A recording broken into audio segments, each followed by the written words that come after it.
Chapter 1. Roar, roar, roar. The chilling growls of zombies echoed behind him as an elderly man, white-haired and one-eyed, dragged his bloodied right leg, limping forward in a desperate flight despite the unbearable agony coursing through his leg. The old man gritted his teeth and pressed on, occasionally turning to fire his weapon, skillfully dispatching the undead that lunged at him. Ha ha ha ha. Luo Qinkong, keep running.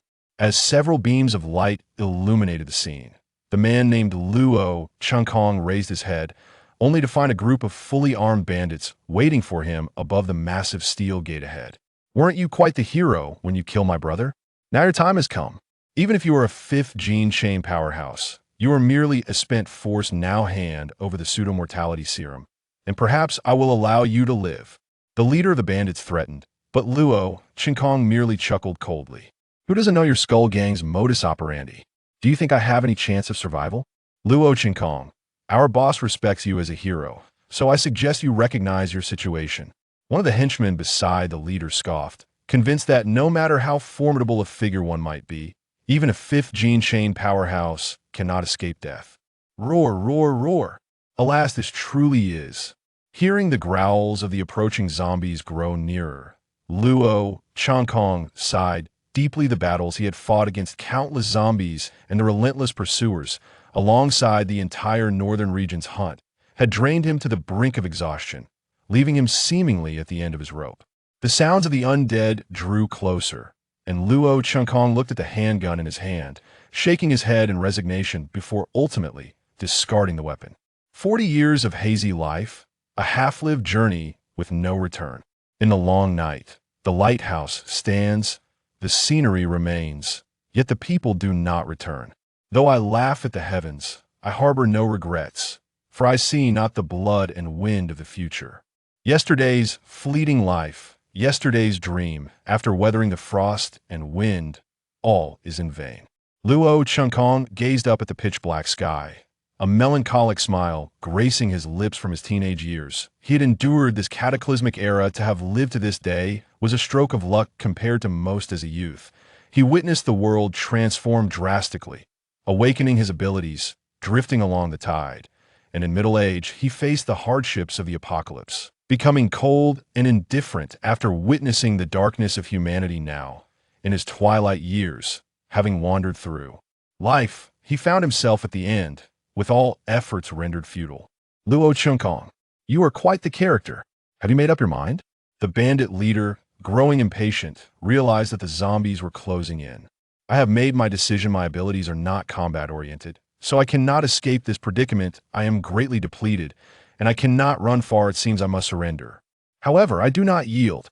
With that, Luo Qinkong pulled a golden vial from his pocket. Upon seeing the shimmering serum, the bandit's eyes widened, their greed unabashed. That was immortality, the key to eternal life. Though merely a pseudo-immortality serum, it was infinitely close to the threshold of true immortality. The entire world had descended into chaos for the sake of this small vial, a price too great to bear. The pseudo-immortality serum was an indispensable component in the creation of the true immortality elixir, yet what effects the pseudo-immortality serum would yield remained a mystery to all. Luo Qinkong glanced at his electronic watch. Noting the countdown had begun, only 10 seconds remained. A carefree smile emerged on his face, for he had long been prepared, understanding that this was his fate. Upon reaching the second gene chain, he had awakened the ability to perceive fate. Although this power bordered on the mystical, it had never failed him.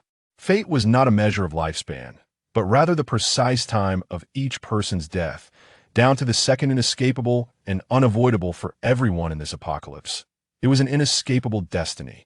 It was to escape this fate that Luo Qinkong sought immortality, yet he had finally reached the end. Is fate also part of this calculation? If I cannot overcome you in this life, then in the next, I shall surely trample you beneath my feet. Without hesitation, under the Avara in the previous life, he endured countless humiliations, and this individual consistently wielded that phrase against him. Ultimately, when disaster beset the city, this person shamelessly manipulated Luo Qinkong into risking his life to procure food and water in his former existence.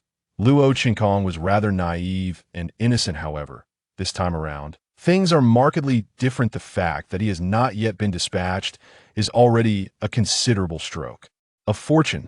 Luo Qinkong, you. Luo Qinkong seized a pen from a classmate's desk and lunged at the man, yet the pen halted a mere centimeter from the man's throat. Speak another word of nonsense, and I shall end you.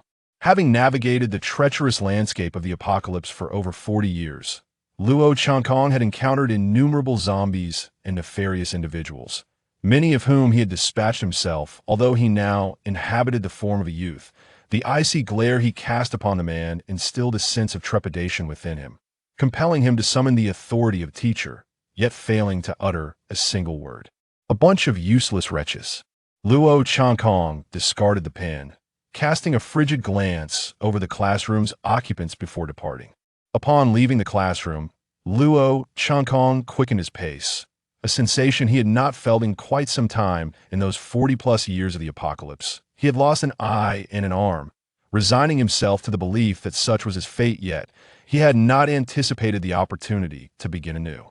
This physique is lamentably feeble. Having scarcely run a short distance, he found himself gasping for breath, reflecting on his current self. He realized he had never excelled in physical activity, nor held any fondness for it. It was only after the apocalypse descended that he honed his body through relentless evasion of the undead and a fervent struggle for survival, ultimately evolving into a formidable being possessing the fifth gene chain now. Assuming control of this frail body left him feeling somewhat out of sorts. Arriving at the school's perimeter wall, which stood at a modest height of approximately 2 meters, he found it trivial compared to the countless nights spent evading hordes of zombies during his previous life. Luo Qinkong took several steps back before sprinting forward, effortlessly leaping over the wall. Although it appeared effortless, the youthful visage he wore was flushed with exertion. It seems I must engage in physical training. Yet time is of the essence. Wiping the sweat from his brow, he acknowledged that scaling the 2-meter wall had proven considerably taxing. Perhaps it was due to his accustomed resilience in his former life, for this slender frame gave him the impression that it would break with the slightest exertion. Having vaulted over the school's wall, Luo Qinkong retraced his steps homeward along the route etched in his memory, even though that path had become hazy over time. The moment he set eyes upon it again, those indistinct recollections began to crystallize. His pace quickened as he commenced his run through the familiar city streets. In his previous life, Luo Qinkong had been compelled to flee from the relentless zombie hordes, and he had once possessed a home. Yet, in the face of the apocalypse, both his dwelling and his loved ones ultimately became inconsequential specks of dust within the vastness of desolation. He did not pause. Even as sweat poured down his brow, he pressed on though he could afford a moment's respite. The impending apocalypse loomed large, and halting would equate to death. In his youth, Luo Qinkong had been filled with fervor, naively aspiring to alter the course of the apocalypse and safeguard his loved ones. However, when he found himself utterly alone, he relinquished that innocence and zeal, resorting to any means necessary to survive now, in his second chance at life. Luo Qinkong vowed to live not for anyone else, but for himself. He not only aimed to survive, but to attain the rumored immortality of the apocalypse. Eternal life is not merely a fanciful notion. The pseudo-immortality serum that Luo Qinkong desperately seized in his past life serves as the key to unlocking everlasting existence. Possessing knowledge of many hidden truths from his previous life, Luo Qinkong hastened back home, recalling the location of the key hidden beneath the carpet, his heart brimming with indescribable emotions. As he opened the door, bang! No sooner had he unlocked the door than a bottle flew towards him. Despite his somewhat lacking physical prowess, his reflexes from his former life kicked in, allowing him to sidestep just in time as the bottle shattered upon hitting the floor. Why are you back?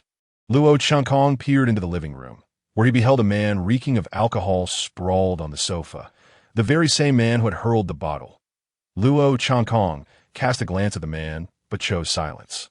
Instead, picking up a broom from the corner to clean up the shards of glass.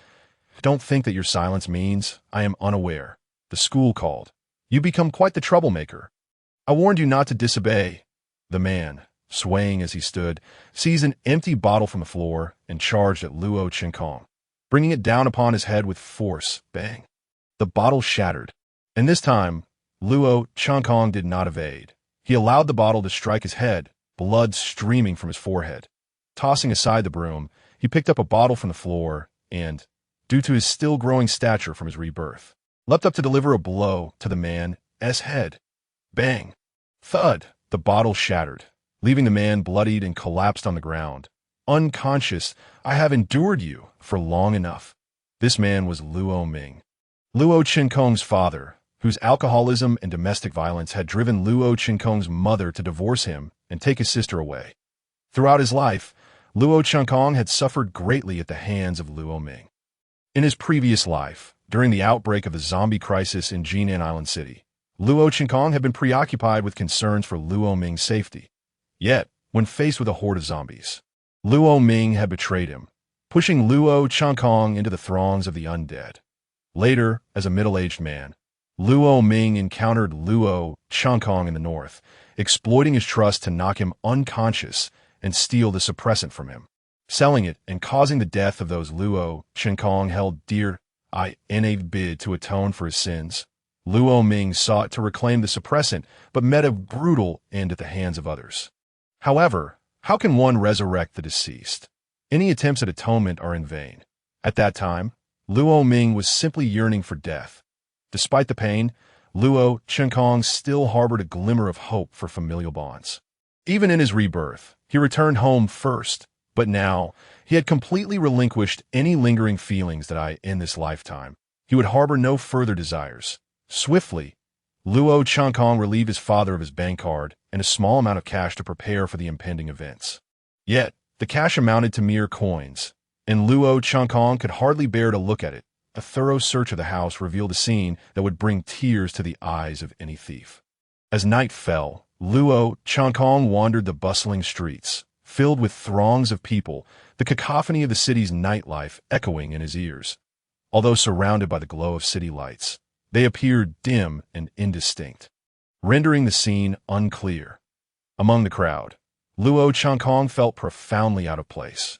Having survived over 40 years in a post-apocalyptic world, he found it difficult to adapt to such lively surroundings. For him, solitude had become second nature. The last time he had experienced such a raucous atmosphere was during a frantic escape from a horde of zombies in the city at night. These people were blissfully unaware that their lives would soon be irrevocably altered. As the long night was fast approaching, Luo Qinkong's expression darkened as he contemplated the actions of his father, whose reckless behavior had resulted in the freezing of his bank account. The few funds he possessed amounted to a meager few hundred for living expenses. The notion of borrowing money, akin to the plots of various reborn protagonists, was utterly out of the question. At this juncture, Luo Qinkong was merely 16, a minor. Damn it, Luo Qinkong muttered under his breath. He contemplated the possibility of resorting to theft, but given his reborn physical condition, the risk of failure loomed large. Furthermore, during the recent lockdown, security in Jinan Island City had tightened, and he had no desire to be imprisoned before the apocalypse struck. Checking his phone balance revealed only a few hundred yuan, a sum he had painstakingly saved from part-time work, which he had not even had the chance to spend before the last apocalypse. It was woefully insufficient. Glancing at the time, he realized that the zombie crisis in Jinan Island City would erupt in just 2 days, leaving him ample opportunity to prepare for what was to come. With a clear purpose in mind, Luo Qinkong promptly made his way to a knife shop in the city that, if time permitted, he intended to have some of the equipment he had crafted in his past life replicated. However, lacking funds, the shop owner regarded Luo Qinkong as nothing more than a juvenile, pointing toward the heavily armed soldiers patrolling outside, refusing to sell him anything in light of the recent spate of knife-related assaults in Jinan Island City. The authorities had enforced strict regulations on knives. All sales required adult identification, and soldiers were on patrol in full combat gear. Given his youthful stature, Luo Qinkong could not afford to resort to forceful theft. Unless he executed a stealthy maneuver, he was under the watchful eyes of several security cameras. Should he attempt to act, even if he succeeded in overpowering the owner and escaping, he would undoubtedly be apprehended before the apocalypse even began. With no other choice, Luo Qinkong took advantage of a moment when new customers arrived, diverting the owner's attention in the blind spot of the cameras. he discreetly pocketed an inconspicuous dagger that could easily be concealed and hurriedly departed. Having grown accustomed to the need for a weapon during his years in the apocalypse, Luo Chunkong felt a sense of security with this acquisition. After addressing his weaponry needs, he proceeded to a supermarket to purchase some easily portable food items. Prioritizing convenience over taste, he opted for items nearing their expiration date. As they were inexpensive and there was little point in buying excessive quantities, he could not afford to remain in the city waiting for death, especially with only a few hundred yuan to his name. In his previous life, the zombie crisis in Jinan Island City had escalated to an uncontrollable level, prompting an attempt to contain the source of the outbreak through nuclear means. Regrettably, they failed. Although Jinan Island City was the first to experience the zombie crisis, it was not the origin that in the weeks following the nuclear event, catastrophic outbreaks occurred worldwide. Many might question how the flesh and blood of zombies could possibly contend with the modern might of steel and firepower. Yet, Luo Chunkong, as a survivor, bore witness to it all. The zombie virus could spread through air, water, and animals, having insidiously infiltrated society. The first wave of infection had ensnared nearly all of humanity. Some managed to survive without succumbing to zombification.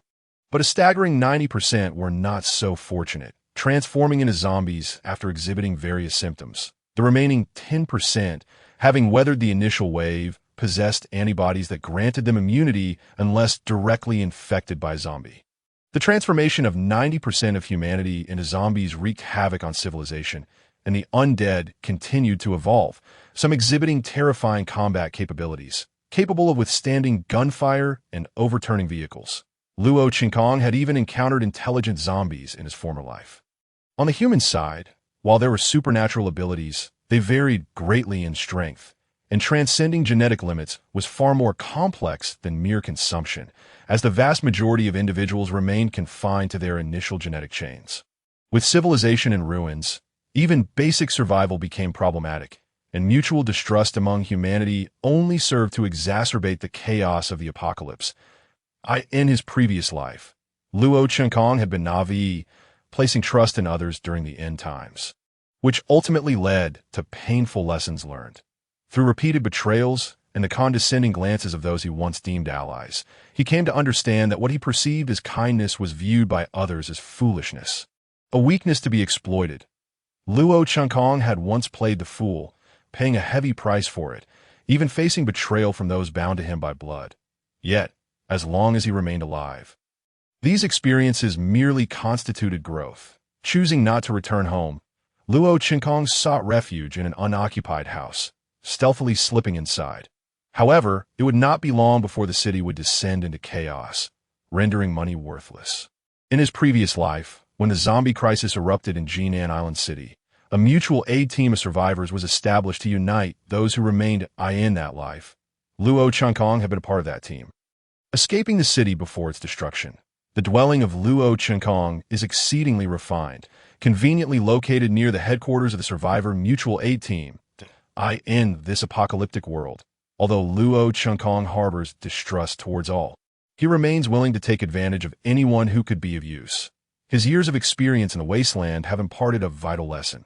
Even the mightiest can succumb to death. Even the existence of the seventh genetic chain is no exception. To survive, one must utilize everything and everyone within reach, be it tools or allies. Although the calamity has yet to fully erupt, escape remains impossible. All transportation in this island city has been thoroughly sealed off. Vessels are under strict control. Patrol boats scour the waters, and it is likely that explosives have already been planted on the bridges. To safely flee from this place, Luo Chunkong must harness the strength of those survivor mutual aid groups. According to his memories from past life, the leader of that group is named Zhao Zihan, a truly formidable woman, the matriarch of the survivors who operates a shooting range. During his weakest moments in his previous life, she had cared for him for a time, teaching him the basics of firearms. Yet, even someone as capable as Zhao Zihan ultimately became but a speck of dust in the apocalypse. 3 months after the Jinan Island City incident, she perished from tetanus, unable to receive timely treatment. At that time, Luo Chunkong had been by her side, having just sold all his gear to procure a tetanus vaccine at the wasteland auction, only to be robbed the moment he stepped outside. It was then that he lost one of his eyes. Does Luo Qinkong harbor any lingering gratitude towards Zhao Zihan in this life? Perhaps a trace remains, yet after years of navigating the apocalypse, he has grown numb and weary towards many emotions. Should Zhao Zihan obstruct his path, he would not hesitate to eliminate her. After over 40 years of surviving the apocalypse, Luo Qinkong is no longer the indecisive, soft-hearted person he once was. With the zombie crisis looming just 2 days away, he is determined not to waste a single moment. After procuring paper and a pen, he begins to formulate his plans moving forward. Beyond merely escaping the city, there are certain matters within that have piqued his interest. 25 hours until the crisis in Jinan Island City erupts. After a restful slumber of 9 hours, Luo Qinkong rises from a shabby bed, surrounded by sketches of various modified equipment, some of which were his go-to gear in his previous life, that, if possible, he intends to enlist the skilled artisan within the Survivor Mutual Aid Group to assist him in crafting these items. With memories of his past life, he knows that amidst those individuals, there are indeed some talents. The 9 hours of sleep have left Luo Qinkong feeling rejuvenated. After all, restful sleep is a rare luxury in the apocalypse. And he is no superhuman. He too requires rest to ensure he can face the impending crisis with clarity and composure. As he gazes out the window, night has fallen, and the city remains ablaze with vibrant lights. Seemingly oblivious to the impending doom at that moment, his phone vibrates unexpectedly. It is a call from his father, Luo Ming. "Hello," the irate voice of Luo Ming erupts through the line. "You little rascal, how dare you defy me? Where have you been? If you don't come home tonight, don't ever think of returning." Upon answering, Luo Qinkong's cold reply is, "That's wonderful," before abruptly ending the call and adding the number to his blacklist. He then peruses his contacts, methodically deleting the so-called friends and classmates from his phone. That in his eyes, none of these individuals are trustworthy.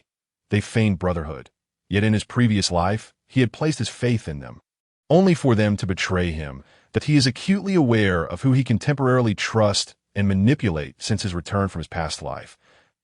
If this is not merely a dream, how could Luo Qinkong possibly remain as ordinary as he was in his previous existence? As he surveys the now desolate contact list, one particular place beckons his curiosity: the RNG Biotechnology Company. This is a colossal enterprise with a presence in 251 countries worldwide, renowned for its development of cancer-curing medications. Today, the company has diversified into various sectors, including healthcare, military, entertainment, and aerospace, firmly establishing itself as a true giant. Jinan Island City also hosts a branch of RNG, situated in the most prosperous area, while its headquarters boasts a massive space station. Just how expansive it is, Luo Qinkong cannot say. He had only heard rumors in his previous life that the upper echelons of RNG had all fled to that space station. While RNG Biotechnology Company is primarily focused on profit, it possesses significant capabilities. The pseudo-immortality serum that Luo Qinkong obtained in his previous life was developed by RNG. Throughout the more than 40 years of the apocalypse, RNG has consistently deployed virus suppressants in densely populated areas to mitigate infections. If administered promptly, it can isolate the infection, and even if administered after the optimal window, it can alleviate symptoms for about a month, extending the lives of those who have unwittingly contracted the virus. On the surface, RNG appears to be a conscientious enterprise. However, Luo Qinkong knows that the company is far more complex than it seems. In his previous life, he encountered some unsettling entities within RNG's underground bases, artificially created zombie monstrosities, essentially biological weapons. Moreover, during his middle-aged years in his previous life, he served as the security chief for one of RNG's subbases. One thing is certain: the virus is undeniably linked to RNG. Yet it would be unjust to condemn the entire organization, for every RNG branch operates differently. Some genuinely strive for the welfare of the nation and its people, while others are utterly devoid of humanity. Having purchased a modest meal from a roadside vendor, Luo Qinkong makes his way to the RNG branch in Jinan Island City, now engulfed in night. However, due to its location in a bustling area, the place remains lively. Even at night, the entire RNG building is ablaze with light, with numerous employees bustling about. Yet these individuals are clad in protective gear, appearing hurried, and an ambulance is parked nearby. What is going on? Luo Qinkong inquires of a bystander. That it seems someone jumped from a building. Jumped? Luo Qinkong furrows his brow. If it were merely a case of someone jumping, would everyone need to be in protective gear? Just as he contemplates moving closer, RNGS security personnel begin to disperse the crowd under the pretext of securing the scene, leaving Luo Qinkong with no choice but to retreat. It is likely that this is when it all began. Luo Qinkong glances toward the ambulance. Inside, rather than medical personnel, there are two security guards in protective gear, armed with firearms, according to the laws of the Great Shoe-Free Republic. Security personnel are permitted to carry light weapons, provided they are registered and have no criminal record. Beneath RNG, there exists a subordinate security company known as White Knight, that in his previous life, after the apocalypse struck. Luo Qinkong had clashed with members of White Knight. Due to their rigorous training, they posed a much greater challenge than the average raiders of the wasteland. However, in the current state of the apocalypse, White Knight has transformed into a specialized armed security force solely for RNG. The two guards are evidently members of White Knight, and even in his previous life, Luo Qinkong had no desire to engage with them. As they were exceptionally formidable, well-trained and equipped in a confrontation, they could easily take on 10 opponents. Furthermore, Luo Qinkong is currently just a youth, with a physique that is far from robust in this apocalyptic era. RNG stands as an entity above the factions of human survivors. Even with his rebirth, RNG remains a super commercial empire on this planet. Like the rest of the crowd, Luo Qinkong is ushered away. And soon the security personnel have cordoned off the accident scene and commenced sanitization. Despite being in the city center, where throngs of people gather, many are filled with curiosity. Yet upon seeing the firearms in the hands of the security personnel, they hesitate to approach, opting instead to take photos from a distance as anticipated. Luo Qinkong has found his answer. From the moment those individuals began the sanitization process, he has all but confirmed that the viral crisis in Jinan Island City has indeed been instigated by RNG. In his previous life, Luo Qinkong only speculated. Now he is utterly convinced. Thus it stands to reason that the so-called Death Nest disaster may also be connected to them. The Death Nest disaster refers to a catastrophic event that occurred 5 years after the full-scale outbreak of the apocalypse. A devastating calamity that struck the Great Shoe-Free Republic in the year 2160 of the Sunwheel calendar. The catastrophe claimed a staggering death toll of 200,000 individuals. However, this figure cannot be comprehended in the same way as the present notion of 200,000. These were survivors who had endured 5 grueling years in a post-apocalyptic world, each possessing a wealth of survival experience, akin to seasoned veterans at the onset of the cataclysm.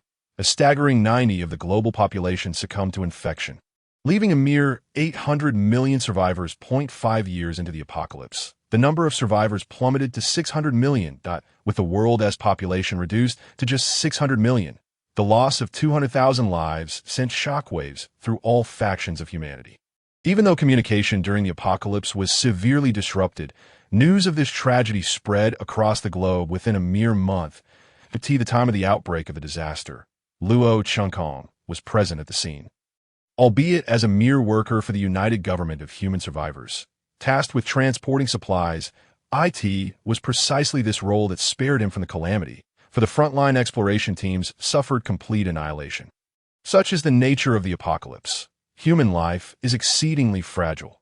Each time Luo Qinkong survived, he felt an overwhelming sense of gratitude, gazing at the RNG building, which was now cordoned off due to the fatalities. Luo Qinkong contemplated 2 potential escape routes. Point 1 option was the cargo ship he had utilized in his previous life. Though that vessel ultimately met its demise in an explosion, he had survived then by sheer luck.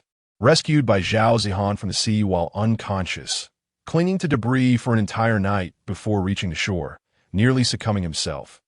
Luo Qinkong could not guarantee that he would be as fortunate this time around. The alternative route involved a helicopter evacuation orchestrated by key personnel from RNG in his previous life. Luo Qinkong had indeed piloted a helicopter. Yet whether in the sky or at sea, if the individuals monitoring Jinan Island discerned him as a survivor, they would undoubtedly launch an attack. Much like what befell the cargo ship in his past, to mitigate risks, departing via RNG's helicopter seemed a safer option. Luo Chinkong also contemplated the possibility of abandoning the cargo ship mid-journey to evade detection. However, the surrounding waters were teeming with RNG vessels, which would resort to lethal measures to prevent any risk of viral exposure. His survival in the past was attributed in part to Zhao Zihan, and, undeniably, a stroke of extraordinary luck. Escaping via cargo ship was merely a last resort.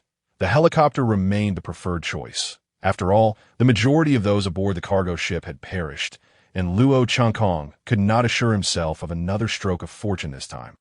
The RNG building was now sealed off due to the deaths that had occurred, prohibiting any approach. Moreover, Luo Chinkong was acutely aware that surveillance was meticulously monitoring the surroundings, making it exceedingly difficult for him to blend in. With no viable means of infiltrating the RNG building, Luo Chinkong did not remain idle. He made his way to a pharmacy to purchase some medical supplies with the little money he had left. In the apocalypse, injuries were commonplace, and medications were far more precious than food. Some medicines, even past their expiration dates, commanded astronomical prices in this new world. Recalling memories from his previous life, Luo Chinkong anticipated that he might experience a fever in the coming days, prompting him to buy some antipyretics to alleviate his condition, which would also serve other purposes. Fever was an unavoidable affliction. The initial viral strain spread through the air, leaving most individuals defenseless, transforming into zombies within 2 hours.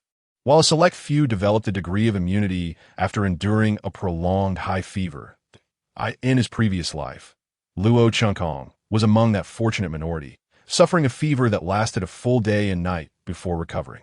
During the widespread viral outbreak in Jinan City, a fever period of approximately 10 days ensued, implying that anyone infected would inevitably develop a fever within that time frame. If the fever persisted beyond 2 hours, it could be considered a positive sign, as the majority would succumb to zombification within that initial period.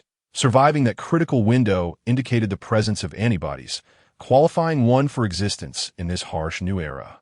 Having procured the necessary medications, Luo Chinkong was reluctant to linger outside any longer, for the time until the outbreak in Jinan City drew ever closer, increasing the likelihood of unforeseen complications. He could not afford to take chances, necessitating extreme caution.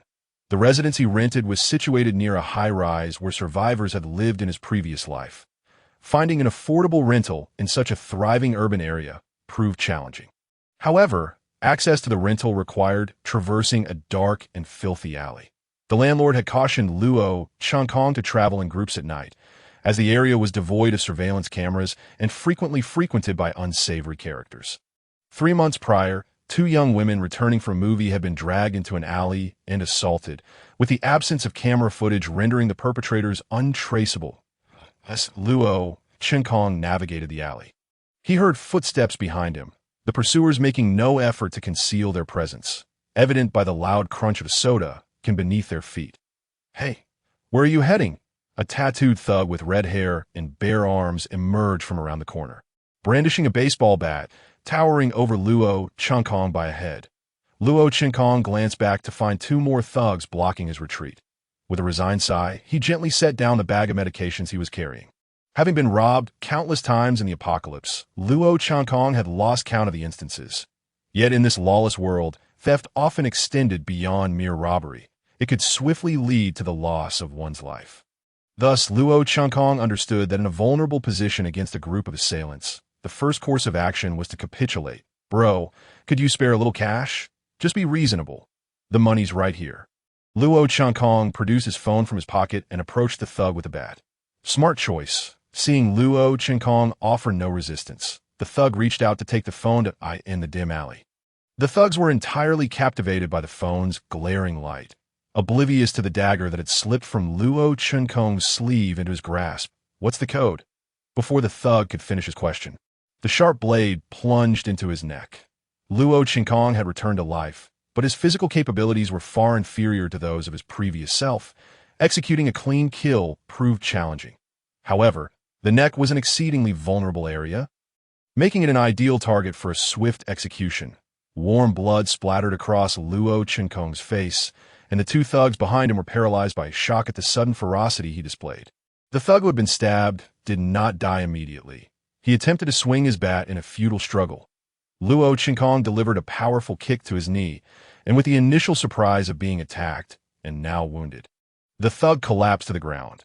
Having developed a ruthless habit in his previous life during the apocalypse, Luo Qinkong targeted the weak points of his adversaries in a world where survival was paramount. Notions of honor were a luxury for the dead. Seizing the moment while the other two thugs were still reeling, Luo Qinkong scooped up a mixture of blood and mud from the ground and flung it into their eyes, temporarily blinding them.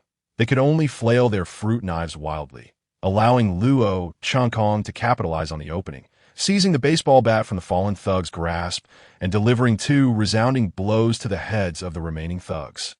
Due to his diminished physical prowess, Luo Qinkong exerted all his strength, causing the two thugs to collapse to the ground. Bloodied and battered, he had no intention of showing mercy. He would ensure they paid dearly for their actions. With the bat in hand, he relentlessly struck them again and again, leaving them twitching and incapacitated. Eventually, as fatigue set in, the two thugs lay motionless. Luo Qinkong wiped the blood from his face, retrieved his phone from the ground, and cleaned the dagger on one of the thugs before concealing it back in his sleeve. He meticulously wiped the fingerprint from the baseball bat and placed it in the hand of one of the thugs. In this world, it was indeed a matter of life and death.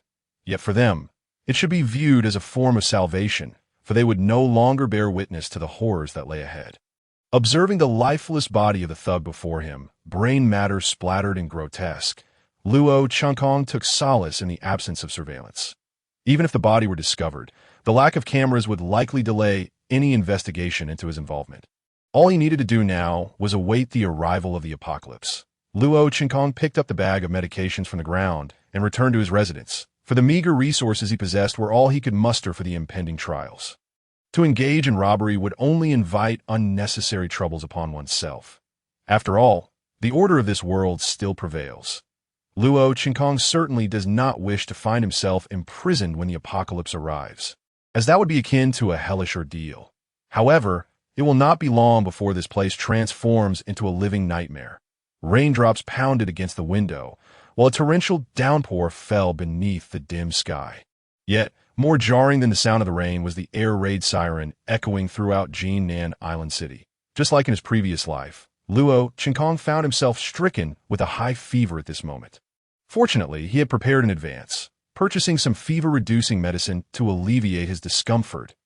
In his former life, Luo Qinkong had been an antibody bearer. Thus, despite the fever, he harbored no fears of succumbing to the fate of becoming a zombie. Gazing at the rainwater sliding down the window, Luo Qinkong realized that this city had entered its apocalypse. In his previous life, he had still been in school at this hour, and life had been far from the ease he now experienced. The room occupied the third floor. Though the space was limited and somewhat cramped, it provided Luo Qinkong with a fleeting sense of safety and tranquility. Wrapped in a blanket, he approached the window.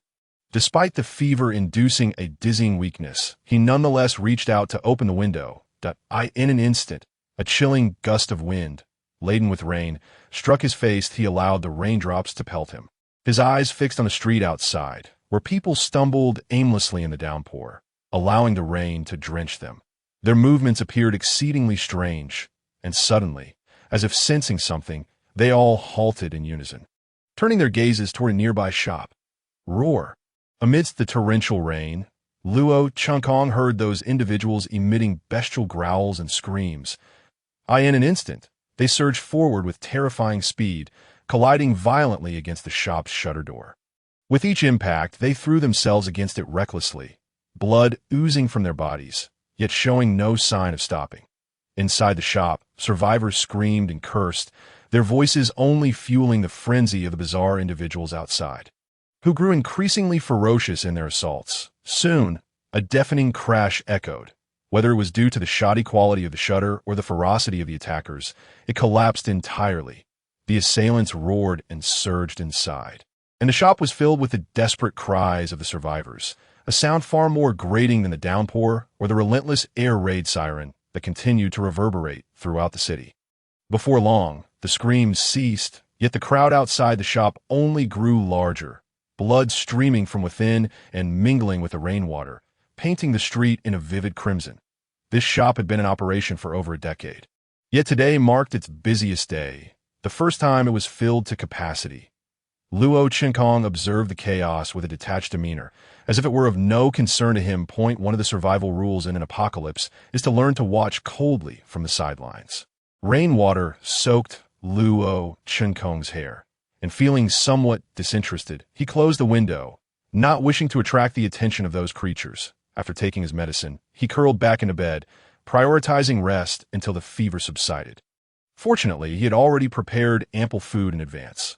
Luo Qinkong lay in bed, sinking into a deep slumber amidst the sounds of rain, howls, and the piercing air raid sirens. He was unaware of how long he slept until hunger roused him. The torrential rain had ceased, and the discordant sirens no longer echoed through the city, yet the distant howls could still be faintly heard.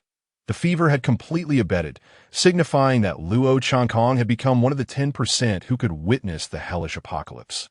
This was both a mercy and a punishment from the heavens, marking his official transition into an ordinary person of the first gene chain, defined as one who possesses a preliminary antibody against the virus.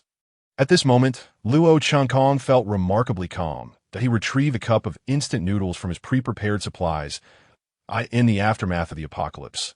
A cup of expired yet well-packaged instant noodles could be bartered for something as extravagant as a rocket launcher. Most of his sustenance consisted of boiled wild vegetables or boiled earthworms. The last time he had consumed instant noodles was over 30 years ago, when he had a steaming cup of expired noodles. Some might deem this an exaggeration, yet the reality was that after the onset of the apocalypse, such snacks produced before the cataclysm became increasingly scarce, with no factories or materials for production. Even food seasonings had become a luxury after 10 years of the apocalypse. Luo Qinkong attempted to boil water using an electric kettle, only to discover that the power had been cut off. Perhaps it was not just this room, but the entire Jinan Island city that was in darkness. However, he had prepared for this eventuality, tearing down the curtains and using some furniture. He set them ablaze. Regardless, he would soon leave this place, so he might as well enjoy this cup of noodles one last time. As the flames flickered to life, the room quickly filled with thick smoke, forcing Luo Qinkong to open the window. The fire blazed higher, and he placed the kettle atop it. Before the apocalypse, Luo Qinkong had grown weary of instant noodles, but in this new reality, they had become akin to gold. Thus, after his rebirth, he had sought an opportunity to indulge in a hearty meal outside. It must be said that these noodles were far superior to boiled earthworms or insects. After waiting for a while, the water in the kettle began to boil. Without hesitation, he poured the water over the noodles, watching them soften. Luo Qinkong picked up a fork and devoured a few strands, the taste reminiscent of that cup of expired noodles he had eaten during the long, harsh winter of his previous life. In that moment, he felt as though it was the only warmth amidst the apocalyptic cold.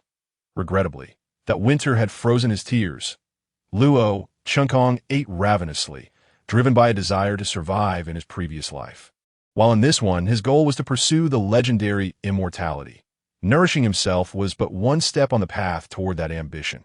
After finishing the noodles, Luo Qinkong began to plan his exit. He could not remain here indefinitely. His objective was the Survivor's Tower, the Jinxing real estate building from before the apocalypse. Glancing at the time on his phone, he realized he had slept for an entire day and night. However, thanks to the fever-reducing medicine, it was not as agonizing as in his past life. Now that the Jinan Island incident had unfolded, he calculated that Zhao Zihan and her employees from the shooting range should be clearing out the zombies in the building, making it the perfect opportunity for him to seek refuge with them. Luo Qinkong found a wooden drying pole, sharpened one end with his trusty dagger to serve as a weapon. Steel pipes were too heavy, and with his physical condition, he would be out of breath after just a few swings. Common kitchen knives were unsuitable as weapons, being too short and prone to getting stuck in a zombie's body, which could lead to a perilous situation.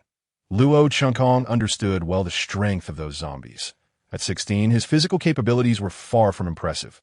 Even with his extensive experience, relying solely on a dagger for close combat against a zombie was virtually impossible. Without firearms, he had to resort to a longer weapon like the drying pole, for distance is indeed life when facing zombies. This was the unfortunate reality of knife control and lack of funds in Jean and Island City. Even with prior knowledge of certain events, he felt utterly powerless when confronted with them. He had contemplated gathering materials to craft other weapons, but having sneaked into this room, he could not bring too much with him. Given the limited conditions and the fever that struck him, he had fainted multiple times, managing only to take medicine, let alone move about. The city was sealed off, forcing him to create only simple weapons. Simultaneously, drawing from his past experience, he found some sturdy cardboard and taped it to his body, combining it with the thick clothing he wore, which might offer some protection against zombie bites and subsequent infection. The most crucial aspect was that it was lightweight. Nevertheless, the supply of cardboard was limited, so he only covered the areas most likely to be bitten: his arms, neck, and legs, having completed all preparations. Luo Changkong took advantage of the daylight and set off, carrying his supplies. The distance to the Jinxing real estate building was not far, merely a couple of 100 meters. However, in a city overrun by zombies, those 200 meters represented the difference between heaven and hell. At this moment, the zombies within the building should have been cleared out by those individuals. This was precisely why Luo Changkong had refrained from advancing sooner. Due to the potential presence of a considerable number of zombies in that vicinity, and considering that prior to the apocalypse, that area was densely populated, no one could ascertain whether those around them would succumb to transformation into the undead. Thus, Luo Changkong chose to remain solitary for the time being, opting to wait until those individuals had mutated. Having completed all necessary preparations, he donned his equipment and supplies and set forth, recalling memories from his previous life. He noted that although special evolved zombies had yet to appear, those recently infected and turned into zombies retained their muscle integrity, rendering them significantly stronger and faster than their decayed counterparts. As Luo Changkong opened the door, a swarm of flies buzzed past him, and he observed traces of dried blood smeared across the walls and floor of the corridor, the scent of which had attracted the insatiable insects. He saw no corpses, nor any infected individuals. The doors lining the corridor were tightly shut, leaving the fates of the inhabitants unknown. Some may be survivors, while others could be zombies. After all, not everyone was as fortunate as Luo Changkong, who was among the lucky 10. Cautiously, he descended the stairs, fully aware that zombies were exceedingly sensitive to sound. However, as their bodies began to decay, their auditory capabilities would diminish. Yet, zombies primarily discerned their targets through the virus within their bodies, which made them acutely aware of food sources. Roar! Upon reaching the second floor, Luo Changkong heard a low growl. He spotted a zombie standing in the stairwell, its back turned to him, its body twitching sporadically. He noticed that significant chunks of flesh had been bitten from its arms and legs, while a few flies feasted upon the exposed wounds, a sight that sent shivers down his spine. As he closed the distance, he thrust a sharpened wooden clothes pole into the zombie's nape. He refrained from aiming for the head, fearing his strength might fail him and result in a fatal misstep.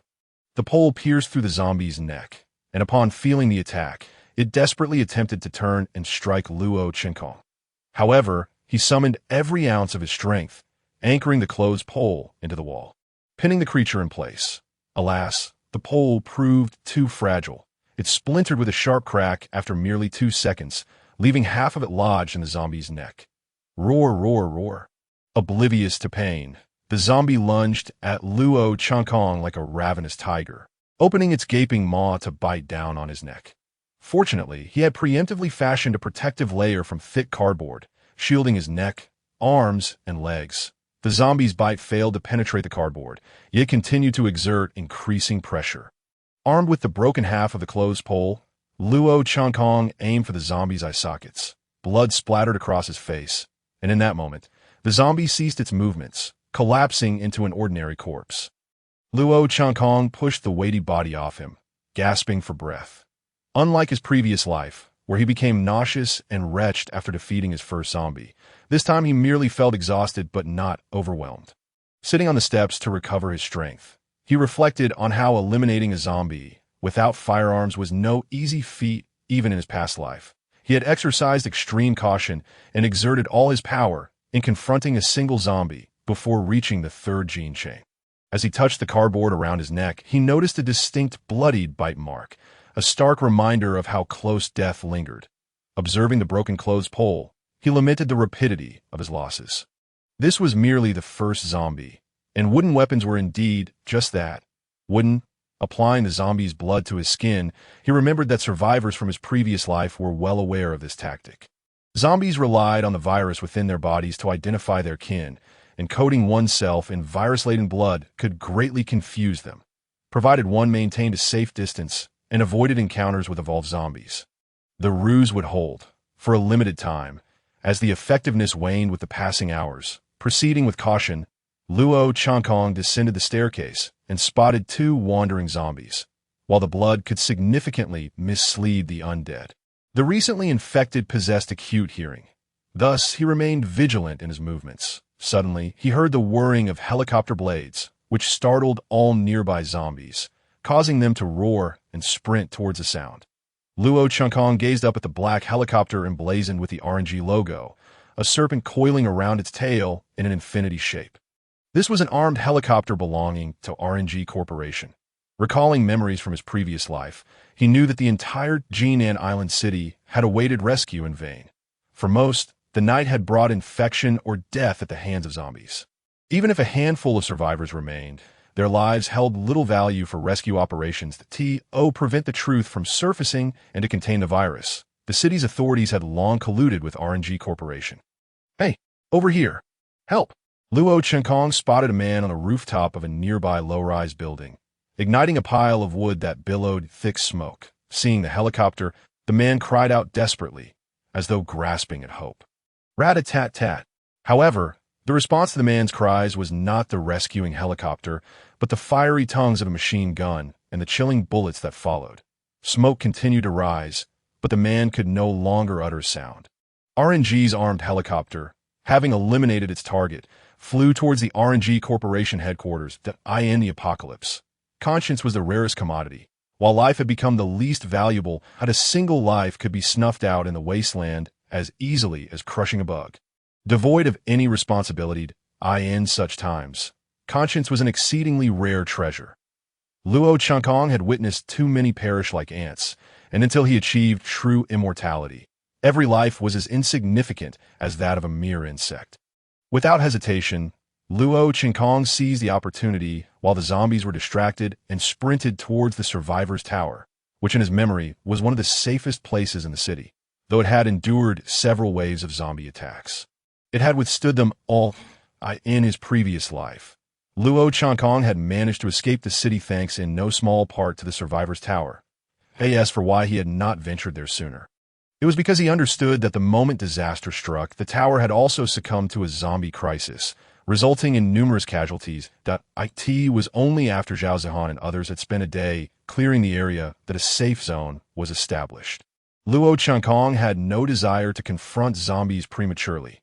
The distance from his rented accommodation to the survivor's tower was merely a couple of 100 meters, a journey that would take only a few minutes. Despite his wealth of experience from his past life, he possessed nothing but that knowledge now. He would not allow himself to become complacent due to his foresight. On the contrary, he remained exceedingly cautious. Luo Chankong was acutely aware of his vulnerabilities, his inadequate physical prowess, and lack of weaponry. Given that his physical capabilities could not be improved in the short term, he needed the protection of others. In his previous life, it was Zhao Zihan and the other survivors who had shielded him during his time of weakness. Thanks to the helicopter's low-flying path, the ensuing ruckus drew the attention of numerous zombies. Allowing Luo Chankong to reach the survivor's tower in the shortest time possible, in his memories, Zhao Zihan appeared to be a boisterous yet astute individual, maintaining a certain wariness even towards others within the tower. In his past life, he had garnered her complete trust, even saving him during the cargo ship explosion, largely due to his own Navet. Zhao Zihan had merely seen him as a substitute for her brother. In Luo Chinkong's plan, Zhao Zihan was someone he could effectively utilize if she could aid him in escaping safely. It would be an invaluable asset. However, he needed to portray himself as he had in his previous life before her. Help, help! As he approached the survivor's tower, Luo Chankong discarded his cardboard protection and shouted, intentionally attracting the attention of nearby zombies that on one hand, it was to draw Zhao Zihuan's attention within the building at this moment, while on the other hand, It served to summon the zombies to act as performers, creating the scene of an unarmed, vulnerable student being pursued by several undead. This audacious maneuver by Luo Qinkong appeared reckless. However, the reincarnated Luo Qinkong was confident that Zhao Zihuan was undoubtedly inside that very building. Upon hearing his cries, she would surely come out to investigate. He sprinted towards the building, but inadvertently stepped on a piece of rubble, causing him to tumble to the ground. Not only did he scrape his palm, but he also ended up with a nosebleed from the intimate encounter with the ground. This fall was not an act. It was a genuine misstep. After all, he still possessed the physique of a student, and his physical capabilities were rather average. As Luo Qinkong fell, the two zombies trailing behind him wasted no time in pouncing on him. Although he had some areas of protection from cardboard, it would be disastrous if the zombies chose not to bite those protected spots. Luo Qinkong knew Zhao Zihuan well, according to the timeline. She should be within that building, closely monitoring everything around her. In his previous life, she had rescued many survivors in a similar manner, so she would undoubtedly take action. Trusting someone in a post-apocalyptic world is challenging. Yet in his past life, Zhao Zihuan had risked her life for Luo Qinkong, just as he had for her. Given their long history of life and death experiences, there was no reason or possibility for deception on either side. Bang! A gunshot rang out, and a bullet pierced through a zombie's skull, splattering its cold blood onto Luo Qinkong. He had indeed made the right gamble. Bang! Another shot followed, and the remaining zombie met the same fate. Falling silent, pushing the corpse off of him, Luo Qinkong stood up, gazing at a woman with long purple hair, stylishly attired, appearing to be in her 30s, who was holding a gun with both hands, maintaining a steady aim.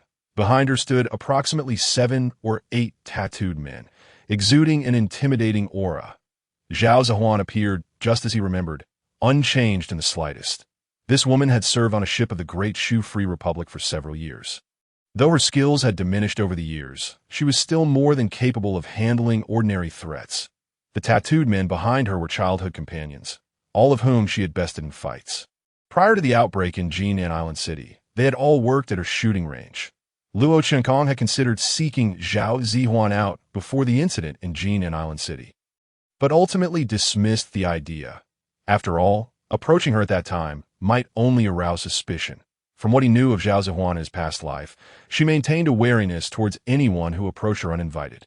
"Hey kid, come here," shouted a burly tattooed man behind Zhao Zihuan, prompting Luo Qinkong to feign a submissive demeanor as he approached Zhao Zihuan and her companions, with the blood trickling from his nose adding a touch of absurdity to the scene. Upon nearing Zhao Zihuan, 2 of her muscular companions lunged forward, pinning Luo Qinkong down and seizing his backpack, rifling through its contents. "Big sister, aside from some food and a few blueprints, we also have the fever-reducing medicine we urgently need." One of the burly men exclaimed joyfully as he produced a bag of medication from Luo Qinkong's backpack, relieved that they would not have to venture into a perilous pharmacy. Zhao Zihuan said nothing but pointed at Luo Qinkong, prompting the burly man to begin searching his person, uncovering the dagger Luo Qinkong habitually carried. He had not made a special effort to conceal it. After all, leaving without any weapon while carrying a large backpack would only raise Zhao Zihuan's suspicions. In the aftermath of the Jinan Island City incident, with no legal constraints in place, Zhao Zihuan was highly wary of most individuals, even if Luo Qinkong appeared to be merely a 16-year-old boy. I find it curious that when faced with danger, one utilizes everything at hand as a weapon. You have a dagger concealed within your clothing. Why did you not use it just now? Zhao Zihuan inquired, her gaze penetrating.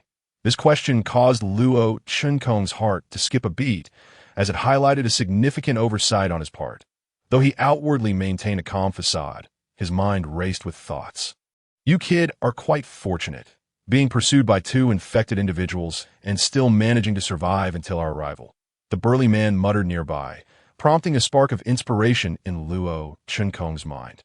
He feigned a glance at the 2 corpses of the zombies on the ground, their heads shattered by bullets, a scene that did not go unnoticed by Zhao Zihuan. Ugh!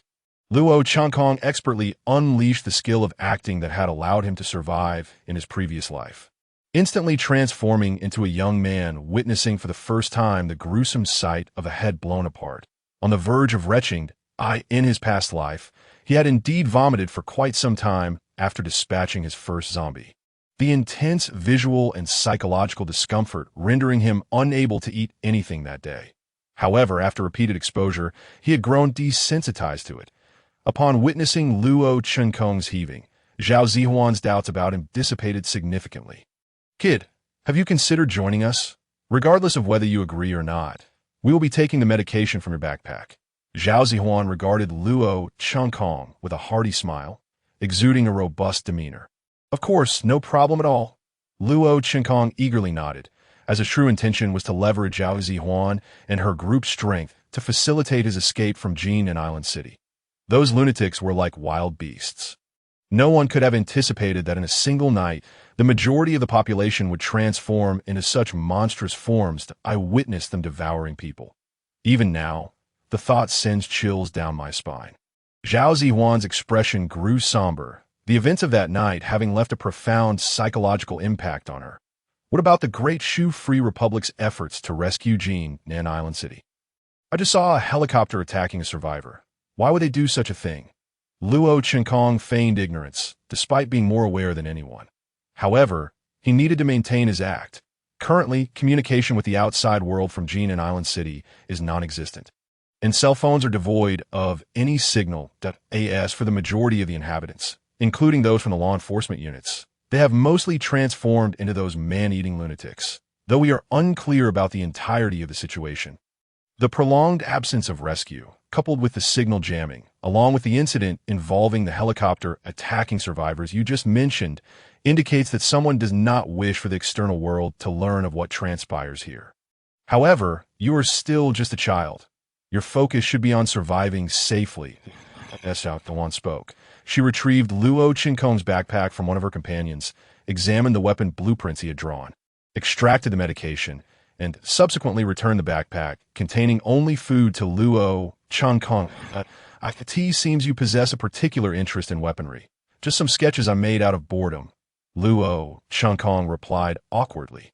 Having drawn only modified designs of cold weapons to avoid arousing Zhao Zihuan's suspicions. "Let us go. I'll take you to our stronghold. Otherwise, with those little arms and legs of yours, you'll surely become their next meal."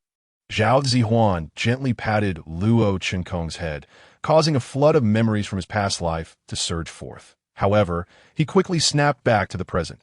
"Big sister, may I ask about the firearms in your possession?" Luo Chenkong inquired, attempting to appear somewhat apprehensive, for firearms were regulated in the Great Shu Free Republic.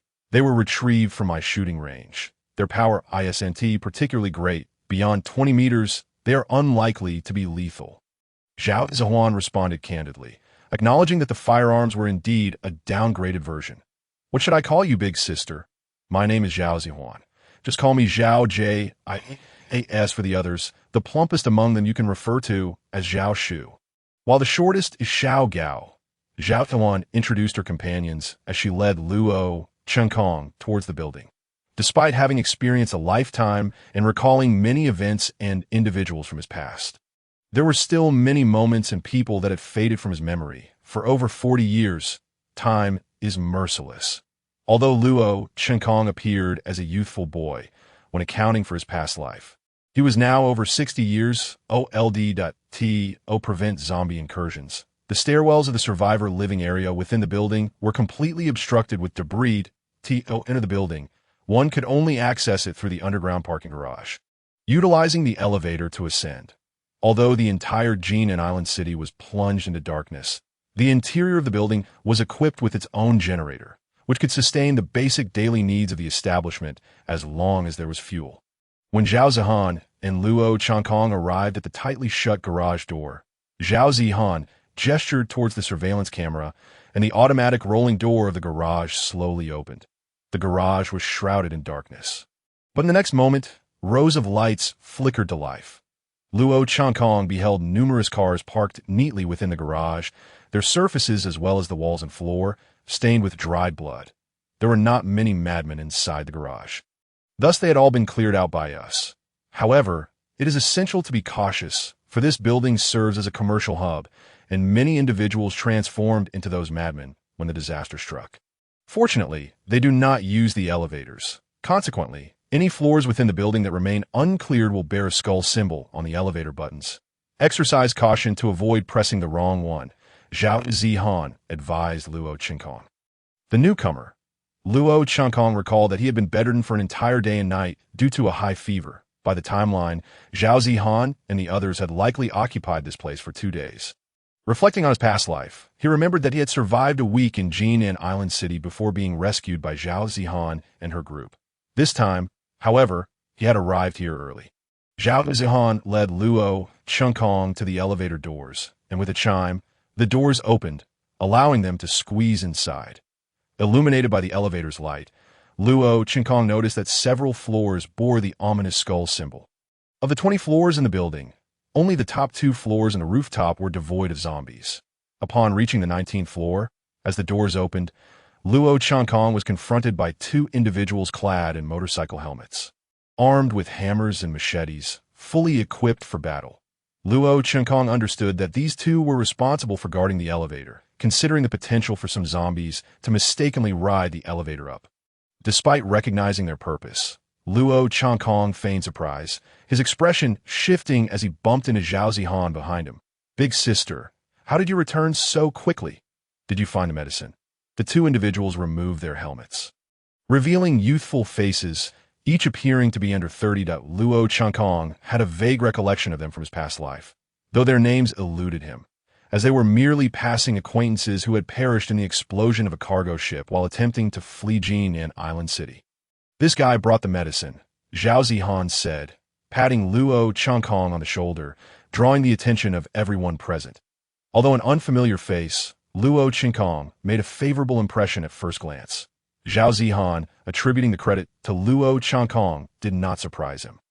After all, she was indifferent to such accolades. Furthermore, based on his understanding of her from his past life, once she was assured of his well-being, she would undoubtedly look after him, especially since, in his previous life, she had mentioned that he reminded her of her deceased brother.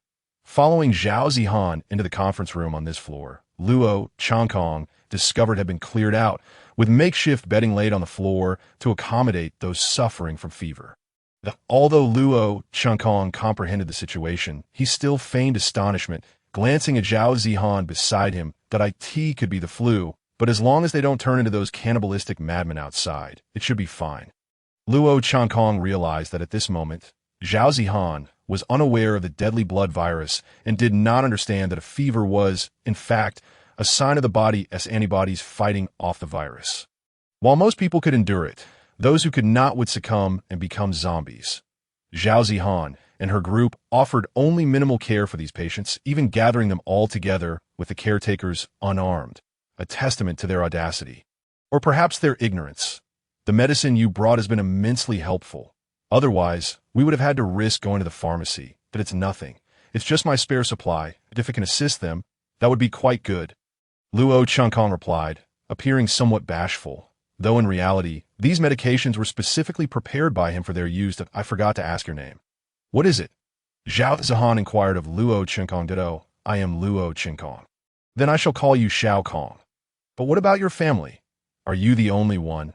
At the mention of family, Luo Qinkong's gaze dimmed, a genuine reaction, not an act. His experiences from his past life had left him utterly disillusioned with familial bonds. This time around, the last vestige of hope he held for his family was extinguished the moment Luo Ming used a liquor bottle to take his own life. Indeed, the phrase he had once used to describe his father, Luo Ming, rang true. A dog cannot change its nature. Although this incarnation of Luo Ming had not yet committed such an act as in the previous life, Luo Qinkong still found it impossible to forgive him. "I'm sorry," Zhao Zihan observed Luo Qinkong's expression and, for a moment, believed that his family had met with tragedy. "It's fine." Luo Qinkong shook his head, offering a smile that he had long since liberated himself from the shackles of so-called familial, romantic, and friendly ties. His singular objective was to survive indefinitely. Anyone who obstructed his path, regardless of their identity, would face his relentless resolve to remove them from his way. Just then, the sound of helicopter rotors filled the air, instilling a sense of hope among many, who frantically rushed towards a rooftop. "Big sister, you must stop them. The people on the helicopter are not a rescue team. Luo Chunkong shouted to Zhao Zihan. Everyone, stop! Halt! Zhao Zihan screamed at those desperately rushing towards the rooftop. However, apart from a few who heeded her call, the majority ignored her entirely. Upon reaching the rooftop, those individuals removed their clothing and ignited it, waving fervently to attract the attention of the helicopter hovering nearby. Here, hey, over here, help! Thanks to their efforts, the helicopter indeed noticed the survivors on the rooftop. Boss, we VE spotted survivors again. Should we transport the supplies first? One of the security personnel from RNG Company asked a middle-aged man seated behind him, who sported a head of white hair and a constant smile that exuded an air of danger. Interesting. After all, these people are on the brink of death. Let's have some fun, but this time let us change the rules. No machine guns, just this, the man said with a grin as he retrieved a box from beneath his seat. Upon opening it, he revealed a white phosphorus rocket launcher produced by Hydra, a subsidiary of RNG Company, an internationally banned weapon. Boss, will this comply with company regulations? Relax, the dead won't file complaints, the man assured. Shouldering the rocket launcher, the helicopter drew closer. He aimed the weapon at the desperate figures on the rooftop. With a pull of the trigger, the rocket soared towards the crowd, trailing a long tail of fire. Get down! Boom!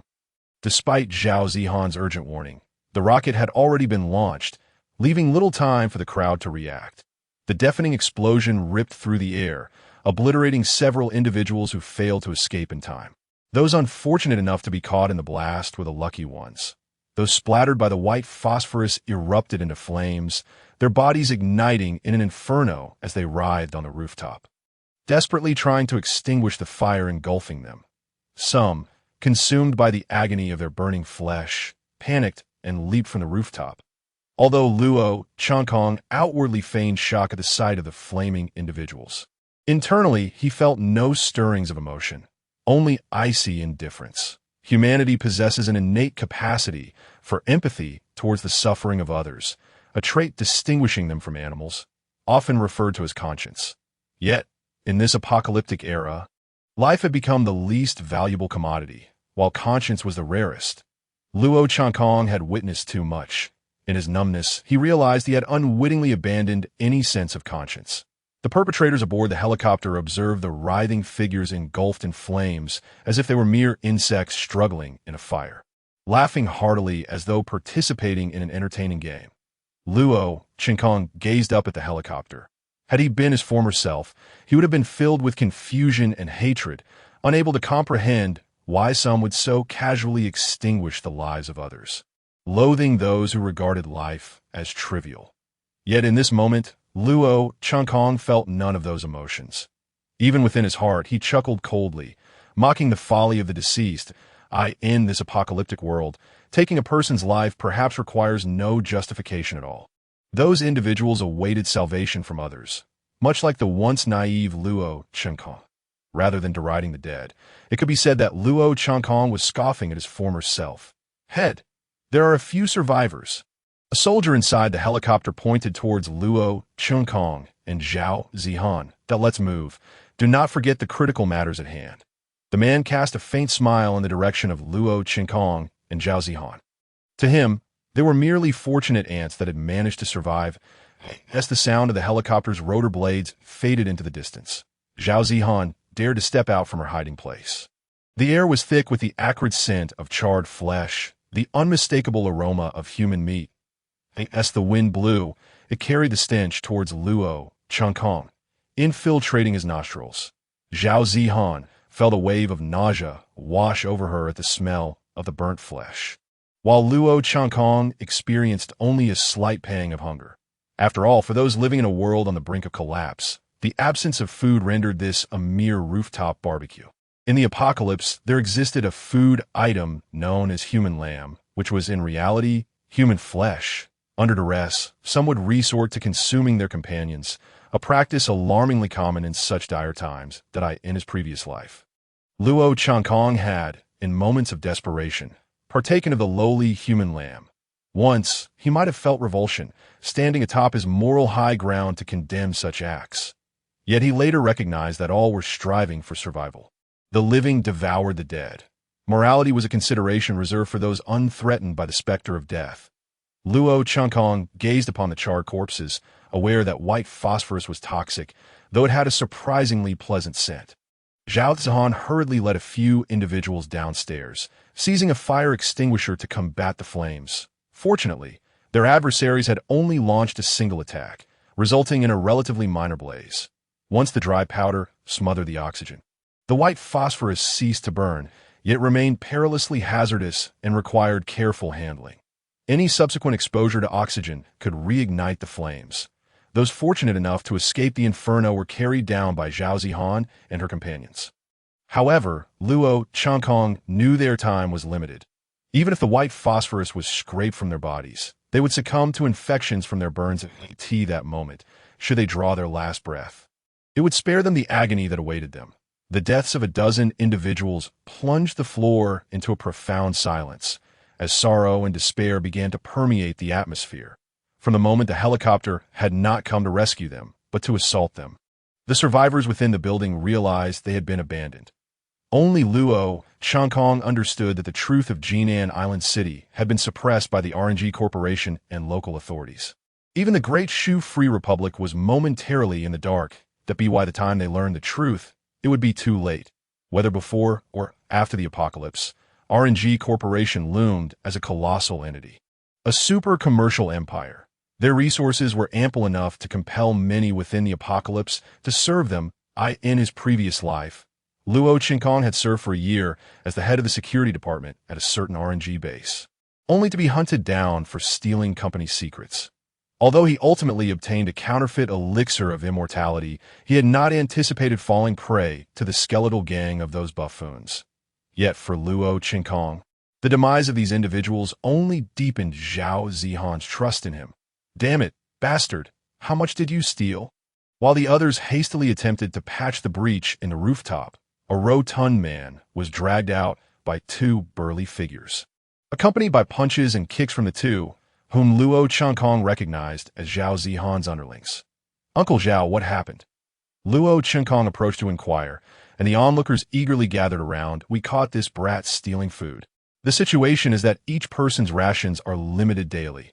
After all, we must endure until rescue arrives." As he spoke, the burly man delivered another brutal kick to the rotund man, eliciting a pained cry. "No one is coming to save us. We finally see a helicopter, and they attack us instead. Don't you understand? We have been abandoned. Even if we must die, we shall die with full bellies." The rotund man clutched his bleeding nose, shouting, "You dare call out!" The burly man unleashed another round of blows on the rotund figure. But the words spoken by the latter silenced the crowd. They had indeed lost hope. Persisting seemed utterly meaningless. "No, it appears we must find a way to escape ourselves. From now on, we will unite in our search for an escape route, and all food will be rationed if any further theft occurs. Do not blame me for casting them out." At this moment, Zhao Zihan stepped forward, addressing everyone with the commanding presence of a true leader. Night descended upon Jinan Island City, even from the heights of the skyscrapers. Luo Chunkong could almost hear the wails of despair echoing through the city. While many might feel uneasy on such a night, Luo Chunkong had long since grown accustomed to it. Those burned during the day had succumbed to suffering or infection before nightfall, perhaps finding relief in death. What lay beyond this life was an enigma even to Luo Chunkong, the reincarnated soul. However, he was certain that the afterlife held no hell, for this world was hell enough. After a day of toil, Zhao Zihan collapsed from a sudden fever. Yet this was a normal occurrence anticipated by Luo Chunkong, that if one was fortunate enough not to transform into a zombie, any survivor would inevitably experience a high fever within 10 days. In the current Jinan Island City, Luo Chunkong's primary objective was to escape, and the island was surrounded by treacherous seas. Furthermore, the RNG Corporation's patrol boats, satellites, and drones constantly monitored the city. Otherwise, the ship that had once carried many to safety would not have been destroyed. Should Luo Chunkong follow the same path as in his previous life, he could not guarantee his survival amidst the ensuing chaos. He was acutely aware that his actions might alter the future. In Luo Chunkong's plan, escaping via an RNG helicopter or transport plane was the optimal choice. ideally before the RNG corporation could react. Zhao Zihan's fever state caused some to stir with restless intent. However, one person managed to suppress the growing unrest, a childhood friend of Zhao Zihan and the owner of the building. According to Luo Qinkong's memories from his previous life, he believed the man was named Zhao Weipeng. Sharing the same village, they bore the same surname that in his former life. Zhao Weipeng had perished while covering for Zhao Zihan and her group during their evacuation, ultimately being consumed by the horde. In Luo Qinkong's recollection, he was a man of integrity and reliability. After Zhao Zihan fell ill, her subordinates readily obeyed Zhao Weipeng's commands. Given that Zhao Zihan's underlings wielded firearms, the survivors were inclined to listen to both Zhao Zihan and Zhao Weipeng. Compared to many survivor factions Luo Qinkong had encountered as memories, Zhao Zihan and Zhao Weipeng were remarkably benevolent, as they did not compel survivors to engage in heinous acts or demand exorbitant prices. However, survival in the apocalypse necessitated viewing all through a lens of utmost suspicion. Otherwise, one would not survive. Thus, Zhao Zihan and her group retained control over the firearms. Luo Qinkong stood by the window, gazing out at the pitch-black city.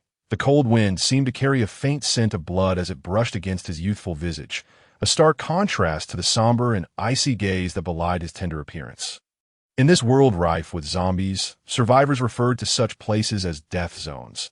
The sensation of being ensnared in such a death zone had become second nature to Luo Qinkong, erasing the fear and panic of his youth.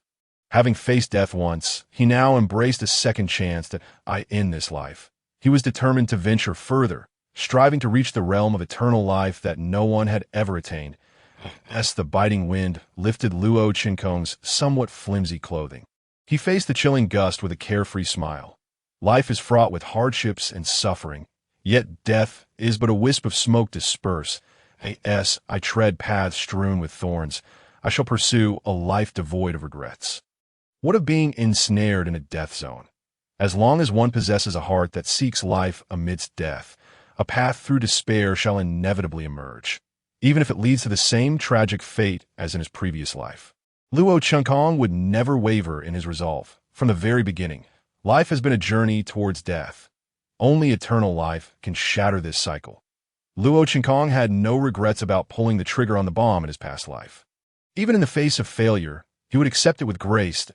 In his previous life, he might have lamented failures in certain events. However, at this moment, Luo Qinkong no longer harbored any regrets, nor would he ever again.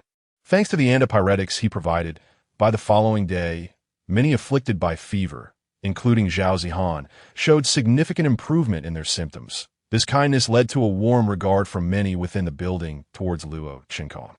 The apocalypse had not yet fully erupted, and given that Jinnandao City had only recently experienced its outbreak, most individuals still clung to the values they held prior to the cataclysm. Although a few remained vigilant, the majority were grateful and sought to repay kindness, a stark contrast to the twisted morals that emerged after the world fell apart. In the post-apocalyptic era, conscience had become a rare commodity. Nevertheless, the goodwill and benevolence these individuals extended towards Luo Qinkong were, in his eyes, merely tools to be utilized. Zhao Weipeng was devising a general plan for their escape from Jinnandao City, assigning each person their respective tasks. Some were to maintain the generator, others to guard food and supplies, while a few fully armed individuals prepared to clear other areas of the building of zombies. Zhao Weipeng exhibited particular care for Luo Qinkong, assigning him a relatively easy task: to observe the surroundings with binoculars, watching for any approaching survivors. According to Luo Qinkong's memories during his previous life, he too had escaped in a bus alongside his schoolmates at this very moment. However, there had been a person on that bus who concealed his zombie bite, leading to a sudden transformation that plunged the bus into chaos, ultimately resulting in a collision that caused it to flip nearby. That time, he had been left bloodied and dazed, barely managing to escape, almost losing his life to the pursuing undead. Calculating the time, it should be happening now. With a cold expression, Luo Qinkong gazed into the distance. This was indeed the moment the bus would meet its fate, barring any unforeseen circumstances, standing at the observation point by the window. After approximately 10 minutes of waiting, Luo Qinkong spotted a white bus speeding towards them from down the street, plowing through everything in its path. Zombies wandering on the road and abandoned vehicles were sent flying. However, the street remained too chaotic, and, after crashing into several cars, the bus ultimately overturned, just as Luo Qinkong remembered from his previous life. Penggu, I've spotted a bus, but it has overturned. Should we go rescue them? Luo Qinkong reported to Zhao Weiping via the intercom. Despite having been morally coerced by his classmates and teachers in his former life, after enduring so much, Luo Qinkong had long since become indifferent to many things. He harbored no hatred towards them. Indeed, those wretches were hardly worth his animosity. Would one truly hate an insect merely passing by? If, after 40 years, one still fixated on trivial grievances, it would indicate a lack of vision and resolve, unfit for grand endeavors. Moreover, even if Luo Qinkong chose not to report, the commotion would undoubtedly draw Zhao Weiping's attention. Tio later discovered that he had failed to report such a significant event would be a foolish misstep. Xiaokong, you stay up there and leave the matters below to us. Zhao Weiping's voice came through the intercom. Due to the goodwill generated by Luo Qinkong's provision of antipyretics, Zhao Weiping was particularly considerate towards him. It was worth noting that in his previous life, Zhao Weiping regarded Luo Qinkong no differently than his other classmates. He would still be expected to perform arduous tasks without such leniency. Understood, Luo Qinkong replied, switching off the intercom and resuming his observation of the bus below. The noise created by the overturned bus naturally attracted a considerable number of zombies, and some who could not escape in time became the undead's meal, while only a few managed to flee towards the building. Soon, Luo Qinkong spotted several black SUVs emerging from the garage, heading to rescue the survivors. The unfolding scene mirrored his previous life exactly, the only difference being the absence of his former self from the narrative. Those who ran slowly fell prey to the zombies, yet it was precisely these individuals who earned the remaining survivors a chance to escape. As the undead feasted upon the unfortunate souls, the black SUVs swiftly collected the surviving individuals, quickly retreating towards the underground parking lot of the building, as for those who were overtaken or unable to escape from the bus. They were simply abandoned by Zhao Weiping. From his lofty perch, Luo Qinkong could still hear the anguished cries of those unfortunate souls. The sensation of being devoured by the zombies was not one to be dismissed lightly. It was indeed a torturous way to perish. Ding! With the sound of the elevator arriving, a group of students clad in uniforms appeared before the survivors in the building, their expressions still reflecting shock and terror. After all, nearly half of their bus had been left behind. Especially for those who had fled, the chilling screams of their companions echoed in their minds, constituting an immense psychological torment. Many could not control their emotions and burst into tears. A natural reaction, for not everyone, unlike Luo Qinkong, had experienced such a vast array of trials that rendered them indifferent. Even in his previous life, Luo Qinkong had wept numerous times. It was only later that he found himself unable to summon tears when he wished to cry. Setting down the binoculars, Luo Qinkong departed from his observation post and made his way to the elevator entrance, where the survivors had prepared some food and water, attending to the injuries of several individuals. With the arrival of these new survivors, the total number in the building surged to around 50, signifying a looming pressure on their already strained resources. Luo Qinkong, teacher, it's Luo Qinkong. The surviving students immediately recognized him amidst the crowd. A revelation that did not surprise Luo Qinkong in the least. After all, in his previous life, he had escaped alongside them to this very point. Thus he was aware that those who had arrived were survivors from his own class and a few others. Luo Qinkong's gaze fell upon a middle-aged man among the surviving students.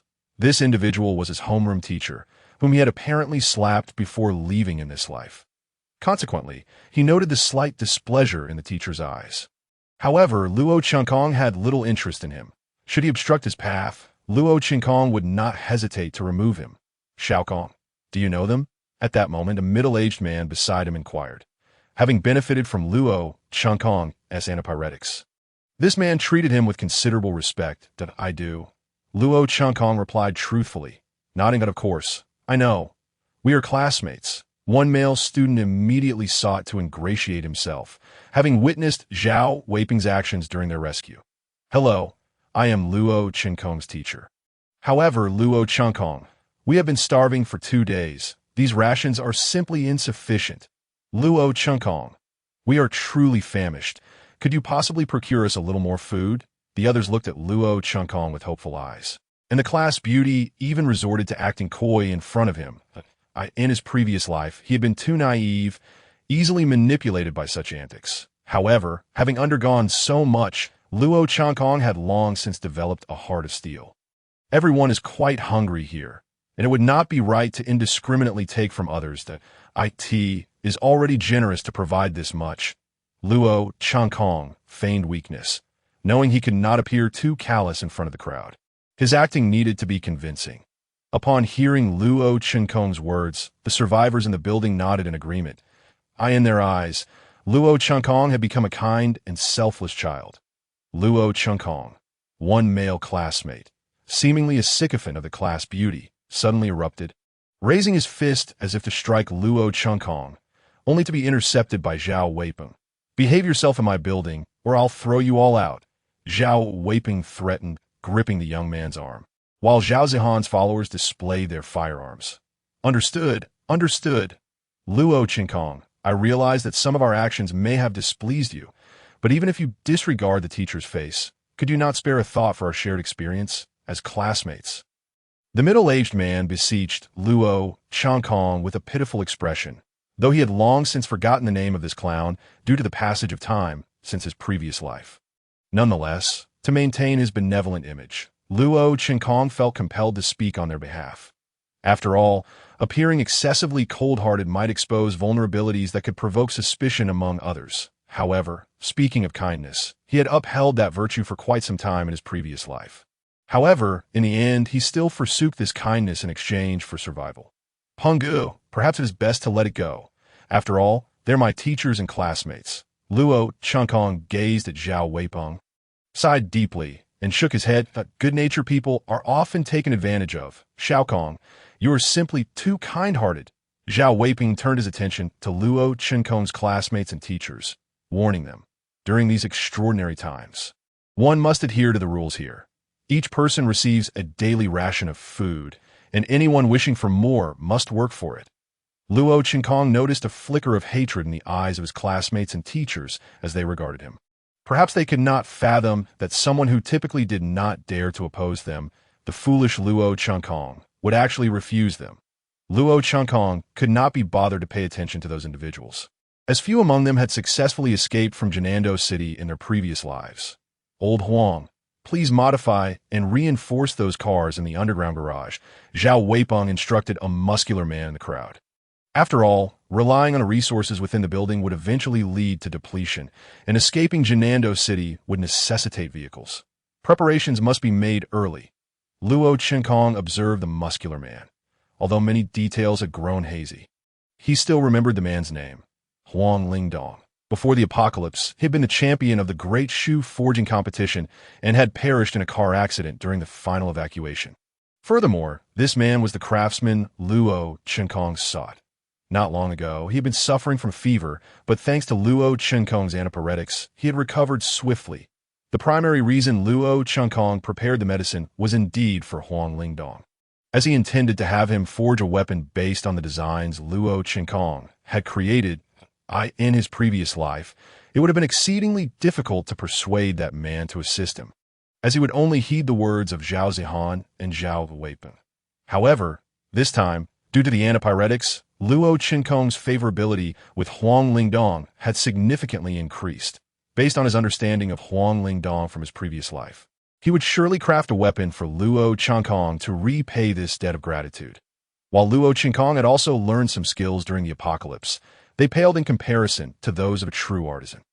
To him, those were merely amateur abilities, while for Huang Lingdong, they were essential skills for survival. Moreover, Luo Qinkong had no desire to waste time honing those skills. It was best to have Huang Lingdong handle it. Luo Qinkong rummaged through his backpack and pulled out a drawing of a hidden sword he had already sketched, folding it neatly and placing it in his pocket. This concealed sword was one of the pieces of equipment Luo Qinkong had used in his previous life.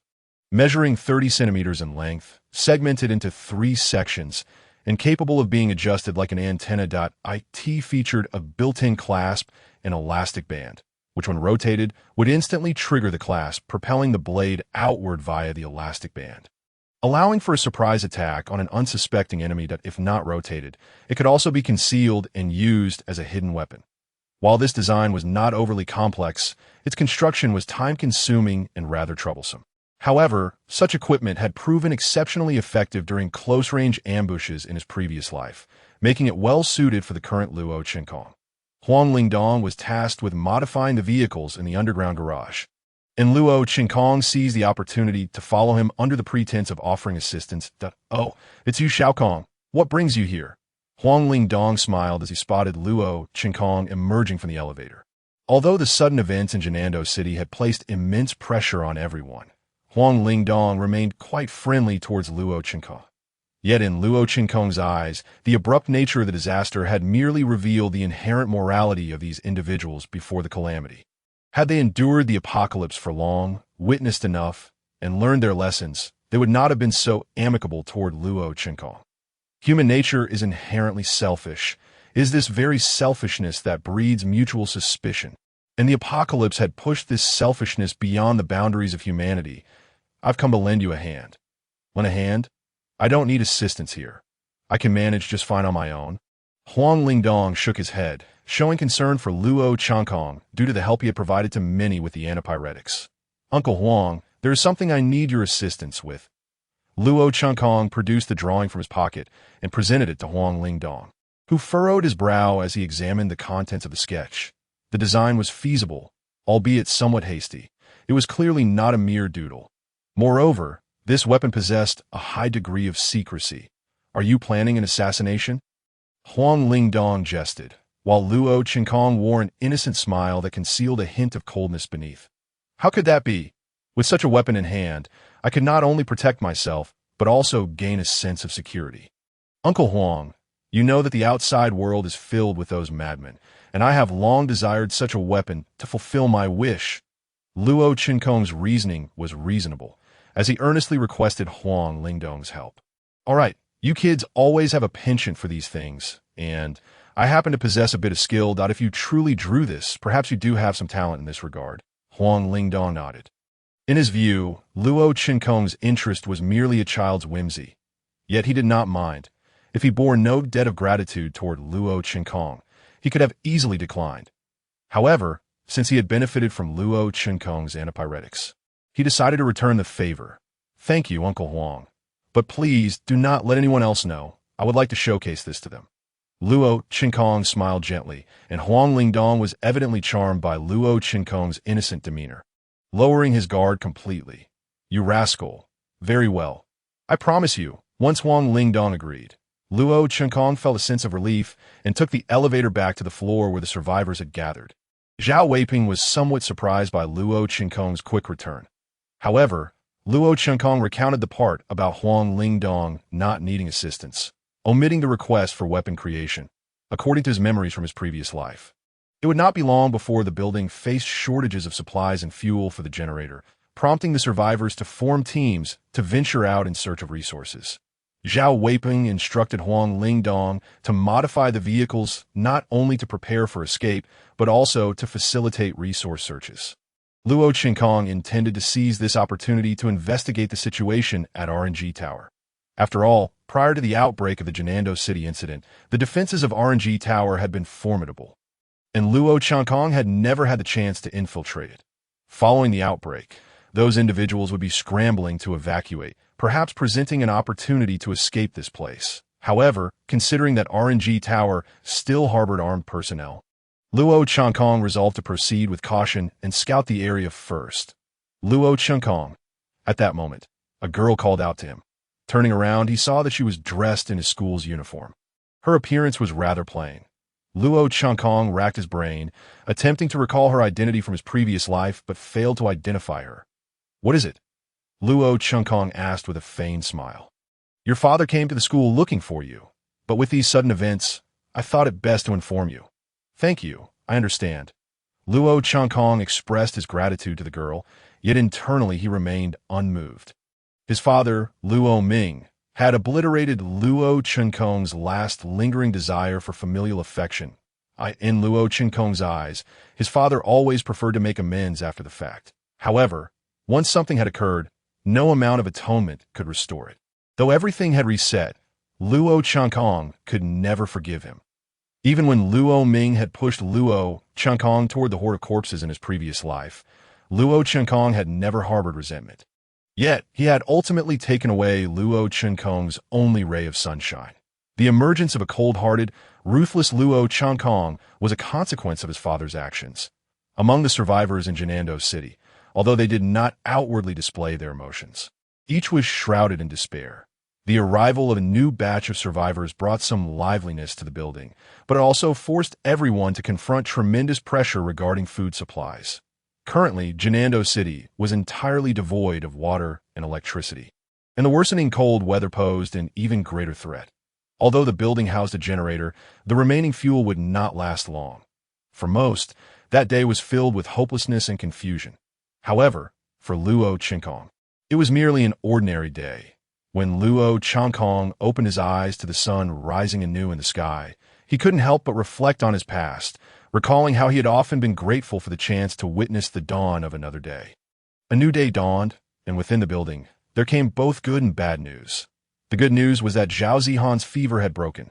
The bad news was that a death squad was to be formed to venture out in search of supplies. Given the peculiar circumstances in Jinnando City, not everyone was willing to participate in the expedition. Aside from the self-nominated Zhao Zihan and the few loyal followers who constantly accompanied him, the remaining participants were determined through a lottery system, which of course was restricted solely to the male members.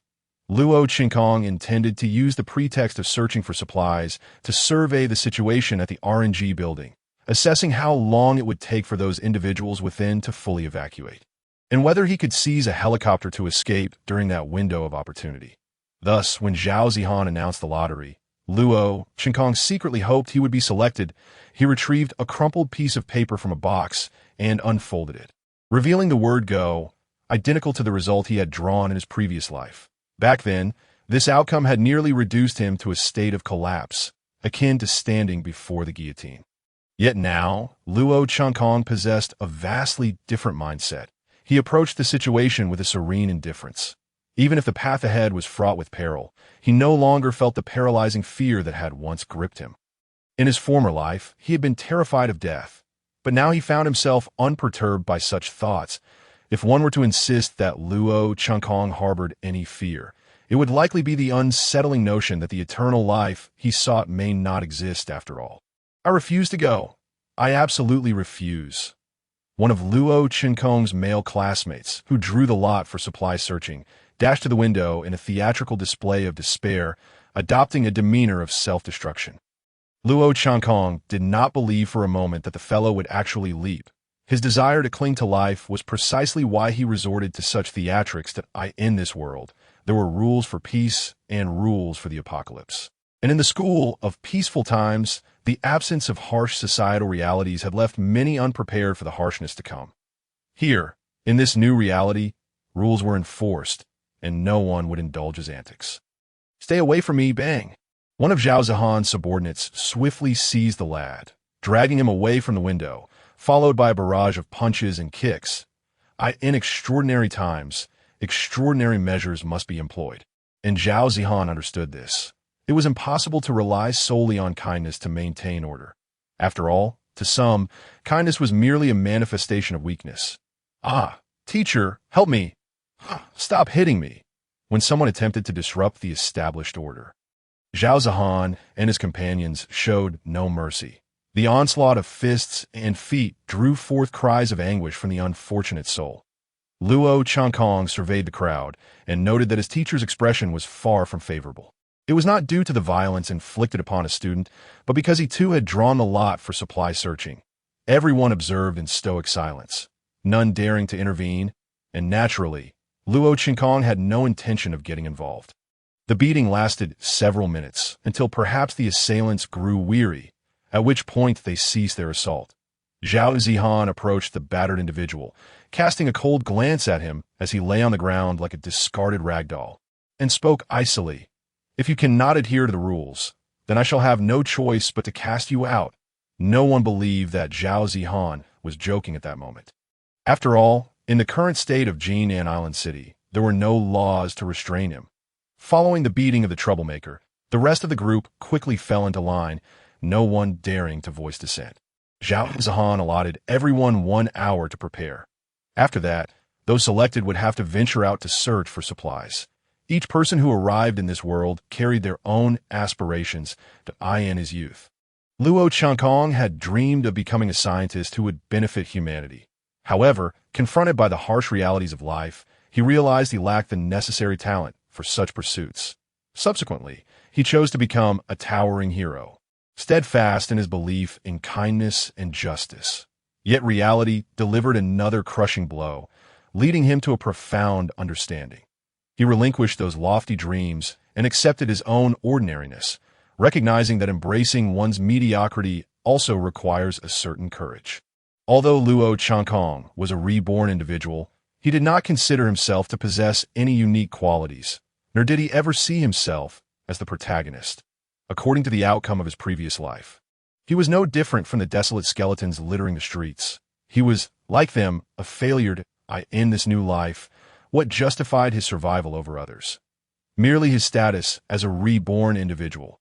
Luo Changkong refused to be complacent because of this identity. On the contrary, he remained more cautious than before.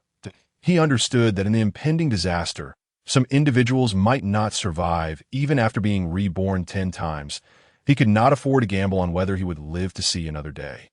Thus, on the quest for immortality, Luo Changkong remained vigilant and prudent.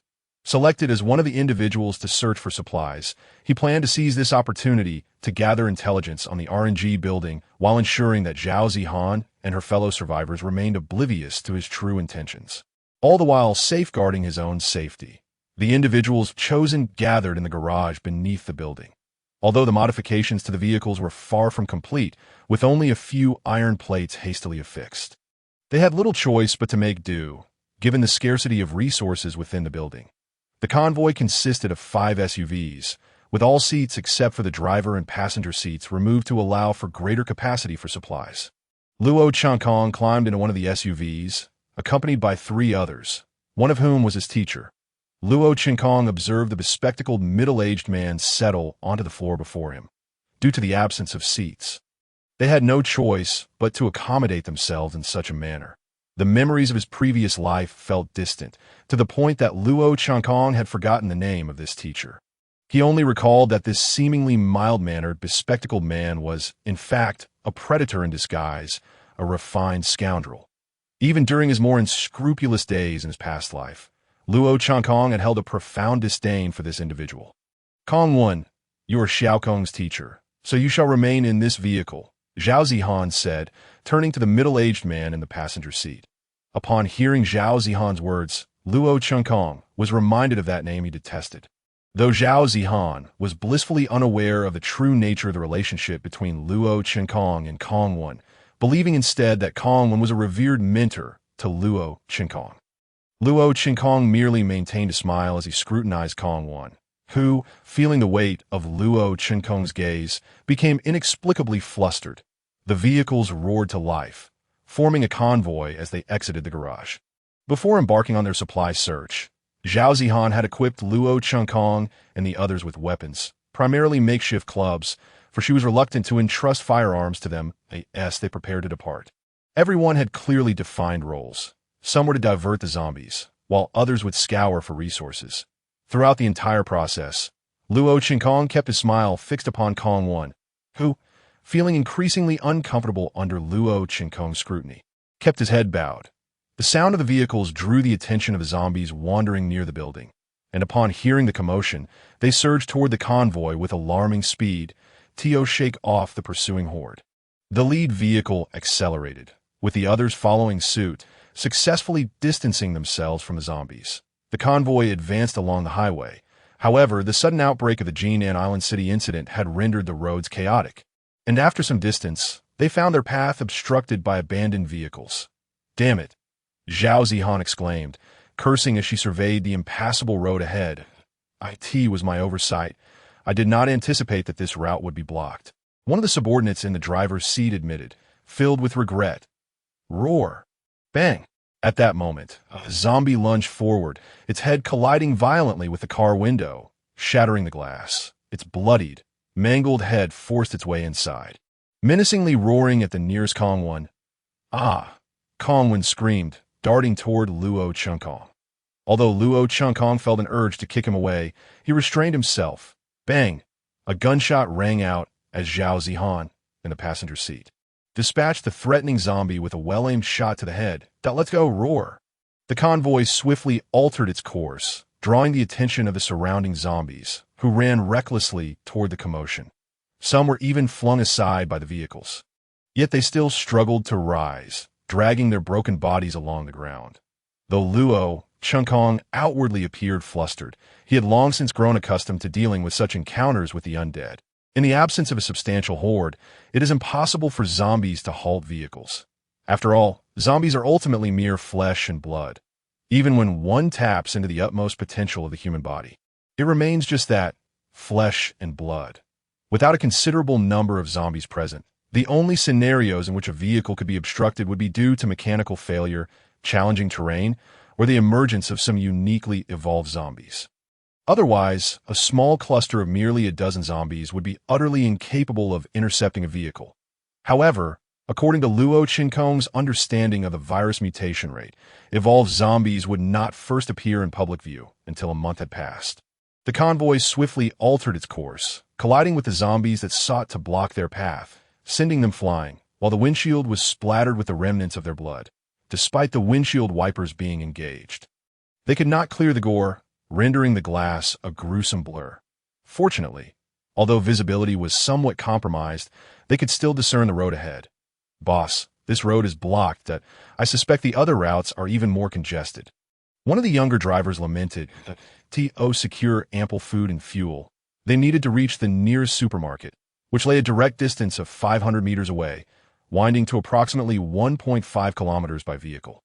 Typically, this journey would take mere minutes, but now the thriving area leading to the supermarket was completely choked with vehicles.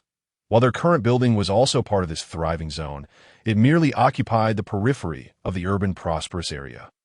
Thus, while some vehicles obstructed the road, the congestion was not as severe.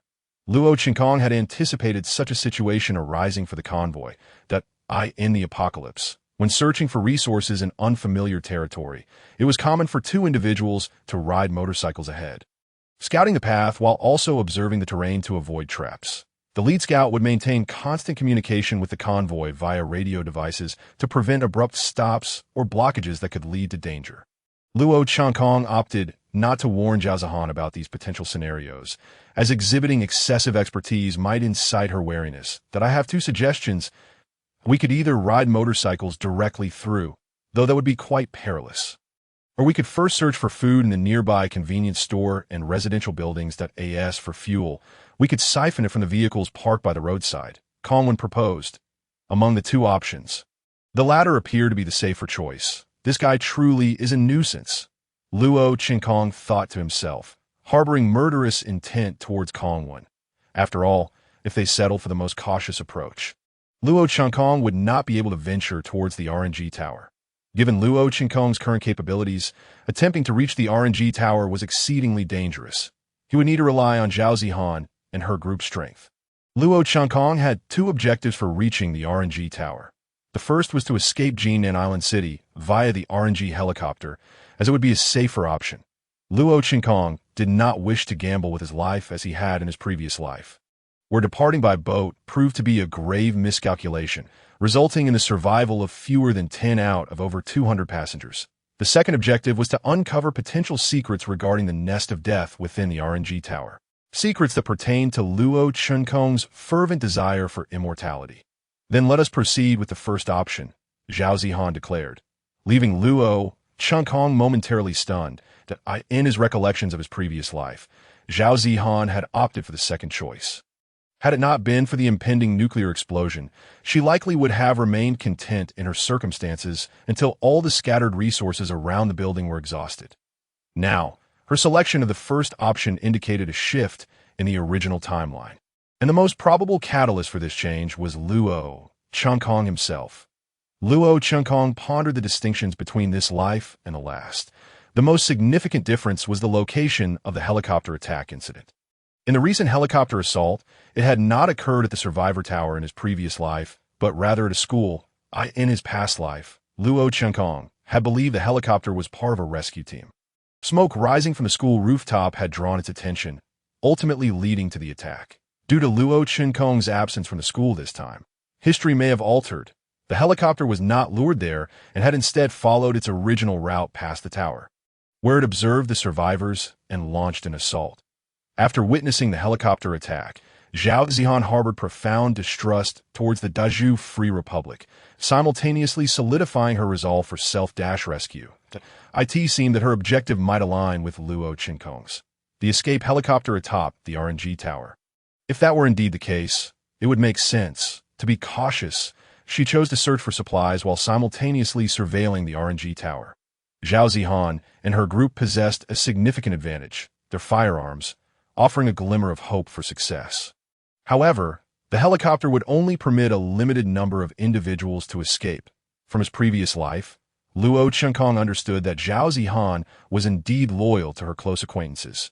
Yet her concern was primarily for those she knew well.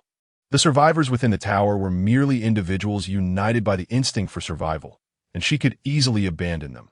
For Luo Chunkong, if Zhao Zihan were to impede his plans, he would not hesitate to eliminate her without a second thought. Boss, let us return and prepare the motorcycles. Perhaps the RNG tower harbors a means for us to escape this place. Our mission extends beyond merely scavenging supplies. We must also find a way out. Zhao Zihan proactively articulated her plan at this moment. Openly acknowledging their intentions was a wise decision, as everyone wished to flee, which would galvanize their enthusiasm. Perhaps at this moment, Zhao Zihan believed that everyone had a chance to escape the city. Yet only Luo Chunkong, who had lived through it once, understood that only a fortunate few could escape from Jin and Island City. Boss, we have a situation. Suddenly, one of the drivers shouted, pointing towards the rearview mirror. As the group turned to look behind them, they beheld a humanoid creature, entirely blood-red and covered in grotesque, densely packed pustules, pursuing the vehicle with a speed surpassing that of ordinary zombies. Upon sighting the creature, Luo Chunkong's mind immediately conjured the information about it. Blood-toxic zombie. In his previous life, Luo Chunkong had first encountered this particular type of zombie during the Nest of Death incident, where he was responsible for logistics on the front lines, transporting supplies. During one such delivery, he had encountered this monstrous zombie, and due to inexperience and a lack of countermeasures, 5 individuals had perished before they succeeded in eliminating it since the Nest of Death incident. These creatures had begun to appear with alarming frequency. Luo Chunkong had encountered blood-toxic zombies over 20 times, though certainly not 100 later, during his midlife while serving as the head of security at an RNG base. He learned that these blood-toxic zombies were mass-produced special zombies created by the RNG Corporation. However, according to Luo Chunkong's knowledge, these special zombies were manufactured in bulk at the Nest of Death base. Yet due to their uncontrollable nature, they were deemed unfit as biological weapons and sealed within the Nest of Death. After the disaster of the Nest of Death, these zombies escaped, leading to a proliferation of blood-toxic zombies. Covered in numerous pustules, the blood-toxic zombies' bones had also morphed due to the virus, rendering it incapable of standing upright. It could only crawl on all fours, like typical zombies. Its weakness lay in the head. But unlike ordinary zombies, the blood-toxic zombie boasted greater speed, and when the pustules on its body burst, the liquid splattered forth, exhibiting a potent corrosive effect on the skin, if not promptly addressed. It could quickly erode the skin and infect it with the virus. Individuals infected by the blood-toxic zombie would initially present as regular zombies, but after approximately a month, their bodies would undergo changes, ultimately transforming them into blood-toxic zombies. Bang! With a dull thud, the blood-toxic zombie leaped onto the roof of the vehicle. Everyone, except Luo Chunkong, was taken aback by the creature's rapid pursuit, as they had not anticipated such explosive power and speed from a zombie. Steady the vehicle, thud. Another dull thud resounded as the blood-toxic zombie landed on the engine hood. Without hesitation, Zhao Zihan pulled the trigger, and the bullet pierced through the glass, striking the blood-toxic zombie in the head. However, Her shot was insufficient to eliminate the creature. Despite hitting the critical area, the handgun's limited power, being from a shooting range, was inadequate. The pustules on the blood-toxic zombie burst, and the red pus splattered across the windshield. Fortunately, Zhao Zihan's shot only managed to create a small hole in the glass. Had the pus splattered inside, both she and the driver would have faced certain death. With a hard brake, the vehicle came to a halt, and the blood-toxic zombie was flung off the engine hood, soaring several meters away. Crush that monster! Zhao Zihan promptly issued commands to his nearby subordinate, who did not hesitate, despite the fact that the glass ahead had rendered visibility nearly non-existent. A resounding boom echoed, accompanied by the harrowing screams of the blood-toxic corpse. Had they succeeded in eliminating it? The subordinate was visibly shaken by the monstrous sight, his body trembling uncontrollably. Zhao Zihan rolled down the car window and leaned out, only to discover that the blood-toxic corpse was crushed between their vehicle and one parked at the roadside, lifeless beyond measure. Damn it, those bastards flee so swiftly at the slightest hint of danger. Zhao Zihan, incensed, seized the walkie-talkie and began to call for the now elusive convoy. "Sister, it seems our vehicle has stalled." The driver confessed awkwardly. "That collision appears to have caused some issues. This is bad. Everyone get out. You too. Fix the car. I and Shao Kong will keep watch." In response to Zhao Zihan's orders, Kongwen dared not voice any dissent and began retrieving tools alongside the subordinate to repair the vehicle. Meanwhile, Zhao Zihan and Luo Changkong remained vigilant, constantly surveying their surroundings and attempting to contact the convoy, awaiting their rescue. Roar. Just as everyone exited to commence repairs, the chilling roars of zombies resounded. Luo Changkong and Zhao Zihan witnessed a horde of zombies drawn by the commotion, surging toward the few remaining survivors. "Everyone scatter!" Without waiting for Zhao Zihan to speak, Luo Changkong dashed toward a nearby building, prioritizing survival over their vehicle, with his extensive experience confronting zombies in his past life. Luo Changkong understood that racing against partially decomposed zombies on flat ground was a foolhardy endeavor. The muscle of a zombie, undeterred by decay, could unleash unimaginable potential under the pressure of the virus. In this life, Luo Changkong was no superhuman.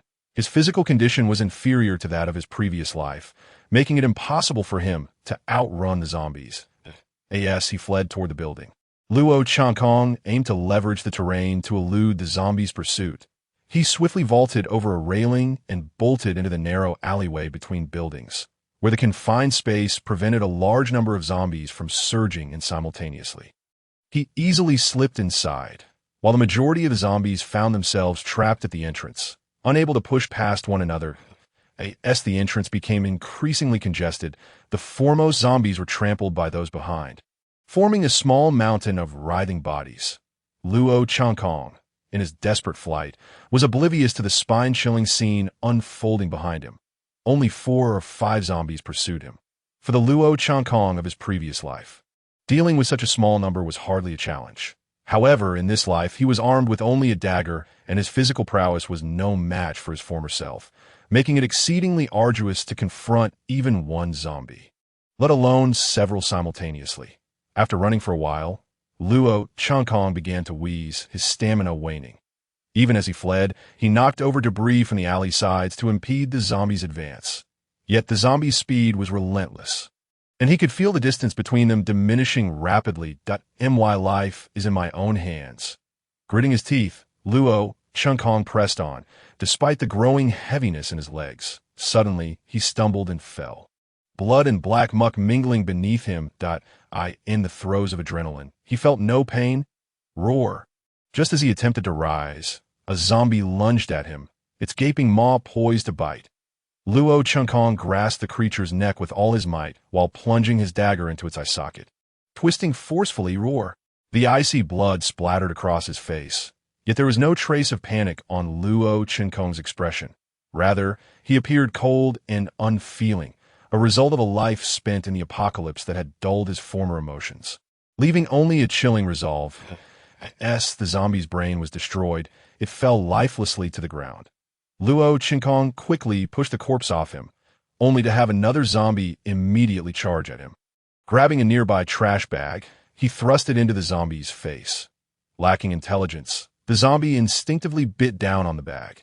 The creature knocked Luo Qinkong to the ground again, but he seized his dagger once more, driving it into the zombie's temple to obliterate its brain. The adrenaline coursing through him had allowed him to dispatch 2 zombies, but he was clearly starting to struggle as he finally managed to stand. He spotted 2 more zombies charging toward him, dressed in a tattered green military coat, adorned with a green beret and a black eye patch. A grimy old man with one eye and one arm ambled through the shabby streets of the human settlement. Despite his white hair, his gaze remained filled with indifference and weariness. His waist hung the head of a unique zombie, causing those around him, be they beggars on the street or local thugs collecting protection fees, to part ways. Fearful of obstructing his path, it's him, the bounty hunter, Old Fox, the plague bringer. That head appears to be the Night Zombie King's. He truly defeated that monster, which means he single-handedly cleared an entire nest. An entire nest? How could one person possibly accomplish that? Unperturbed by the murmurs around him, the old man continued along the street, coming face to face with a scarred brute, flanked by a cadre of fully armed subordinates, guards of the shelter and the ones who had issued the bounty for the Night Zombie King. "Here's what you asked for." The old man tossed the head to the brute, who nodded at the gruesome sight on the ground. "That I didn't expect you to actually pull it off, Luo Qinkong. Have you considered staying here as an instructor? After all, you're getting older. There will come a time when you can't move. Here, you could live out your days in peace, free from the threat of zombies." The scarred man urged, hoping to entice the famed Old Fox to remain. The moniker Old Fox spoke to both the man's cunning and the respect for his vast experience in this world. There exists a fish that relentlessly swims upstream. Even when swept downstream time and again or preyed upon by predators, their eyes remain fixated on a singular destination. They spawn at their destination, leaving behind hope before quietly passing away. That is the meaning of their existence, and why purpose has yet to be fulfilled. Even if I perish on this path one day, I will have no regrets. But what you seek does not exist. Ha ha ha ha. Upon hearing the scar man's words, Luo Qinkong erupted into manic laughter, an unsettling glint in his eyes. "What are you laughing at?" "I laugh because it is precisely for that reason that you are ordinary.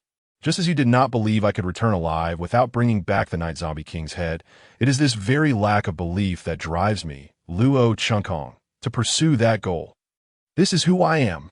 Luo Qinkong shook off his thoughts, withdrawing the dagger from the zombie's head, collapsing onto the ground, gasping for breath, his body drenched in blood, though it was the blood of zombies. He had managed to eliminate the last 2 zombies that had pursued him with great difficulty. Yet, he knew he could not remain there long. More zombies would soon come. Once again, he felt gratitude for being alive. For Luo Qinkong, each second spent alive was a gain. Even when faced with certain death, he would fight with all his might. Even in death, he would accept it with serenity, for there was nothing he could not bear. Once Luo Qinkong had knelt before reality, succumbing to madness through constant capitulation. But in this life, no matter how thorny the future may be, he would not yield again in his previous life. Luo Qinkong had single-handedly slain a creature as formidable as the Night Zombie King. It was inconceivable that he now struggled so against mere ordinary zombies. However, having come this far in life, it would be a pity not to surpass his last existence. Roar!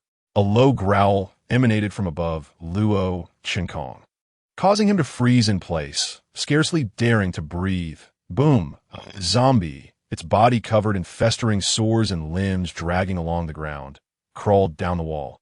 Its gaping maw oozed repulsive slime, while its densely clustered, spider-like compound eyes fixated intently on Luo Qinkong.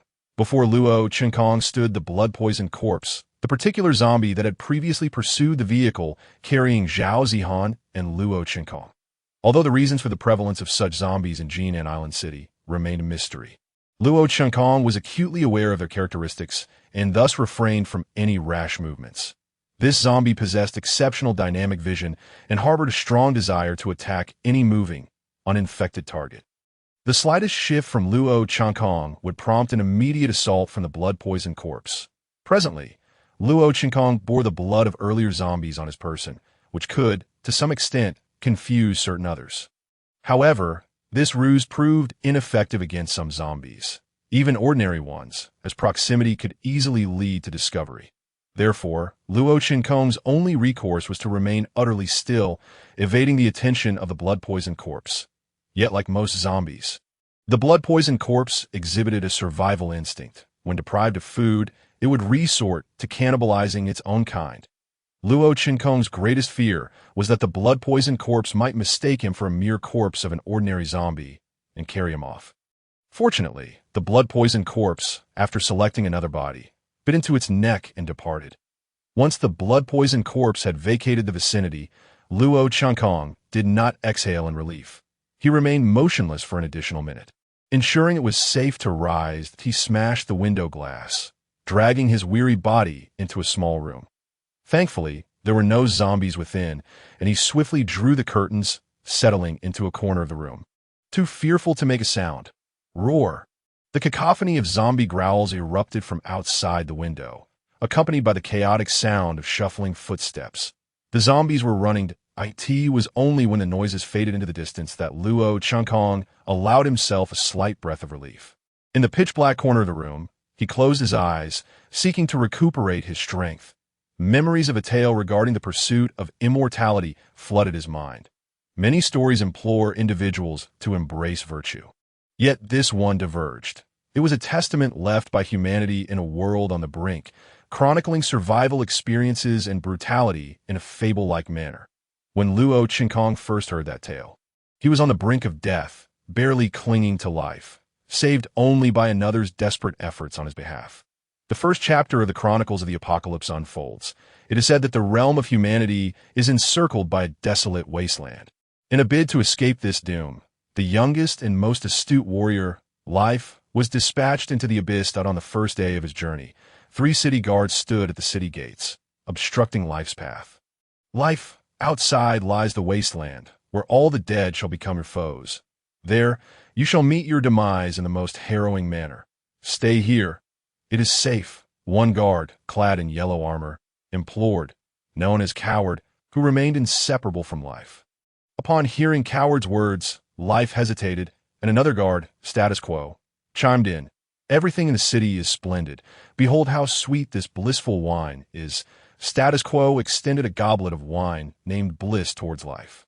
Life took a small sip, swaying as if transported to paradise. However, as Life prepared for a second sip, the third guard struck him across the face, spilling the Bliss wine.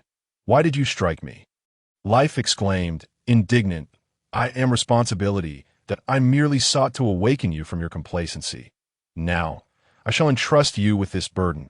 Responsibility removed a weight from his back and handed it to Life, though the burden was not excessively large. Its weight surpassed Life's imagination, rendering him breathless. This burden is too heavy. I can scarcely breathe. Life gasped, eager to discard the load. Yet responsibility intervened. This burden contains the hopes of every soul within this city. You must bear it. Responsibility secured the burden with a rope around Life's shoulders. After completing this task, Life was driven from the city he had known since childhood, laden with the hopes imposed upon him by its inhabitants.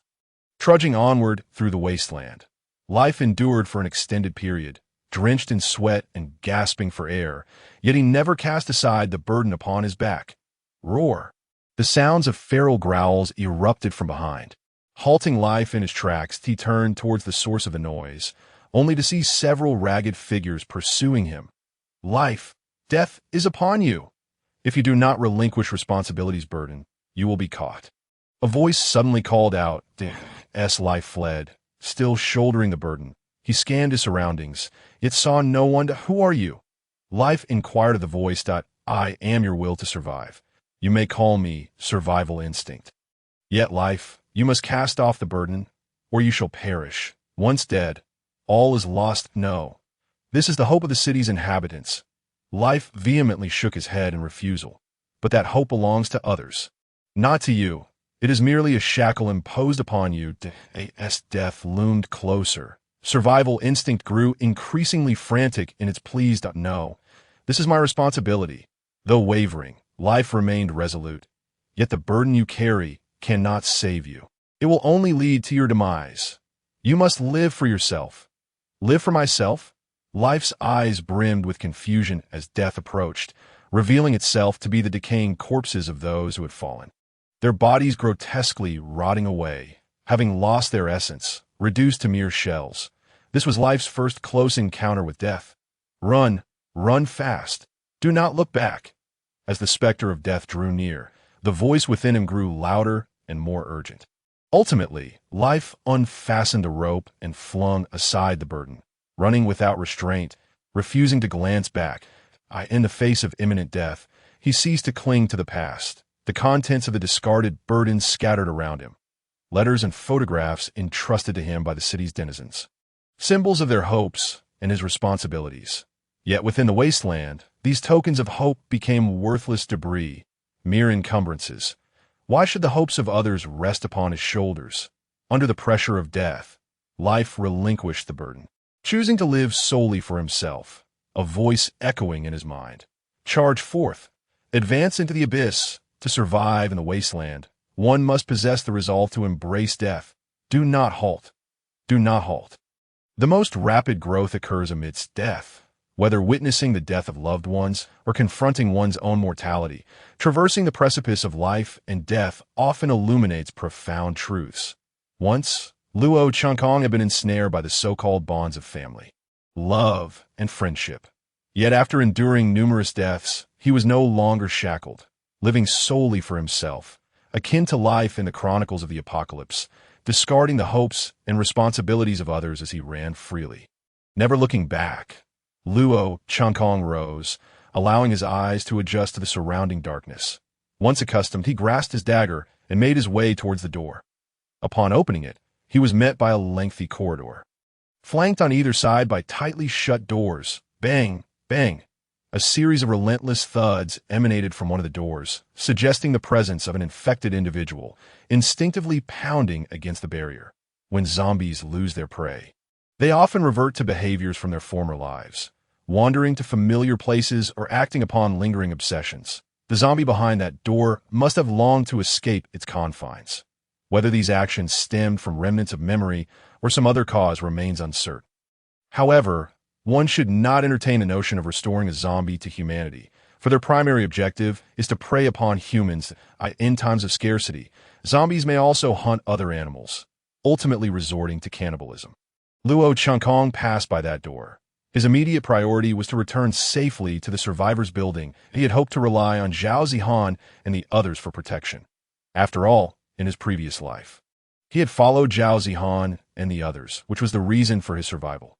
However, in this life, compared to the last, there was a slight deviation, a deviation that led Luo Changkong to face a situation entirely different from that of his former existence. In his previous life, Luo Changkong had comprehended a crucial lesson. Never place hope in others, thus, he had always relied solely on himself. Even when confronted with the solitude of his current circumstances, he had long been mentally prepared. Reflecting on the sudden emergence of the blood-poisoned corpses, and realizing there was more than one, Luo Changkong began to recall the events that transpired on Jinan Island in his previous life. It was noteworthy that in his former existence, no blood-poisoned corpses had appeared on Jinan Island. The time and place where these corpses should have manifested were indeed 5 years later. At the Death Nest base, had he inadvertently altered something? Luo Changkong pondered his encounters with RNG Corporation since his rebirth, which seemed to be limited to the single occasion before the outbreak of the Jinan Island incident when he had visited the RNG building, and the subsequent encounter with the RNG helicopter atop the survivor building. This moment, he could not fathom what actions he had taken to alter the familiar course of history. Yet he was certain of one thing. The so-called evolved zombies may have already appeared. An RNG Corporation might have been conducting research on them well in advance. Since the past could not be changed, Luo Changkong turned his thoughts to the future, relying on his understanding of Jinan Island City from his previous life to seek a glimmer of hope.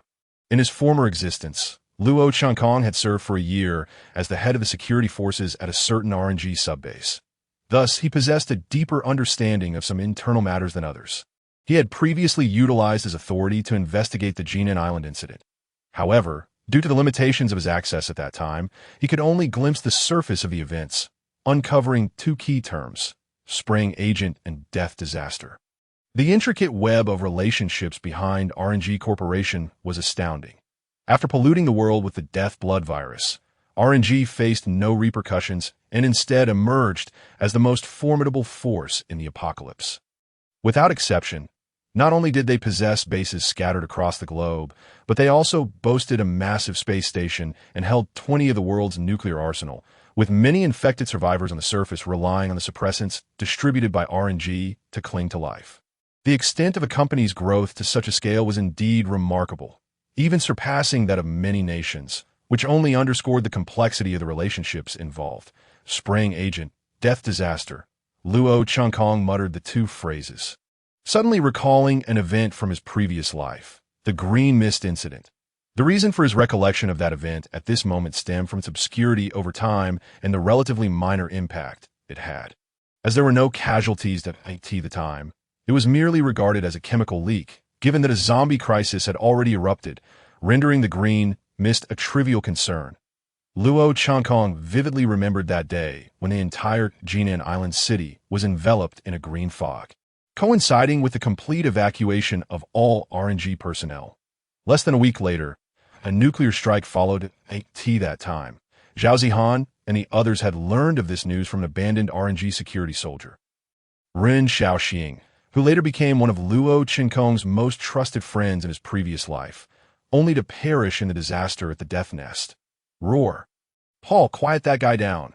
As Luo Qinkong was deep in thought, the outside world erupted with the roars of zombies and frantic shouts. Cautiously, he leaned out to peek through the window and observe a group of fully armed individuals surrounding a blood-poisoned corpse, which had become immobilized. RNG.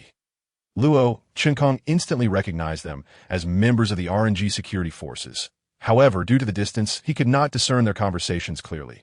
The escaped specimen has been successfully captured, declared a man at the forefront into his walkie-talkie, maintaining a smile throughout. This man was none other than the individual who had attacked the survivor building from the helicopter. Zoya, you and your subordinates have recklessly assaulted the survivors, violating company agreements. Not only did you miss the handover time, allowing the specimen bound for the Death Nest base to escape, but if you fail to recapture the remaining specimens, you might as well prepare to remain here with the survivors. Came the disgruntled response from the other end of the walkie-talkie. It's merely a 5-minute delay. This is clearly a failure on your subordinate's part.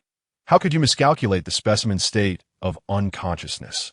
And were the restraints you used mere decorations? Zoya retorted, showing no regard for the threats emanating from the other side. Zoya, you must understand that the number of specimens to be transported is considerable, and it's inevitable that, I understand, I will report this matter to the company. We both share responsibility. However, before that, we need to retrieve all the specimens. Furthermore, watch your tone next time, Zoya concluded, shutting off the walkie-talkie. As a soldier blocking Luo Qinkong's view moved aside, he caught a glimpse of Zoya's face, startling him into retreating, fearful of being discovered by that dangerous individual. Luo Qinkong quickly regained his composure.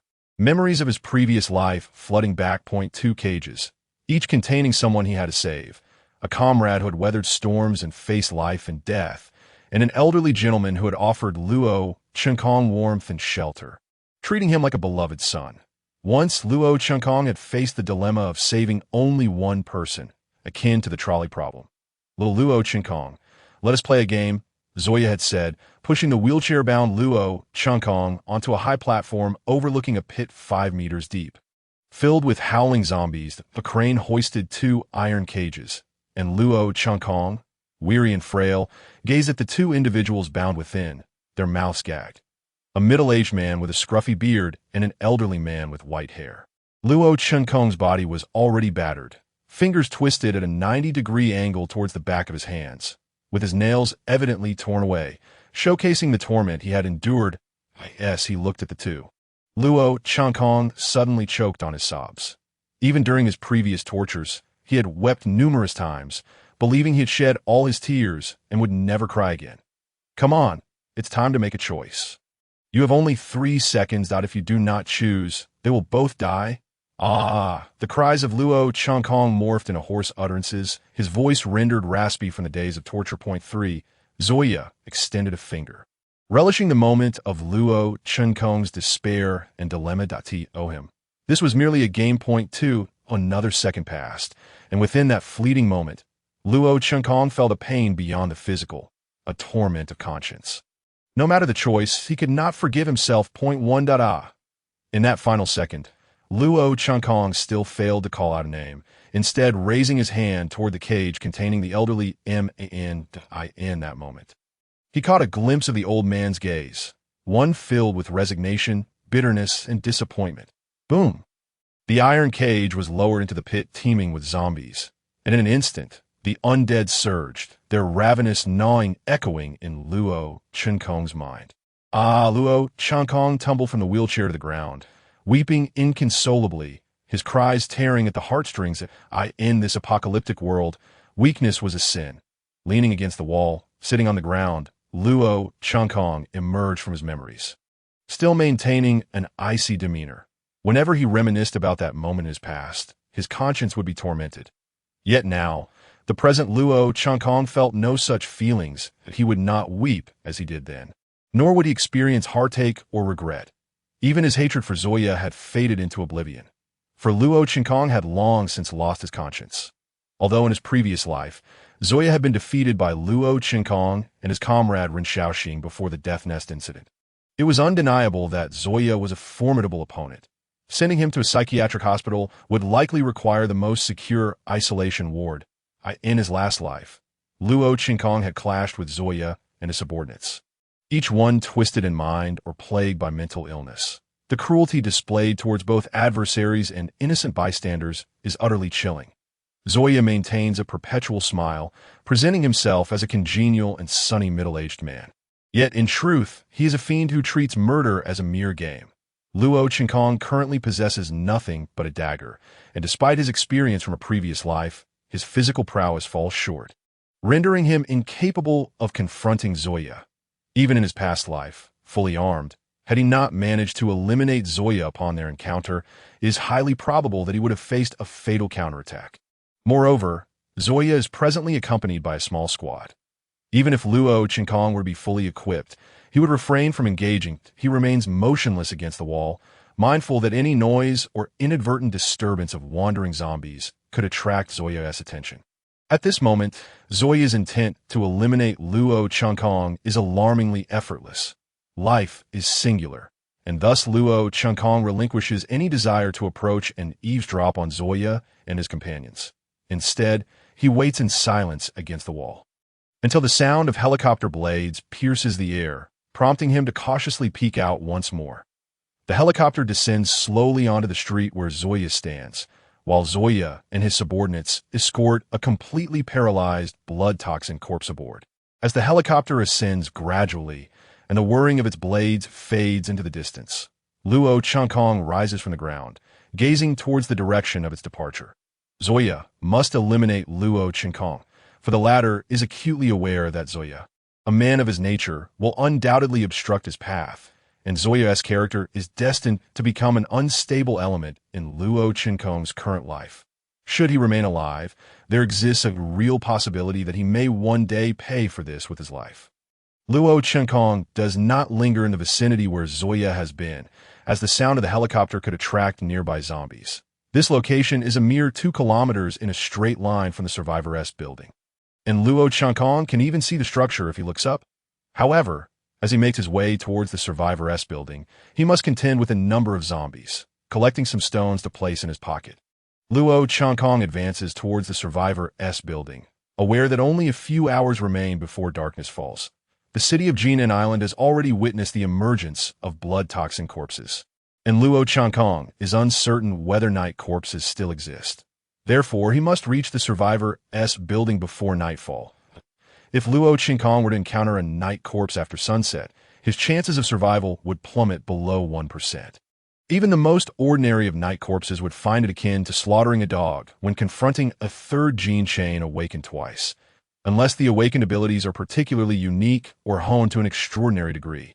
There might be a slim chance for a counterattack, as for ordinary individuals. Dealing with a single night corpse would require specialized weaponry, as typical armaments would prove utterly ineffective.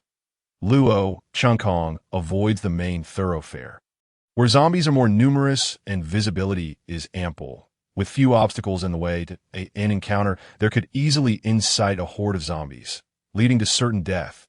Instead, he opts for the narrow alleyways between the buildings, where the terrain is convoluted and offers a chance to evade the undead. However, this choice comes with its own drawbacks, the risk of getting lost or stumbling into a dead end, potentially prolonging his journey significantly.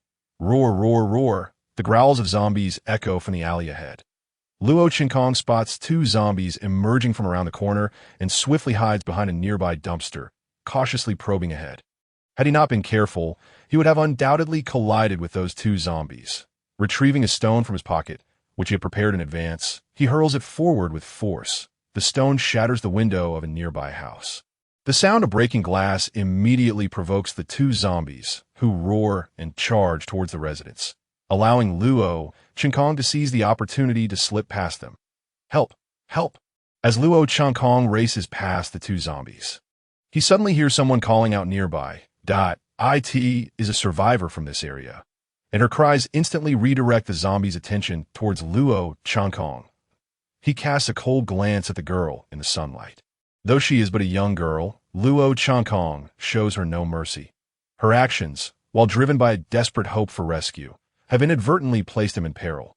Faced with the advancing zombies, Luo Qinkong simultaneously sheds his outer coat, wrapping it around his arm, while wielding the dagger in his other hand. Roar! A zombie lunges at Luo Qinkong, and he swiftly turns, extending his coated arm towards it. The zombie bites down, sinking its teeth into the fabric of the coat. Seizing the moment, Luo Qinkong plunges the dagger into the creature's eye, causing blood to splatter across his face as he viciously twists, obliterating the zombie's brain. Roar! A second zombie charges forth, knocking Luo Qinkong to the ground, causing the dagger to slip from his grasp. Instantly, he raises his arm, encased in the coat, to block the zombie's maw. With his fingers poised like daggers, he thrusts them into the creature's eyes. Roar, roar, roar. The zombie gnashes and bites at Luo Qinkong's arm, now ensconced in layers of fabric. Even through the thick coat, he can feel its crushing bite. He intensifies the pressure of his fingers, twisting them violently within the zombie's head until it finally succumbs, ceasing its struggle. Luo Qinkong pushes the corpse off him, retrieves his fallen dagger, and gazes at the survivor girl who had called for help from the balcony. She appears visibly shaken by the ferocity of his actions. Luo Qinkong scales the wall and, with a leap, grasps the railing of the second-floor balcony, flipping himself inside. The girl, witnessing the bloodied visage of Luo Qinkong, instinctively recoils in fright. No, please don't kill me, she pleads, trembling uncontrollably.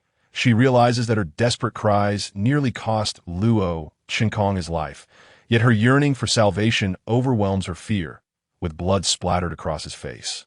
Luo Qinkong's appearance is indeed fearsome, and given his recent brutal confrontation with the zombies, it is no wonder the girl is terrified. Crouch down and don't move, or I will kill you, he states coldly, striding towards the refrigerator in the room. Wait!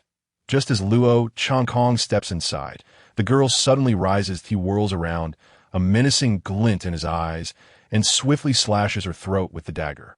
The girl clutches her neck, blood spurting forth, but Luo Qinkong shows no mercy, kicking her off the balcony. Thud! She falls head first to the ground, landing heavily and quickly falling silent, her blood staining the earth below. I gave you a chance, Luo Qinkong remarks, his gaze icy as he looks upon the lifeless girl, feeling not a flicker of emotion. In his previous life, Luo Qinkong had erred by distinguishing between men and women, falling into the trap of feminine gentleness and paying a bloody price. In the apocalypse, no one is a protagonist, and life does not mirror the narratives in novels, where beautiful women flock to the heroes. Having spent years in this harsh reality, Luo Qinkong has developed the habit of treating both men and women with equal wariness. He establishes a red line. If others fail to heed his warnings, he will act without hesitation. For life is singular, and regardless of whether one's intentions are benign or malevolent, Luo Chunkong refuses to gamble with his existence over something as absurd and meaningless as misplaced trust. While some may deem him heartless, to survive in a world like this, one must be devoid of compassion, for emotions can cost lives. That it is crucial to remember that the girl nearly led to Luo Chunkong's demise. Even if he had spared her, in this unforgiving world, she would have been nothing but a burden devoid of value. Approaching the refrigerator, Luo Chunkong opens it, only to find it utterly empty, indicating that the girl had also run out of supplies. Entering the bedroom, he discovers a frail woman lying in bed. Perhaps sensing his presence, she opens her eyes. "Ching, is that you?" she inquires. The curtains in the dimly lit room have been drawn shut, casting a shadowy gloom.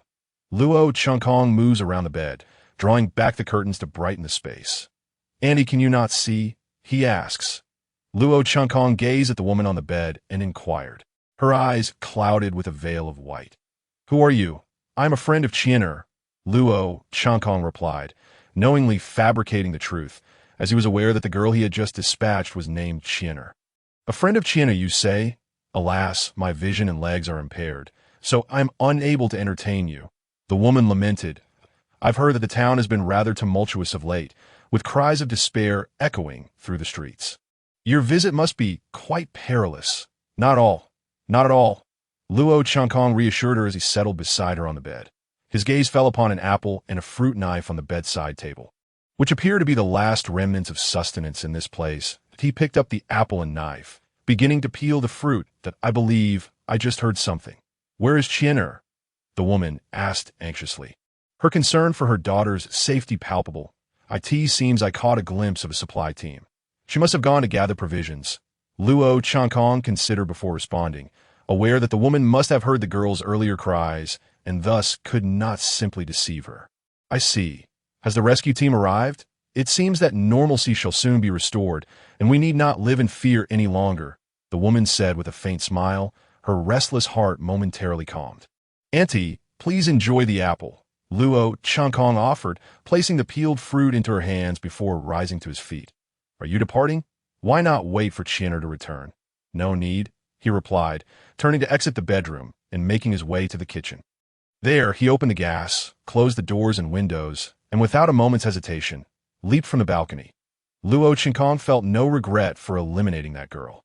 Even though she posed no immediate threat, a moment's hesitation could cost him his life if someone truly intended to ambush him. As for the girl's mother, her fate was sealed. Rather than allowing her to perish from hunger and thirst in despair and solitude, he chose to grant her a merciful release.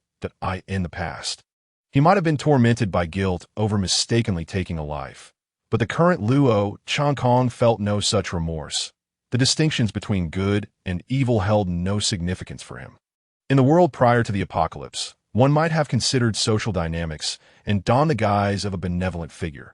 Yet in this dystopian reality, Luo Chunkong had long ceased such considerations. He merely sought to achieve his own ends. He glanced at the electronic watch on his wrist. There were still several hours until nightfall. Choosing to traverse the narrow alleys between the cities, he smeared the blood of the zombies he had vanquished over his body. This would, to some extent, confuse the undead, leading them to mistake him for one of their own. After all, the virus that controlled the zombies resided within their blood, and the means by which it recognized its kind was through this very essence. Coating himself in blood laden with the death virus would make the zombies perceive Luo Chunkong as an infected individual. As he examined the abrasions on his palm, remnants of his earlier struggle with the zombies, he recalled that some of the blood had inevitably seeped into his wounds during the fray. In his frantic bid for survival, he had neglected to notice them until he had been peeling the apple for the woman's sake. The onset of symptoms from the viral blood typically occurred within 5 to 10 hours. If he could administer an inhibitor before the symptoms manifested, there remained a chance to halt its progression. The sooner the injection, the greater the likelihood of success. However, time had already elapsed since the blood had penetrated his wounds. Even amputation of his hands would prove futile. His only hope lay in the inhibitor. Manufactured by R&G Corporation, the inhibitors were scarce in this world. They could aid those newly infected in staving off the virus. While failure was a possibility, their value could not be disputed. Even for those who had already begun to exhibit symptoms, injecting the inhibitor within 5 hours of the initial signs could still halt the virus's advance. As long as one had not fully transformed into a zombie, missing the window for blocking the infection still allowed for survival through the continuous administration of inhibitors, each dose capable of suppressing the virus for a month. In this post-apocalyptic world, a single vial of inhibitor could be exchanged for at least half a truckload of food and supplies, or even more, underscoring its rarity and often unattainable nature.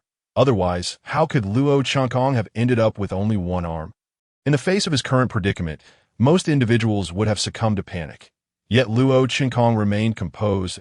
The RNG Northern Base Underground Division, an elderly man clad in an RNG security uniform, missing an arm and an eye, walked alongside a middle-aged man dressed in a black suit. 4 heavily armed guards trailed behind them. Mr. Luo Changkong. As a recent addition to RNG, you might be unaware that every soldier carries 3 vials of inhibitors at all times. In the outside world, these are more precious than gold, yet here they are readily available. The middle-aged man explained, producing a small vial containing a blue liquid from his pocket. How unfortunate. Had I possessed this back then, perhaps I would not have lost my arm. Luo Changkong mused, gazing at his empty left sleeve, a loss he had endured for many years. Mr. Luo Changkong, do you harbor regrets? Regrets about not joining us sooner? The past is immutable. What is there to regret? I, Luo Changkong, have never regretted my actions because remorse serves no purpose. Indeed, I cannot relate, as I have never witnessed the world before the apocalypse that I grew up here. And many lessons were imparted to me by RNG. Individuals like yourself, who have survived the outside world, are a rarity among us. Fewer than 100 have joined RNG from such places. Here, you may rest easy without fear of the despicable survivors or zombies outside. Your role will be to lead our security forces, imparting your wisdom to the next generation of RNG. After all, your experiences in this apocalypse are unparalleled. By the way, Mr. Luo Changkong, you are one of the few survivors from the catastrophe in Jinan Island City. Indeed, Luo Changkong nodded, his weathered face betraying no emotion. Suddenly, it struck him that he had once brushed against a batch of inhibitors. It was said that during the outbreak in Jinan Island City, a shipment of inhibitors was dropped at Lihua Community. From my understanding of the company, they do not engage in unnecessary actions. The deployment of that batch must have had a specific purpose. Luo Changkong pondered, recognizing that RNG's operations were always purposeful. Why not take a guess, Mr. Luo Changkong? The middle-aged man chuckled, turning to him with a playful expression. 6. If you prefer not to share, then I shall not partake in any guessing games. Luo Changkong replied, his displeasure evident. All right. Mr. Luo Changkong, you ought to smile a bit. Do not maintain such a stern visage. That batch was in fact the first set of inhibitors prioritized for the soldiers tasked with handling the zombies at RNG Tower. The helicopter, while transporting supplies, mistakenly dropped them there due to the pilot's unfamiliarity with Jinan Island City. Although it was only a few kilometers from RNG Tower, such a blunder was intolerable to the company. The pilot was dismissed upon return, likely meeting his end in some forsaken corner of the wasteland. Sometimes I wonder, had you found that batch of inhibitors, would the outcome have been different? Perhaps the outcome would not have changed significantly. I would remain as I am, a figure vaulted over a wall, swiftly navigating the city's backstreets, perhaps due to the blood of the zombies coating his body, as long as he kept his distance from them and refrained from making excessive noise. He would not attract their attention. Luo Changkong utilized the blood to obscure his presence, while simultaneously tossing stones from his pocket, shattering windows along the way to create noise and divert the zombies. Little did he realize that he had inadvertently been saved by the former 6. Yet, Luo Changkong remained uncertain whether that batch of inhibitors had indeed been dropped. If not, he would find himself in a dire predicament. Within 5 to 10 hours, the symptoms of infection would manifest. Should he fail to inject the inhibitor within 2 to 5 hours after the symptoms appeared, its purpose would shift from blocking to merely suppressing. A single vial could suppress the virus for a month. Due to the presence of antibodies, he could endure a little longer, but within 24 hours of symptom onset, his time would be critically limited. Without the inhibitors, Luo Changkong would inevitably succumb to becoming a zombie. Lihua Community is an upscale neighborhood in Jinan Island City, inhabited by individuals of considerable wealth. This area is quite expansive, and even without the interference of zombies. It would likely take Luo Chunkong until nightfall to search through it thoroughly. He slowed his pace and retrieved his phone from his pocket, although it displayed no signal or network connection. Luo Chunkong had long since saved the map. Within as he magnified the map, he observed that both Lihua community and the RNG building featured a remarkably similar large circular landscape. Even from the air, it appeared strikingly prominent, and given its proximity to the RNG building, it was likely that the helicopter pilot had been misled by this vast circular feature. With his location pinpointed, Luo Chunkong stowed his phone away. He had now established the search area. He stepped onto a trash bin and scaled the adjacent wall, carefully advancing along its edge. The wall stood approximately 2.5 meters high, sufficient to deter most ordinary zombies from launching an attack. Roar! As time progressed, the blood smeared upon him began to lose its efficacy. The surrounding zombies, upon catching sight of Luo Chunkong atop the wall, roared and charged in his direction. Thud! A zombie collided forcefully with the wall, leaving behind a human-shaped bloodstain one after another. The zombies continued to crash against the barrier, snarling menacingly at Luo Chunkong overhead. The initial strain of the blood virus had not mutated, and these zombies had not evolved. Thus, they lacked the degree of intelligence exhibited by the zombies Luo Chunkong had encountered in his previous life. The zombies roaming Jinan Island City were merely mindless husks, driven solely by instinct. Even with a slightly higher wall, they could only relentlessly batter against it or roar at Luo Chunkong, attempting to topple it in hopes of devouring him. Luo Chunkong maintained his balance, ignoring the howling zombies below, and proceeded step by step along the wall, while the undead followed him, determined not to relent. This was a city street, a necessary route to Lihua community in just a few minutes. The area around Luo Chunkong became densely populated with zombies, numbering in the thousands. Most individuals would likely be paralyzed with fear in such a situation, but having weathered countless storms in his previous life, Luo Chunkong had grown accustomed to it all. For 40 years, he had danced with death, and gradually, he no longer feared it as he once did. Regrettably, he lacked a Molotov cocktail. Observing the throng of zombies below, he couldn't help but murmur and lament. Continuing along the wall, he soon reached its end, facing a broad avenue 50 meters wide. Only by crossing this expanse and scaling the wall of Lihua community would he truly enter the area. However, considering the current circumstances, even a leap down from a wall would likely result in being torn apart by the horde. You wish to devour me. You failed to do so in my previous life. How could you succeed now? Luo Chunkong removed his backpack and took out a small vial of perfume, which he had specifically retrieved from the survivor's building for this journey. He then unsheathed his dagger, slicing his wrist, allowing crimson blood to flow forth, inciting the horde into a frenzy. The zombies greedily opened their maws, yearning to catch the dripping blood. Noting their reaction, Luo Chunkong retracted his hand and dripped the blood onto his backpack. Staining a vivid red in this apocalyptic world, who wouldn't he go mad to survive? Then let me embrace madness once more.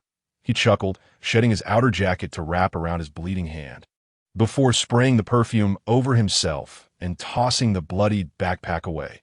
The perfume wouldn't prevent the zombies from attacking him, but it would significantly mask the scent of blood emanating from him, as zombies would choose their primary target based on the intensity of the blood scent. As the bloodied backpack hit the ground, the zombies roared and surged towards it, without a moment's hesitation. Luo Chunkong leaped down from the wall, rolling upon landing to dissipate the impact, and swiftly rose to sprint towards Lihua community. 50 meters, under normal circumstances, would take him merely half a minute, but now, that distance felt like an abyss between heaven and hell. Roar! Not all the zombies were diverted by the bloodied backpack. One lunged at Luo Chunkong, sinking its teeth into his shoulder, gritting his teeth. He bore the pain without a trace of anguish on his face, instead wearing a strange, defiant smile. Having already been infected, a mere bite from a zombie held no consequence for him, in Luo Chunkong's view. Every life, from the moment of its inception, is merely a step towards death. If his efforts ultimately led to demise, he would accept it with open arms. yet he would embrace madness in the face of death. Luo Chankong did not falter. He plunged his dagger into the zombie's eye socket, forcing it to release its grip as it collapsed. The blood flowing from his shoulder drew the attention of the ravenous horde, which surged towards him, trampling slower zombies beneath their feet. Ignoring the pain in his shoulder, Luo Chankong swiftly scaled the iron gate at the entrance of the community, spurred on by adrenaline. Thud! He fell from the gate, landing heavily on the concrete ground, just as the horde crashed against the gate. The sheer number of zombies caused it to tremble precariously, unable to withstand the pressure for long. Roar! Two zombies clad in security uniforms lunged at Luo Chankong. Ignoring the pain in his backside, he sprang to his feet, sprinting to the roadside where he seized a piece of a trash bin and struck one zombie on the head, disorienting it. The other zombie seized the opportunity, biting down on Luo Chankong's arm and knocking him to the ground. Suppressing the agony, he clamped his legs around the zombie's body, flipping it over so its back was positioned above him. While his free arm grasped its head, crack! With all his might, he twisted, and with a sickening snap, the zombie lost all strength, lifeless. Roar! The other zombie, still trapped beneath the trash bin, located Luo Chankong by sound. He quickly rose to evade its charge. The zombie lunged at empty air, causing the bin to fall away. However, Luo Chankong had already seized a large stone from a nearby flower bed. As the zombie charged, he brought the stone crashing down upon its face, shattering several of its teeth. The zombie crumpled to the ground, and seizing the moment, Luo Chankong struck it repeatedly on the head until it was reduced to a pulpy mass. Seeing the zombie finally dead, he discarded the stone and began to smear the blood from the fallen zombies back onto himself. However, this time, the effect was not as potent, partly due to his own injury and bleeding. The zombies could differentiate between human and zombie blood, and partly because he was now only a few meters from the horde outside the iron gate, rendering his disguise nearly ineffective. The gate began to teeter, and although exhausted, Luo Chankong dared not linger, but he swiftly departed. For prior to the incident that paralyzed Jinan Island City, most affluent individuals had attempted to escape via the cross-sea bridge, leveraging their wealth and connections. Consequently, the number of zombies in Lihua community, a wealthy enclave, was relatively sparse. However, given the style of RNG Company and its cohorts, it was likely that those wealthy individuals had either been consumed by the sea or had transformed into zombies. After all, RNG Company could not afford to bear the consequences of an entire city's annihilation and would go to great lengths to conceal the truth, if the truth can no longer be concealed. The numerous bases of RNG Corporation scattered across the globe would drag this world into the abyss. Luo Chen's previous life had already borne witness to the madness of RNG Corporation, which harbors no fear of any nation. The rise of RNG into such a colossal entity is intricately linked to those very nations. Now, as a bloodied Luo Chen, dragging his precarious body towards the grand floral display at the center of the community, he finds himself devoid of even a single vial of suppressant. Luo Chen smiles, a smile that embodies a confrontation with death, uncertain whether it is the specter of the sixth figure from his past life that deceived him, or if he simply miscalculated the timing of his supplies, which never arrive. As the sky gradually succumbs to darkness, the sun begins to vanish amidst the towering edifices of the city. Perhaps when the sun rises anew, this city will witness the emergence of yet another nameless zombie. Luo Chen had once believed he would journey farther than in his previous life. Yet, having chosen a path divergent from that of his former self, he ultimately marches towards his demise. Does he regret it? In truth, Luo Chen bears no remorse. Given another chance, he would still make different choices. After all, he already knows the conclusion of that original future. Why must he adhere to the prescribed path? Exhausted, Luo Chen collapses amidst the flowers, closing his eyes, dying in pursuit of eternal life, with nothing to lament or regret, as long as eternity eludes him. Death is inevitable. Even though Luo Chen has been reborn, he has never regarded himself as the protagonist, for the experiences of the apocalypse have taught him that there are no saviors or heroes. Luo Chen faintly hears the sound of helicopter blades. Struggling to open his eyes, he glimpses a parachute descending amidst the last rays of the sunset, a dark box dangling below it. Suppression. Luo Chen gazes at the slowly descending box. As the sound of the helicopter fades into the distance, the ominous box lands less than 5 meters away from him.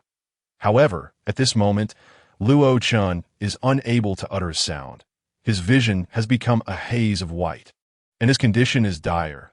With great difficulty, he reaches out towards the box, which, though so near, feels as distant as the ends of the earth. Gradually, Luo Chen's consciousness begins to blur, plunging him into darkness. The cold night wind brushes against his scarred yet resolute face as a man rides a rusted motorcycle, speeding through the wilderness, leaving the zombies far behind. Clinging to the middle-aged man's waist is a barely conscious youth, whose bloodied clothing reveals he has recently endured inhumane torment. Stay awake, you little brat. We'll be there soon. I've risked everything to escape from Zoya with you. Your life is mine to protect. You will not sleep. The middle-aged man roars into the biting night wind while recklessly accelerating the motorcycle. Uncle Run, I'm so useless. I caused Sister Zhao's death and also brought misfortune to Uncle Fu. The youth, who is indeed Luo Chen, speaks with tears welling in his eyes, his voice weak. They all hope you survive. You must live on. Your life is not solely yours. You must persist. Luo Chen, you are a man. Do not let them down. Pull yourself together. Do not make me. Ren Shaoxing, look down upon you. Ren Shaoxing bellows, his voice laced with a hint of choked emotion despite his tough exterior. Uncle Run, I once told you I have a dream, to become a towering hero. Unfortunately, I lack your skills and cannot be that hero that I can teach you. I can teach you everything. Once you recover, you will become stronger than I ever was. Stronger. Ren Shaoxing grits his teeth, tears streaming down his face, quickly dried by the cold wind that rushes past. Uncle Run, did you know? The first time I saw you in Jinan Island City, I regarded you as my idol. You are skilled and kind. And there, only you and Sister Zhao believed in me. You did not despise me, that I was truly happy. Luo Chen's tears dampen Ren Shaoxing's thin shirt that in this apocalyptic world, he has lost count of how many times he has wept. Luo Chen, you mean a great deal to me. Though you are frail, weepy, and timid, I admire you in this apocalypse. I admire your kindness. I admire your efforts. I respect your aspiration to be a towering hero. Even if many ridicule you and doubt you, I have always believed in you. Uncle Run, thank you for desperately saving me, but I am so tired. Before you choose to give up, allow me to tell you a story in the second chapter of the Chronicle of the Apocalypse. It is said that when one casts aside the burdens of responsibility, they may successfully escape the clutches of death. However, shortly after entering the dead zone, a sandstorm begins to swirl ahead. Oh no. That is a sandstorm that only appears when venturing deeper into the dead zone. How unlucky can you be? The sandstorm will leave you unrecognizable, filled with tormenting insects that resemble grains of sand. The will to survive cries out within, and upon hearing this, the spirit of survival feels a tinge of helplessness. Will to survive. Will to survive. If I fall in this dead zone, you too shall vanish. Quickly tell me what to do. The spirit of survival, a beacon of hope for the one named Sheng, urges him. Sheng, I desire to live even more than you do, thus I shall impart the method. Wrap yourself in your clothing and all available fabric, then face the sandstorm filled with tormenting insects. When suffering arrives, it cannot be evaded. One can only confront it. Upon hearing this, Sheng hesitates. The painful sandstorm seems endless. What if I cannot endure and collapse? I have already shed my burdens and possess nothing now. Then you shall perish. No one knows when suffering will end or where the end lies. For those with nothing, the only possession is perseverance, and the sole resource they can utilize is persistence. Moreover, suffering will not wait for you to be prepared. No sooner had the spirit of survival spoken than the sandstorm surged toward Sheng. In the midst of the storm's fury, he inadvertently tumbles to the ground. Get up! Get up! You cannot fall here! Advance against the storm of suffering. The spirit of survival shouts within him, as Sheng grits his teeth and rises from the ground. Yet, the sandstorm assaults him, making it impossible to open his eyes. I cannot open my eyes. I can't see the road ahead. Sheng cries out, as the onslaught of suffering obscures his vision. The road does not require sight. The path lies beneath your feet. Persist, persist, face the challenges head-on. The spirit of survival roars, unwilling to vanish, nor allow Shang to succumb to the torment. For one stripped of everything, their only possession is that minuscule perseverance. And only through that perseverance can they endure the suffering. Shang presses forward against the storm of torment, as the insect-like tormentors gnaw away at his once pristine garments. Move forward, move forward. The spirit of survival urges anxiously. The tormenting insects swiftly devour Shang's once dazzling attire and begin to gnaw at his exposed skin and face. Amidst this suffering, Shang is tortured and ravaged, his flesh and blood torn asunder. Time and again, he yearns to collapse, desires to give up, to weep bitterly. Yet he endures through the repeated roars of the spirit of survival, even as his consciousness wanes and his visage is marred. Shang continues to press on against the storm of suffering, unable to discern the road ahead, as if the torment has no end. Persist, persist. He clings to the remnants of his determination. Gradually, he grows numb to the physical pain. However, his heart aches with a pain transcending the corporeal. For the first time, tears stream down his face that, oh no, the suffering has invaded your soul. You cannot escape here. I too will perish with your demise. The spirit of survival senses impending doom. What must I do? Shang weeps, pleading with the spirit within. You must cast aside a portion of your conscience to survive. Shang, I am the conscience that has accompanied you since childhood, influencing your actions.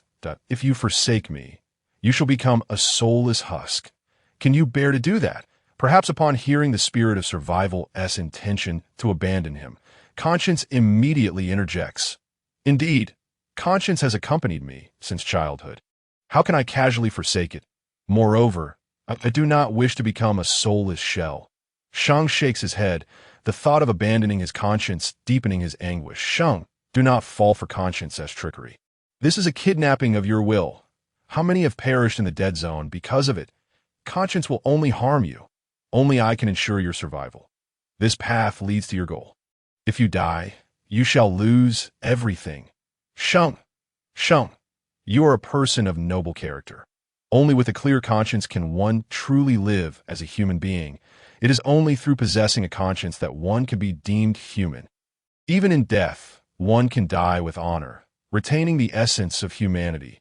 There is little time for hesitation. Dire straits loom ahead, and life is battered and tormented by suffering to avoid succumbing to this anguish. After a brief struggle, one must make a choice that I fear death, yet I harbor unfulfilled aspirations. Thus, even if I become a mere shell of my former self, I must persist that I apologize to my conscience. Life extends its bloodied and mangled hand, emerging from the gaping maw of torment, retrieving its still beating, warm heart, and casting it into the tempest of suffering, freed from the agony of the heart, accustomed to the corporeal torment.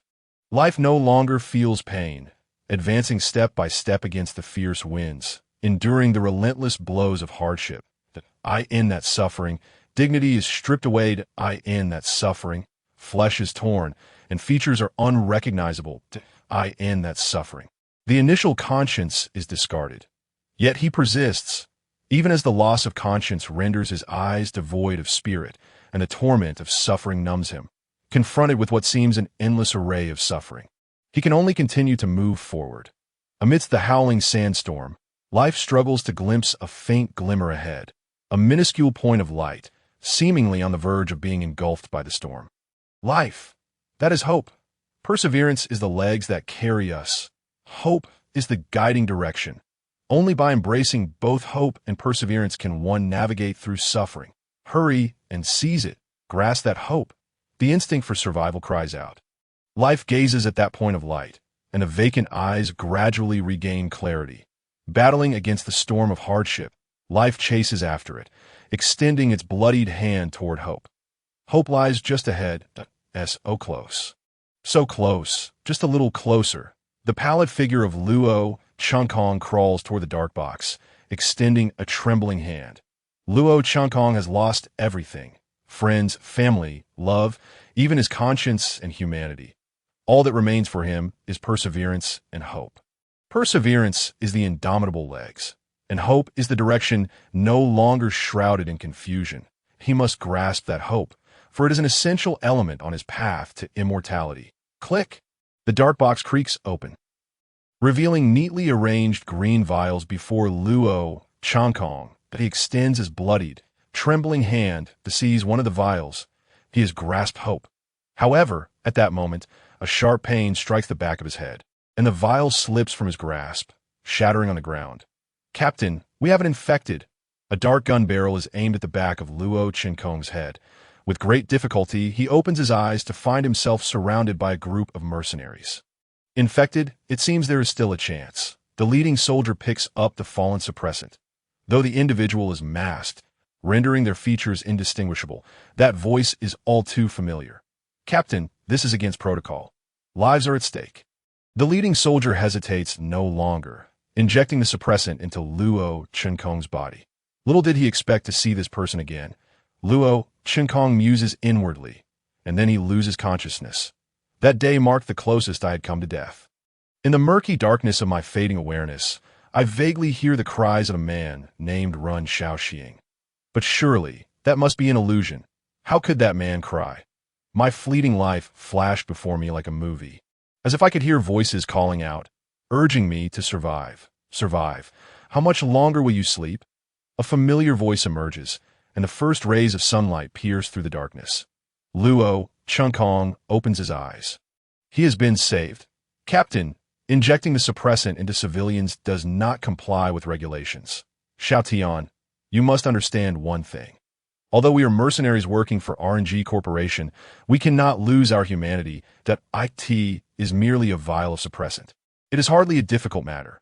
Luo Changkong opens his eyes to see 6 soldiers clad in full black combat gear, wearing gas masks, standing before him. But he gazes at the nearest soldier, listening to that familiar, nostalgic voice that in his past life. After Zhao Zihan's death, Luo Changkong lost his support. It was during his weakest and most helpless moments that he encountered that person. They escaped from Jinan Island City together. But after their escape vessel was attacked and exploded, they were separated. Later, they reunited in the central Jiang gathering area, where that person cared for and guided the weaker version of himself. Their relationship was one of both mentorship and camaraderie, having fought side by side through life and death. Yet ultimately, that person perished in the Dead Nest incident. Luo Changkong had thought that farewell before the Dead Nest would be their last encounter. He never expected to see him again, and in this lifetime, it was still he who saved his life. He has been a long time, old run. Luo Changkong gazes at the masked soldier before him, greeting him silently in his heart. He longs to express the words he had wished to say since their parting at the Dead Nest. However, he knows that the Ren Shaoxing before him is not the same as the one from his previous life. At least for now, he does not recognize Luo Changkong. Luo Changkong surveys his surroundings. He appears to be in a room, and outside, daylight has emerged. It seems they have guarded him throughout the night and protected him. Nevertheless, past lives are past lives. Luo Changkong remains acutely aware that in this lifetime, he is not the comrade of Ren Shaoxing, but merely an ordinary person. Therefore, should Ren Shaoxing obstruct his path, Luo Changkong would show no mercy. The Luo Changkong of the past is dead. The Luo Changkong of the present stands apart. Child, do you have anything to eat? Ren Shaoxing turns to Luo Changkong and inquires, to which the latter shakes his head. What about shelter? Facing Ren Shaoxing's questions, Luo Changkong again shakes his head. Observing Luo Changkong, Ren Shaoxing falls into a momentary hesitation. However, this indecision is fleeting, lasting only a few seconds. That we cannot protect you indefinitely. If you lack food and shelter, you should wait here. Rescue will arrive soon. Luo Changkong remains silent, merely nodding, fully aware that Ren Shaoxing is deceiving him. This city has long been abandoned, and the only bridge across the sea has already been destroyed. Ren Shaoxing sighs in resignation, waving his hand as he and the soldiers exit the room. 2 soldiers carry a large black box, filled entirely with suppressants. The goal of Ren Shaoxing and his team is that large box of suppressants. In finding the suppressant, they inadvertently saved Luo Changkong. Captain, when we discovered that child, he had already opened the box and was preparing to inject himself. How did he know there were suppressants inside? And why was he nearby? Should we take him back for questioning? After leaving the room, a soldier approaches Ren Xiaoxing and asks. Although Luo Chengkong appears to be merely a 16-year-old child, his behavior is exceedingly peculiar, remaining unnaturally calm in the presence of these heavily armed personnel. However, Ren Xiaoxing clearly feels a pang of compassion for Luo Chengkong and does not believe that this underage boy could be anyone of significance. He is just a child. Do not overthink it. We can only assist him to this extent. His survival now depends solely on himself. Let us proceed with our mission. Ren Xiaoxing shakes his head. In his view, Luo Chengkong's calm demeanor may have been a result of trauma. After Ren Xiaoxing departs, Luo Chengkong rises to assess his wounds, noticing that some have begun to scab over. However, to mitigate the risk of reinfection, he finds some fabric in the room and carefully wraps his wounds, preventing contaminated blood from entering them. Who would have thought that a moment of carelessness could have nearly cost me my life? Even if I were to live again, it would not guarantee a better fate than the last. I remain but an ordinary person. Luo Chengkong sauntered to the window, greeting the gentle rays of the rising sun. While the morning breeze carried a metallic scent of blood towards him, it seemed the winds had begun to stir. The blood on his clothing had long since dried, leaving behind a pungent odor. Alone, Luo Chengkong exited the Lihua community, where only a handful of zombies lingered outside. It appeared that Ren Xiaoxing had deliberately lured those creatures away during his departure, drawing upon his knowledge of Ren Xiaoxing from his past life. It was evident that this was an act of compassion characteristic of Ren Xiaoxing's soft-hearted nature. Otherwise, he would not have taken in someone as seemingly useless as Luo Chengkong. Luo Chengkong crouched low, striving to stifle any sound he might make. As he approached one of the zombies from behind, he raised a stone in his hand and brought it crashing down upon the creature's skull with all his might. Though the blow did not kill the zombie, it sent it sprawling to the ground. Seizing the opportunity, Luo Chengkong relentlessly struck the creature again and again, blood splattering all over him. The zombie's head was reduced to a gruesome mess, lifeless beyond any doubt. Ignoring the repulsive gore, Luo Chengkong smeared it across his body to mask his scent. Once he completed this grim task, he turned and sprinted towards the direction of the survivor's building. "Help me! Help me!" A voice called out this guy. It seems like inside the survivor's building, a man lay on the couch, barely clinging to life, his pleading gaze sweeping across the room. Beneath the sofa lay a pair of shattered glasses. This man was Kong Wen in that moment of crisis. The four individuals in the vehicle had scattered in a panic, leaving only Zhao Zihan and Kong Wen to return safely to the survivor's building. However, Kong Wen had concealed the fact that he had been bitten, and after a night of suffering, he was now on the brink of death. I recall that if bitten by those creatures outside, one would inevitably transform into a being like them. Zhao Zihan murmured, raising her pistol and aiming it at Kong Wen's head. "No, please," Kong Wen pleaded, staring into the abyss of the gun's muzzle, sensing his impending doom. He wished to beg for mercy, but he lacked the strength. "Teacher, please don't kill him." Several students attempted to rush forward, only to be halted by Zhao Zihan's subordinates when the gun was pointed in their direction. The brash students immediately fell silent. If anyone has been bitten and confirmed infected, we must eliminate them. Myself included. Bang! A gunshot rang out, and a bullet pierced Kong Wen's skull, blood splattering across Zhao Zihan's face. Some timid female students, upon hearing the gunfire, crouched in fear, closing their eyes. Kong Wen's pale visage was etched with disbelief and resentment. He, an infected individual, had perished, while Luo Chengkong had survived. Dispose of the body. Brother Xiaokong is back. He is still alive. At that moment, a guard monitoring the vicinity of the building suddenly shouted, and the news of Luo Chengkong's survival left Zhao Zihan and the others momentarily stunned.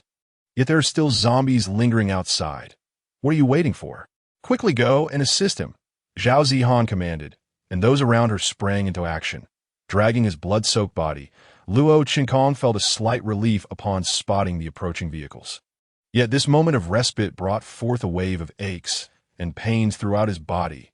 Roar! Suddenly, a zombie lunged at him from around a corner.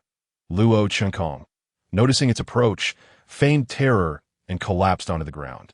understanding that sometimes pretending to be weak served as a form of self-protection. Zhao Zihan pressed the accelerator, and the speeding off-road vehicle collided with the zombie, sending it flying. "Get in." The off-road vehicle halted near Luo Qinkong, and he hurriedly ran over, being yanked up into the vehicle by a burly man. "Kid, I can't believe you've made it," Zhao Zihan remarked as she drove, casting a glance at Luo Qinkong in the back seat.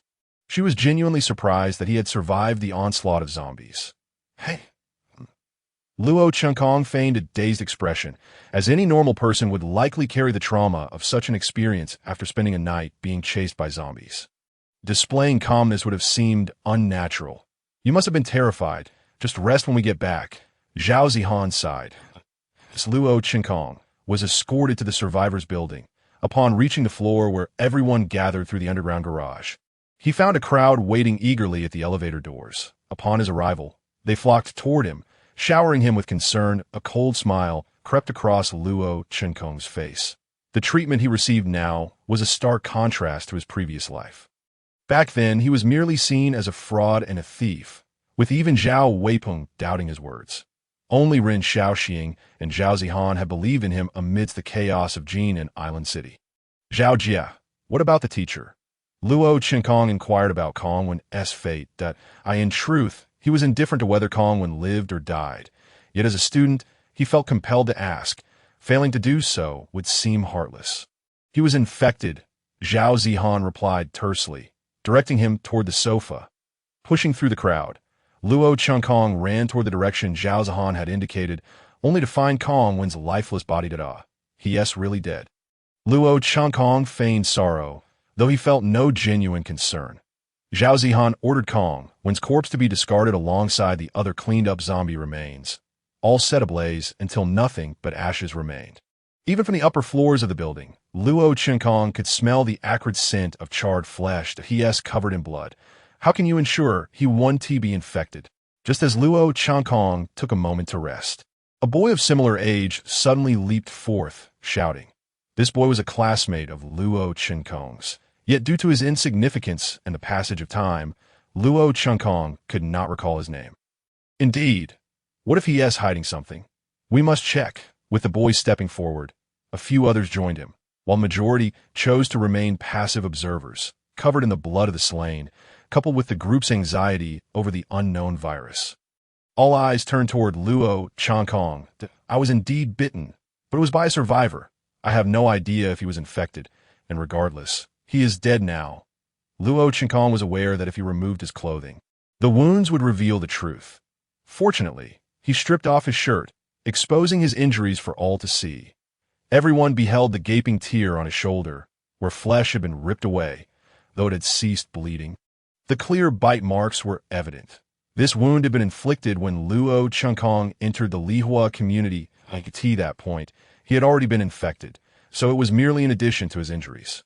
His classmates collectively swallowed hard, beginning to question whether this was truly the Luo Qinkong they knew, who had been bitten yet remained silent.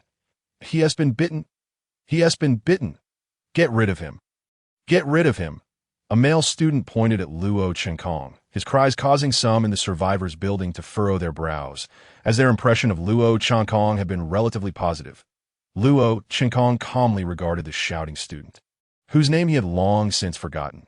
Yet he remembered that this boy was infatuated with the school beauty in his past life. Due to Luo Qinkong's closeness to her, this boy had falsely accused him, leading to half of the injustices Luo Qinkong faced in Jinan Island being attributed to him, the other half to Kongwen.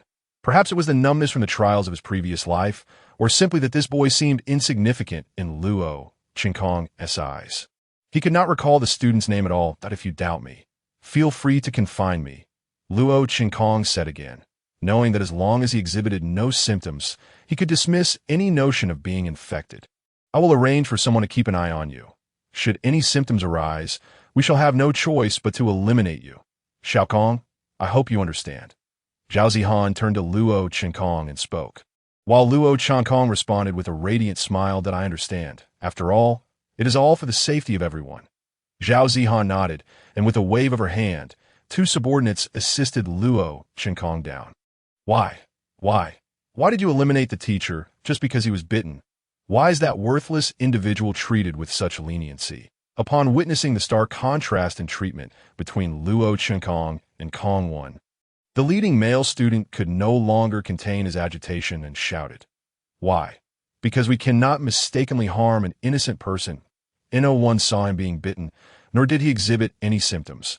However, you would do well to behave yourself. Zhao Weipeng stepped forward from the crowd, casting a cold glare at the student before him. Upon noticing the firearms at the waists of Zhao Zihan and Zhao Weipeng, the previously vociferous male student immediately regained his composure. Luo Chenkong was taken to a temporary storage room for observation, supervised by two individuals, only one of whom possessed a firearm. Perhaps due to Luo Chenkong's status as an injured party, the supervision appeared more as a means of care, as the food provided was more plentiful than that given to others. However, Luo Chenkong was required to remain in the storage room for 24 hours. If no issues or symptoms arose, he would be permitted to leave.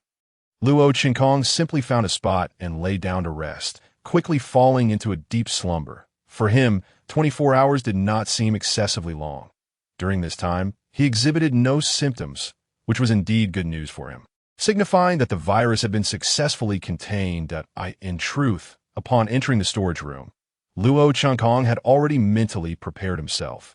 Should he have displayed any minor symptoms, it would indicate a failure of the inhibitor, which could only grant him a month's reprieve. At that point, he would have to continuously seek inhibitors to sustain his life, a scenario he had braced himself for. Fortunately, the current situation confirmed that the virus had been successfully contained. When Luo Chenkong stepped out of the storage room, he found Zhao Zihan waiting for him outside. "It seems you have shown no symptoms. This puts my mind at ease. After all, I would rather not have to put a bullet through your head," Zhao Zihan remarked, relieved to see Luo Chenkong's rosy complexion. After his rest, Luo Chenkong appeared somewhat revitalized. He merely chuckled foolishly without uttering a word. "Big sister! Big sister!" At that moment, a call came through Zhao Zihan's walkie-talkie, prompting her to quickly answer. "What is it?"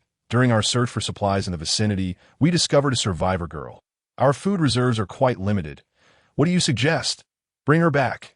"Understood." Within this survivor building, Zhao Zihan, armed and commanding, was undoubtedly the unequivocal leader, and her orders were absolute.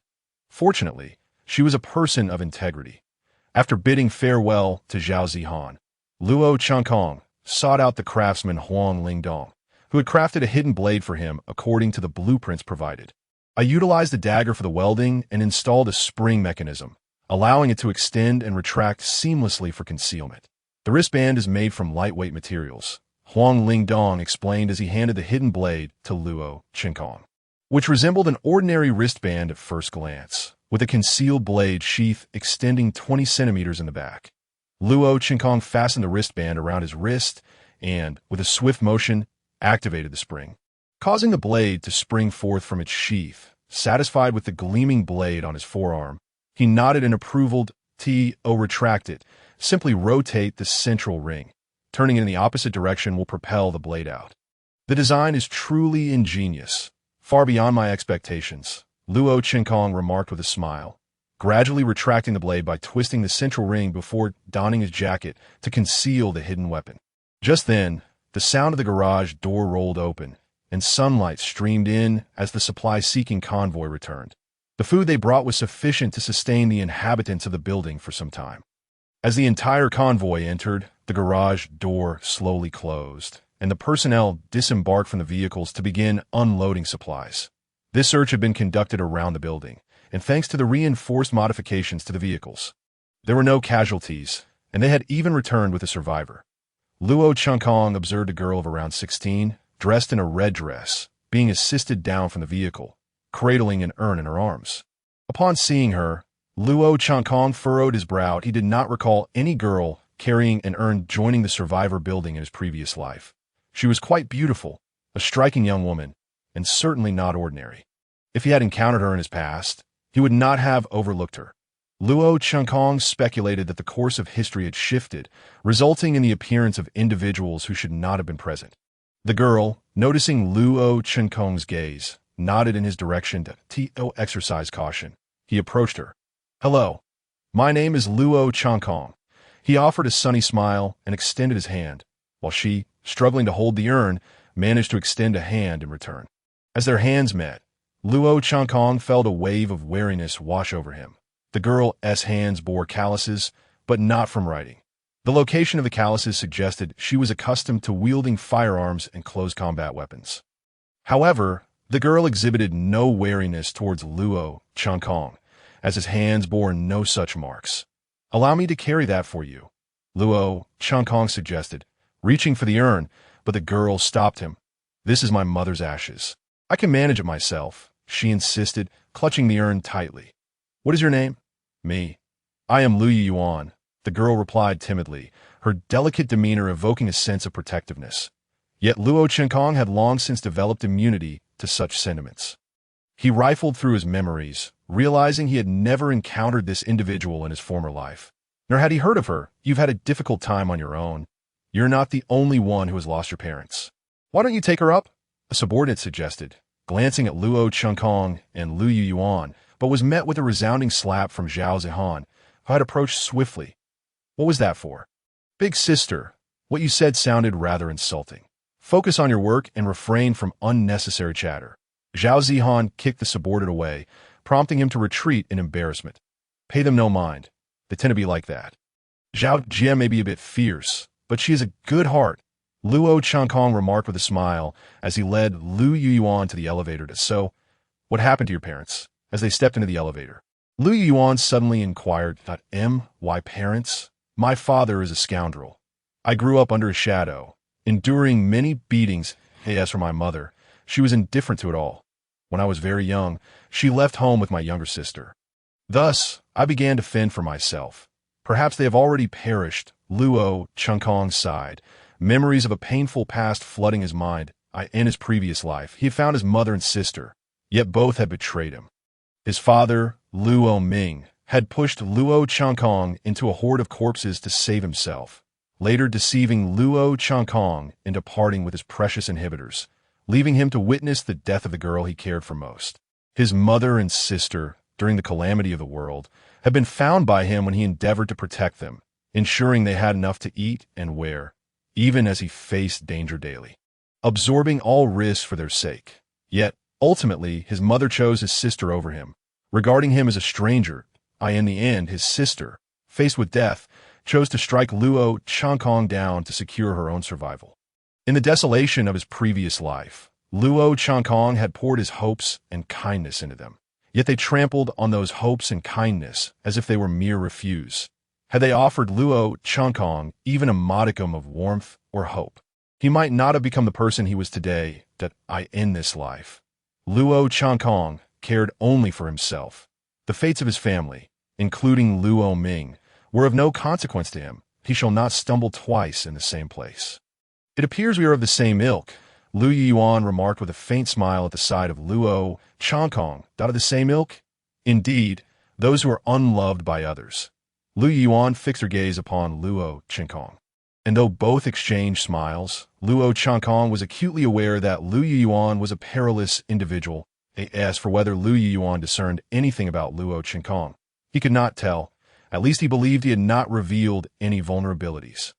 However, I must caution you. There are areas within this building where the zombies have not been adequately cleared that if you choose to take the elevator, avoid the floors marked with skull symbols. Luo Changkong advised Lu Yuan, to which she nodded slightly. Ding! The elevator doors opened, and Luo Changkong guided Lu Yuan to the floor where survivors congregated.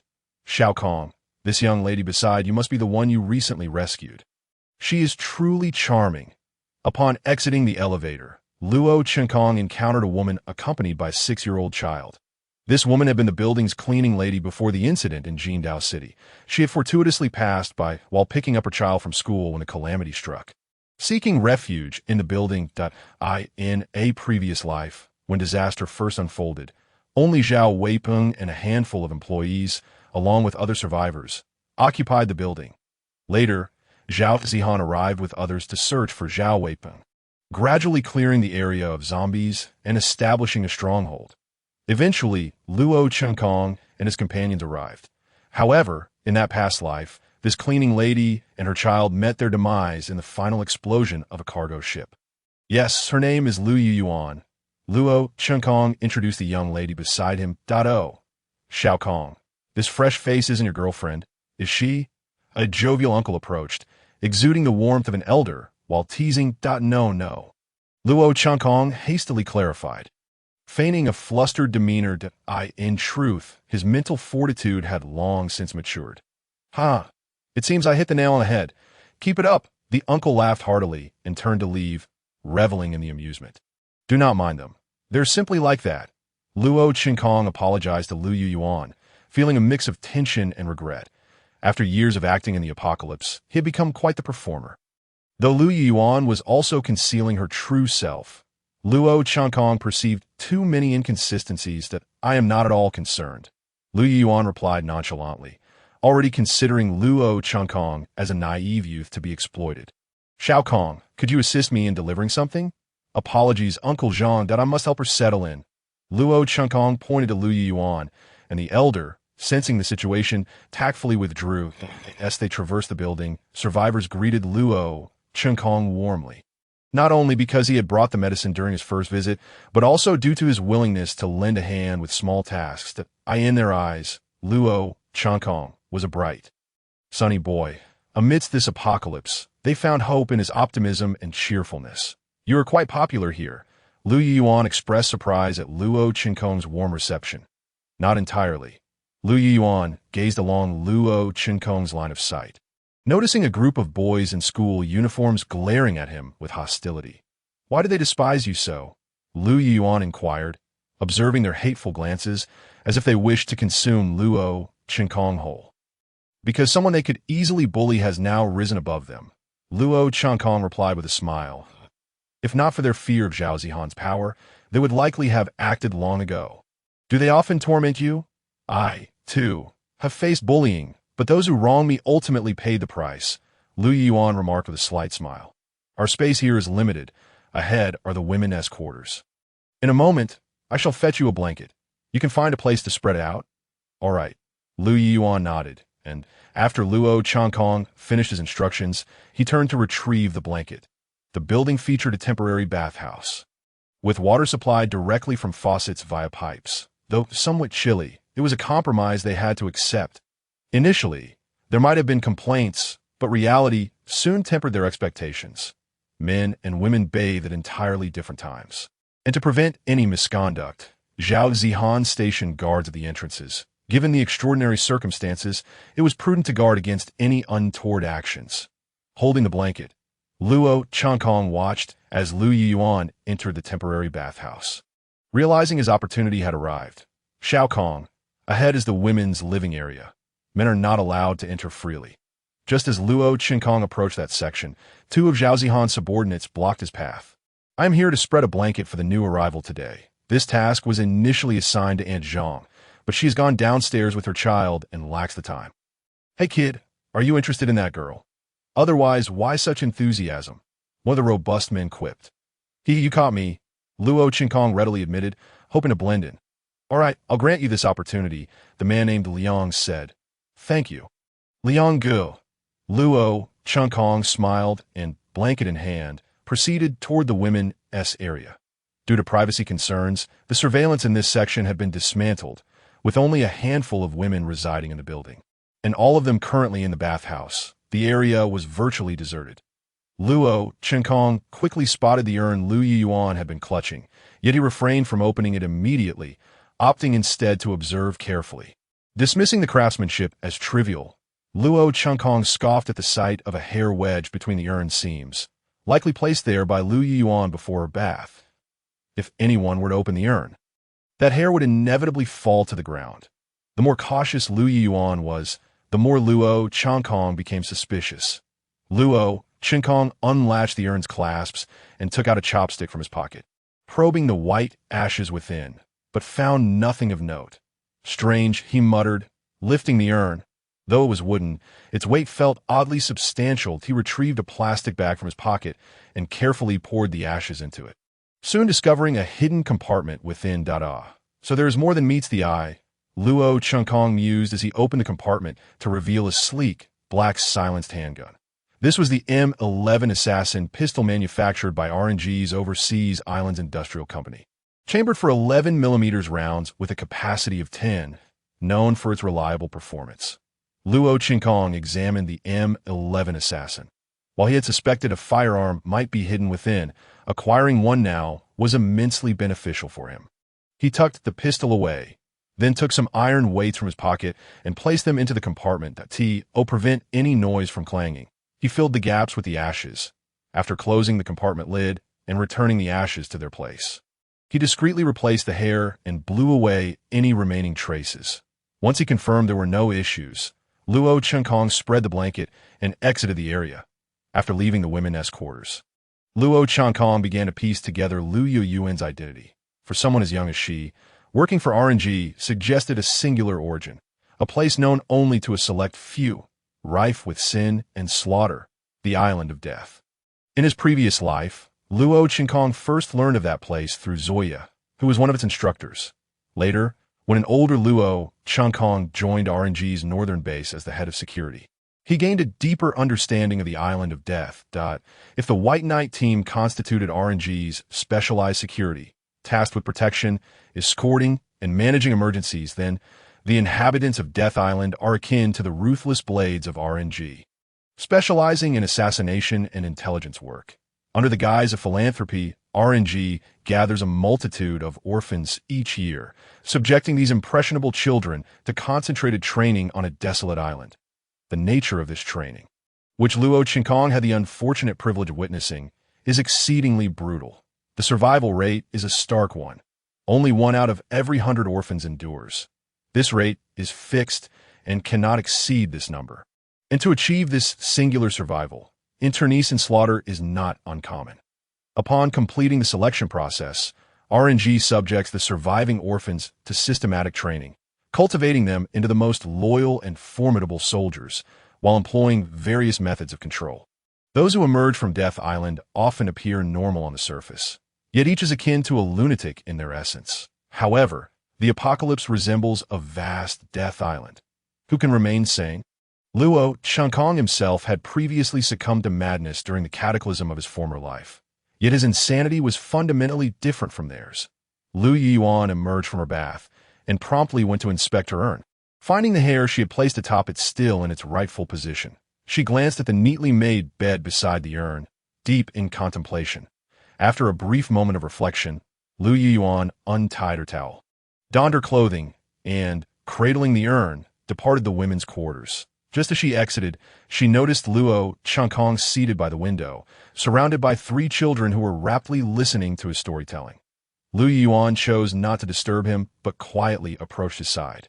Absorbing the tale he recounted, this story chronicled Luo Qinkong's experiences following the catastrophe, a time when he had lost his support and, in his confusion, had found his sister and mother, only to be met with yet another tragedy.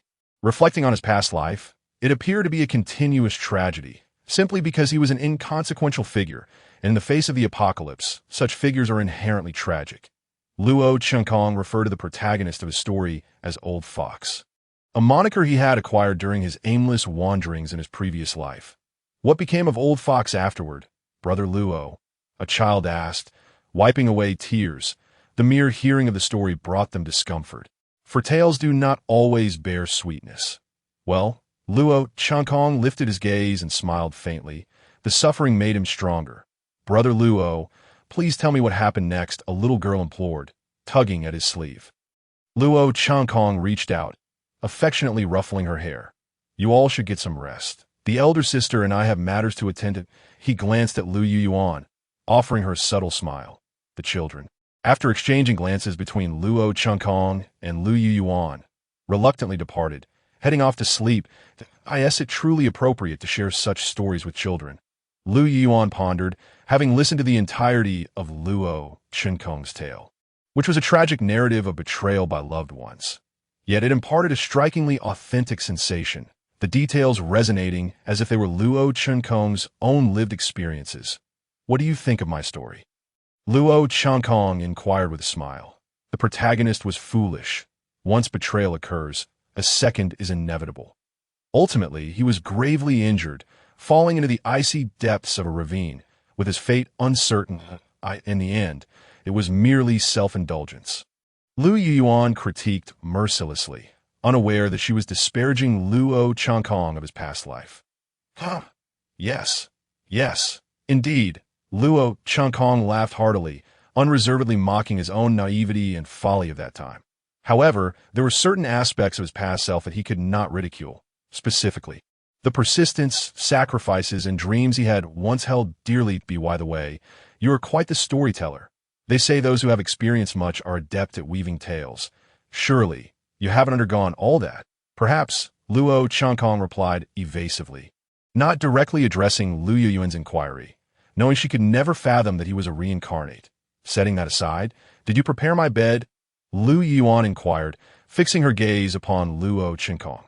Although Luo Changkong maintained a smile, he was prepared for any eventuality beneath his clothing, his hidden weapon at the ready.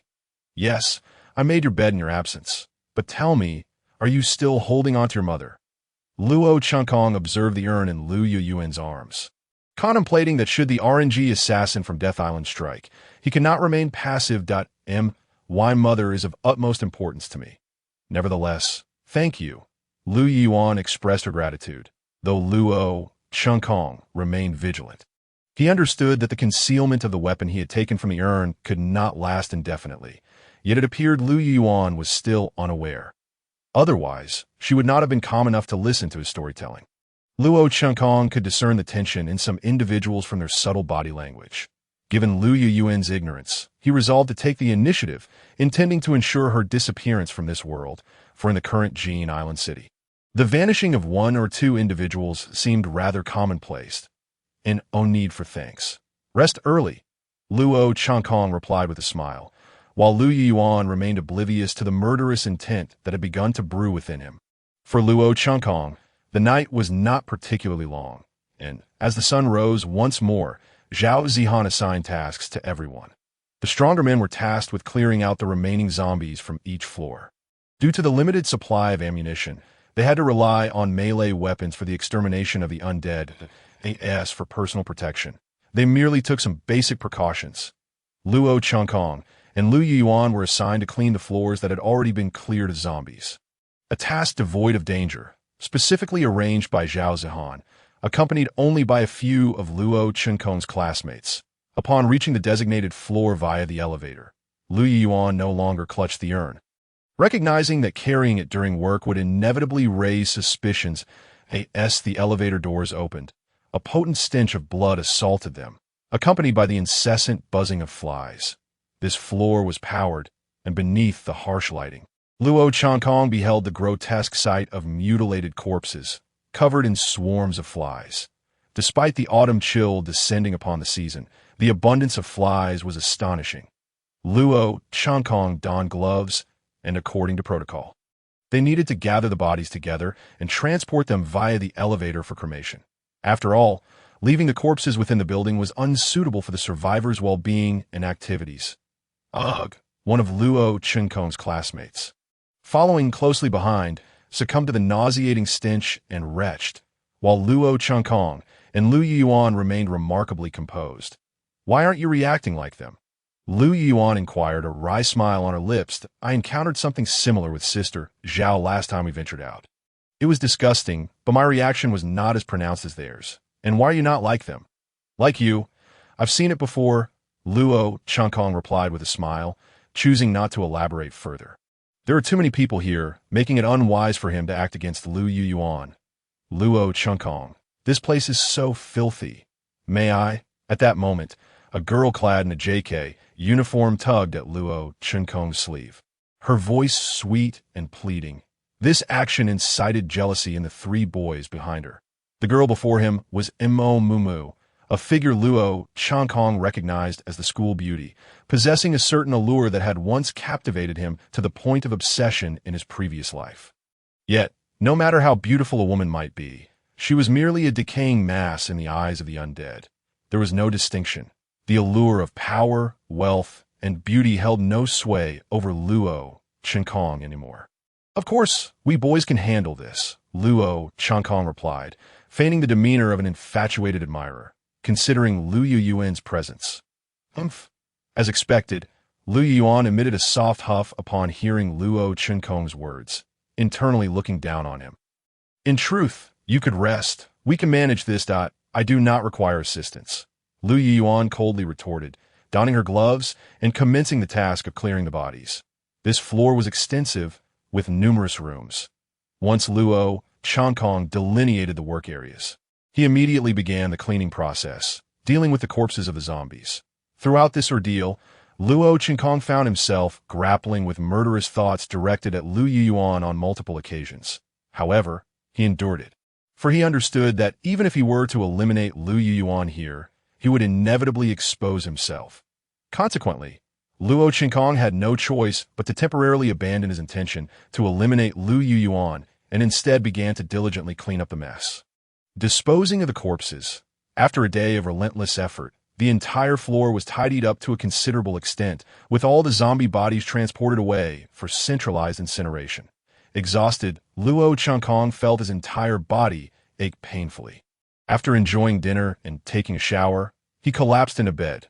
Since everyone was resting in the designated area, he did not worry about being ambushed while asleep.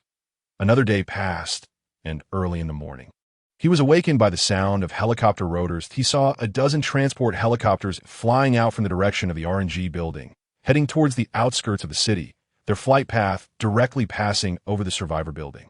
Luo Chenkong understood that this was a transport convoy for the important assets of RNG Corporation, and nearly all personnel and confidential materials have been evacuated from Jinan Island City.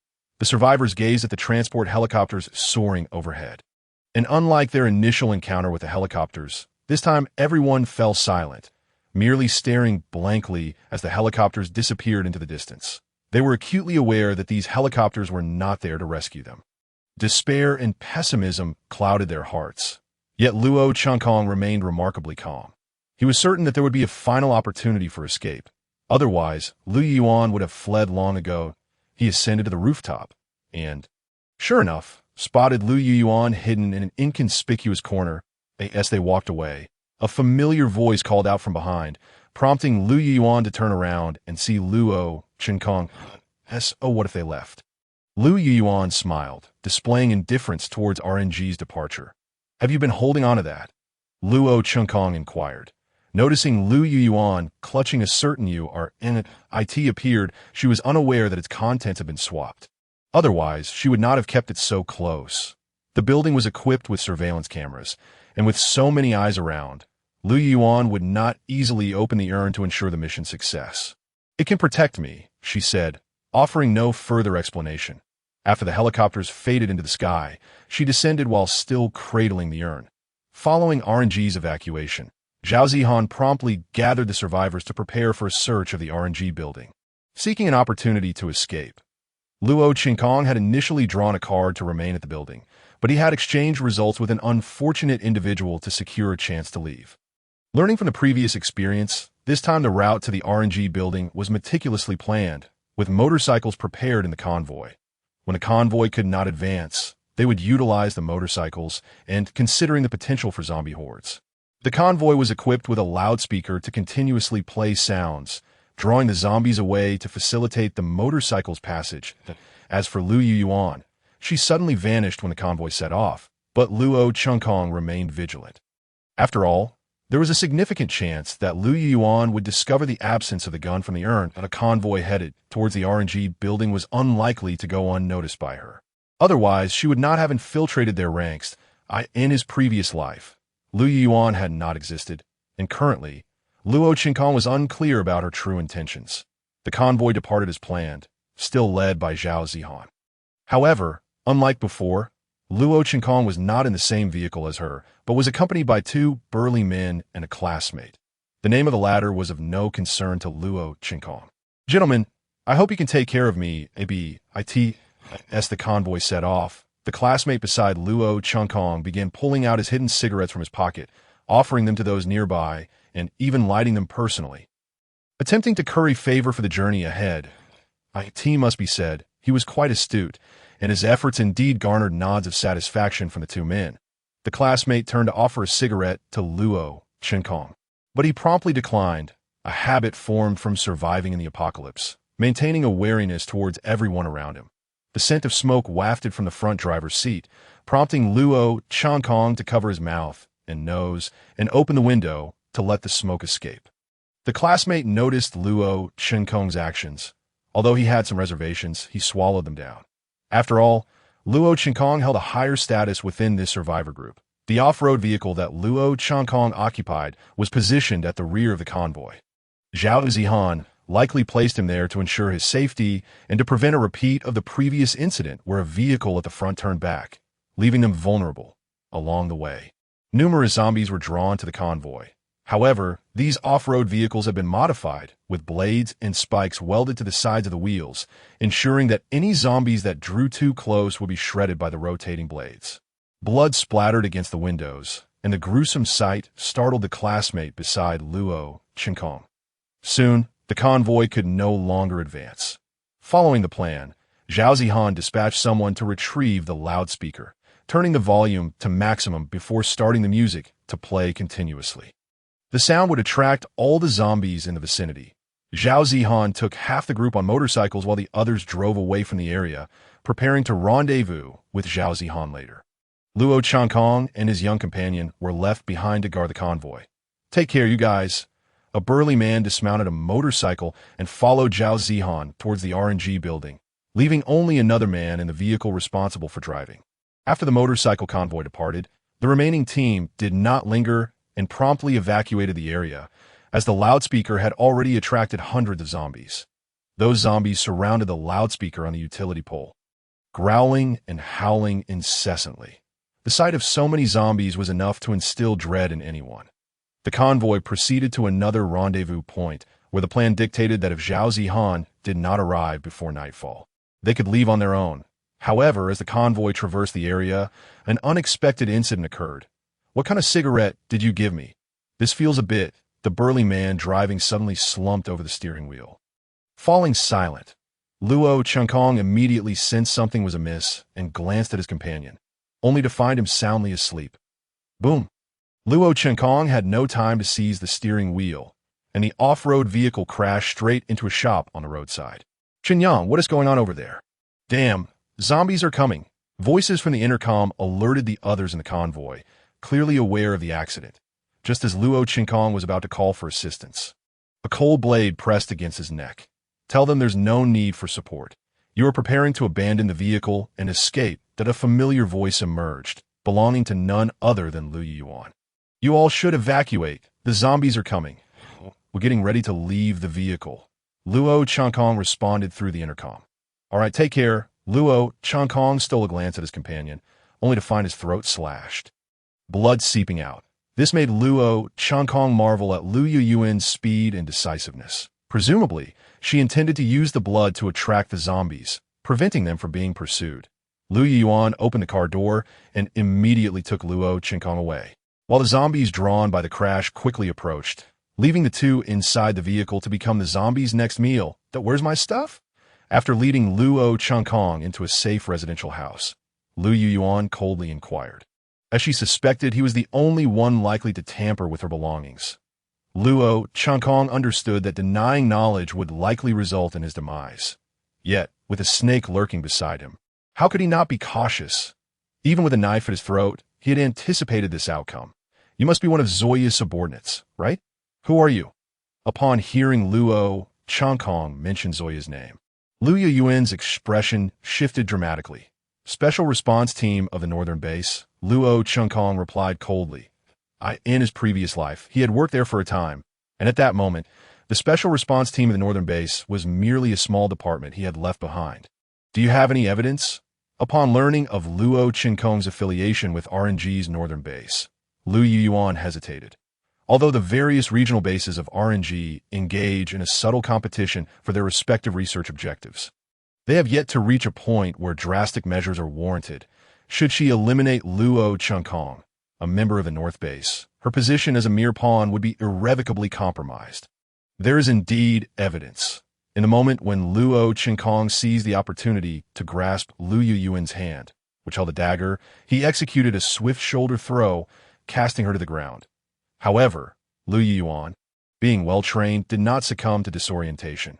Instead, she clamped her legs around Luo Qinkong's neck, poised to employ her lethal techniques to snap his neck with a mere exertion of force. Yet Luo Qinkong was quicker. "Dare to exert any pressure, and I shall obliterate your skull," Luo Qinkong declared, one hand firmly restraining Lu Yuan's dagger-wielding hand while the other brandished a firearm, aimed squarely at her head, should Lu Yuan attempt any form of resistance. Luo Qinkong would not hesitate to eliminate her at this moment. Luo Qinkong was striving to control his breathing, concealing any signs of fatigue, although his combat skills from a past life were far superior. Even more so than Lu Yuan's, his physical condition still lagged behind. His ability to subdue Lu Yuan stemmed solely from her youth, limited strength, and relatively light physique. Were she a man, Luo Qinkong might have found himself at a disadvantage. "Drop your weapon." Luo Qinkong's gaze bore into Lu Yuan, his expression frigid. Lu Yuan, acutely aware of the intensity of his stare, found it hard to believe that a student, a seemingly naive and cheerful boy, could exhibit such a demeanor. It was evident from the outset that Luo Qinkong was merely pretending. Reluctantly, Lu Yuan discarded the dagger, fully cognizant that Luo Qinkong's skills surpassed hers, and that his gaze conveyed a dire warning. Should she refuse or resist, he would undoubtedly act decisively to eliminate her. Click! Ugh! Lu Yuan clenched her teeth tightly, yet saliva uncontrollably dribbled from the corner of her mouth as she found herself bound to a chair. 3 of her fingers having been broken by Luo Qinkong, whose countenance remained cold and composed. "Do not attempt to deceive me. I am privy to far more than you realize regarding the inner workings of RNG," Luo Qinkong coldly stated, fully aware that Lu Yuan hailed from Death Island, where interrogation resistance training was commonplace. Her current demeanor fell well within his expectations. Within the realm of RNG, the act of divulging critical company secrets could result in relentless pursuit to the ends of the earth. Lu Yuan was unaware of whether Luo Qinkong belonged to the North Base. Yet given his extensive knowledge, she understood that silence was her only option. To speak would be to invite death. "I am familiar with RNG's regulations. Let us proceed this way. Reveal to me the code name for your Death Island assignment. This should not be a company secret, correct?"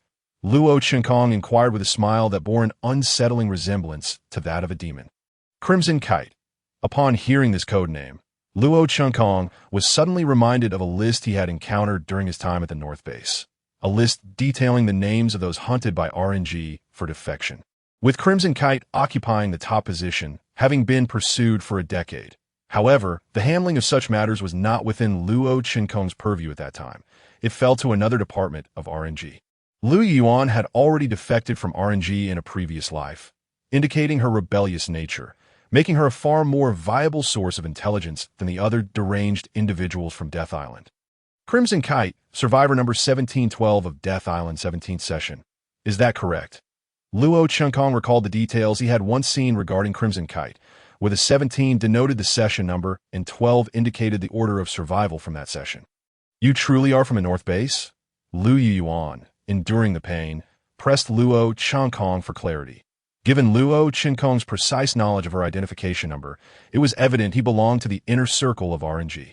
Luo Qinkong withdrew the dagger and plunged it into Lu Yuan's right eye, blood splattering across his face in an instant. Ah!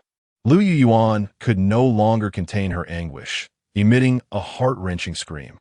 Having not anticipated such a sudden act of brutality from Luo Qinkong, who appeared more demonic than the likes of Zoya. Amidst Lu Yuan's cries, Luo Qinkong found a perverse satisfaction, perhaps a residual effect of his years spent navigating a post-apocalyptic world, which had undoubtedly left him with psychological scars. Lu Yuan possessed striking beauty, ranking among the most attractive individuals Luo Qinkong had encountered in his previous existence.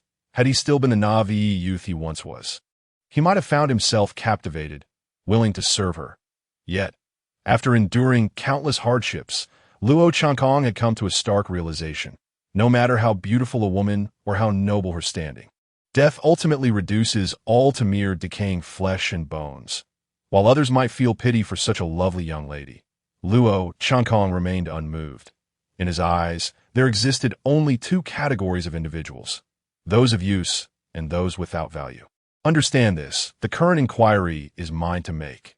You ought to be aware that your interrogation resistance training holds no efficacy against me, for in 10 seconds, I will eliminate you without hesitation. Strive to divulge what I seek within this limited time frame. Luo Qinkong pressed the gun to Liu Yuan's head, commencing a countdown. 10. He refrained from articulating his specific inquiries, knowing that such revelations would allow Liu Yuan to deduce his intentions, which would lead her to manipulate the conversation. Instead, he preferred to allow her the freedom to respond. 9. As Luo Qinkong uttered this digit, Liu Yuan, with her remaining left eye, fixed her gaze upon him. In that moment, facing imminent death, the pain in her right eye seemed to diminish. 8. Blood from her right eye mingled with sweat, dripping to the ground. 7. Liu Yuan clenched her teeth tightly, aware that all weapons and gear she had concealed were now confiscated by Luo Qinkong. Her hands bound to the chair's armrests, rendering her powerless. 6. In that instant, Liu Yuan reflected upon her past. Despite possessing the hallmark features of the people of the Great Shu Kingdom, black hair and eyes, her nationality was that of the Lantern Nation, as her lineage traced back to immigrants from her grandfather's time. Her father had established a thriving trading company abroad. Had life followed its intended course, she would have been a pampered young lady, free from worry. Yet, at the age of 6, she lost her parents in a car accident, her company dismantled, leaving her orphaned and subsequently transferred to an orphanage in the Lantern Nation, where RNG later acquired and trained her, ultimately consigning her to Death Island. 5. Listening to Luo Qinkong's cold countdown and witnessing the void in his eyes, she felt as though she were gazing upon a lifeless entity devoid of significance. Memories of Death Island and her life flashed before her like a fleeting lantern show. If she had wished for death, it had already come the moment she emerged from that island.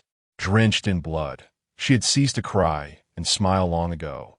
She was determined to survive, no matter the cost. To hell with RNG. 3. I am an operative under Zoya, infiltrating your ranks due to your elimination of an experimental subject known as Blood Toxin Corpse in Zoya's mission.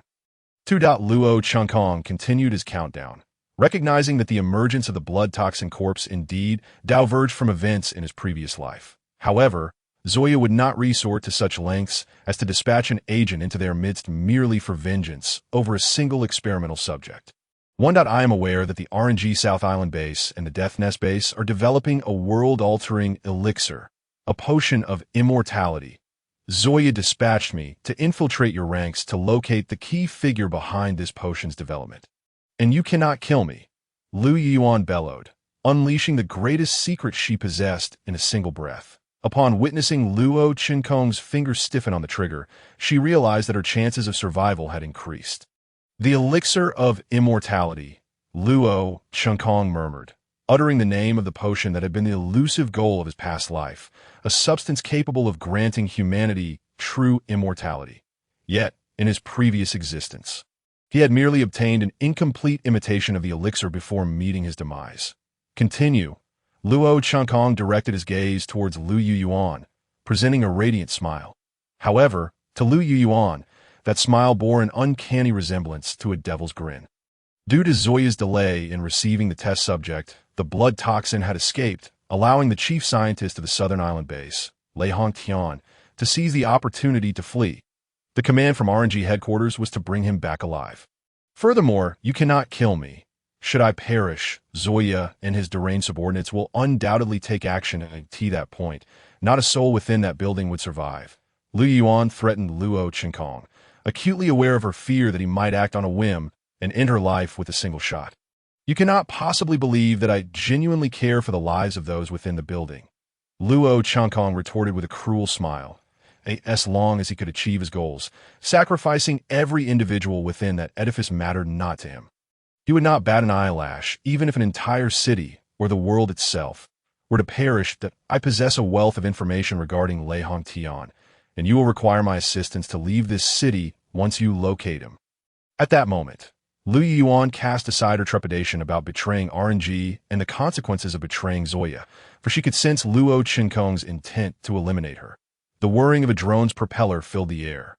Although faint, it was discernible to Luo Qinkong, who narrowed his brow at Liu Yuan. Did you bring them here? He inquired, and Lu Yuan hastily shook her head. All my possessions were taken by you.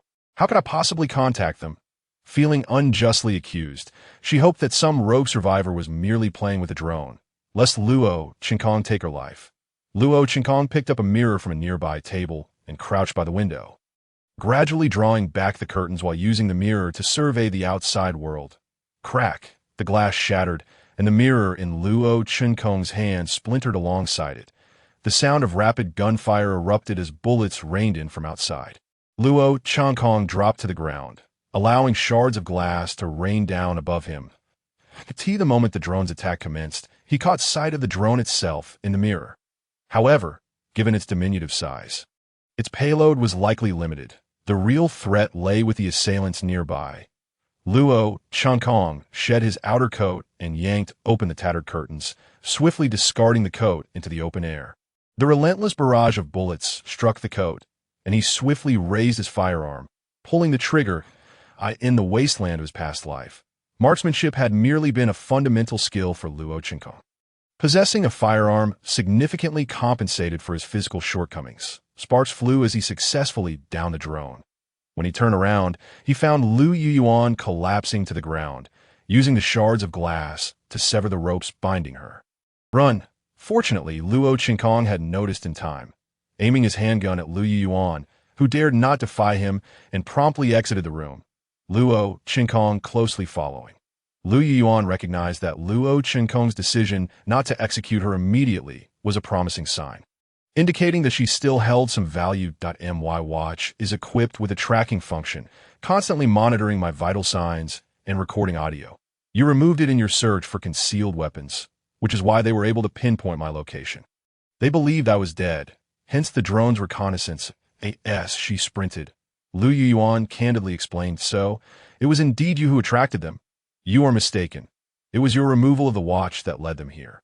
Furthermore, I have divulged so many secrets that the watch has already transmitted the data.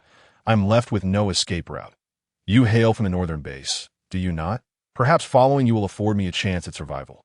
Lu Yuan pressed a hand to her right eye, which Luo Qinkong had previously rendered useless, blood oozing from the wound. Yet, she suppressed her pain and animosity towards him, for survival was of utmost importance. The drone's decisive assault indicated that Zoya's minions were closely monitoring the situation. She had already become a failure. Even if she were to surrender to Zoya and his associates now, death would be inevitable. Observing Lu Yuan ahead, Luo Qinkong recognized that they were fundamentally alike, both driven by the will to survive. However, their motivations diverged. Lu Yuan sought mere survival, while Luo Qinkong pursued the unattainable goal of immortality. Possessing the resolve to forsake everything, including his own life, surviving was merely a prerequisite for attaining immortality. The one sent to handle us must surely not be a mere drone, Lu Yuan conjectured. If I am not mistaken, they should be Zoya's subordinate, the drone enthusiast, accompanied by approximately 8 armed personnel. Zoya is currently preoccupied with more pressing matters. Reflecting on her words, Luo Qinkong recalled a character from his past life who had operated drones alongside Zoya, albeit with little impact on his memory, as that individual had been swiftly eliminated by Ren Shaoxing's sniper rifle. How can you be certain that there are at least 8 armed personnel? Luo Qinkong inquired, unable to contain his curiosity. Lu Yuan merely smiled as she produced the watch that Luo Qinkong had previously confiscated, realizing that it must have fallen during his earlier distraction with the coat. He understood that Lu Yuan had retrieved it from the ground. That watch was issued by RNG's Southern Island base. It allows for mutual location tracking. That is how Lu Yuan determined their numbers. Click, click. Lu Yuan slipped the watch in her pocket as she continued to flee, simultaneously resetting her dislocated fingers, the sound of bones cracking sending shivers down her spine. Yet she remained silent, gritting her teeth against the pain. The ones pursuing us are Zoya's elite, codenamed Headhunter, primarily engaged in reconnaissance work. However, he possesses exceptional marksmanship and occasionally serves as the team's sniper. He is one of the survivors from Death Island, and he harbors a peculiar obsession with collecting the eyes of the deceased, particularly those filled with terror. Lu Yuan informed Luo Qinkong, though her knowledge of Headhunter was limited, as the team members were all survivors from Death Island. each a psychological misfit. And what of the individuals accompanying Head Hunter? Luo Chinkong pressed. They are members of a mercenary organization under RNG. While they may not be survivors from Death Island, they're all former military personnel from various nations. They are well equipped, possessing body armor and machine guns. Are you certain that you can take them down with just your handgun? Lu Yuan regarded Luo Chinkong with a hint of mockery, eager to witness how he would confront the predicament. Fleeing is futile, as drones are monitoring outside, leaving no avenue for escape. Fighting is equally hopeless. How could Luo Chinkong eliminate them armed solely with a handgun? Even piercing their body armor would be impossible. Lu Yuan acknowledged Luo Chinkong's impressive skills, but emphasized that even the most adept could not outrun bullets. "Hand me the watch," Luo Chinkong commanded, extending his hand towards Lu Yuan, who hesitated momentarily before ultimately surrendering it to him. "How do you intend to exit? The area is under drone surveillance. Then we shall eliminate them all," Luo Chinkong replied coldly. Having traversed the wasteland in his previous life, he had learned how to evade pursuers, how to survive, and how to instill fear in others. "You are insane. They are well equipped, and you possess only a handgun. Indeed, I am mad. To live is to embrace death. That is the essence of Luo Chinkong." Luo Chinkong did not utter much, for in his previous life, surviving in the apocalypse honed one of his greatest skills, utilizing every resource at hand to confront his adversaries. Lu Yuan, noticing the manic gleam in Luo Chinkong's eyes, refrained from further comment. That kind of madness sent shivers down her spine, even as someone who had emerged from Death Island. Several drones were deployed ahead to scout the path, while a heavily armed special operations team trailed behind, precisely locating and eliminating their target. The headhunter controlling the drones chose not to enter the building, but opted to monitor the situation from outside. Only 8 mercenaries from RNG were dispatched inside. Roar! A wandering zombie spotted the mercenaries and charged at them, prompting a team member to instinctively reach for his weapon. However, he was halted by the leading mercenary. The mercenary wielded a shield, crashing it into the zombie and sending it sprawling to the ground. Swiftly, he drew a dagger and plunged it into the creature's skull, delivering a clean and decisive kill. After dispatching the zombie, he gestured to continue forward. Before long, the mercenaries halted at the entrance of a room, while the drones began to encircle the windows and other vantage points of the chamber. Bang! The wooden door of the room was kicked open, and the mercenary with the blast shield was the first to enter. At that moment, all he heard was a sound of collision as the door swung open. A simple trap set by Luo Chinkong was triggered. The fixed connecting line snapped taut, igniting the gas stove in the kitchen and sending forth a torrent of flames. The completely sealed room had already reached a gas concentration sufficient for an explosion. Boom! Flames erupted, and the shock wave from the explosion consumed the mercenaries, leaving them no chance to react. The fire blazed fiercely, and the shrapnel from the blast flew like bullets, pummeling the surrounding walls into craters.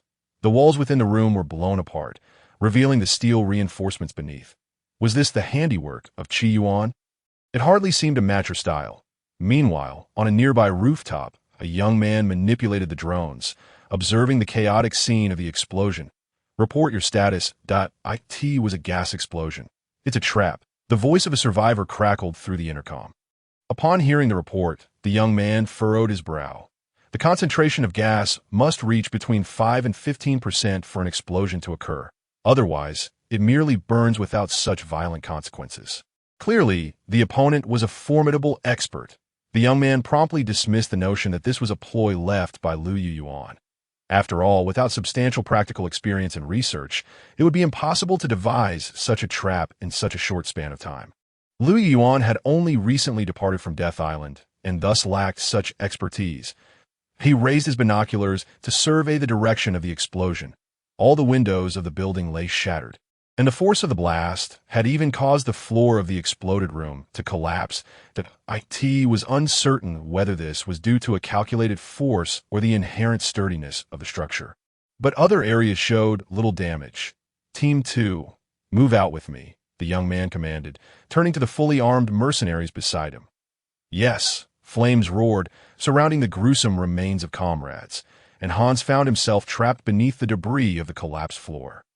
Positioned at the rear during the explosion, he had miraculously survived. He had just reported the situation through the intercom, expecting a team to arrive shortly to rescue him. In these fleeting moments, he must remain vigilant against zombies, as the sound of the explosion would surely draw them in, along with any lurking assailants. Hans gripped his suppressed submachine gun tightly, alert to his surroundings, though panic gnawed at him that he needed to remain composed. A former soldier in his country's military, Hans had spent a year as a taxi driver after his discharge. When his mother fell gravely ill, he required a substantial sum for her treatment abroad. Through a comrade's introduction, he had joined RNG's division and passed the selection process. For 5 years, he had served RNG, yet the comrade who had recommended him now lay lifeless on the ground. Thoughts of his mother, waiting for his return, fueled his resolve to survive. Stop. Hans spotted a figure approaching from ahead and instinctively prepared to fire, only to feel a sudden sharp pain in his head before losing consciousness. Luo Chunkong gazed at the mercenary whose head he had just blown off. Such individuals were hardly worth remembering. They were merely expendable pawns recruited by RNG. They were neither the killing machines forged on Death Island nor the meticulously trained members of the White Knight Squad. Luo Chunkong approached, seizing the submachine gun from the fallen mercenary and methodically executing the remaining corpses, ensuring none feigned death to launch a surprise attack. Lu Yuan trailed behind Luo Chunkong, observing his adept maneuvers. It appeared he had considerable experience in such combat, yet he was of a similar age to her. Luo Chunkong stripped one of the mercenaries of his bulletproof vest and donned it himself. Knowing it could prove life-saving in dire moments, he also thoughtfully tossed a vest and a handgun to Lu Yuan, momentarily startling her. "You trust me that easily?" Lu Yuan asked tentatively, to which Luo Chunkong merely smiled. "We are both targets for those outside. Eliminating me serves you no benefit." Continuing to scavenge supplies from the bodies, Luo Chunkong remained unaware of Lu Yuan's watchful gaze on his back, a prime opportunity for her to strike. Yet, recalling his cunning demeanor, her instincts warned her against making a move, prompting her to obediently don the bulletproof vest. After collecting ammunition and grenades from the fallen soldiers, Luo Chunkong stood and turned to Lu Yuan, revealing an enigmatic smile. "Congratulations, you have passed the test," he declared suddenly, leaving her momentarily stunned. "What do you mean?" Without elaborating further, he tossed her a magazine. Upon catching it, Lu Yuan quickly inspected the handgun he had thrown, only to discover it was devoid of bullets. It dawned on her that Luo Chunkong had been testing her resolve. "You were testing me." "Indeed. If you had attempted to fire earlier, you would have met your demise. I have no intention of collaborating with someone who constantly seeks my end." Luo Chunkong could now ascertain that Lu Yuan was not one to harbor grudges to the point of disregarding the bigger picture. Had she been that type, he would have eliminated her first. However, Lu Yuan now occupied a precarious position on his list of potential threats, albeit one with some utility for the time being. "What if I had checked the bullets?" Lu Yuan inquired. "As such actions were standard protocol. In that case, it would have posed no issue for me. As you mentioned, checking the bullets is quite normal. However, for my safety, I would ensure you were incapacitated, able only to speak." Hearing Luo Chunkong's words sent chills down Lu Yuan's spine. Had she made the wrong choice earlier, she would likely not be standing here intact. Yet his restraint indicated a possibility for collaboration. She understood that, given the chance, he would undoubtedly seek her demise. But for now, he would refrain from doing so. Even if she would take one of his eyes, he would not lose his composure. He recognized that only through cooperation could they both hope to survive. Ultimately, they were the same ilk. Of the same ilk? Precisely. People who will stop at nothing to survive, sacrificing anything necessary to endure, just as you and I discussed during our time in the building's elevator. Luo Chunkong offered a faint smile, clearly discerning the intents will to survive emanating from Lu Yuan. "We are not of the same kind. You are far too perilous," he remarked. Lu Yuan gazed intently at Luo Chunkong, unable to decipher his emotions. She even questioned whether what she observed was merely a facade he had deliberately presented. A moment's carelessness could lead to her demise at his hands. "Now you've changed your tune." "Fine, take this." Luo Chunkong handed Lu Yuan a pair of night vision goggles, acknowledging the impressive quality of their equipment. After thoroughly scavenging the soldiers' gear, Luo Chunkong and Lu Yuan swiftly retreated. Mere minutes after their departure, a fully armed group arrived at the scene, though we have arrived too late. One of the mercenaries stepped forward to inspect. Discovering that all had been executed, those who had narrowly escaped the explosion were now irrevocably dead, their gear stripped away. Locate their position, commanded a young boy among the mercenaries, gesturing to a military dog. Upon receiving the order, the dog darted forward with remarkable speed. Follow closely. The mercenaries trailed behind the dog, utilizing it to scout for traps. Mindful of the previous team's fate, the canine led them to the underground parking lot of the building, where it merely barked furiously at the entrance. Unwilling to venture into the pitch-black depths, the entrance, the mercenaries beheld 7 or 8 corpses of zombies, each shot through the head with precision and decisiveness. It appears to be the work of Chi Yuan, mused one of the mercenaries upon examining the bodies, noting the lack of extraneous wounds, an indication that Lu Yuan had struck. After all, such lethal accuracy was beyond the capabilities of the mercenaries, who, despite being retired soldiers from various nations, could not compare to those who survived the brutal training on Death Island. Zack, control that dog. Otherwise, its barking will attract all the infected. As one mercenary approached the dog, just as he grasped its leash, 2 flashes of light erupted from the darkness of the garage. Whoa, Zack! A bullet pierced the mercenary's skull, while another struck the dog, causing it to whimper in agony. Thanks to the suppressor on the firearm, the shots were relatively silent. Don't linger at the entrance. They can see us. It was then that they realized the folly of their position, although the garage was shrouded in darkness. Their spot was illuminated by sunlight, allowing those inside to see them clearly. The mercenaries fired into the garage while activating their night vision goggles, seeking refuge among the parked vehicles. The young boy without a helmet was known as the head hunter, a sharpshooter with an impressive record of sniping at 2,455 meters. Lu Yuan quietly informed Luo Chenkong, who frowned slightly at the revelation that a record of 2,455 meters was indeed formidable, with very few capable of achieving such a feat. In practical combat, targets were mobile, and factors such as terrain, obstacles, visibility, and wind direction all played a critical role. The headhunter had perished too early in his previous life, falling victim to a single bullet from Ren Shaoxing, leading Luo Chenkong to underestimate his true combat prowess. Upon hearing Lu Yuan's mention of the headhunter's record, he reassessed the level of threat he posed. I believe the highest record is 3,500 meters. Isn't it? Compared to that, this isn't too shabby. Luo Chenkong remarked nonchalantly, prompting Lu Yuan to retort, do you comprehend what a combat sniping distance of 2,455 meters entails? It's not merely shooting at stationary targets. Of course I understand. Generally, a sniper rifle has an effective range of 800 meters to approximately 2 kilometers. Beyond that, the expected power and precision diminish significantly. Bullets fired beyond this range often follow an erratic parabolic trajectory, as the projectile loses strength and accuracy during flight. Not to mention, in actual combat, various environmental factors come into play when hitting a target. Besides skill, luck, and circumstances must also align in your favor.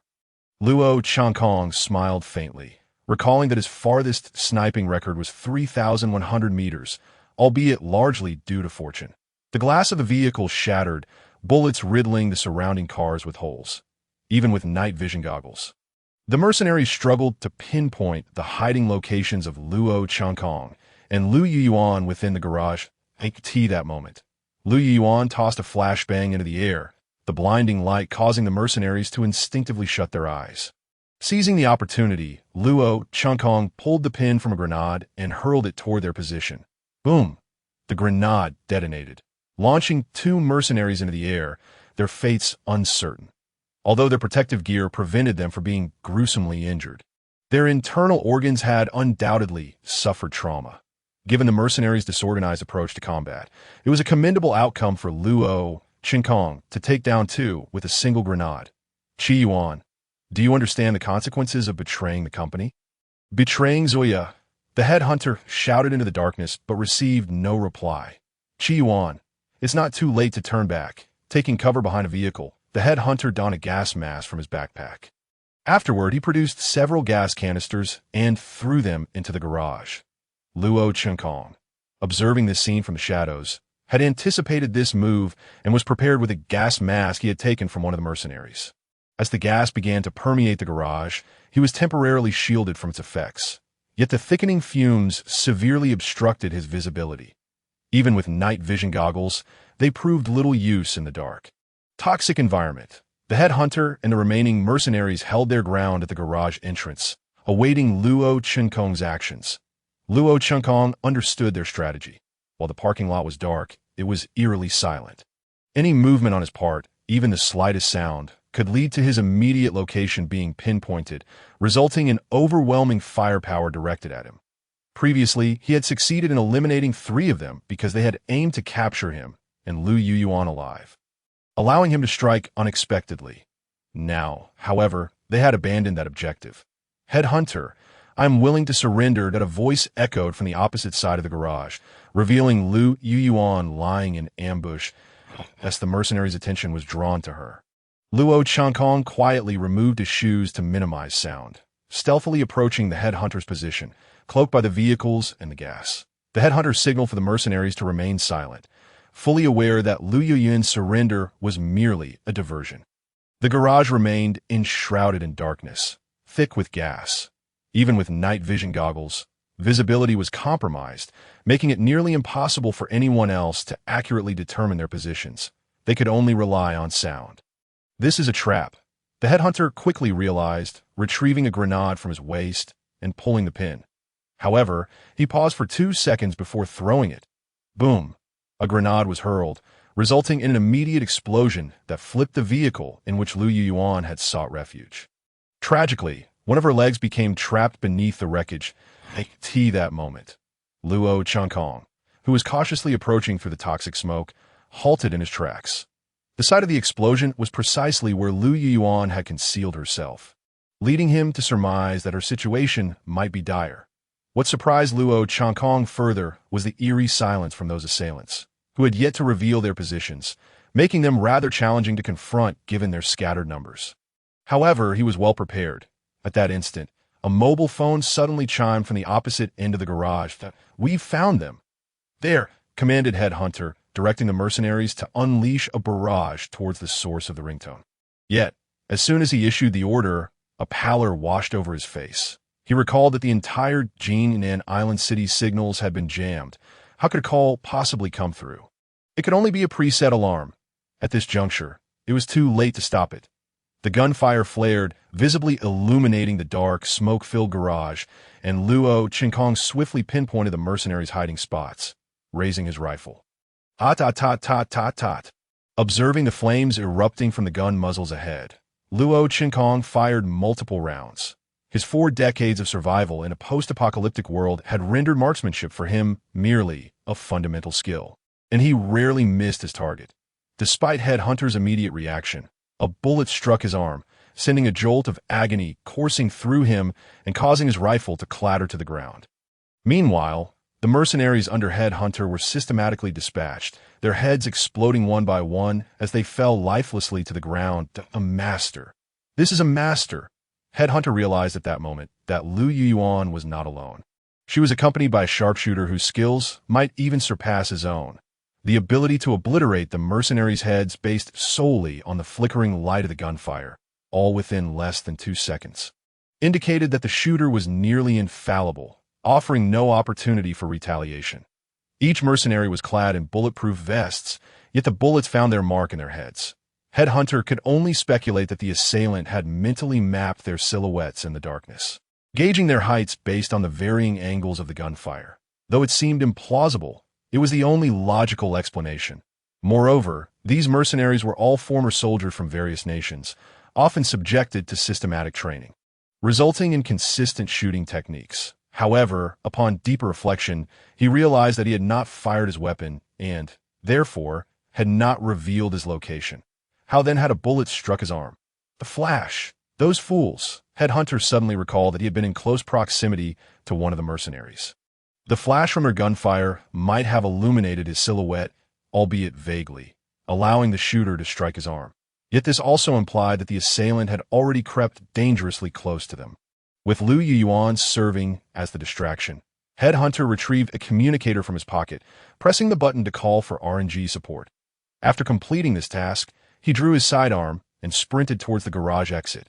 Under the looming threat of death, he momentarily forgot that outside the garage lay the sunlight, and as he emerged into the light, he was immediately locked onto by Luo Chenkong. Without hesitation, Luo Chenkong pulled the trigger, and in that instant, Headhunter collapsed at the garage entrance, bleeding profusely. Luo Chenkong reloaded his rifle but did not rush to rescue Lu Yuan. Instead, he approached the bodies of the mercenaries, methodically ensuring each was dead with a follow-up shot. Despite being shot in the head, which typically meant certain death, Luo Chenkong's past experiences made him exceedingly cautious. Each lesson had been bought with blood and lives. He had witnessed those fortunate enough to survive with bullets lodged in their skulls. So he resolved to leave no possibility unaddressed. Luo Chenkong, what are you doing? Hurry and help me. Lu Yuan cried out, trapped beneath the vehicle and immobile. Hearing her plea, Luo Chenkong aimed his rifle at Headhunter's corpse at the garage entrance, fired several rounds to confirm the kill, and then returned to retrieve the mobile phone. Help me move this debris, Lu Yuan implored. Using the phone's flashlight, Luo Chenkong saw that her right leg was pinned beneath the overturned vehicle. Given his current physical condition, he doubted his ability to lift it. Just wait, he replied, pulling a car key from his pocket, an item he had found during a previous encounter with the zombies in the garage. Kept as a precaution. Had he failed to eliminate Headhunter, he had planned to abandon Lu Yuan and escape alone. With the key, he quickly located the vehicle and found a nearby fire hydrant. Severing its hose to use as a makeshift rope, he tied it between the overturned vehicle and the one he was driving. Luo Chenkong swiftly shifted gears, pressing the accelerator to the floor. And the vehicle pinning Lu Yuan was dragged away. As the vehicle was pulled free, Lu Yuan hobbled her feet, albeit with difficulty.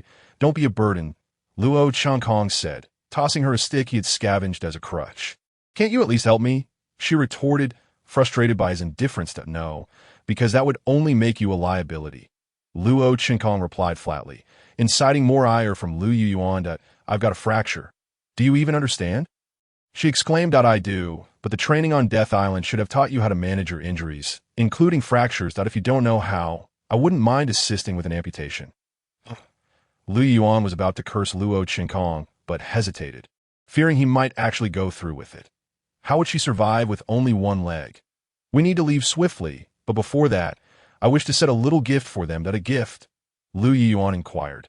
But Luo Chenkong said nothing further. Striding towards the entrance of the garage where Headhunter lay, she hurriedly leaned on the stick, limping to keep pace with him.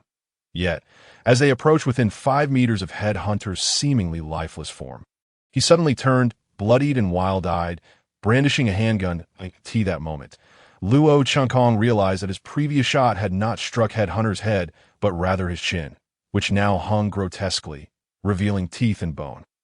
Only a sliver of flesh connected it, rendering him more monstrous than a zombie in appearance, terrifyingly gruesome.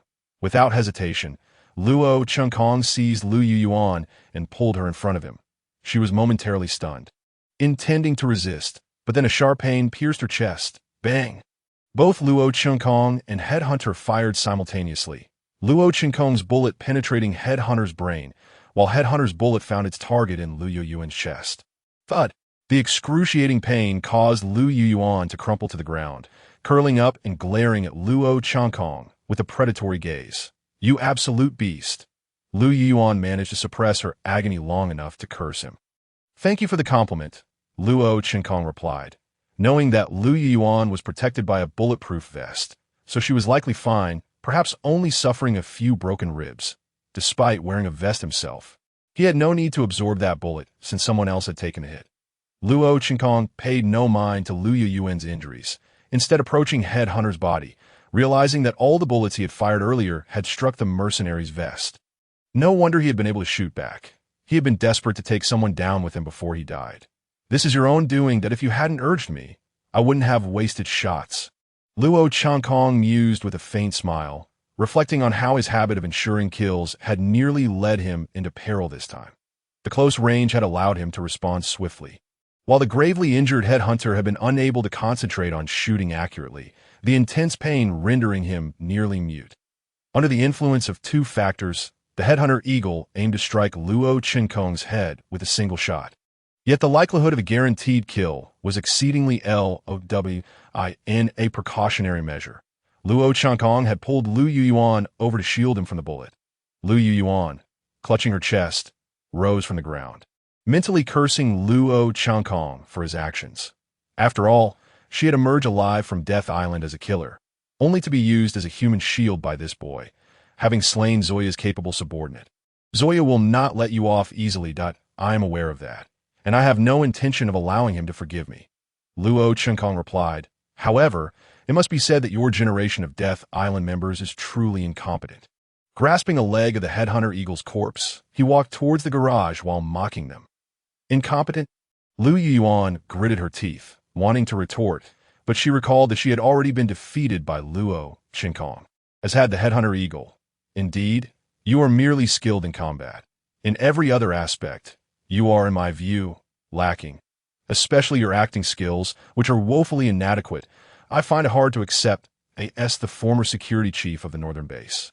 Luo Qinkong had overseen training for Death Island personnel, serving as a chief instructor. His training was significantly more rigorous than Zoya's, and considering the current levels of Lu Yuan and the headhunter eagle, they would likely not survive. Out of 1,000 trainees he had supervised, only 3 had made it out alive. What are you doing? Lu Yuan asked, puzzled, as she observed Luo Qinkong scribbling on the wall. At that moment, she had hastily bandaged her right eye and intended to seek further treatment upon reaching the RNG Southern Island base. However, her single-eyed vision was proving quite uncomfortable, leaving behind my identity.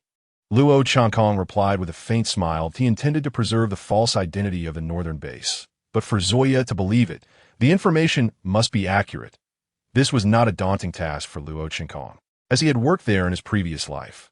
Are you not concerned that Zoya might request information from the Northern Base, thereby uncovering your trail or causing trouble for the base?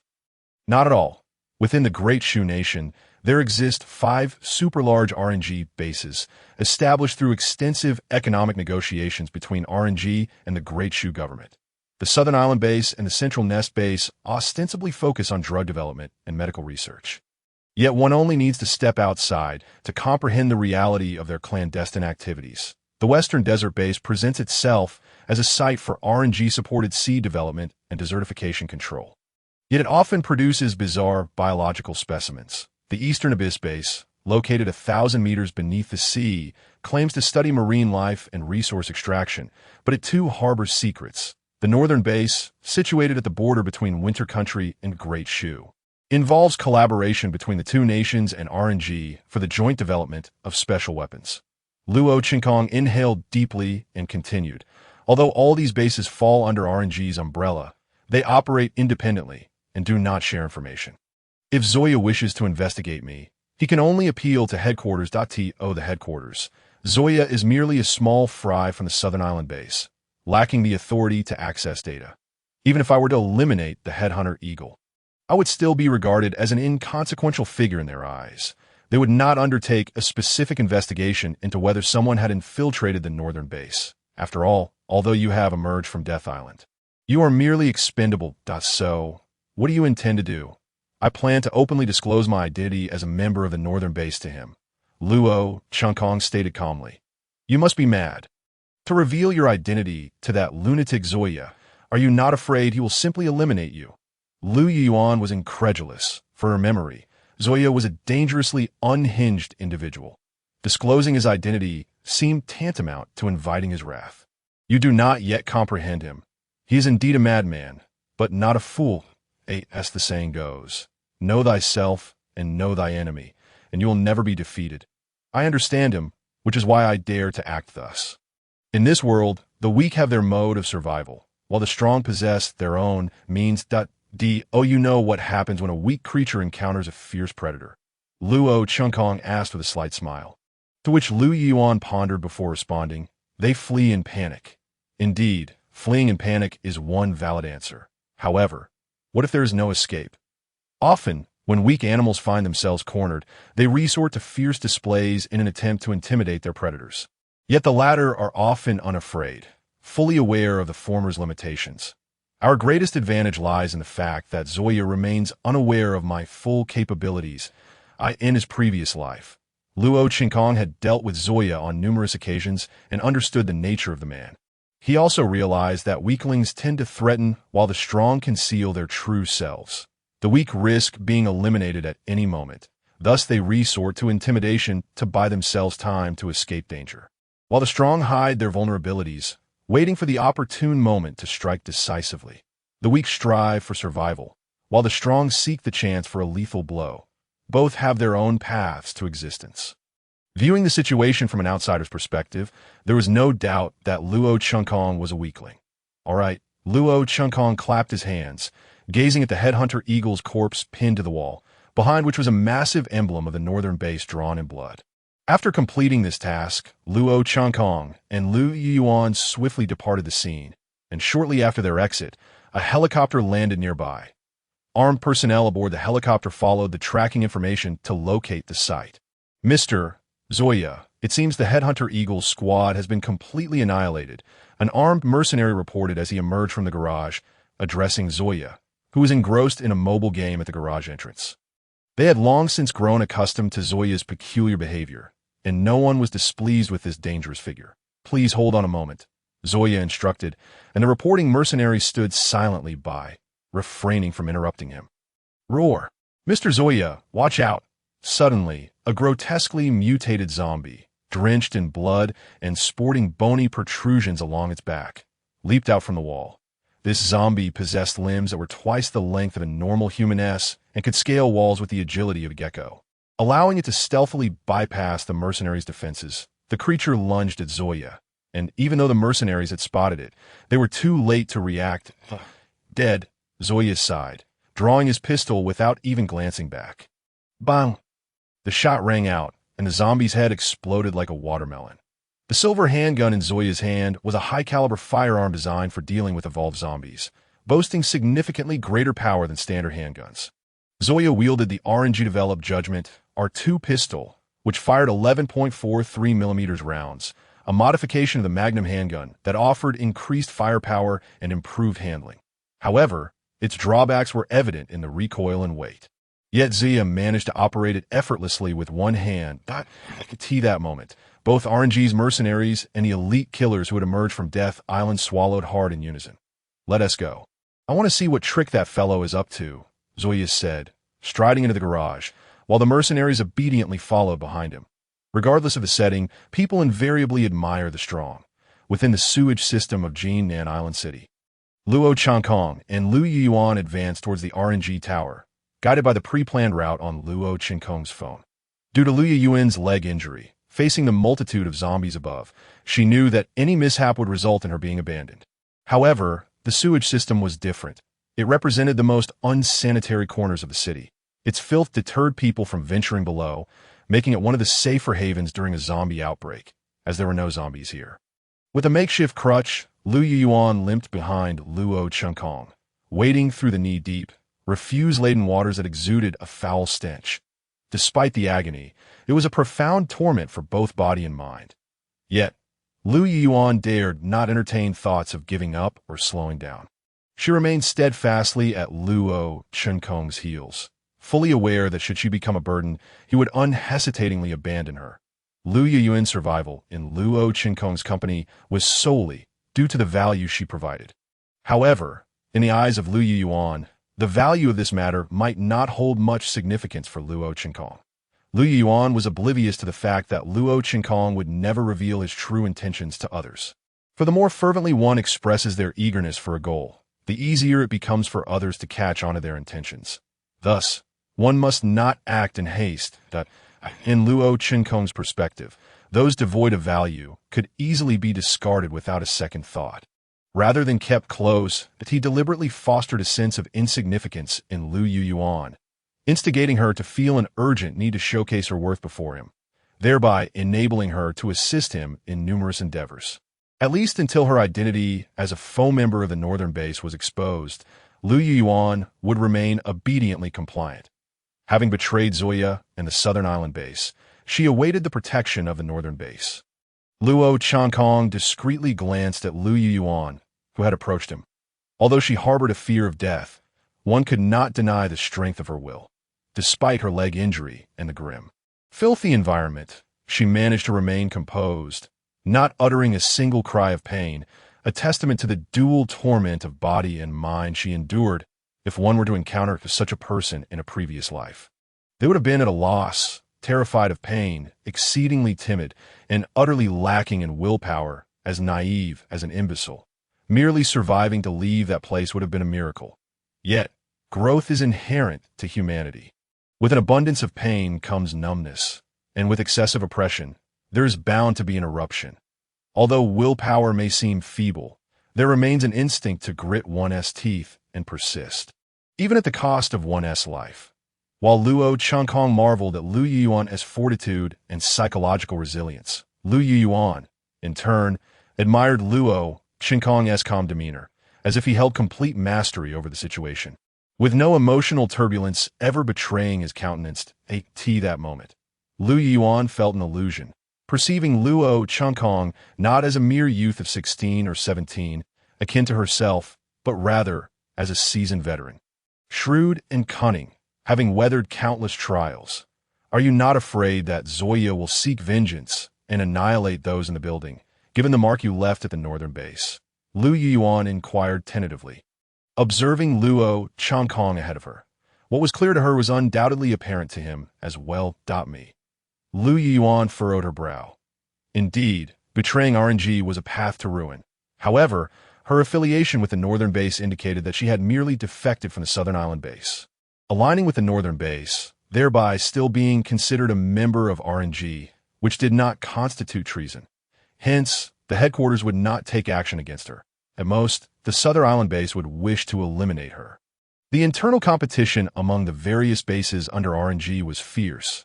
From the headquarters perspective, these were merely minor frictions. Conversely, this competitive mechanism could instill a sense of crisis in bases that lacked ambition, which was precisely the headquarters' objective.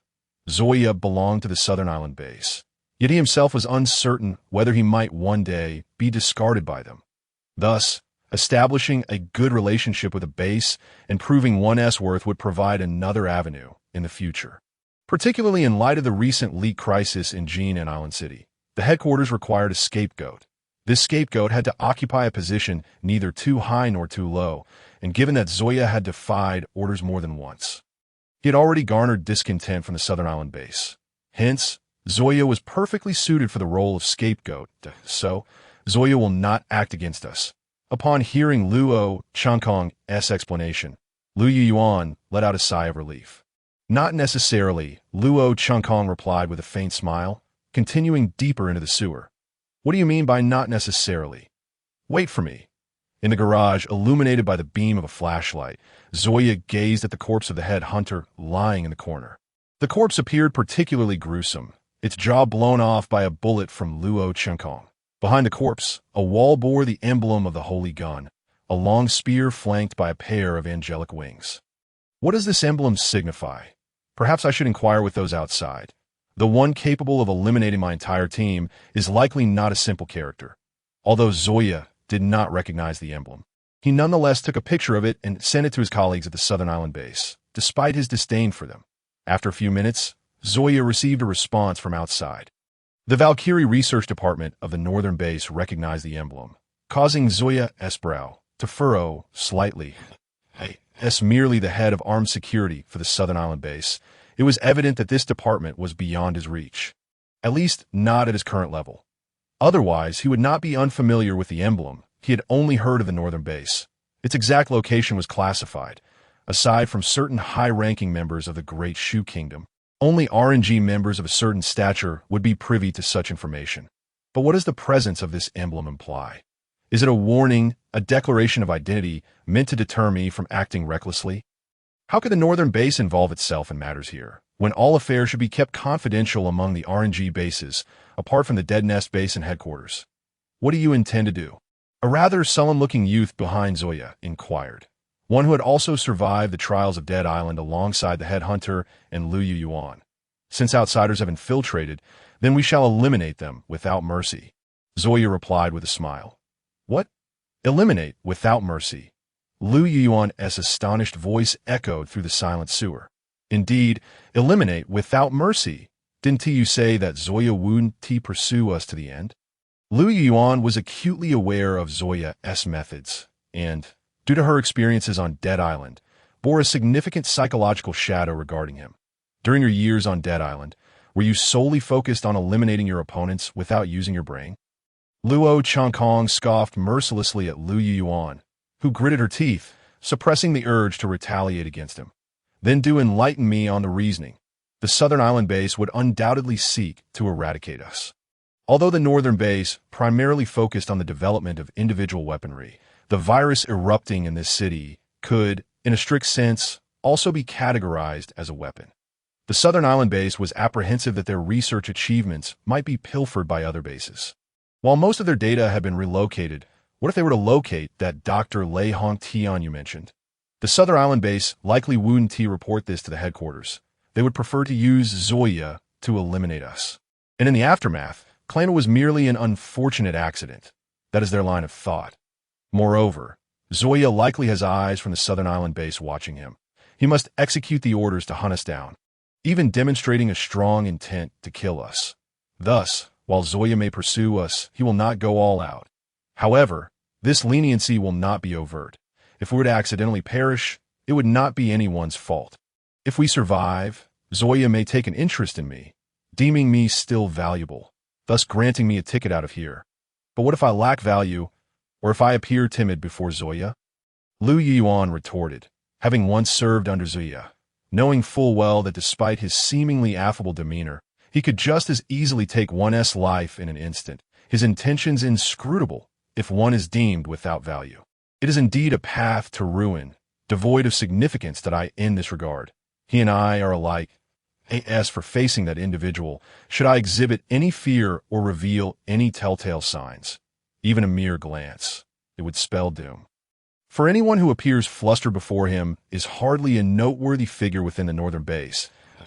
In my previous life, I had numerous dealings with Zoya, and on several occasions, I nearly fell victim to him. Were it not for his peculiar penchant for tormenting the weak, I would have met my end long ago. Eventually, 6 months prior to the outbreak of the Dead Nest incident, I allied with Ren Shaoxing to eliminate that troublesome individual. Even though he was my adversary in my past existence, and I harbored a deep-seated hatred for him back then, I must concede that he was indeed a formidable opponent capable of compelling me to take matters seriously. A rival who transformed me. However, his sole flaw was his reckless nature, relishing in the torment of the weak. Little did he realize that a desperate weakling might retaliate fiercely, taking a piece out of a strong adversary. Were I in Zoya's shoes at that time, I would not have chosen to torment a weakling named Luo Changkong. Instead, I would have simply dispatched him with a single shot, ensuring he could never rise again. Weakness itself is not to be feared. Rather, it is the absence of fear of death within the weak that is truly alarming us. So, if Zoya genuinely intends to eliminate us, do you possess a method to deal with him? Lu Yuan inquired further. If I were to name the person Lu Yuan fears the most, it would undoubtedly be Zoya. No. Even in the most favorable circumstances, should you and I join forces, we would not stand a chance against that individual. Luo Changkong shook his head and continued. In close combat, Zoya's primary fighting styles are Sambo and Makar martial arts, both of which are characterized by brutal and ferocious techniques, in terms of physique. Strength and stamina, the disparity between him and me is insurmountable. Moreover, regarding marksmanship, Zoya is a retired elite special forces soldier from the Lantern Nation, having participated in numerous foreign conflicts, making his shooting skills nearly infallible within 100 meters. If that person were to set his sights on us, we would need to draw our weapons faster than he does. Although Luo Changkong possesses his own combat skills, these techniques require a robust physical constitution to be effective. In a direct confrontation with Zoya, if Luo Changkong cannot deliver a fatal blow, Zoya could end his life with a single punch. After all, Luo Changkong's current frail physique is exceedingly vulnerable. The only reason he managed to handle Lu Yuan before was due to wielding a firearm and the fact that Lu Yuan lacks significant strength. Otherwise, no matter how proficient Luo Qinkong's combat techniques were, he could not possibly subdue Lu Yuan.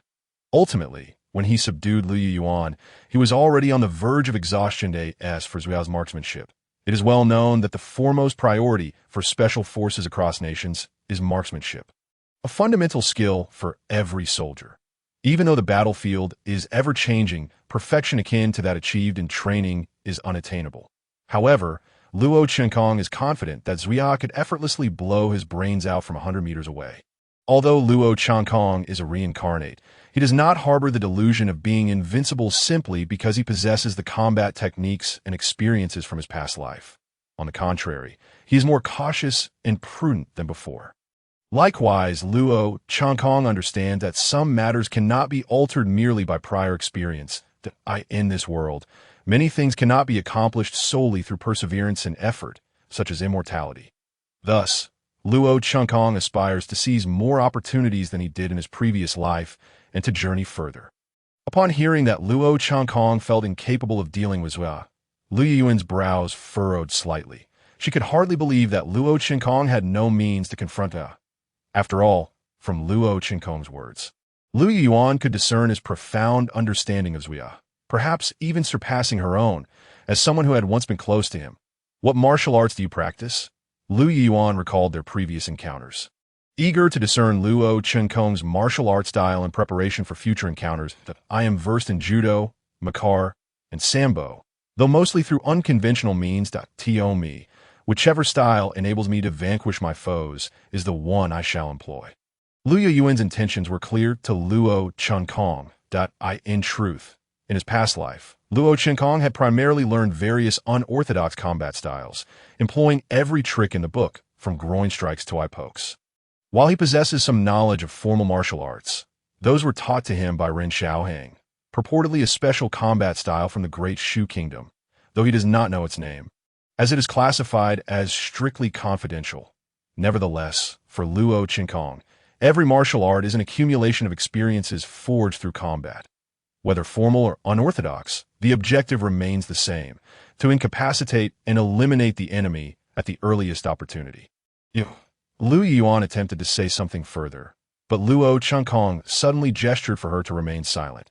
His brow furrowed as he heard a familiar sound echoing through the deathly silence of the sewer, causing his expression to darken and cold sweat to trickle down his back. What? Lu Yuan noticed Luo Qinkong's reaction, but as she was about to inquire further, she was silenced by his piercing glare. Luo Qinkong said nothing, instead extinguishing the flashlight's beam and pressing onward, albeit at a slightly accelerated pace. This moment, Lu Yuan also caught wind of some peculiar noises, which seemed to draw closer, resembling the scurrying of rats. This guy really afraid of rats? Lu Yuan gazed at Luo Qinkong with a mixture of incredulity and confusion. Even when facing the headhunters, Luo Qinkong had not displayed such a grave demeanor. Could these rodents truly be that terrifying? Perhaps hearing the sounds grow nearer, Luo Qinkong ceased to lower his voice and began to dash through the murky water, his efforts hindered by the resistance of the liquid. In contrast, Lu Yuan found herself in a more dire predicament. With one leg already injured, Luo Qinkong's sudden acceleration left her bewildered and frightened. What on earth are you afraid of? Lu Yuan shouted at Luo Qinkong, momentarily disregarding the need for silence. However, Luo Qinkong offered no reply, continuing his escape. After all, he could not afford to jeopardize his life for an injured person, while Lu Yuan might buy him time against the predators lurking in the darkness. Her value paled in comparison to his own life.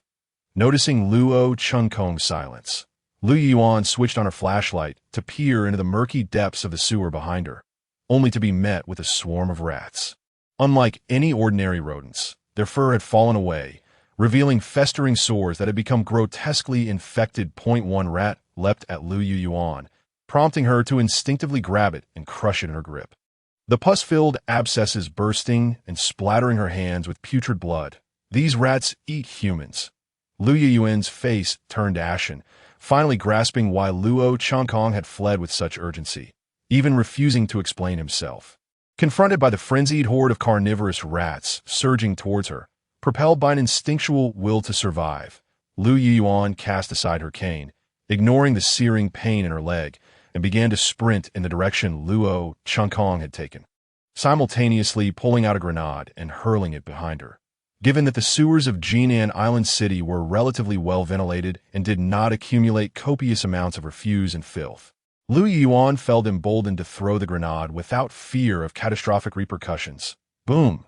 The grenade detonated, obliterating a multitude of the flesh-eating rats, yet the remaining horde surged forward, ravenously devouring their fallen kin.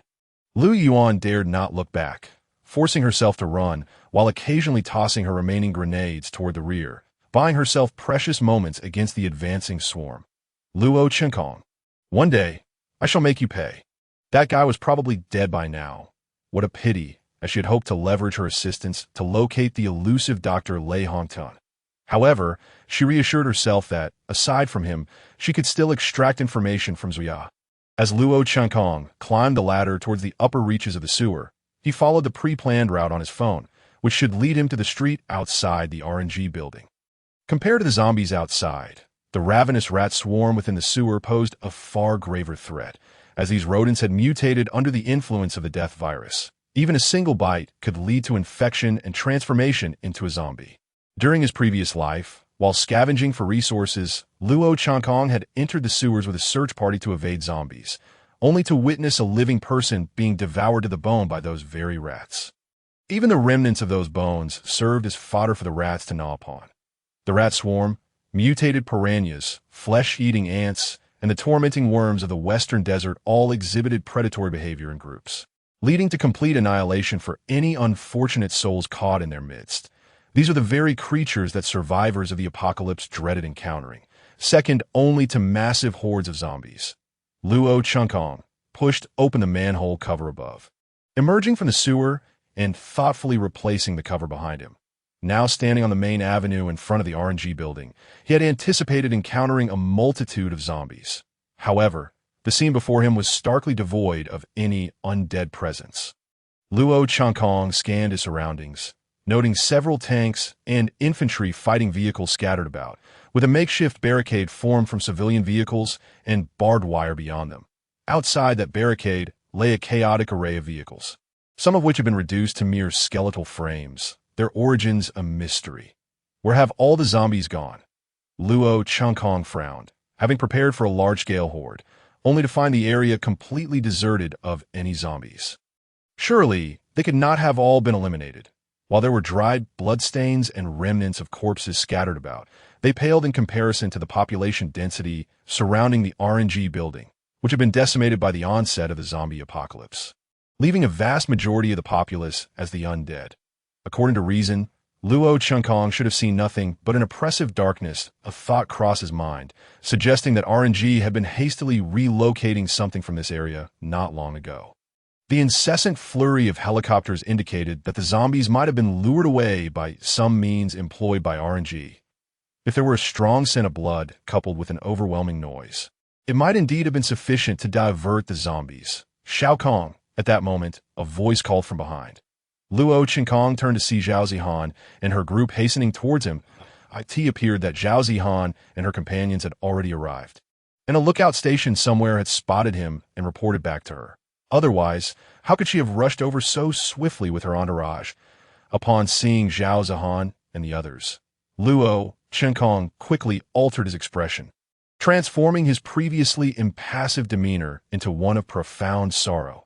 "Sister Zhao," he exclaimed, feigning relief at the sight of his pillar of support as he ran towards her, even taking a dramatic tumble to enhance the authenticity of his act. "Why are you alone? Where are the others?" Zhao Zihan inquired urgently as she helped Luo Changkong to his feet. Observing his disheveled and filthy appearance, she braced herself for the grim possibility that the others might not have fared well. "We encountered zombies and managed to escape, but then we were confronted by a fully armed group that draw the attention away from us. They were all captured, fearing another encounter with either the armed group or the zombies. Xia Yuan and I fled through the sewers.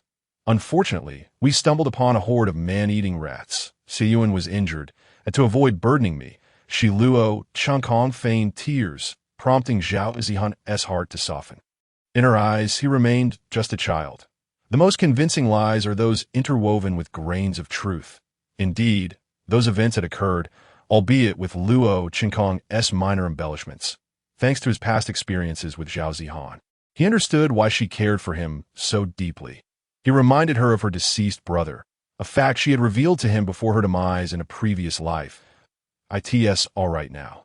It's all in the past, that you're safe now, Zhao Zihan soothed, gently stroking Luo Qinkong's head. Yet, no one noticed the cold indifference concealed in his eyes. Luo Qinkong was who he was. He would neither be a mere substitute for anyone nor a plaything for others to manipulate. Zhao Zihan's actions, expressing her longing and guilt for her brother through him, only evoked disdain within him, for he lived solely for himself. This child so full of emotion and loyalty. It's a pity this incident will haunt him for a lifetime. What a shame. I see that he has feelings for Xiaoyuan. He will surely regret it for the rest of his days. Just as those accompanying Zhao Zihan mourned for Luo Qinkong, an untimely voice suddenly pierced the air. Luo Qinkong, you bastard! I want let this go.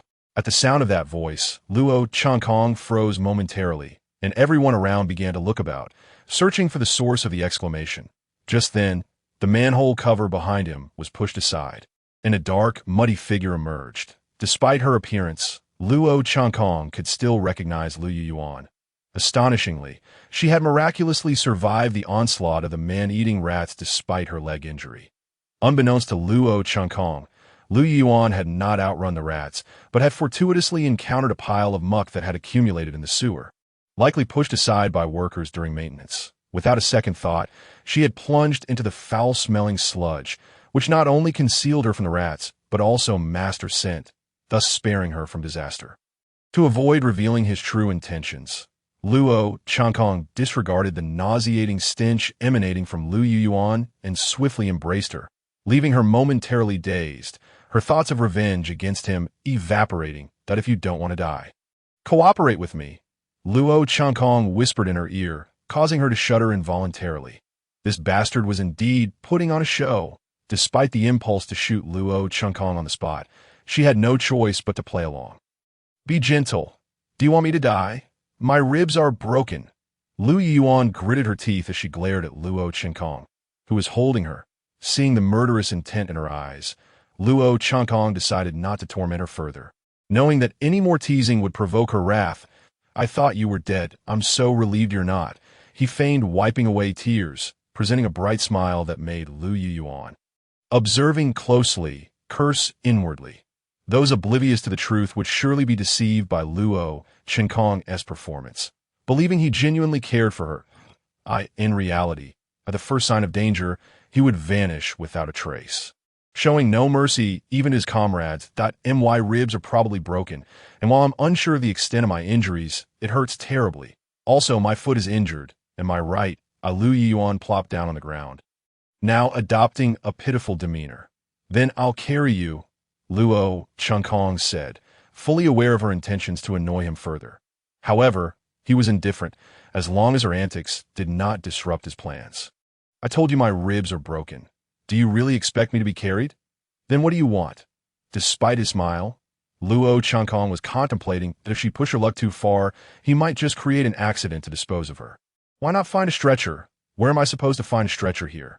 Let us do this. I'll support you. That should suffice, right? After a moment's hesitation, Lu Yuan reluctantly agreed. Luo Qinkong had learned from Zhao Zihan that before her arrival, there had been no zombies at the RNG building. Apart from the lookout personnel, Zhao Zihan had dispersed her subordinates into small teams to search for useful supplies within the RNG building. However, for Zhao Zihan and her group, the paramount objective was to find a way to escape this place. Although the entire Jinan Island city had lost power, the RNG building maintained a constant supply of electricity, and it was abundant. Luo Qinkong and Lu Yuan cleaned the muck off themselves in the restroom of the RNG building and changed into standard employee uniforms, since Luo Qinkong had recounted his experiences to Zhao Zihan. Both he and Lu Yuan were not assigned any search tasks and were exempt from the frantic searching that the others had to undertake. Despite not being injured, Luo Qinkong was treated like a patient, just as Lu Yuan was, as Zhao Zihan and the others believed that he had been impacted by the death of those around him. Unbeknownst to them, Luo Chinkong had long become numb to the loss of those nearby. Did those rats really not bite you? Luo Chinkong asked Lu Yuan, who had donned a clean RNG employee outfit, given that those man-eating rats carried the deadly blood virus. No. Lu Yuan replied coldly. If you were bitten, cutting off the affected area promptly could save you, Luo Chinkong stated. I understand the horror of that virus better than you, Luo Chinkong, so I don't need your instruction. You're merely afraid of me being infected and hiding it from you, that if it suddenly breaks out, it would ruin your grand plans. Lu Yuan glared at Luo Chinkong with animosity. Had she not been regarded as a traitor by the South Island base, she would have sought an opportunity to shoot him long ago, considering that all her injuries were a consequence of his actions, especially her right eye, which was now irreparably damaged. Lu Yuan had initially thought Luo Chinkong to be cunning and sly. However, at the very least, as part of their alliance, if something were to occur, he should have offered to save her life or even just provided a warning.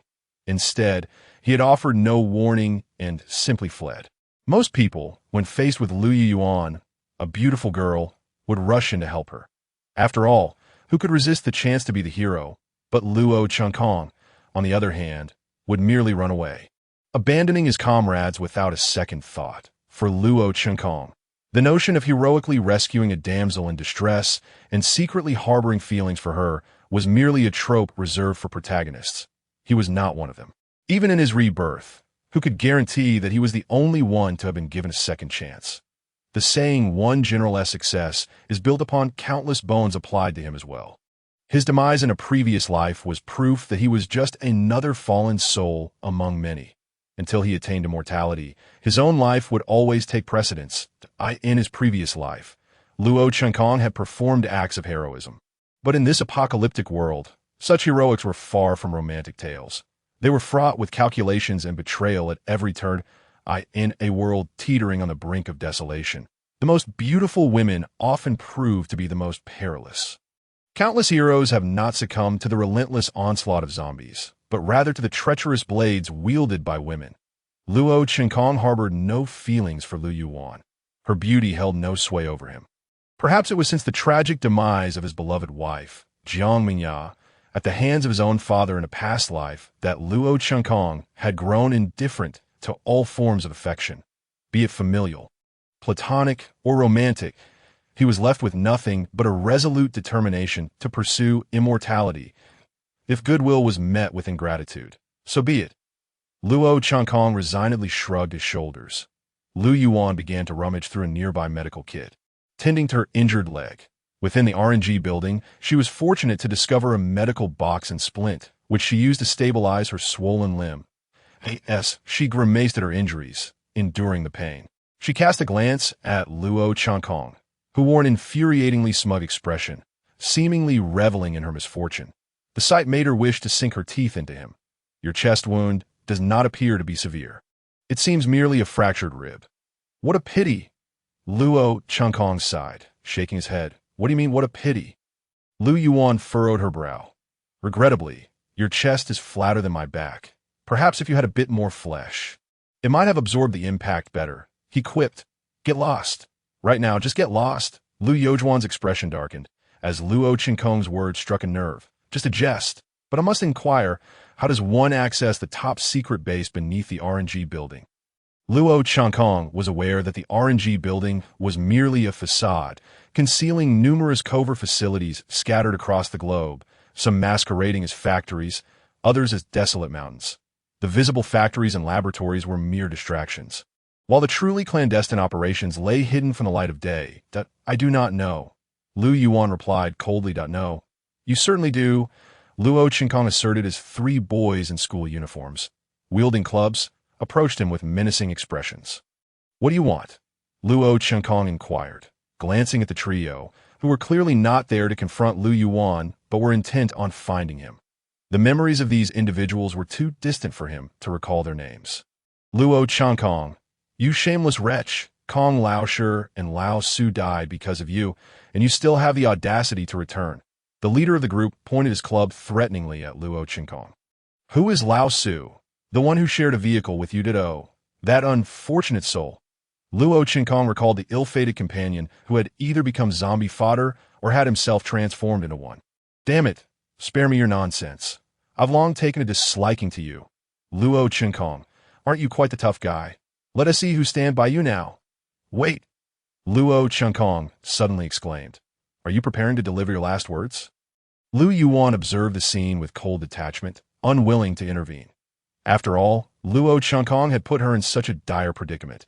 Witnessing him in distress was a satisfying reprieve.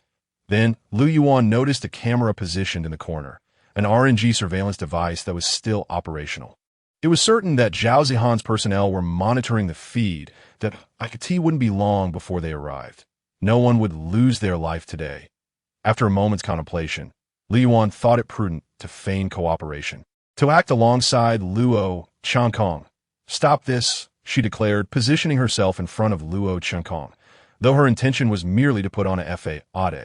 However, as she did so, Luo Qinkong turned and fled without hesitation.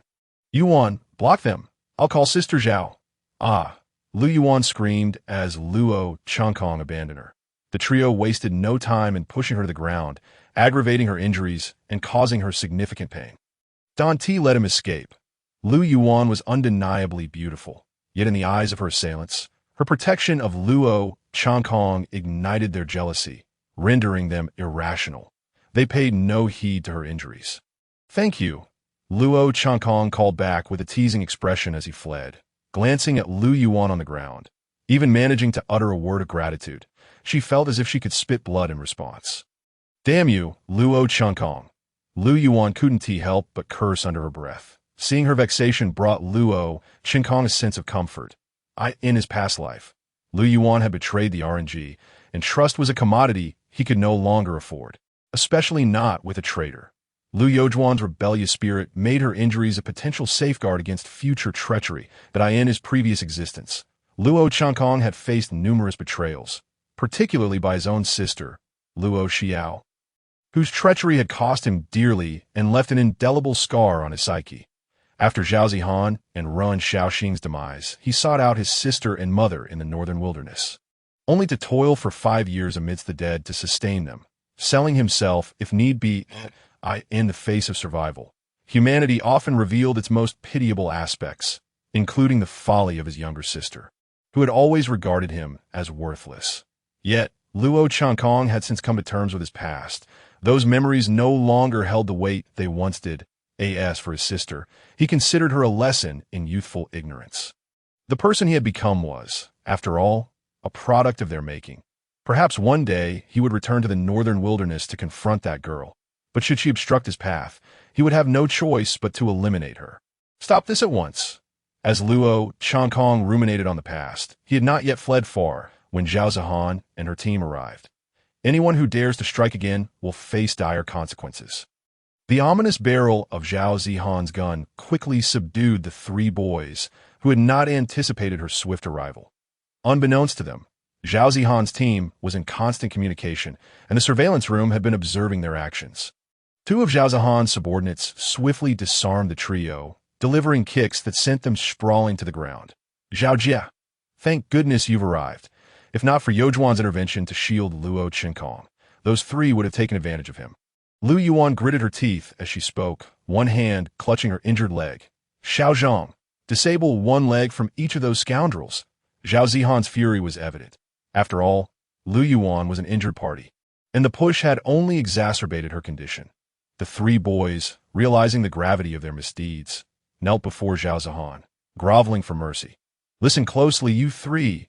Should you ever act this way again, I will feed you to the flesh-eating beasts outside. How dare you push a wounded girl? At Zhao Zihan's thunderous reprimand, the trio visibly flinched, their youthful impetuosity now replaced by regret. The ramifications of their actions could be severe, depending on Zhao Zihan's disposition.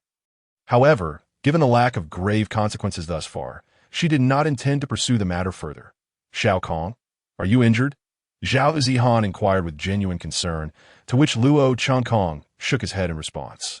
I'm fine, but Yuan, I'm also unscathed, Lu Yuan interjected coldly, unable to tolerate Luo Qinkong's feigned concern. Xiao Kong, we have more pressing matters to attend to. Please look after Yuan, and call for help if needed. Zhao Zihan declared, unwilling to squander too much time on a single individual. She handed her walkie-talkie to Luo Chunkong.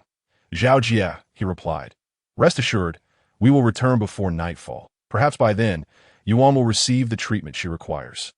We are already searching for medical supplies, and I will inquire about a doctor when we return." Zhao Zihan reassured him, aware that in their current predicament, the living were struggling just to survive. Moreover, given the presence of an injured individual, Zhao Zihan was reluctant to extinguish Luo Chunkong's flickering hopes. "You three, follow me," she commanded, delivering a kick to each of the three ruffians in turn. Left with no choice, they obediently trailed behind Zhao Zihan. After all, Zhao Zihan and her companions had more pressing matters at hand: searching for resources, uncovering the origins of the Jinan Island virus disaster, and finding an escape route. Naturally, they would not squander excessive time on Luo Chunkong and Lu Yuan. Once Zhao Zihan and the others departed, Luo Chunkong turned to Lu Yuan and offered a faint smile. "Did you know they were coming?" he inquired. "Indeed, most areas here are under surveillance, and Zhao Zihan assigned tasks to everyone except us. The moment those three slackers abandoned their duties to sneak over, they were already being monitored. Honestly, without the surveillance, those three would have met with an untimely demise long ago. It was the cameras that saved them," Luo Chunkong remarked nonchalantly, viewing the trio as mere insects beneath his notice.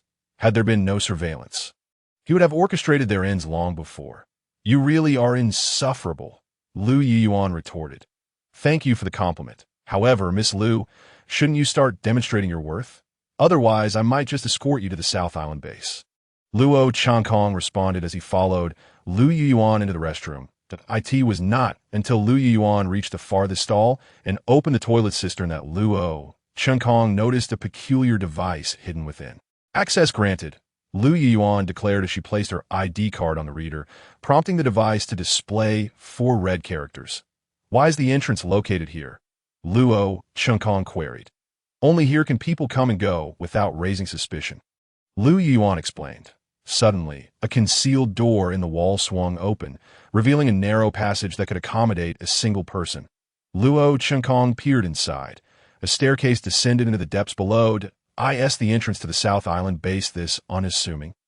he asked. "This is merely one of the staff entrances. There are many others, including a larger entrance located 30 kilometers from here in a warehouse that reach the South Island base from there. One must take an underground train for quite some time," Lu Yuan clarified. "Well then, let's proceed. I'll support you," Luo Chunkong offered. Lu Yuan rolled her eyes at his sudden kindness, suspecting that it was less about concern and more about her potential tricks once they descended. "Damn it, this guy is truly paranoid," she internally chastised Luo Chunkong, and Lu Yuan descended the staircase. The wall behind them sealed shut, and lights on either side illuminated their path. The staircase was not long, and soon they reached the end, standing before an elevator door marked with floor numbers. "Which floor are we headed to?"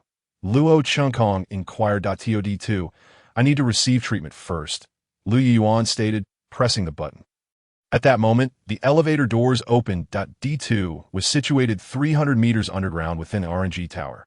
Even with the elevator ride, it took several minutes. According to Lu Yuan, the personnel at RNG South Island Base had already destroyed all records and evacuated.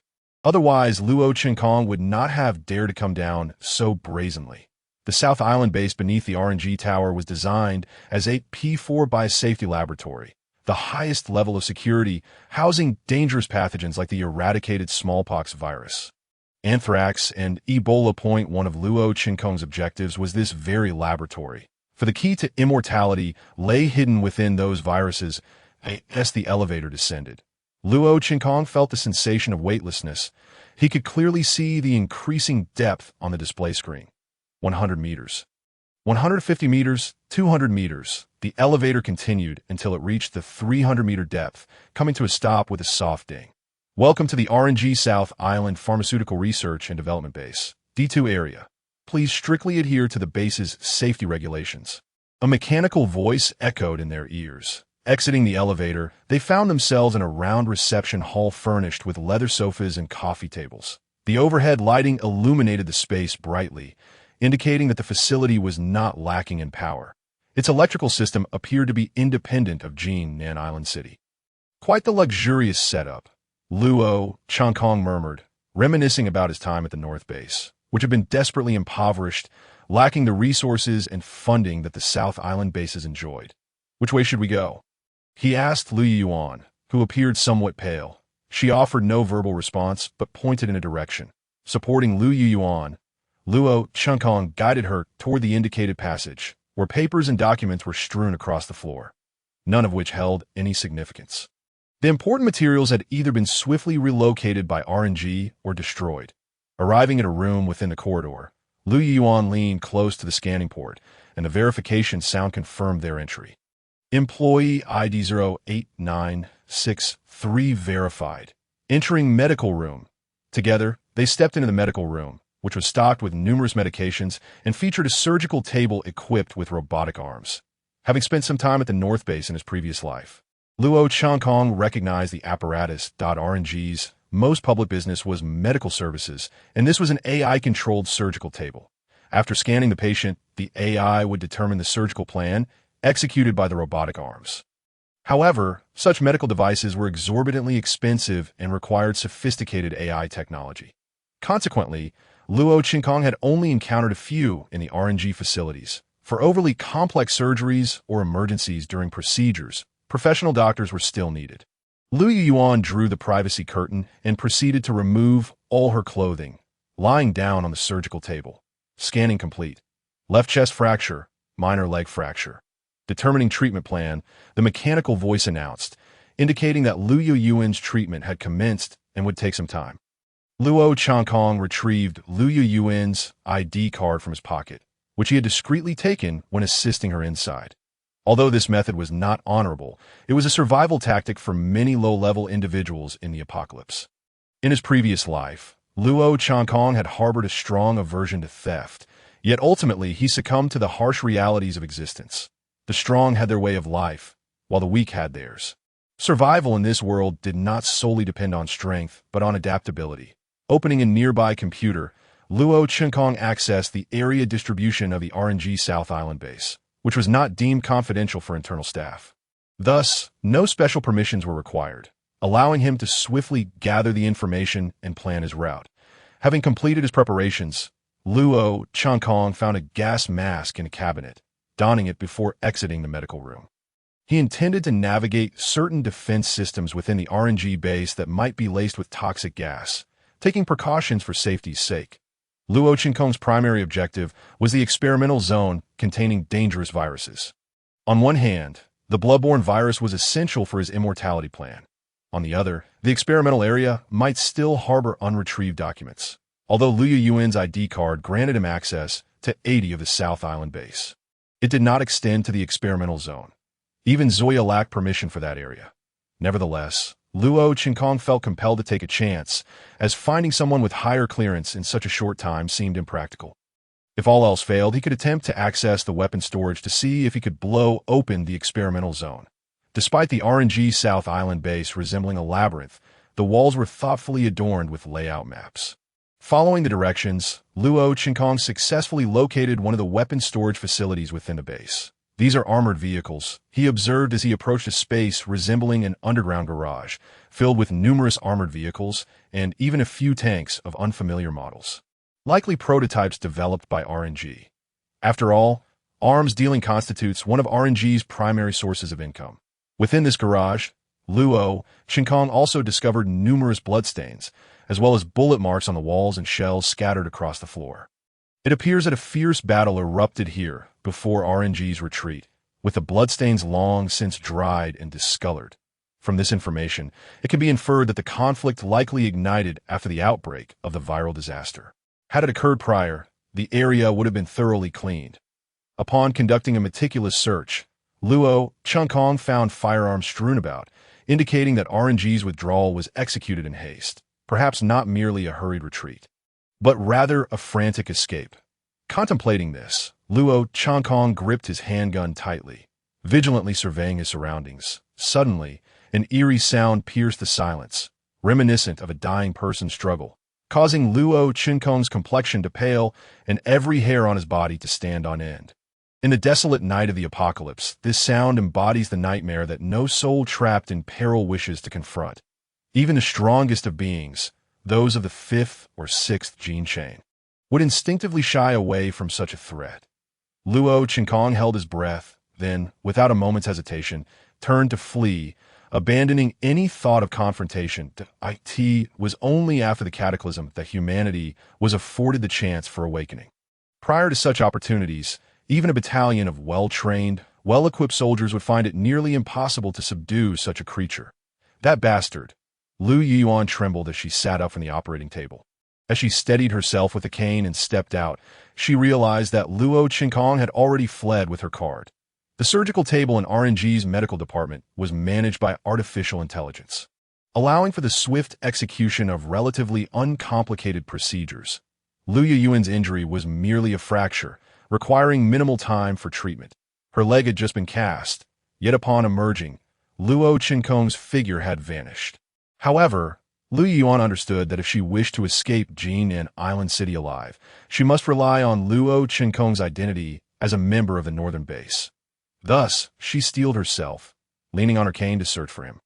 Having already betrayed RNG's Southern Division in Zoya, she had no choice but to press onward. As the automatic doors of the medical room slid open, Lu Yuan emerged to see a figure in a gas mask rushing toward her, and she instantly recognized it as Luo Qinkong. Run! Upon reaching Lu Yuan, Luo Qinkong uttered no unnecessary words. Lu Yuan, familiar with his demeanor, immediately grasped the situation and, summoning an extraordinary surge of will, hopped after him on one leg. Yet this exertion drained her stamina significantly. Unlike their previous escape through the sewers, where refuse and muck masked their scent, this time Lu Yuan had no such illusions. Behind them, a ragged, grotesquely decayed zombie, reeking of foulness, pursued them at a speed that surpassed Luo Qinkong's. Despite its emaciated appearance, the creature's hands had grotesquely elongated, with bones piercing through its fingers to form sharp claws, glistening with a revolting green viscous fluid. Its back was riddled with bone spurs that had protruded through the skin, and the creature's head was grotesquely split, revealing a cavernous maw filled with jagged teeth, resembling a carnivorous plant. Having survived for 40 years in the apocalypse, Luo Qinkong recognized this abomination all too well. It was a night zombie, a variant that had mutated through the incessant consumption of others. This special breed possessed formidable defensive and offensive capabilities, as well as remarkable speed, and exhibited a tendency for collective action. Their unique roars capable of summoning allies. In contrast to mindless zombies, night zombies represented a qualitative evolution. Luo Qinkong had previously dispatched a night zombie king, which ruled over a den of night zombies and possessed intelligence on par with that of humans, even exhibiting the ability to fly. Yet, the night zombie currently in pursuit, though appearing somewhat malnourished, was still a creature that could only be effectively dealt with through heavy firepower. For survivors below the third gene chain, the odds of surviving an encounter with a night zombie were dismally low. Luo Qinkong produced a grenade, pulled the pin, and held it for a brief 2 seconds before hurling it at the night zombie. Boom! The grenade detonated mid-air as it approached the creature, shrapnel embedding itself within the night zombie's body, sending it wing bang, bang, bang. Seizing the opportunity, Lu Yuan drew her handgun and fired 3 rounds at the blasted night zombie, 2 bullets striking its torso and 1 finding its way into its head. Yet the bullets failed to bring the creature down. Roar. The creature could scale walls. As it emitted a roar and leapt effortlessly, climbing the walls like a gecko, Lu Yuan found herself momentarily paralyzed with fear. Though she was an employee of RNG's southern base and was aware of the existence of zombies, she had never encountered one of this caliber. Were there any grenades left?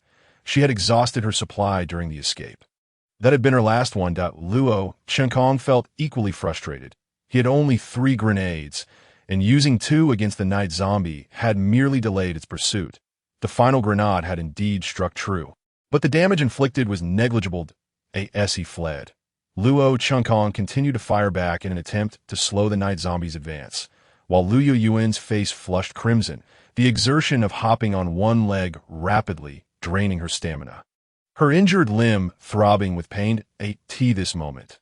Lu Yuan understood that she had become a burden, and Luo Qinkong might very well abandon her. Yet her desire to survive remained, and the only possibility for her continued existence hinged upon Luo Qinkong's demise. Allowing his corpse to draw the creature's attention. A grim notion, indeed. However, just as Lu Yuan contemplated this, Luo Qinkong seemed to share a similar thought. She prepared to aim her weapon at him. Bang! A gunshot rang out, but Luo Qinkong was quicker and more resolute. Lu Yuan felt a sharp pain in her shoulder, her gun slipping from her grasp, along with her hope for survival. Luo Qinkong, you can't abandon me. Just as Lu Yuan was about to assert her value, another gunshot rang out, striking her in the head, the bullet piercing through and contorting her expression in despair. Her body collapsed backward as the pursuing night zombie's head split open, revealing a massive maw filled with sharp teeth, and it swiftly bit off Lu Yuan's head, warm blood spraying forth like a fountain.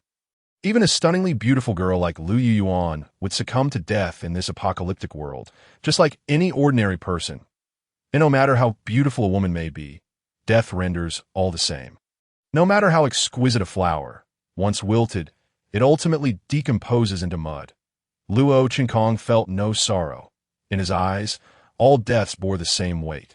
The only regret lay in Lu Yuan's unshared information and secrets. However, those considerations paled in comparison to his own survival, and he resolutely chose life over all else. As the night zombie feasted upon Lu Yuan's remains, it momentarily ceased its pursuit of Luo Qinkong, who felt a flicker of relief, glad that only one night zombie had been present. If there had been more, Lu Yuan's sacrifice might not have sufficed. With Lu Yuan dead, Luo Qinkong had no intention of returning to the surface. Instead, he opted to navigate to the weapon's cache via an alternate route. Since only one night zombie remained, he would eradicate it with heavy firepower. The night zombie's emergence had occurred after the cataclysm. Yet Luo Qinkong had not anticipated finding one here. However, eliminating this evolved form of zombie could potentially yield rewards, as it might possess something within that could aid him in reaching the second gene chain. Humanity's breakthrough of gene chain limitations, as Luo Qinkong understood, could be achieved through three known methods. The first involved a special serum that allowed individuals to transcend their limits.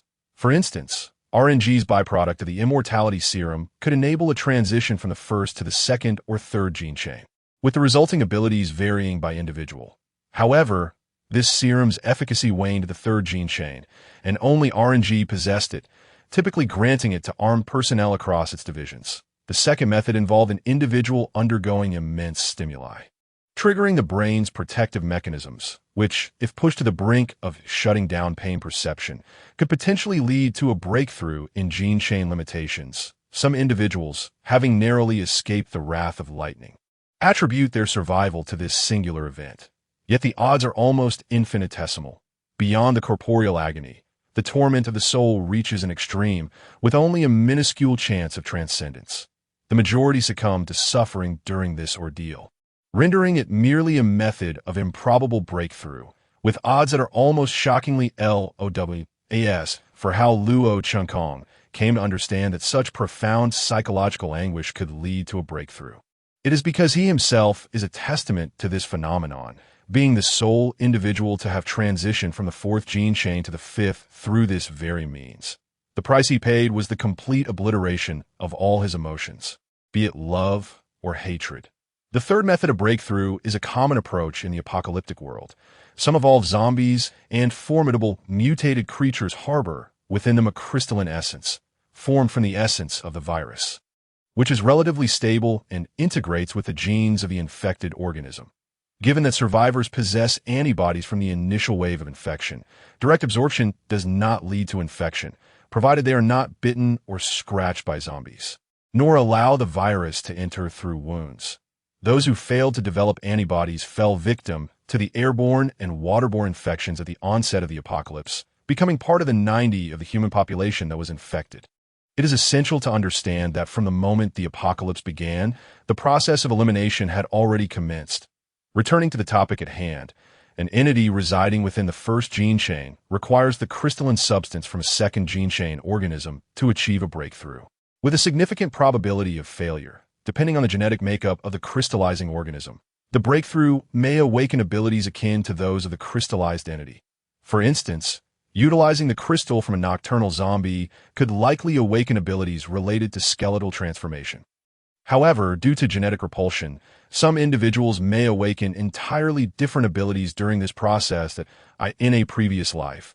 Luo Chunkong integrated a crystal from a second gene chain nocturnal zombie during his breakthrough to the second gene chain, resulting in the acquisition of the Fate ability, that crystal having been procured at a considerable expense. Given the chance of failure in crystalline breakthroughs, compounded by the fact that only 1 in 100 evolved zombies and mutated creatures possesses such a crystal, even a second-tier crystal commands an exorbitant price. According to Luo Chinkong's memories from his past life, nocturnal zombies emerged only after the Dead Nest incident. Similarly, 80 of evolved zombies appeared in droves post-incident. It was after this event that an unnamed individual obtained the first crystal, thereby ushering in the era of evolution. Prior to the Dead Nest incident, ordinary people found it exceedingly difficult to eliminate evolved zombies, and never had any crystals dropped. Thus, a saying circulated in the apocalypse of his past life: no evolved beings before the Dead Nest. Now, within this RNG base on South Island, witnessing the nocturnal zombies that should not have appeared for another 5 years has ignited within Luo Chunkong the desire to eliminate the nocturnal zombie, acquire its crystal, and awaken the second gene chain. Opportunities must be seized. Should Luo Chunkong reach the second gene chain, he would stand a fighting chance against Zoya. Luo Chunkong retraced his steps to the garage. Although the garage housed RNG's armored vehicles and tank prototypes, engaging a solitary nocturnal zombie with such weaponry felt akin to using a cannon to swat a mosquito, as the nocturnal zombie's speed rendered it nearly impossible to hit. Furthermore, these vehicles could not traverse the corridors of the base that in a corner of the garage. Luo Chunkong discovered the entrance to the armory at that moment. He was not concerned about the presence of nocturnal zombies. These creatures tend to act in packs and summon their allies.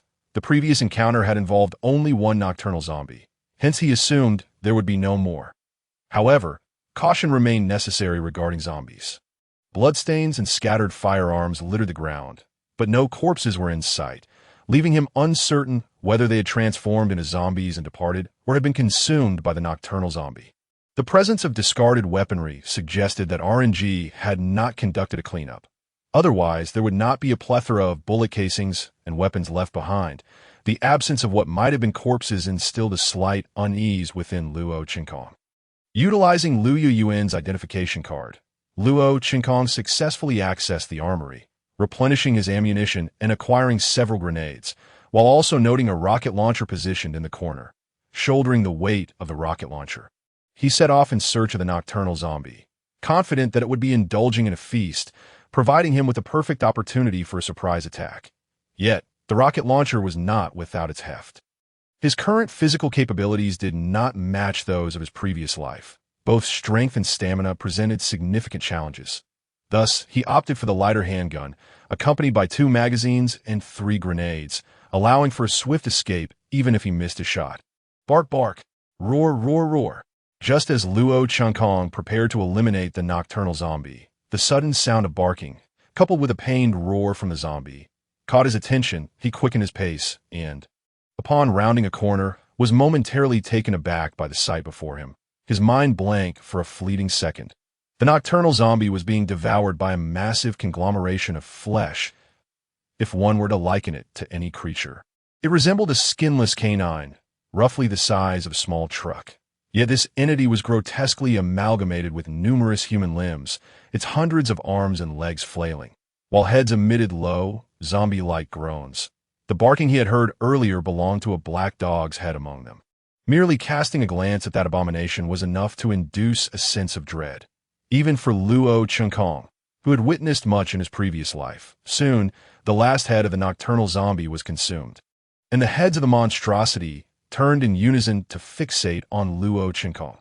Without a moment's hesitation, he pulled the trigger of the rocket launcher. The recoil jolted through his shoulder as the rocket trailing fire and smoke, soared toward the blood-soaked monstrosity. Boom! A thunderous explosion resounded as the rocket detonated, its force obliterating the flesh creature into fragments. And no matter how bizarre the creature, it was still composed of flesh and could not withstand such a steel weaponry assault. Luo Changkong approached the ground littered with remnants of flesh, yet found no crystal to facilitate his evolutionary awakening. However, he held no unrealistic expectations. If it dropped, that would be fortuitous, reflecting on his misfortune. He marveled at the plethora of experiences and troubles he had encountered in just a few days, including blood-poisoned corpses, the relentless pursuit of RNG squads, carnivorous rodent swarms, and the nocturnal zombies alongside that flesh creature. The abundance of peril in such a brief span eclipsed the experiences of the initial years of his past life during the apocalypse. Had he faced any one of these crises in that previous life, he would have met his demise numerous times over. Although Luo Changkong found no crystal among the remnants, he did discover several items that had not been digested in time, including a red identification card, granting S-level clearance, far surpassing Liu Yuan's B-level card. That it appeared that a regional supervisor had been consumed by the flesh creature. Given the current circumstances, the absence of bodies likely resulted from the creature's insatiable appetite. With a higher clearance identification card in hand, Luo Changkong could now access more privileged information, including leads on the immortality serum and further secrets regarding RNG. He promptly departed from the area. But as he did, the remnants of flesh on the ground began to stir. Identification verification successful. Welcome back, Dr. Kai Jinkin. As Luo Changkong scanned the identification card, the door to the room before him swung open. Upon acquiring the identification card, he did not immediately proceed to the so-called archives or laboratories. After all, RNG would have certainly erased any incriminating evidence before their departure. The only remnants likely to remain would be from employee quarters. As for the laboratory, Luo Changkong intended to first ascertain what had transpired within the base before formulating his plans. The identification card indicated a residential area, leading Luo Changkong to the room belonging to the card's owner. Judging by the card, the individual was a young man with a middle-part hairstyle, and attaining an S-level position suggested he was no ordinary person. He was undoubtedly a genius within his field. Yet, it seemed the owner of the room had been unable to escape in time, becoming another victim of the flesh creature. Perhaps the materials left behind by the room's owner were still intact, as he had not had the opportunity to delete them. This identification card belonged to someone named Kai Jianquan, and for some inexplicable reason, that name evoked memories of a bygone acquaintance who was known for his rap dance and basketball skills. The employees' room of the opposing party was impeccably tidy, adorned with posters of basketball stars that clearly indicated the former occupant's fervent passion for the sport. Luo Changkong approached the computer at hand, an exclusive device reserved for RNG personnel, manufactured by RNG itself. This computer stood apart from the civilian models available outside and typically housed invaluable data, accessible solely through a security card. Such measures were instituted to prevent data breaches and thwart hacking attempts. Any forced intrusion would result in the complete erasure of all stored information. Luo Changkong deftly inserted the identity card and activated the computer. Wishing you a productive day, Dr. Kai Jianquan. With the system booted up, he promptly navigated to the files, discovering one titled data file, which he entered without hesitation. A video. Luo Changkong's brow furrowed slightly as he found a file filled with numerous videos, each assigned a unique identifier. Were these experimental codes?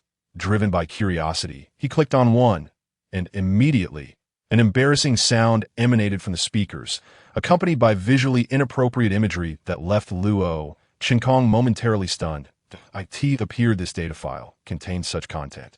His expression darkened as he closed the window, realizing that the entire folder was filled with such material, far exceeding even a terabyte in size. Noticing another folder with a size of less than 200 megabytes, he opened it, only to find the crucial information he sought. It was astonishing that nearly a terabyte was consumed by the inappropriate videos, while the actual work-related data was a mere fraction. Luo Changkong couldn't help but question whether this individual had leveraged connections to secure an S-level access position. Setting aside his doubts, Luo Changkong began to scrutinize the data. Work log 102. We have successfully engineered highly aggressive organisms using the dead blood virus. And as per the orders from the base, we have commenced the militarization of these beings. Personnel from the Dead Nest base have also joined us in this collaboration. Work log 222. Most infected organisms fail to meet militarization criteria. However, we have discovered that human modification post-infection may be a viable alternative. Consequently, we have successfully developed the biological weapon guardian.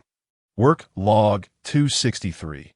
The headquarters is exceedingly pleased with our research and has secretly supplied us with a substantial quantity of experimental materials, including humans and numerous animals transported from around the globe. Dr. Lehan Tian, one of the creators of the dead blood virus, has been appointed to oversee the Catastrophe Project. Work log 1021.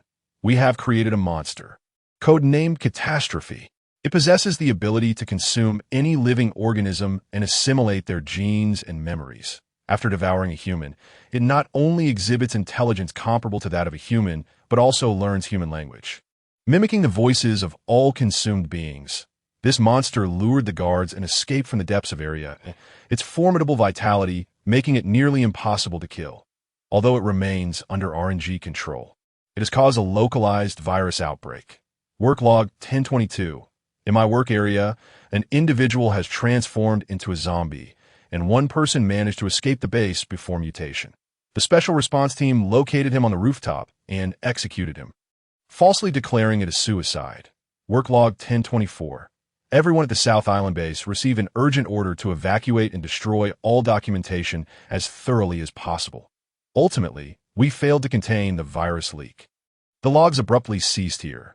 Yet Luo Chunkong felt a chilling sensation that a being capable of consuming all, mimicking its prey's voice, and exhibiting intelligence on par with humans was beyond unsettling.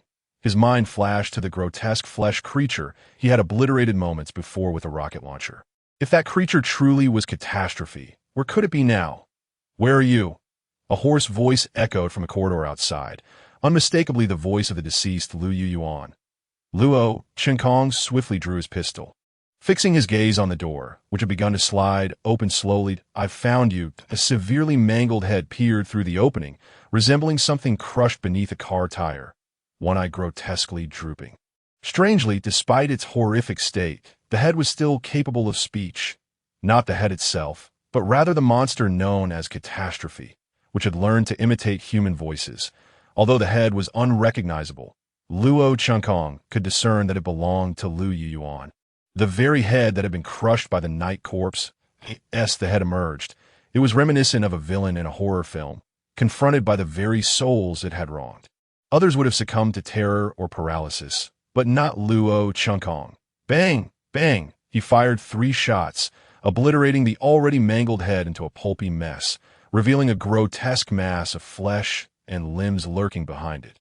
Countless hands and feet writhed atop this mass, and faces contorted in agony merged with it, completely blocking the doorway. The work logs indicated that Catastrophe could acquire the memories of consumed beings and possessed intelligence akin to that of humans. Thus, when a monster was laid bare before Luo Chunkong, it had no intention of allowing him an escape. Roar!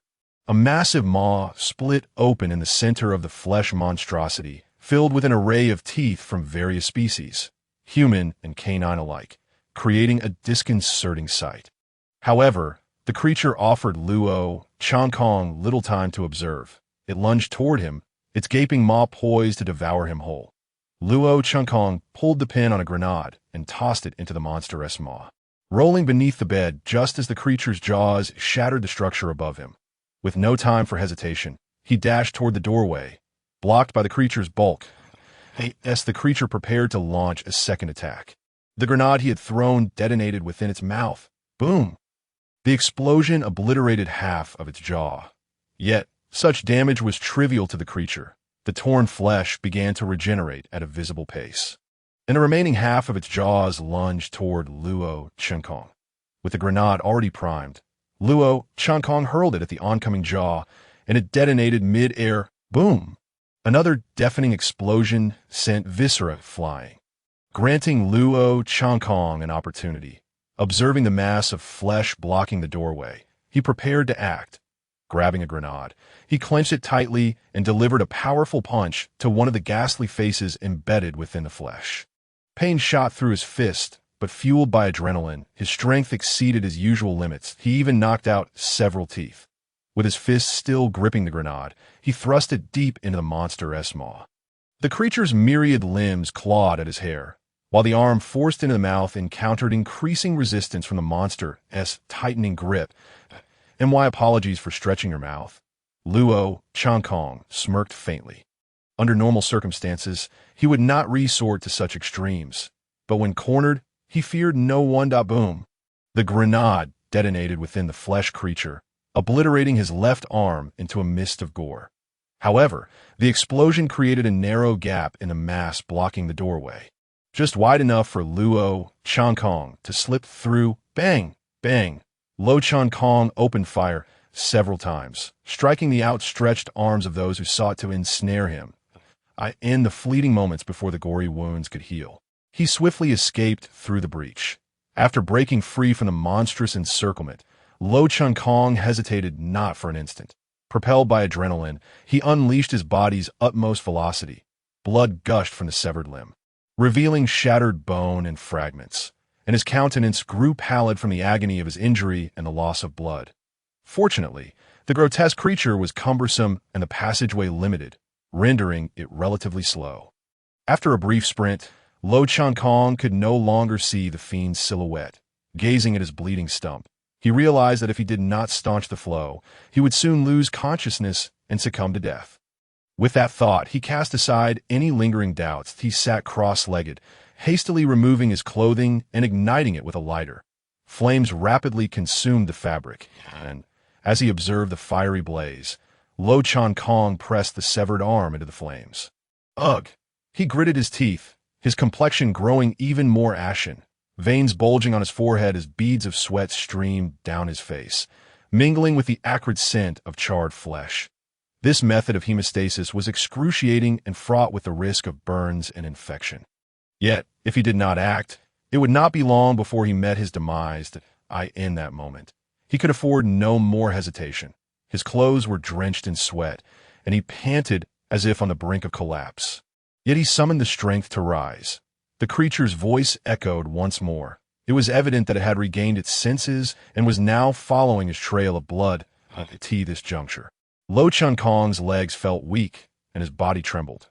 Nevertheless, he gritted his teeth and fled, knowing that to pause would mean death. That he dashed toward the elevator, astonished to discover that even in the wake of RNG's complete withdrawal, something more terrifying than the night corpses lingered within the base. The creature known as the Disaster of Death had likely ascended to the third tier. The third tier of post-apocalyptic beings differed subtly from the third gene chain of humanity. For instance, third-tier post-apocalyptic entities generally could not be killed by bullets, whereas humans of the third gene chain were susceptible to them. The third tier of post-apocalyptic beings refer to those who could contend with humans of the third gene chain without external aid. Whether one could kill them remained a separate matter, as strengths and weaknesses existed even among equals. Typically, humans of the same tier often found themselves at a disadvantage against their post-apocalyptic counterparts. Luo Changkong's physical condition was already faltering compared to an average adult, let alone facing a third-tier entity. Simply surviving was a feat in itself. He leaned against the wall, arriving at the location where he had initially descended in the elevator. To his dismay, he found the elevator had been destroyed, leaving only a dark shaft before him. In that moment, he recalled the records in the work log, which mentioned that the creature possessed the memories of those it had consumed and intellect comparable to humanity. Had it severed all his escape routes before even searching for him? As he stared into the abyss of the elevator shaft, where a few steel cables extended into the unfathomable darkness below, he felt no despair. Having faced despair numerous times in his past life, he understood that the pursuit of immortality necessitated enduring repeated hopelessness. Luo Changkong examined the charred stump of his arm, now blackened and emitting the scent of roasted meat, accompanied by an excruciating burn. With one arm lost, the prospect of climbing upward became an unattainable fantasy. Even with both arms intact, ascending to the surface would be impossible. As he was situated 300 meters underground, the height of 300 meters was akin to scaling a skyscraper from the ground level. For Luo Changkong, the endeavor to reach the surface equated to an insurmountable climb. The creature's voice grew nearer, and Lo Chin Kong remembered that it had previously devoured canines, implying that it possessed their keen sense of smell and could track him down. Furthermore, it had undoubtedly absorbed Lu Yuyuan's memories, granting it insight into his actions. Thus, he had no time for hesitation. Lo Chin Kong stripped off his last remaining garment, wrapping it around his right hand. Grasping the steel cable of the elevator, he began his descent. However, he had reached the limits of his physical endurance, and his body plummeted rapidly. As he slid down the cable, he clamped his legs around it to slow his descent, while the fabric wrapped around his palms began to smoke from the friction. Without that protective layer, he would have likely ground his hands to the bone by now. Yet despite his efforts, his speed of descent showed little sign of abating. Lo Chin Kong knew that even a drop of merely 15 meters between floors could fracture his legs, and a poorly executed landing could prove fatal. His greater concern was that the elevator might not halt at the next level, but plunge to the very bottom, a depth of 500 meters from his current position, ensuring certain death. With this thought in mind, Lo Chin Kong summoned every ounce of strength left within him, gripping the steel cable tightly, even resorting to biting down on it to mitigate his fall. Pain surged through his mouth as his teeth shattered, while his chest, abdomen, and palms burned with agony. The protective garment had been worn away, leaving his flesh a bloody mess. Yet against all odds, just before his descent spiraled out of control, he managed to come to a halt. Blood stained the steel cable, and the light filtering through the elevator door's gap illuminated his path. Gasping for breath, he realized that in his current state, he lacked the strength to pry open the elevator doors with only one arm. Reaching the entrance was a challenge in itself. Had he still possessed grenades, he might have attempted to wrap his legs around the cable and use one hand to detonate the elevator doors. But now he was armed with only a few bullets. Lo Chin Kong. A startled voice cried from above. He glanced up to see a grotesque mass of limbs and heads, a veritable mountain of flesh. Descending rapidly like a spider, its target set firmly on him. In mere seconds, the creature was upon him, and Lo Chin Kong had no time to react.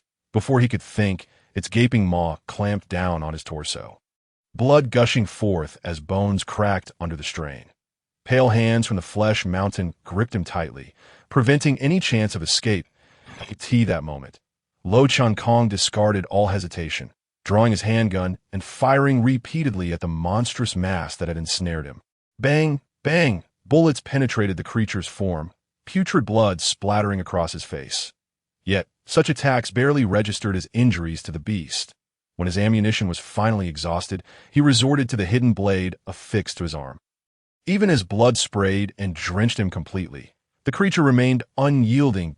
In that instant, Lo Chin Kong felt akin to a helpless insect ensnared in a spider's web, firmly caught by a predator with no hope of escape. In his previous life, prior to the disaster of the nest, third-tier post-apocalyptic beings had never manifested. Even after the calamity, they remained exceedingly rare. Lo Chin Kong's downfall lay in his underestimation of what he believed to be merely a third-tier entity. He had assumed that creatures of the third tier or higher would not emerge until 5 years after the end of the nest disaster. He never anticipated the existence of such a creature within RNG. Even if he were to confront a second-tier night corpse, or if this creature were merely third-tier and lacked human-like cognition or memories, he would not have fallen so utterly. All of this indicated that the monstrosity known as the disaster of death transcended the typical third tier. Lo Chin Kong recognized that his failure was not unfounded. Previously, escaping from such a third-tier creature as an ordinary human had been nothing short of miraculous. Rip! Blood sprayed forth as the monstrous creature tore away half of Lo Chin Kong's body, leaving a gruesome scene of blood and entrails scattered everywhere. Lo Chin Kong was dead. Fate is akin to a spider's web, ensnaring struggling insects that can only become more entangled until they are utterly exhausted. Countless insects writhe upon the vast net of destiny, most numbed within its confines, ultimately succumbing to despair. Yet, amidst them, a lone little insect continues to flap its wings, striving against the odds for 40 long years. Enduring the trials of wind, frost, and rain, battered and bruised, at last, the web shattered. Poof! Luo Chankong coughed up a mouthful of blood, followed by a wave of weakness and palpitations. His memories remained frozen at the moment when the disaster had devoured half of his body. Had he truly returned to life? Was this the effect of a pseudo-immortality serum? Wiping the blood from the corner of his mouth, he immediately recalled the pseudo-immortality serum he had injected in his previous life, which had enabled him to return to the time before the apocalypse. The effects of the serum post-injection were unknown. After all, in his previous life, Luo Chankong had possessed the very first vial. He had defected from RNG for that serum, pursued ruthlessly by various powers. Although no one knew what the outcome of its use would be, it remained a possibility that pseudo-immortality could lead to evolution or even the awakening of special abilities. Luo Chankong had not anticipated that the pseudo-immortality serum would grant him the power of death recapitulation. Yet he was perplexed as to why all the abilities he had awakened from his gene chain in his previous life had vanished, leaving only the power awakened by the pseudo-immortality serum. Was the ability granted by the serum fixed or random? Regardless, the ability of death recapitulation was astounding, and its secrets were likely beyond Luo Chankong's current comprehension. Surveying his surroundings, he found himself in a pristine white medical room that he recalled that just beyond the isolation curtain, Lu Yuan was performing surgery.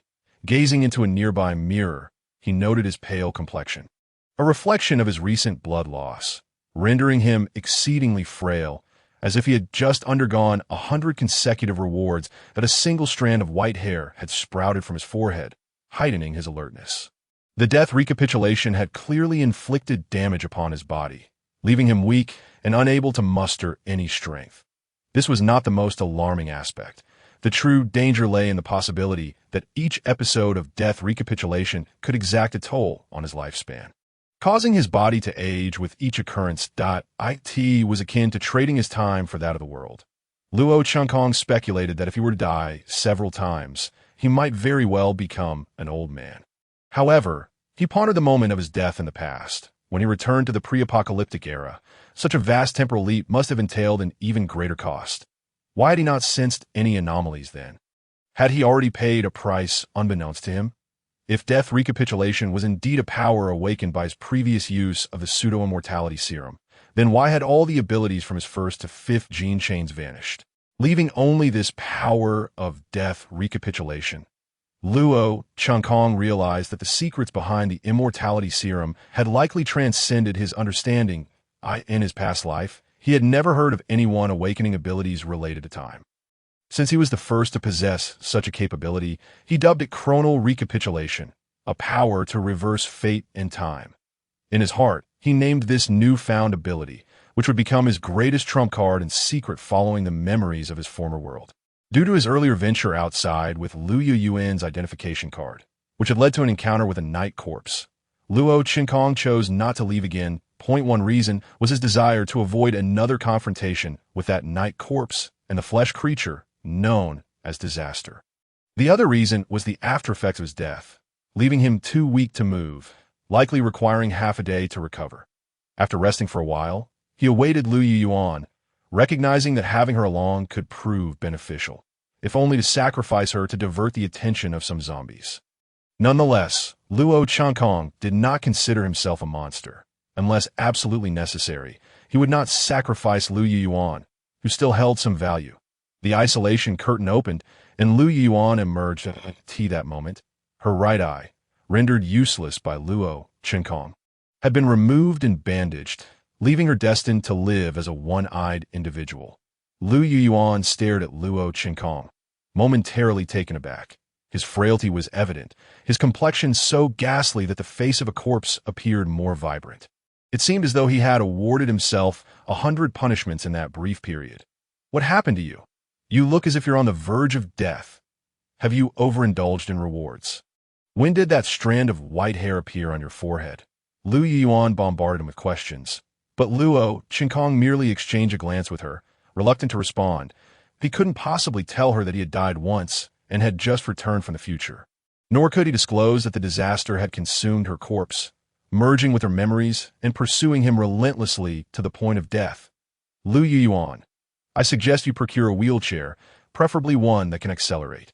He thought of the previous encounter with the night corpse, advising Lu Yuan that on one hand, this was to care for her as an injured party. On the other, it would allow him to kick her aside and escape through the wheelchair if necessary. Indeed, an accelerated wheelchair was available, a prototype from the R&G medical department, though it had failed safety tests and was not mass-produced due to its excessive speed. After some contemplation, Lu Yuan agreed that, given her current limited mobility, such a wheelchair would be prudent, especially for a quick getaway to avoid being betrayed by Luo Qinkong. They exchanged glances, and in that moment, it was as if they both understood each other's thoughts. Sharing a subtle smile without uttering a word. 5 minutes later, Lu Yuan emerged from the medical room in a wheelchair. To Luo Qinkong's surprise, the wheelchair even had a safety belt, and he was astonished to find it stored in the medical supplies warehouse behind the medical room. Let us proceed directly to the experimental zone. Luo Qinkong recalled some useful information he had gleaned from Kai Jinquan's work logs. The chaos caused by the disaster had rendered the depths of the base a danger zone, with many items left behind in the rush to evacuate, including the blood virus original agent. As for the possibility of encountering the disaster once more, Luo Qinkong was now well-versed in many of its characteristics and would not be caught off guard again. Aren't you going to check this level? Lu Yuan shook her head that I lack the higher-level access card to proceed deeper into the experimental zone. After some contemplation, Luo Qinkong recalled where he could find a high-level access card. It was within the body of the disaster creature. However, he truly wished to avoid an early confrontation with that monster. Yet, the thought of the blood virus original agent in the depths compelled him forward. The blood virus original agent would bring irreparable calamity to the world. But it was also a necessary component for the immortality serum. As for the manufacturing method of the immortality serum, Luo Qinkong was somewhat familiar, yet the specific process remained unknown even to the R&G of his previous life. When he had perished, R&G's pinnacle achievement had merely been the pseudo-immortality serum. Then we must eliminate that creature, Luo Qinkong resolved internally, and no matter how fearsome the enemy, if they impeded his path to immortality, he would ensure their demise. However, to confront the disaster, he first needed to acquire weapons located in the armory of this level's garage, where a night corpse lurked. The night corpse was swift and ferocious, and conventional light weaponry struggled to eliminate it. For Luo Qinkong in his current state, this posed a significant challenge. What are your driving skills like? Luo Qinkong inquired, glancing at Lu Yuan, who felt a shiver run down her spine under his gaze. What do you intend to do? During this process, the numerous byproducts of the virus piqued their interest. While they were engaged in developing and refining the virus, they were simultaneously exploiting it to create biological weapons for military operations. Currently, due to a recent outbreak of chaos, the South Island base has suffered significant losses, with the garage housing various armored vehicles now stained with blood. The ground is littered with scattered firearms and spent shells, as if a fierce battle had erupted here, and yet the bodies appear to have been devoured by some unknown force, leaving no trace behind. A gaunt, emaciated night corpse is crouched atop an armored vehicle, an experimental subject inadvertently left behind by R&G during their evacuation, having recently broken free from its confinement. Its malnourished appearance is evident, bones protruding grotesquely. The night corpse's head splits open, emitting a sound reminiscent of a dying creature's last breath, a manifestation of its echolocation ability akin to that of a bat. Despite lacking eyes, rendering it blind, it possesses acute hearing and this remarkable echolocation, a result of R&G's deliberate infusion of bat genes. However, this peculiar zombie harbors a fatal flaw. While its physical prowess is formidable, the virus within its body is exceptionally fragile, susceptible to annihilation by ultraviolet light. Consequently, the night corpse only ventures out in droves at night. Hence its moniker. Sensing something, the night corpse begins to descend from the armored vehicle. Woof woof! A canine-like sound echoes as the ravenously hungry creature locks onto the hiding place of its prey, launching itself towards the side of another armored vehicle with explosive speed. Yet, at that very moment, a gaping maw seizes the night corpse's head. Despite its frantic struggles, it finds itself ensnared by a powerful grip, unable to escape. This guy, murmurs Lu Yuan, seated in her wheelchair as she maneuvers it forward, while Luo Qinkong has long since vanished from sight. According to Luo Qinkong's plan, Lu Yuan was to draw the zombie's attention. After all, Her wheelchair is capable of acceleration, and according to Luo Chunkong, there was only one zombie present. Although this particular zombie is slightly more powerful than the average one, Lu Yuan is hardly inclined to trust Luo Chunkong's words, despite not knowing how he was so certain of the zombie's presence. She is aware that his claim of it being slightly stronger likely underestimates the threat. Discontent with Luo Chunkong's arrangement, Lu Yuan expressed her dissent. However, when Luo Chunkong mentioned handing her over to Zoya, she capitulated instantly. In no wonder he insisted she prepare the wheelchair. It seems he had already devised a plan. In her heart, Lu Yuan mentally dismembered Luo Chunkong, were it not for her need for his identity as a member of the northern base to survive. She would have already plunged a dagger into his back. Yet, aware of Luo Chunkong's cunning, she also harbored concerns about his reliability. While professing her willingness to cooperate, she simultaneously prepared an escape route for herself. Surveying the garage, with its walls and floors marred by dried blood and bullet holes, Lu Yuan realized she had not been here for several days. Not only had the personnel evacuated, but she was also entirely in the dark regarding the events that had transpired. Given the evidence of battle, which mere small zombies could withstand such firepower, and yet, not a single corpse was in sight. Sighing deeply at the garage's grim state, Lu Yuan drew her handgun, preparing to attract attention with its gunfire when a cry for help pierced the air. Red Kite, help! Startled by the familiar voice, Lu Yuan hesitated, recognizing not only her code name, but also the voice of someone she knew well. You mutt? Is that you? The realization struck her that the voice belonged to Hound, one of Zoya's subordinates. Their relationship was hardly close. They were merely colleagues who had emerged from Death Island together.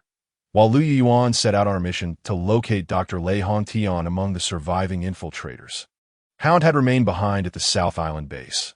Listening to the sounds from behind the armored vehicle, Lu Yuan considered that she had already betrayed Zoya, and as a subordinate of Zoya, Hound might very well pose a threat to her. Come out yourself. Lu Yuan's vigilance remained high as she raised her tightly gripped handgun to the first sign of danger. She would be ready to fire. I can't move. I'm too injured.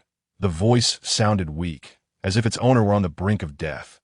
Lu Yuan contemplated her relationship with Hound. It was not particularly close, and she saw no obligation to rescue him, especially since he was a subordinate of Zoya, her enemy. Even if she were to save him, Luo Chunkong would likely eliminate Hound, as she knew he had no desire to carry an unnecessary burden. Apologies, Mutt. Your death may be the best outcome. Just as Lu Yuan prepared to leave, an armored vehicle was suddenly hurled aside, crashing into a nearby tank with a thunderous roar. That moment, Lu Yuan beheld a grotesque creature, a monstrous amalgamation of countless human limbs and heads. Among the heads, she recognized Hound's, as well as several familiar faces. Without a moment's hesitation, Lu Yuan, already buckled into her seat, accelerated her wheelchair to its maximum speed, transforming into a shadow, darting towards the garage's exit, all the while cursing Luo Chunkong amidst the howling wind. Luo Chunkong, you call this a small zombie? You bastard, why don't you come out and take a look? The creature, dubbed Death Disaster, opened its cavernous maw, its lower half composed of hundreds of human legs running in concert with four main limbs, resembling a centipede. However, the human legs were disproportionately short, leaving the creature slightly elevated off the ground, making its primary movement reliant on its four main limbs. The excessive number of human legs seemed somewhat redundant. Fortunately, perhaps due to its consumption of numerous beings, Death Disaster's movements appeared uncoordinated, and its sheer size rendered it slower than that of an average adult. Luo Chunkong, hiding around a corner, peered out to see Death Disaster relentlessly pursuing Lu Yuan. Momentarily stunned, he had merely intended for Lu Yuan to attract a single night corpse. How had she managed to draw out this formidable entity? Realizing that he had not ventured out alone as before, and thus would not divert the night corpse's attention, he deduced that both he and Lu Yuan had remained in the medical room. Consequently, Death Disaster must have arrived at the garage, likely having consumed the night corpse in the interim. Noting Death Disaster's pursuit of Lu Yuan, Luo Chunkong reasoned that as long as she maintained control, she would likely survive. He needed to hurry to the armory to prepare weapons to eliminate the monstrosity. Resolving this, he dashed into the garage, skillfully locating the armory by using Lu Yuan's ID card to unlock the door. He equipped himself with 3 grenades and a rocket launcher, mirroring his previous configuration. However, this time, he was determined to reduce that accursed creature to ashes, casting his gaze toward the corner where a flamethrower lay. An idea sparked in his mind. Prior to proceeding, he needed to meticulously plan his route. After all, certain specialized areas of the base were equipped with smoke detectors that could trigger sprinklers, recalling his earlier experience using fire to cauterize a severed limb. He concluded that area should be devoid of smoke detectors. Boom! Death Disaster swung a twisted automatic door towards Lu Yuan, seated in her wheelchair. Yet, before her adept maneuvering, the distorted door narrowly grazed her, missing its mark but leaving her drenched in cold sweat. Lu Yuan realized that not only did this creature possess a grotesque appearance, but it also wielded its surroundings as weapons, a capability beyond that of a typical zombie, indicating a degree of intelligence. The mere thought of a creature capable of launching an armored vehicle while possessing human-like cognition sent chills down her spine. Is he ready yet? Lu Yuan pondered, recalling the plan she had devised with Luo Chunkong. Once he was fully prepared, he would await her arrival at the designated rendezvous point. In any case, Lu Yuan has been luring that monstrous creature around the outer circular corridor, ensuring it does not venture into the inner areas to prevent the beast from losing track and causing trouble for Luo Chunkong. Lu Yuan deliberately controlled her speed. Once Luo Chunkong was fully prepared, he would arrive in this outer corridor, and she would only need to circle once to catch sight of him. Just as Lu Yuan was lost in thought, she spotted a familiar figure ahead. It was none other than Luo Chunkong. A surge of joy filled her heart as she swiftly accelerated her wheelchair, distancing herself from the monstrous threat, and came to a halt before Luo Chunkong. "Where's your weapon?" Upon noticing that Luo Chunkong only held a handgun, Lu Yuan was momentarily taken aback. Wasn't it stated that heavy weaponry would be utilized to eliminate this peculiar little zombie? There was no time for explanations. "You just drive. I'll guide you." Luo Chunkong, showing no hesitation, plopped down onto Lu Yuan's lap, prompting her to suppress a curse. Following his indicated direction, the wheelchair began to pick up speed. "Hey, don't grab my head, you rascal." "Apologies, this handle is rather secure." It once he let go, the two squeezed together on the wheelchair, presented a rather odd sight. Luo Chunkong, still recovering from his previous temporal rewind-induced weakness, took the opportunity to hitch a ride. The wheelchair speed had already reached that of an ordinary adult sprinting at full throttle.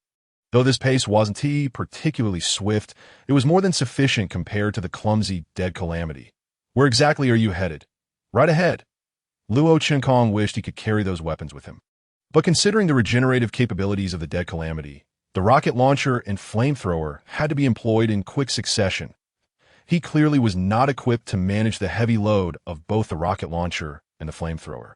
Thus, he decided to move those weapons to a location devoid of smoke detectors, lure the Dead Calamity over, and then detonate it with the rocket launcher before incinerating it with the flamethrower before it could regenerate. Due to the presence of arms and armored vehicles, the garage area was equipped with smoke detectors, rendering it unsuitable for flamethrower use. Hence, Luo Chunkong specifically chose this smoking area adjacent to the residential zone on this level. After drifting around a corner, Lu Yuan spotted a rocket launcher and flamethrower positioned in the middle of the path, alongside the flamethrower's fuel tank resembling a pesticide sprayer. "Stop!" Lu Yuan slammed the brakes, causing Luo Chunkong to be propelled forward by inertia, rolling several times before coming to a halt. However, he had no time to express his frustration as he quickly scrambled to his feet and dashed toward the rocket launcher, swiftly hoisting it onto his shoulder. "Move aside." Upon seeing Luo Chunkong aiming the rocket launcher at her, Lu Yuan hastily unbuckled her seatbelt and leaped to a corner, just as Luo Chunkong pulled the trigger. The rocket darted past the wheelchair, and at that moment, the Dead Calamity charged around the corner, its massive form unable to evade the oncoming projectile. Boom! An explosion erupted, flames soaring high, followed by a shower of blood and dismembered flesh. The Dead Calamity was eliminated, much like the previous encounter. Yet Luo Chunkong understood this was merely temporary. With a calm demeanor, he discarded the rocket launcher and stepped into the carnage, retrieving the S-Class identification card from among the remains. How did he know that the monster housed an ID card within its body? A question arose in Lu Yuan's mind. Observing Luo Qinkong, he appeared to have known all along, his expression devoid of any surprise. Little zombie. You dare call this a little zombie? Luo Qinkong, have you ever seen a little zombie capable of flipping an armored vehicle?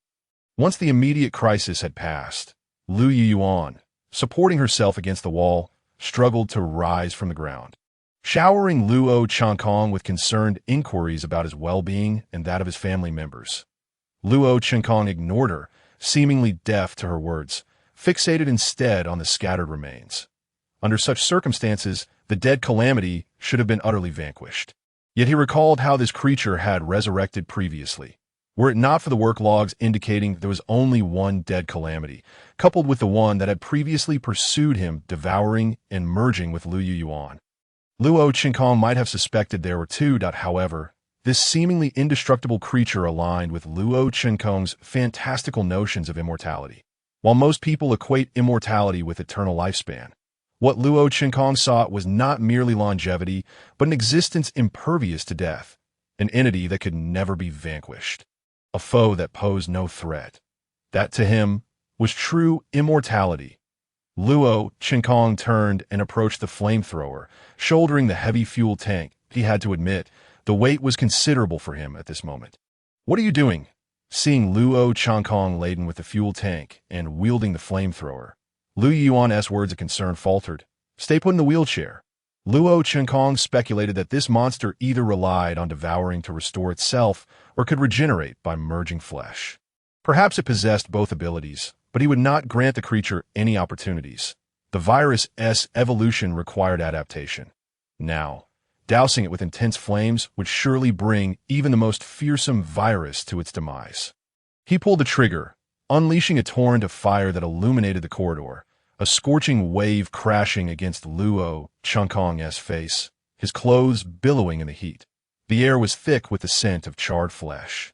And amidst the flames, a sound akin to a baby's wail echoed. "What is that?" Hearing the noise from within the flames, Lu Yuan initially thought Luo Qinkong was being overly cautious in wielding the flamethrower. But the shrieks made her realize the creature had not perished. Indeed, this fiend had a penchant for lingering. Lu Yuan recalled how, in that garage, Luo Qinkong had methodically dispatched each corpse with additional shots. At that moment, she was thankful for his habit.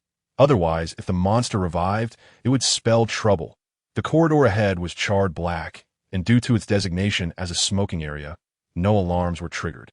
Luo Qinkong only halted when the excessive heat caused him to break a sweat, feeling parched and dry. Once the flames subsided, Lu Yuan looked back to find only a landscape of blackened charcoal remaining. Some pieces still emitting wisps of steam, with others glowing red-hot. The dead calamity had once claimed Luo Qinkong's life.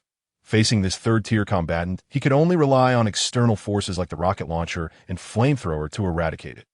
Moreover, the creature possessed an intellect comparable to a normal human, compelling Luo Qinkong to tread cautiously. Without a second chance at life, he would have already succumbed to this unknown terror. Yet, at this moment, witnessing the remains of the dead calamity reduced to ashes, Luo Qinkong did not exhale a sigh of relief. Everything had unfolded too smoothly. The elimination of the dead calamity felt almost too effortless.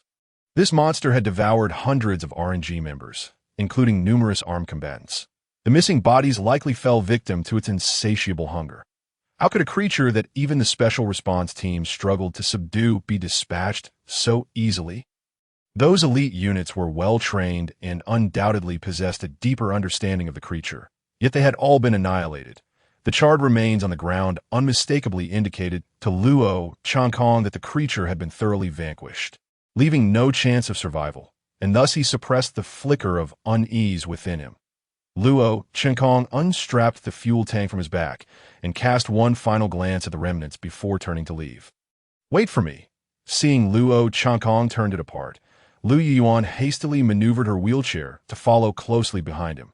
After Luo Qinkong and Lu Yuan had left, a pile of charcoal in the corner began to stir. A pitch-black hand emerged from a heap, and, as it pushed aside the charcoal, a nearly intact head, about 50% formed, became visible, still attached to its arm. Within the mouth of that head, something resembling iron filaments writhed ominously. After arming themselves in the armory, Luo Chunkong and Lu Yuan took the elevator down to the deepest A1 experimental zone, following the work logs Luo Chunkong had previously reviewed. The escape of the Dead Calamity had led to the complete downfall of both the A1 and A2 zones, with some viruses and experimental subjects unable to be relocated in time. From the desolate RNG building, it is evident that RNG has relinquished any hope of combating the devastating plague and the viruses lurking below. Or perhaps they have acquired what they truly require, rendering the remaining threats trivial. However, thus far, RNG has not undertaken a comprehensive cleansing of Jinan Island City, a significant reason being Dr. Lei Hongtian, who is not only one of the creators of the plague, but also a crucial participant in the development of the immortality serum. Even Lu Yuan's deployment among the survivors was to seek out this pivotal figure. As of now, it has only been confirmed that Dr. Lei Hongtian resides within Jinan Island City, yet his fate remains unknown. The elevator continued its descent, and after traversing a lengthy vertical shaft, the world suddenly opened up before Luo Chunkong. The vast underground space revealed itself through the bulletproof glass of the elevator. The entirety of Area A was structured in a spiraling descent, with the space diminishing as one descended. Luo Chunkong counted a total of 18 levels within this spiral space, the uppermost having the largest circumference, while the lowest was the most constricted. On each circular walkway of every level, he could observe numerous automatic doors, indicating the presence of many rooms. The underground facility was not experiencing a power outage. Rather, it was abundantly illuminated, with lights on every level casting a brightness akin to daylight, allowing the vast underground complex to be clearly visible to Luo Chunkong. "Where is Area A1? He inquired of Lu Yuan, who pointed towards the lowest level of the spiral space, the smallest one, where the most perilous viruses of this world were contained. Luo Chunkong recalled how the outbreak had caused the two levels below to become off-limits. Yet he harbored two lingering questions in his mind. The first query pondered whether the plague could indeed contend with small-scale, fully armed personnel and seize control of areas A1 and A2. However, once RNG reacted, exterminating the plague or capturing its nest should not be a formidable challenge. After all, upon witnessing the enormity of this underground structure, Luo Chunkong realized the frightening capacity of the South Island base, which could easily accommodate thousands of people. It seemed implausible that the entire South Island base would hastily evacuate due to a singular plague, leaving behind a chaotic mess. The second question revolved around the plague's intelligence, akin to that of humans. If the creature had even vacated the spiral underground space of Area, it indicated that the plague possessed the capability to escape the South Island base and venture into the outside world. Yet, why did it refrain from doing so? It could have consumed those individuals, gaining their memories, and must surely have been aware that food existed in greater abundance outside. These questions swirled in Luo Chunkong's mind. He felt that the catastrophe in Jinan Island City might not merely be a result of the plague's escape, inadvertently triggering a viral leak, that RNG must be acutely aware of the terrifying nature of their research. How could they treat it with such carelessness? Moreover, transmitting a virus from such depths to the surface would not be a simple task. As the elevator descended rapidly, Luo Chunkong felt as though he was spiraling into the center of a vortex. Welcome to the A-level access zone of the South Island base. For safety reasons, please don your protective suits and refrain from removing them indiscriminately. Should any breaches occur, promptly report to the safety department. Thank you for your cooperation. Upon reaching the bottom, the mechanical announcement echoed, and Luo Chunkong and Lu Yuan retrieved two protective suits from a small bag behind them. They donned the pre-prepared suits and gas masks within the elevator before stepping out. Given the potential for viral leaks and other dangerous pathogens, both Luo Chunkong and Lu Yuan took precautions by equipping themselves with protective gear. The lowest level was dedicated to critical research projects. The higher one ascended, the less confidential the information became, while descending further increased its significance. As for the nature of the research conducted here, Lu Yuan confessed, "I am unsure." Exiting the elevator, they found themselves in a circular hall, with 4 automatic doors located in the eastern, southern, western, and northern directions, all requiring high-level access cards to open. Luo Qinkong approached the central automatic door with his access card, swiped it, and the indicator light illuminated, causing the door to slowly open. "Let us proceed," he urged, and together with Lu Yuan, they entered. Upon crossing the threshold, they were greeted by an immense screen with a massive steel round table positioned before it. Had there been seating available, Luo Qinkong might have suspected it to be a conference room. That at the center of the round table floated a projection of a familiar planet, dotted with numerous red points. It appeared to delineate the locations of various bases. Luo Qinkong leaned closer to scrutinize the red dots, recognizing several familiar places he had previously visited: the northern Nest Base, the western Desert Base, and the southern Jinan Island City. The sheer number of red points exceeded 300, indicating that virtually every corner of the planet, including the uninhabited desert regions, was marked. Has RNG truly established dominion over the world? Luo Qinkong mused, astounded by the realization that he had once snatched the pseudo-immortality serum from such a colossal entity. This location must serve as the monitoring and control hub for the entire base. Although they possessed access, they lacked the capability to exert control here. Lu Yuan, having arrived for the first time, surveyed the surroundings and reached this conclusion. "You should not be here." Suddenly, a cold voice emanated from behind them, startling both Luo Qinkong and Lu Yuan into drawing their weapons. Yet, they were met with the projection of a translucent little girl. "This is the base's artificial intelligence," Lu Yuan explained. Luo Qinkong was not taken aback. The general populace might find it astonishing, as the technology presented to them was outdated. However, the true capabilities of superpowers and RNG, concealed behind a veil of advanced technology, remained unknown, though it was presumed to be at least 2 decades ahead of civilian technology. In his previous life at the northern base, Luo Qinkong had encountered an artificial intelligence that took the form of a middle-aged man. However, these artificial intelligences did not possess the ability to think through various issues like those depicted in science fiction films. Compared to their cinematic counterparts, they appeared rather simplistic, often failing to comprehend many commands, akin to a rudimentary version of a smart assistant. Do not mind her. She likely detected a discrepancy between our facial features and the identity card, triggering the security alert as programmed. However, there is no one present in the entire base.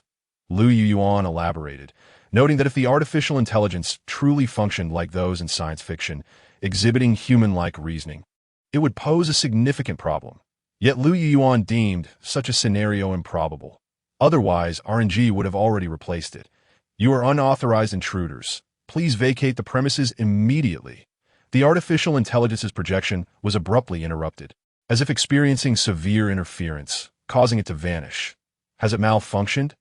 Luo Qinkong and Lu Yuan did not dwell on the matter, recognizing that there was nothing of interest to Luo Qinkong here. They conducted a brief inspection before departing. As they exited, the automatic door shut behind them, and the large screen flickered to life, displaying an invasion progress bar that had reached 93, returning to the circular hall. They sought another automatic door and swiped their access card to open it. Upon entry, they were met with a several-meter-long corridor, with a closed door at the end. As Luo Qinkong and Lu Yuan stepped inside, the door behind them closed, and the corridor began to emit white mist, subjecting them to disinfection. Once the disinfection was complete, the previously closed door at the end of the corridor slowly opened, revealing numerous bottles and jars within. Some of the containers were encased within glass cabinets, with certain cabinets emitting white mist, as though preserved at low temperatures. Mechanical arms were installed within the glass cabinets, presumably intended for the retrieval of these hazardous viral agents, allowing staff to operate them from outside. Luo Qinkong approached to examine them closely, noting that the cabinets bore labels inscribed in several of the world's primary languages. One cabinet in particular bore the label Ebola virus. This virus was notorious. Had it not been for the deadly blood virus, it would undoubtedly reign as the king of all viruses. However, Luo Qinkong's objective was not the Ebola virus. He had no desire to suffer a fate of putrefaction and internal liquefaction. Due to the extraordinarily high lethality of this virus, often the host succumbs before it even has the chance to infect another, rendering it a truly terrifying pathogen. Lu Yuan followed closely behind Luo Qinkong to take a closer look, only to discover the name of the virus, causing her wheelchair to slide back a full meter. Luo Qinkong began inspecting the cabinets one by one, encountering various dread-inducing viruses such as smallpox and HIV. Should all these viruses be released, it would indeed spell disaster. However, this facility is a biological laboratory adhering to the highest safety standards of the South Island base, making it exceedingly difficult for viruses to leak. All the viral samples here are preserved in impeccable condition, with no signs of breakage whatsoever. From Dr. Kai Jinkun's work log, Luo Qinkong gleaned information about a viral leak triggered by the escape from the Dead Calamity. Yet there were no signs of intrusion or damage in this secure location, indicating that the virus had been smuggled out by someone of significance from the South Island base. Luo Qinkong approached a circular glass chamber containing a vial of red liquid, beside which were 3 vacant slots for vials, all of which had vanished without a trace. The label above the glass dome read dead blood, clearly identifying it as the dead blood virus, the root cause of the calamity in Jinan Island City. Originally, 4 vials of the virus existed, but now only 1 remained, and I've found it, Luo Qinkong declared as he pressed the button beside him, causing the glass chamber to open. Without hesitation, he retrieved the vial of dead blood virus, its crimson hue reminiscent of blood. Merely this small vial of virus possesses the potential to plunge the entire world into chaos. Lu Yuan observed as Luo Qinkong placed the vial into his pocket, choosing not to voice her concerns. After all, she believed Luo Qinkong was affiliated with the northern base, and it was only natural for other bases, including RNG, to covet the South Island base's pinnacle of research achievements. Let's go. Luo Qinkong surveyed the surrounding viruses, recognizing their ineffectiveness against him. Having secured the vial of dead blood virus, it was time to depart. Luo Qinkong and Lu Yuan entered the decontamination passage for sanitation. As they proceeded, the automatic door to the outside gradually opened. However, just as they stepped out of the virus storage area, the entire base was suddenly illuminated by red alarm lights. Alert! Alert! The mainframe has detected unauthorized personnel attempting to remove biohazard level 4 viruses. Emergency safety protocols activated. Release the Sentinels immediately. Sentinels? Luo Qinkong furrowed his brow, recalling references to these so-called Sentinels in the work log. This is bad. We've triggered the artificial intelligence's security defense mechanism for the base. Lu Yuan exclaimed in horror, realizing that the base's AI had categorized them as intruders, turning the entire facility against them. Even their identity cards would be of no use now. Let's get out of here. Luo Qinkong and Lu Yuan hurriedly entered the elevator, only to find that the floor buttons were emitting smoke, rendering the elevator completely immobile. The AI has taken control of the elevator. Lu Yuan's face paled. Are there no other ways up? None. The routes to this critical area are limited to these elevators, all of which are under AI control. Lu Yuan shook her head, her face obscured by the gas mask, making it impossible to see her pallor. All elevators, no emergency exits. This clearly violates fire safety regulations. Luo Qinkong felt a sinking sensation in his heart. They were thoroughly trapped here. Thud! Thud! The heavy sound of footsteps echoed in the ears of Luo Qinkong and Lu Yuan, as though a giant was approaching them. We need to leave now. Luo Qinkong's unease intensified, and without further hesitation, he pushed Lu Yuan's wheelchair away from the elevator. Just as they exited, a torrential storm of bullets surged towards them. Even the elevator's glass, capable of withstanding ordinary bullets, shattered into countless fragments within an instant. Buzzing. The gun barrel emitted a low hum due to its rapid spinning, while spent cartridges littered the ground at a man, towering at 2 meters with a black trench coat, loomed on the upper floor, coldly observing everything below. Strangely, his skin bore a bluish hue, and his eyes were clouded. One arm wielded a 6-barrel machine gun, while a massive, heavy ammunition box was strapped to his back. The other arm resembled a gigantic claw, capable of cleaving an adult in half with one strike. Luo Qinkong and Lu Yuan took cover behind a pillar in the circular hall, their eyes widening as they beheld the monstrosity. A biological weapon, Luo Qinkong thought, realizing that the creature was undoubtedly a military bioweapon developed by RNG. Encountering such a weapon in urban warfare would be nothing short of a massacre for soldiers on a battlefield. In Luo Qinkong's eyes, this creature was at least a level 3 entity, perhaps even stronger, as it could wield human weapons, a significant advantage over its peers. This must be the sentinel mentioned in the work log. However, Luo Qinkong never anticipated that after eliminating the dead calamity, they would now face a sentinel. With the space being relatively confined and few places to take cover, and all elevators rendered inoperable, they were undeniably trapped in a dead end. Boom! The sentinel leaped down from the upper floor, causing the ground of the hall to tremble. Seizing the opportunity, Luo Qinkong pulled the pin on a grenade and hurled it at the sentinel's feet. Boom! The grenade exploded, but aside from shredding the sentinel's trench coat, it inflicted little damage. Bang! Bang! Luo Qinkong and Lu Yuyuan quickly split in opposite directions, drawing their guns to fire at the sentinel's head.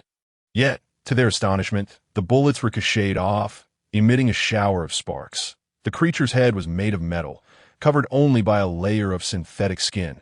Lu Yuyuan alerted Luo Qinkong. Realizing the caliber of the enemy they had provoked, Luo Qinkong attempted to shoot at the sentinel's body, but the bullets were incapable of penetrating the skin and muscle, falling harmlessly to the ground. It was as if a blade struck the hardened body of a martial arts master. Ineffective. The sentinel's primary target was now firmly set on Luo Qinkong, the one holding the vial of dead blood virus, while Lu Yuan was completely disregarded, despite her continuous gunfire. Buzzing. The machine gun in the sentinel's grip began to whir, and with a firing rate of 3,000 rounds per minute, even Luo Qinkong, forged of steel and iron, would be reduced to mere pulp. Tat tat tat tat tat. A storm of bullets erupted forth in the next moment, pummeling the pillar behind which Luo Qinkong was hiding, leaving it pockmarked and beginning to warp. If it had been an ordinary concrete pillar, it would have been obliterated in an instant. However, even the pillar made of some metal alloy could scarcely withstand the onslaught. Seeing Luo Qinkong being completely suppressed by firepower, Lu Yuan understood that if he perished, her fate would be sealed as well. At this moment, all the sentinel's attention was directed at Luo Qinkong, making her the most suitable candidate for action. Bullets whizzed past Luo Qinkong. The only sound remaining was the frantic whistling of the projectiles as he remained crouched behind the pillar, too fearful to expose himself. Although Luo Qinkong possessed the ability to rewind time, he had no desire to start over after finally obtaining the vial of dead blood virus. Moreover, he was uncertain whether he could successfully rewind after each death. Even if he could, dying repeatedly might ultimately lead to his demise, as there was a cost to reverting time. Boom! Just as Luo Qinkong pondered his next move, the ammunition box strapped to the sentinel's back suddenly exploded, the culprit being the previously ignored Lu Yuan. The violent explosion staggered the sentinel, but instead of retaliating against Lu Yuan, it discarded its machine gun, tore off the tattered ammunition box and shredded trench coat, revealing its explosive musculature. The sentinel's body was adorned with numerous stitches, reminiscent of the legendary scientific monster Frankenstein, as if it were a powerful creation stitched together from corpses. Thud! Thud! The guardian advanced with heavy steps, each footfall reverberating through the ground, echoing like the thunderous charge of a massive tank, racing towards the column where Luo Qinkong was concealed. Luo Qinkong, quickly evade! Lu Yuan shouted, but at that moment, all Luo Qinkong could hear was the incessant buzzing in his ears, rendering Lu Yujuan's voice inaudible. Although the previous barrage of firepower had not reduced Luo Qinkong to mere pulp, it had severely impaired his hearing. Boom! The metallic column, already battered by the onslaught, was crushed into a C shape by a single punch. Luo Qinkong, hidden behind it, was caught off guard as if struck by a raging bull, and was hurled against the wall, tasting blood as it surged forth from his throat. Though he did not lose consciousness, he realized that had it not been for the column absorbing a significant portion of the blow's force, he would have been obliterated, akin to a watermelon exploding under a mighty fist. Trembling legs and arms, Luo Qinkong watched in horror as the creature charged at him once more. In a moment of clarity, he retrieved the vial of death blood virus and tossed it to Lu Yuan. Catch! Lu Yuan understood the gravity of its contents and dared not let it shatter. Although it was not easily breakable, she was not willing to take that chance, swiftly extending her hand to catch it. The instant the vial landed in her grasp, the Guardian pivoted its attention towards Lu Yuan, who was seated in her wheelchair. Thud! Thud! Luo Chunkong, I am helping you. You bastard, you're dragging me down. Lu Yuan's spirit nearly faltered at the sight of the Guardian advancing towards her. As she cursed Luo Chunkong, she hurled the vial back towards him. Just as Luo Chunkong shakily regained his footing, he saw an object hurtling toward him, reaching out to grasp it, realizing it was the vial of death blood virus he had just thrown. Upon securing the vial, Luo Chunkong felt a predatory gaze fixate upon him. The Guardian, having shifted its focus from Lu Yuan, charged at him once more. Lu Yuan, here, catch. Luo Chunkong tossed the vial back to her. Knowing full well the terrifying nature of its contents, and had no doubt she would catch it. Luo Chunkong, you scoundrel.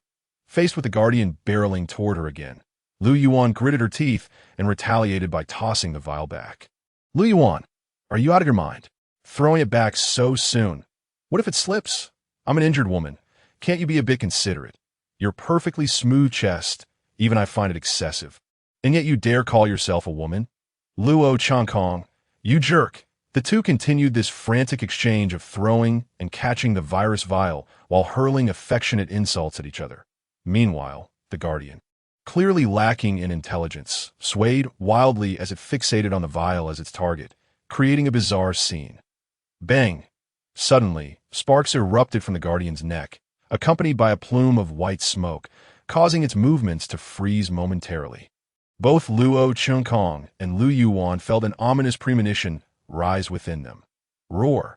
The Guardian unleashed a deafening roar, its body undergoing a transformation as a certain restraint was lifted. Its skin turned crimson, and white steam began to rise from its form. The actions of Luo Chunkong and Lu Yuan had inadvertently incinerated the restraining device on the Guardian, signaling the imminent unleashing of its full combat prowess, resulting in indiscriminate slaughter. Boom! The alloy floor buckled as the Guardian leapt into the air, lunging at Luo Chunkong with the swiftness of a predatory beast, as Luo Chunkong beheld the descending giant with its red skin. His pupils constricted, and time seemed to slow around him as he attempted to evade, yet his own movements felt sluggish in that moment. Boom! The Guardian's colossal claw struck the metallic column, instantly deforming it into a C shape and leaving behind 4 deep claw marks, along with shreds of protective gear. Luo Chunkong glanced at his tattered suit, panting heavily, a look of sheer terror on his face. He had barely escaped becoming a gruesome display on that column. Without granting Luo Chunkong a moment's respite, the Guardian charged toward him, now moving with the agility of a powerful athlete rather than its previous clumsiness. Bang! Bang! Lu Yuan fired her weapon, but the bullets ricocheted harmlessly away.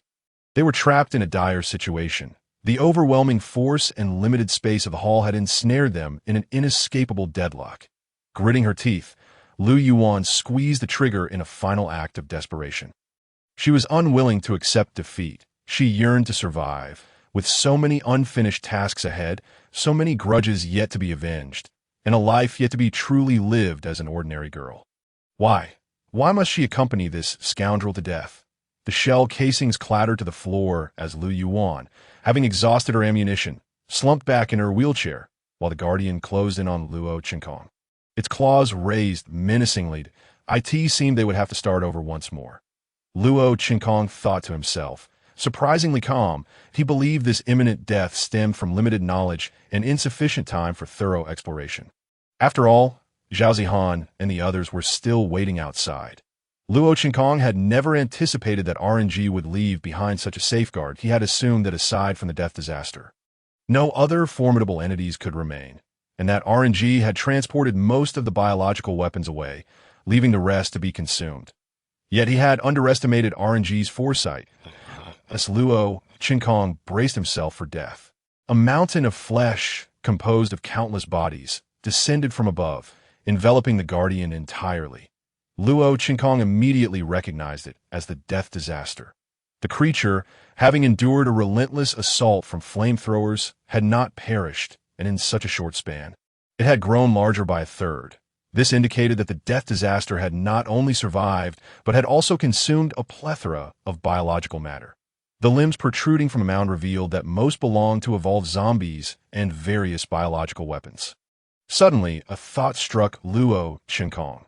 Had the monster not immediately devoured all the biological entities within the base? Instead, had it emulated human behavior, stockpiling the dormant, evolved zombies and biological weapons as reserves? "The elevator is operational," Lu Yuan suddenly exclaimed, and Luo Qinkong turned to see the previously malfunctioning red indicator light transform into green. He hurriedly rushed over, and together with Lu Yuan, they entered the elevator. After pressing the floor button, the elevator began its ascent.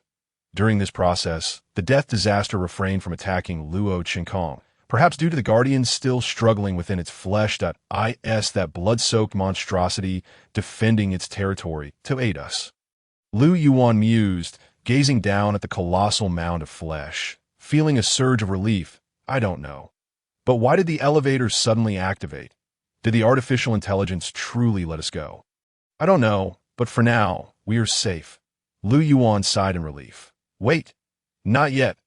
The moment Luo Qinkong's words fell, he witnessed the Guardian, its body now entirely crimson and emanating white steam, burst forth from the death disaster, creating a large hole as it emerged. Simultaneously, the Guardian's form began to undergo a drastic transformation, producing a cacophony of popping sounds. Boom! The Guardian leaped upward, scaling the A2 floor, then the A3 and A4, resembling a nimble monkey as it pursued Luo Qinkong and Lu Yuan in the elevator. Why is that creature relentlessly pursuing us? It's coming! It's coming! Lu Yuan witnessed the crimson figure leap across to the ascending elevator, causing her spirit to momentarily evaporate in sheer terror. The elite guards surged forth like cannonballs, now less than 3 meters from the elevator, and Luo Qinkong could even discern the lifeless, pallid eyes of the guard, having surpassed their limits and reached the 4th tier of power. The colossal claw, capable of obliterating the entire elevator, was raised in tandem. Boom! A rocket-propelled grenade struck the elite guard, erupting into a conflagration of flames. Amidst the chaos of the explosion, the guard's body plummeted, and as Luo Qinkong and Lu Yuan gazed downwards towards the trajectory of the rocket, they beheld an astonishing sight. The rocket launcher had been extracted from the mass of flesh amalgamated by the calamity of death, and it was the very arm of the calamity that had triggered the mechanism to fire upon the elite guard. What bewildered Luo Qinkong was not the fact that the calamity had wielded human weaponry.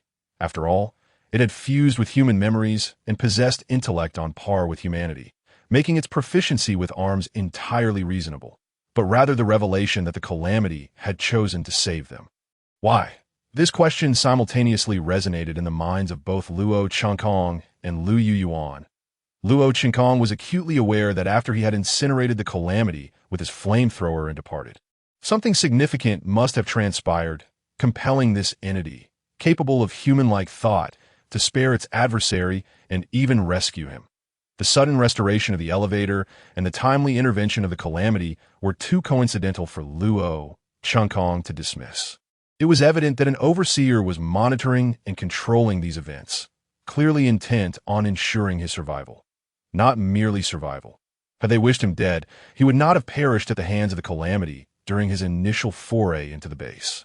As Luo Qinkong absently touched the vial of blood virus in his pocket, he came to understand the identity of the individual orchestrating these events from the shadows, someone who desired him to safely transport the blood virus out. Yet, who could this person be? Was it an agent of RNG, a member of the Great Shu Nation, or another faction altogether?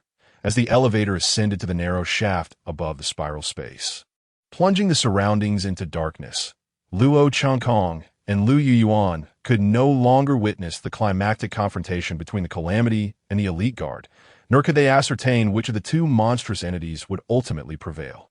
"Are there any bullets left?" Luo Qinkong inquired, having removed his protective suit and gas mask, turning to Lu Yuan, who was perched in her wheelchair. "None." "Then take these." Luo Qinkong tossed her 2 magazines, reluctantly acknowledging that Lu Yuan still held some utility. Without her assistance, he would have been unable to endure against the elite guard for so long. Rubbing his chest, which still throbbed painfully, he reflected that he was the first ordinary person capable of withstanding a punch from a third-tier biological weapon. Despite the metallic column having mitigated much of the force, Luo Changkong felt as though he had been struck from afar. In the context of the apocalypse of his past life, such an accomplishment would indeed have been legendary. In this life, Luo Changkong's actions had diverged significantly from those of his previous existence, allowing him to perceive the depths of danger that lay within Jinan Island City. During this period in his former life, he had been a marginalized figure, with little exposure to the greater schemes at play, remaining blissfully unaware. However, upon stepping into this world, he quickly grasped the peril that loomed. The closer one approached the truth, the more treacherous the path became. The threats Luo Changkong encountered in Jinan Island far outweighed the combined tribulations he had faced during the first 5 years of the apocalypse in his previous life. Third-tier and even fourth-tier apocalyptic beings, prior to the calamity of death incident, signified death itself. Conventional infantry firepower would scarcely suffice to eliminate them. Yet he had encountered such a creature 5 years ahead of the disaster. Upon acquiring what he sought, Luo Changkong made no delay in heading to the surface, contemplating the enigmatic force that had aided him from behind the scenes. What kind of entity could effortlessly commandeer the entire base from the artificial intelligence of the South Island base and command the calamity to assist him? Was it a high-ranking member of RNG? No. If that were the case, they could have retrieved the virus themselves, rendering the entire endeavor redundant. The Great Shu Nation? No. How could their operatives possibly know that the calamity could engage in communication? Furthermore, they possessed an intimate understanding of the calamity, even capable of seizing control of the entire base. It was evident that this entity had substantial knowledge of RNG, yet there were constraints preventing them from acting directly, relegating them to a position of manipulation from the shadows. Connecting the dots regarding the calamity's ease in seizing control of the base's lower levels, while the heavily armed RNG personnel seemed utterly impotent to counter it. One could only conclude that the filtration system leading up to the base had malfunctioned, allowing the virus to leak so effortlessly. The records indicated that although infected individuals had escaped to the surface, RNG had swiftly neutralized them, conducting disinfection. Given their awareness of the blood virus's dangers, it was implausible that they would allow infected individuals to flee so easily. Furthermore, why did the calamity not depart for the surface? Fragmented pieces of information began to coalesce in Luo Changkong's mind. One crucial inference was that the individual pulling the strings from behind was likely a high-ranking member of RNG who had betrayed them, and the only candidate fitting that description was Dr. Lei Hongtian, who had gone missing in Jinan Island City. In light of RNG's ongoing search for him, it was improbable that Dr. Lei would reveal himself. Moreover, he would undoubtedly possess an intricate familiarity with both the South Island base and the calamity. The calamity's escape might have been facilitated by Dr. Lei, and the virus leak could very well have been a deliberate act on his part. Additionally, he required Luo Changkong to transport the blood virus to the surface. As for the rationale behind not permitting the calamity to act, it was because once the calamity emerged onto the surface, RNG would inevitably take action. The calamity itself understood that only within the confines of the base could Dr. Lei exert control over the entire facility, providing advantageous assistance to the calamity. Regarding why Dr. Lei did not intervene when Luo Changkong attempted to eliminate the calamity, one reason could be that the incursion into the base was not yet complete. Evidence of this could be gleaned from Luo Changkong's prior encounter with the artificial intelligence. At that time, Dr. Lei's infiltration was evidently incomplete. Alternatively, it was possible that it was only after Luo Changkong believed he had vanquished the calamity that communication between Dr. Lei and the calamity transpired. Why had the calamity recovered so swiftly? This could also be attributed to Dr. Lei releasing biological weapons for the calamity to consume. Presently, it appeared that the elite guard had been deployed by the base's original artificial intelligence to mitigate the risk of viral leakage, while the calamity was dispatched by Dr. Lei to ensure the virus's safe extraction. From all indications, the likelihood of Dr. Lei being the mastermind behind these machinations was substantial. However, a significant ambiguity remained. Apart from being a prominent figure in virology and medicine, was Dr. Lei also a hacking prodigy? After all, to remotely commandeer the entire base from an artificial intelligence, facilitating the elevator's reactivation, was no ordinary feat for a hacker. "What are you pondering?" Lu Yuan inquired. Glancing at the contemplative Luo Changkong, unable to discern the nature of his thoughts, "I am contemplating whether Dr. Lei Hongtian, whom RNG tasked you with locating at the South Island base, is indeed a hacking genius." "How could that be?" "Specialization is key. Dr. Lei's profile indicates he has dedicated over 20 years to his field, achieving an obsessive level of expertise. How could he possibly have time to delve into other domains?" "You make it sound like a fictional protagonist who, with a mere ding from a system, becomes a master of all trades." Lu Yuan shook her head. "To truly excel in a field requires extensive time and accumulation. Ice does not freeze in a single day." Whether in Dr. Lei's field of study or hacking, the same principle applies. People often yearn for immediate success, and such individuals comprise the majority. Little do they realize that in reality, the life of a protagonist is reserved for a select few. Most dwell in the mundane, or even in hell.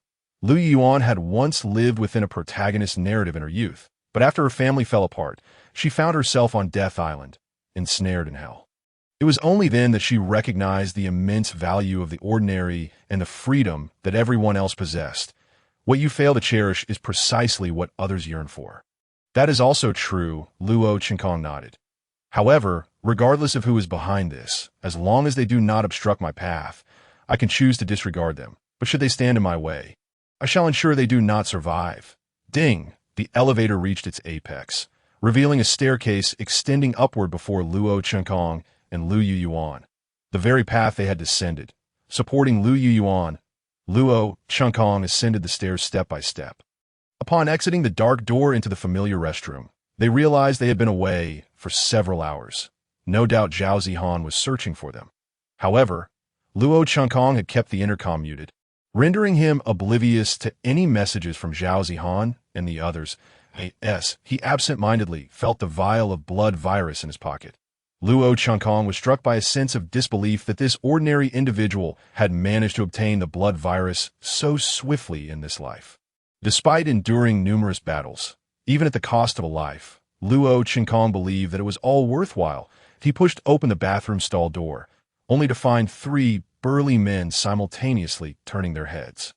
Upon seeing Luo Chinkong and Lu Yuan in the stall, the men were momentarily stunned, oblivious to the fact that they were wetting their pants. Both Luo Chinkong and Lu Yuan instantly understood that any explanation would be utterly insufficient. Although it could account for their hours of absence and the deactivation of their intercom, nothing could be more plausible than this scenario. "Have you heard? That kid Xiao Kong and that girl were alone together in a bathroom stall for several hours." "Several hours? Is that really true?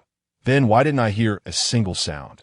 The news of Luo Chinkong and Lu Yuan's solitary confinement in the bathroom rapidly spread, and as the two passed by those men, they could hear their murmurs and felt their strange gazes. Luo Chinkong remained unfazed. After all, considering his true age along with his past life, he was no mere youth, and the gossip could not stir a ripple in his heart. However, Lu Yuan glared fiercely at each passerby, her eyes seemingly wishing to devour those who spread the rumors. "Sister Zhao." Upon spotting Zhao Zihan, Luo Chinkong waved eagerly to greet her. "Xiao Kong, I thought something had happened to you." "Young man, exercise some restraint," Zhao Zihan said, covering her forehead in exasperation. Her words rendered Luo Chinkong momentarily speechless, unsure of how to respond next. "You and Xiao Yuan should head down first. We are also preparing to leave." "All right," Luo Chinkong nodded and turned with Lu Yuan to take the elevator down. After their departure, Zhao Zihan walked into an office on this floor, where Zhao Weiping stood by the window, gazing at the blood-red sunset. "We must leave immediately. The team we arranged to meet has confirmed. We need a rendezvous with them before nightfall to return to the shelter. Additionally, we searched the entire RNG building, but found no entrance to the South Island base. We are currently unable to contact the Daju authorities, and we have no knowledge of who among them is embedded in the RNG South Island branch." Zhao Zihan sighed deeply as she looked at Zhao Weiping's silhouette. "Did you find anything useful in the building?" "We uncovered some scattered information. RNG is searching for someone named Lei Hongtian, who is crucial to their operations. Perhaps he not only knows many details about the South Island base, but could also be the key to our escape." Once we leave Jinan Island City, we can quickly contact our superiors and upload the incriminating evidence, thus completing our mission. Let us hope so, Zhao Weiping replied, his gaze fixed on the sunset, where several dark spots were noticeably growing larger. Boom! With a resounding explosion, the descending elevator abruptly halted, accompanied by the sounds of gunfire from outside. Luo Chengkong and Lu Yuan exchanged solemn glances, instantly realizing who their assailants must be. It could only be the RNG personnel. Give me a hand. Together, Luo Chengkong and Lu Yuan pried open the elevator doors and swiftly climbed out. There was no going back in the elevator. Only the emergency exit remained. Their intention was clear. Let Zhao Zihan's team confront RNG head-on while they made their escape from the building, finding a safe distance to observe the chaos. Although they exchanged no words, their unhesitating dissent indicated a mutual agreement. Luo Chengkong, wait for me. Lu Yuan struggled to keep pace behind him, leaning heavily on her cane. But Luo Chengkong showed no signs of slowing down. Luo Chengkong, we have fought side by side. Could you at least assist me a little? Frustration surged in Lu Yuan as she witnessed Luo Chengkong quicken his pace instead of waiting for her. In battle, we faced life and death together. But this is a matter of survival. I won't be held back by a woman. That would be foolish. Luo Chengkong bluntly refused, prioritizing his own escape above all else. I am fleeing for my life here. This isn't some romantic escapade. Tat tat tat tat.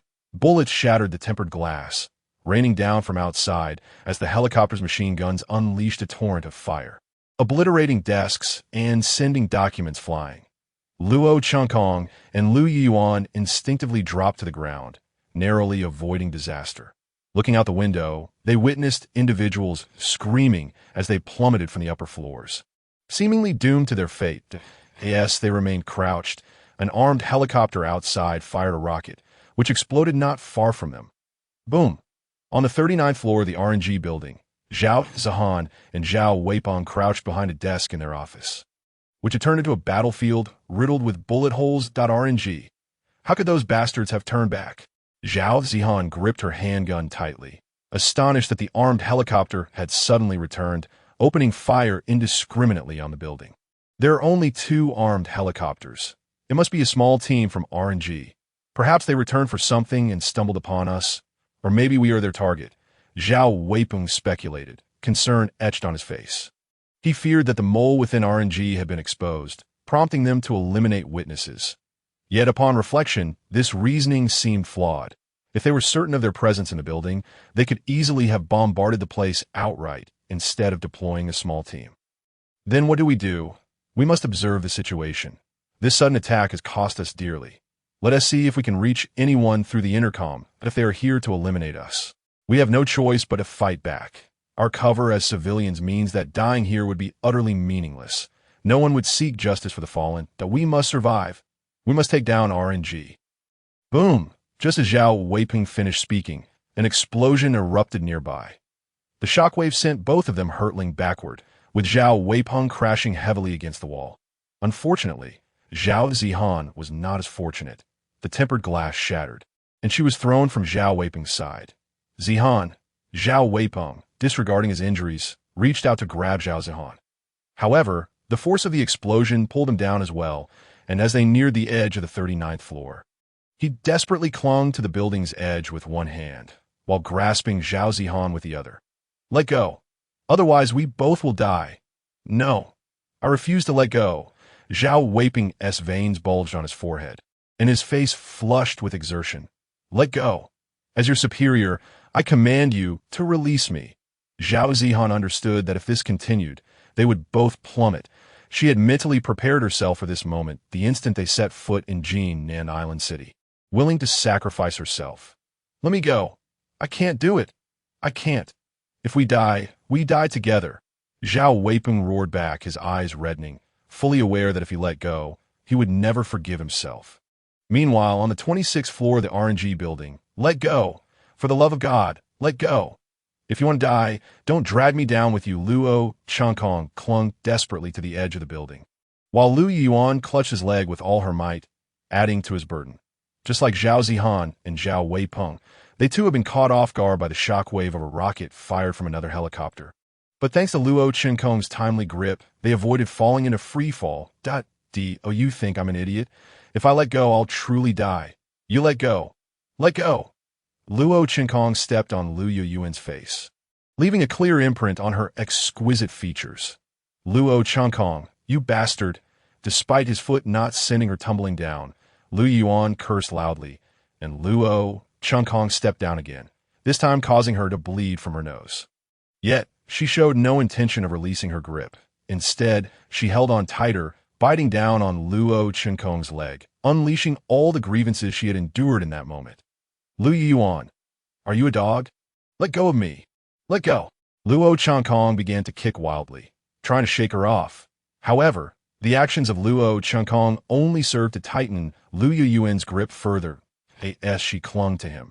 Incoherent sound escaped her throat. What? If we're to die, let it be together. If you hadn't suddenly grabbed my leg, I would have already climbed up. If you want to die, don't drag me down with you. Let go. Let go. Miraculously, despite the indistinct noises emanating from Lu Yuan, Luo Qinkong comprehended her words perfectly. Ah. Veins bulged on Luo Qinkong's forehead as he realized that he might lose a precious opportunity to reverse his fate because of Lu Yuan. Every cell in his body felt discomfort. It seems you two are getting along quite well. Need a hand? Upon hearing that familiar, magnetic voice, Luo Qinkong looked up to see a middle-aged man with white hair and a green beret approaching him. A gentle smile adorning his face, making him appear like a friendly neighbor to anyone who did not know better. Luo Qinkong's heart sank instantly. The man before him was indeed Zuoya, and upon hearing his voice, Lu Yuan ceased her biting. Let me handle my adorable subordinate first, and then we can have a proper discussion. Zuoya drew a handgun from his waist, aiming it at Lu Yuan, who was still gripping Luo Qinkong's calf. Luo Qinkong. Lu Yuan's expression changed drastically. At that moment, her first instinct was to ask Luo Qinkong to save her, for he was her only hope. That I advise you not to do that. Mr. Our northern base needs her. Luo Qinkong understood that he had to maintain his composure and pretend to be part of the northern base. Otherwise, not only would Lu Yuan perish, but he would also meet the same fate. The information he had previously left in the garage must have put Zuoya in a state of doubt that in my view, you should be in a classroom at your age. Would the northern base really send someone as young as you? Zuoya remained skeptical, as Luo Qinkong appeared to be no more than 16 years old, far too youthful, but I took care of that fellow called Head Hunter, along with his entire squad. Bring them up. He commanded his subordinates, and two fully armed soldiers stepped forward, reaching out to pull both Luo Qinkong and Lu Yuan up. What exactly is the purpose of a northern base being here? Otherwise, the southern island base would not hesitate to let you perish like those commoners. Zuoya observed Luo Qinkong with a smile, and Luo Qinkong knew this was Zuoya's usual demeanor, always wearing that amiable smile. When he ceased to smile, that was when he became dangerous, indicating he was serious that we are indeed quite interested in certain research conducted by the Southern Island base. Now, I intend to leave this city. I wonder if Mr. Zuoya would be willing to assist? Luo Qinkong inquired with a faint smile. That would violate company regulations. Moreover, you may not be aware, but we are specifically here to eliminate you. That's the order from the Southern Island base. Zuoya pressed the gun against Luo Qinkong's head. Yet Luo Qinkong displayed no signs of panic that I am well aware. However, Mr. Zuoya, you wouldn't want to kill me, would you? Otherwise, you would have executed the orders from the Southern Island base from the very beginning. All this talk is merely an attempt to probe me, to ascertain my identity within the Northern base. However, the Northern base maintains strict confidentiality regarding such matters. If you wish to know, Mr. Via, you might want to investigate the headquarters. But if you're unable to locate Dr. Lei Hongtian, coupled with repeated violations of company regulations, the management at the Southern Island base might turn you into a scapegoat. After all, with the rampant disasters in the base, the virus leak, and the disappearance of Dr. Lei Hongtian, if accountability is sought, Mr. Zuoya, you might find it difficult to evade responsibility. Luo Qinkong spoke calmly, recognizing that the more information he possessed, the more advantageous it would be for him. Are you threatening me? No, I am merely reminding you. Mr. Zuoya, You likely understand this well. Very well. Zuya holstered his firearm, and Lu Yuan exhaled in relief at this development. However, in the next moment, Zuya executed a spinning kick aimed directly at Luo Qinkong's head. Having dealt with Zuya numerous times in his previous life, Luo Qinkong was prepared for this sudden ambush that he swiftly reclined, avoiding Zuya's sweeping attack, simultaneously raising his leg to deliver a powerful kick to Zuya's knee. Yet, Zuya possessed superior physical attributes and extensive combat experience, quickly responding by seizing Luo Qinkong's kicking leg, lifting him off the ground, and delivering a knee strike to Luo Qinkong's head. Luo Qinkong understood the dire consequences of that blow. Even if he did not die, he would surely lose consciousness in that critical moment. He swiftly drew his handgun from his waist and pulled the trigger. Bang! The bullet grazed Zuya's cheek, and although Luo Qinkong harbored the desire to eliminate him, he recognized that Zuya still held some utility, making it unwise to dispose of him. Mr. Zuya, there is no longer a need for you to test me. Had I wished to eliminate you, you would have already perished a moment ago. Luo Qinkong understood that Zuya's earlier attack was merely a test to gauge whether he could take down the head hunter. However, Luo Qinkong's skill, decisiveness, and composure had all manifested in that fleeting moment. Zuya felt satisfied with Luo Qinkong. At least Luo Qinkong's audacity momentarily convinced him that Luo Qinkong was indeed a mysterious figure from the northern base. After all, most individuals would have been stunned by Zuya's surprise attack. Yet Luo Qinkong managed to react, indicating his exceptional abilities, especially at such a young age. However, Zuya also quickly discerned a flaw. Luo Qinkong's strength appeared lacking.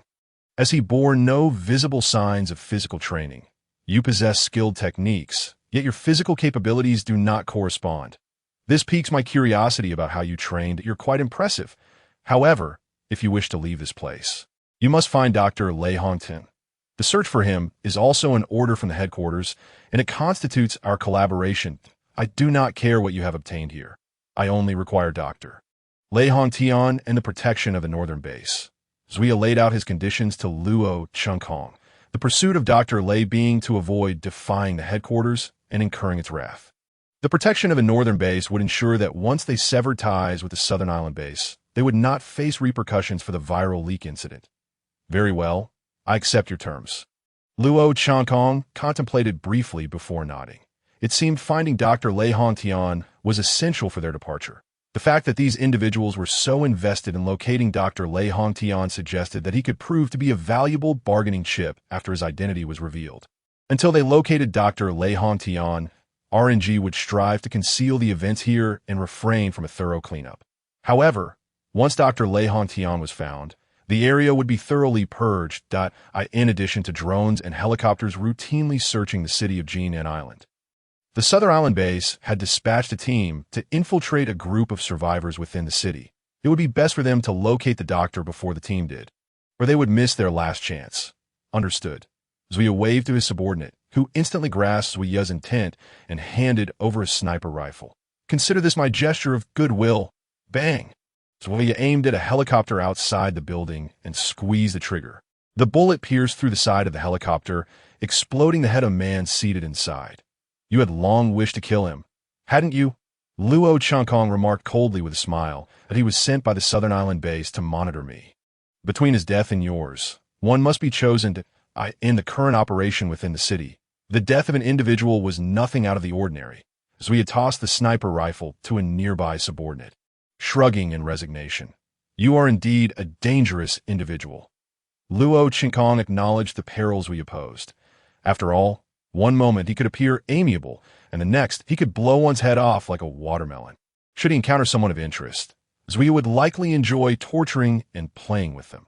This man had been eliminated by Luo Qinkong and Ren Shaoxing a year prior to the Nest of Death incident.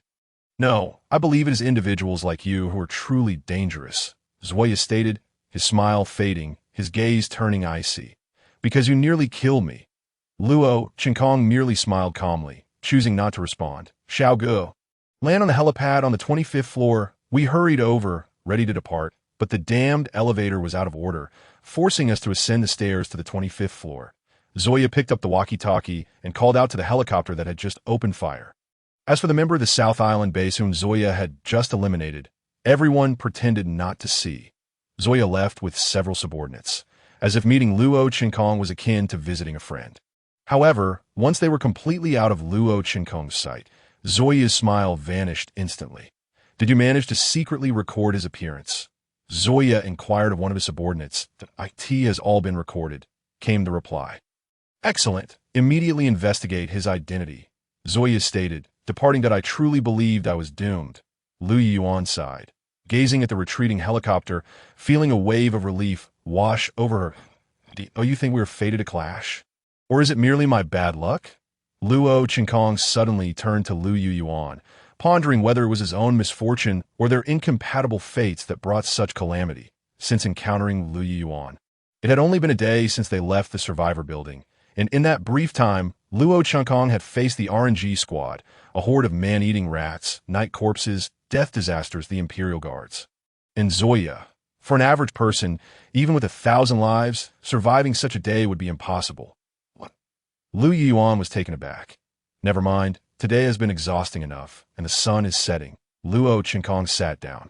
Having spent the entire day either fleeing or fighting, all he desired now was a moment of respite. "Oh, you think Zoya will come after us?" Lu Yuan asked, still somewhat concerned, harboring deep psychological trauma regarding Zoya. My dear, you can only live in perpetual fear. We have already faced terrifying monsters in that underground base. Why should we fear Zoya? If we were to truly assess combat capability, those two monsters down there could easily dispatch Zoya. Zoya can die, and what is there to fear from a mortal? Luo Qinkong said with half-closed eyes that a man can die. Thus there is little to fear. However, the prospect of facing a truly immortal and eternal being is what instills terror. And my goal is to become such an existence. You do not understand Zoya, Lu Yuan began. Enough, I know Zoya better than you do.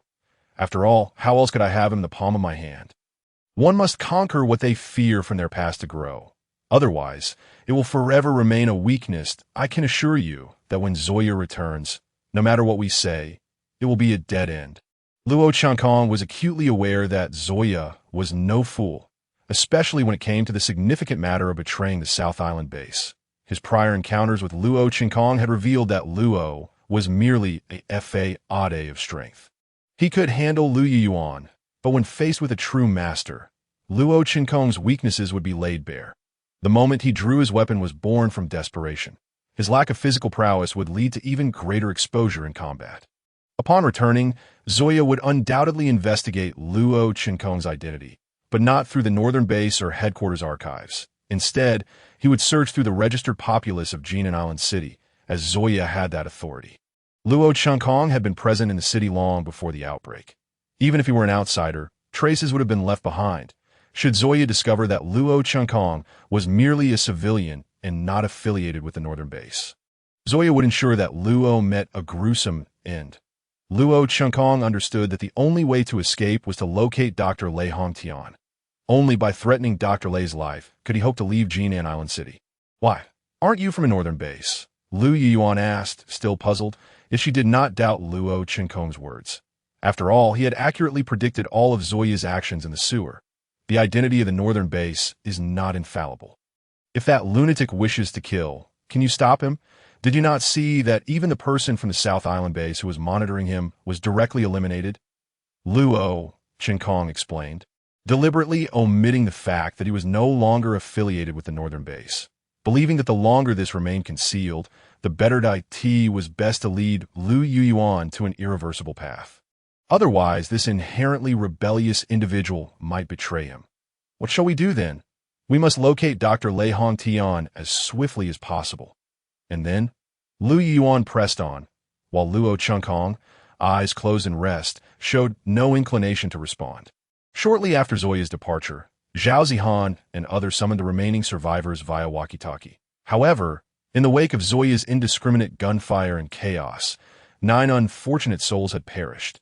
Even Zhao Zihan and Zhao Weipeng had nearly succumbed to a free fall, saved only by timely intervention.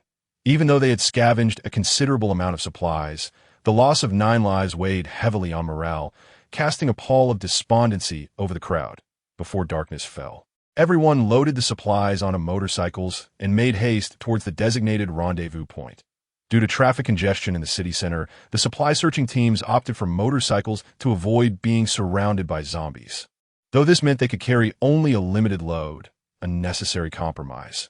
Zhao Weipeng accompanied Luo Chenkong, while Zhao Zihan led Lu Yuyuan, weaving through the city alongside the motorcycle convoy, having scouted the route in advance. Their passage was relatively unobstructed, with zombies drawn away by the sound of the motorcycles, left trailing far behind. Before the sun fully set, the motorcycle convoy arrived at the location of the rendezvous team, which had also gathered a significant amount of supplies, all piled in their vehicles. Under Zhao Zihan's direction, the convoy then set off towards the survivor building. A night devoid of night corpses was serene.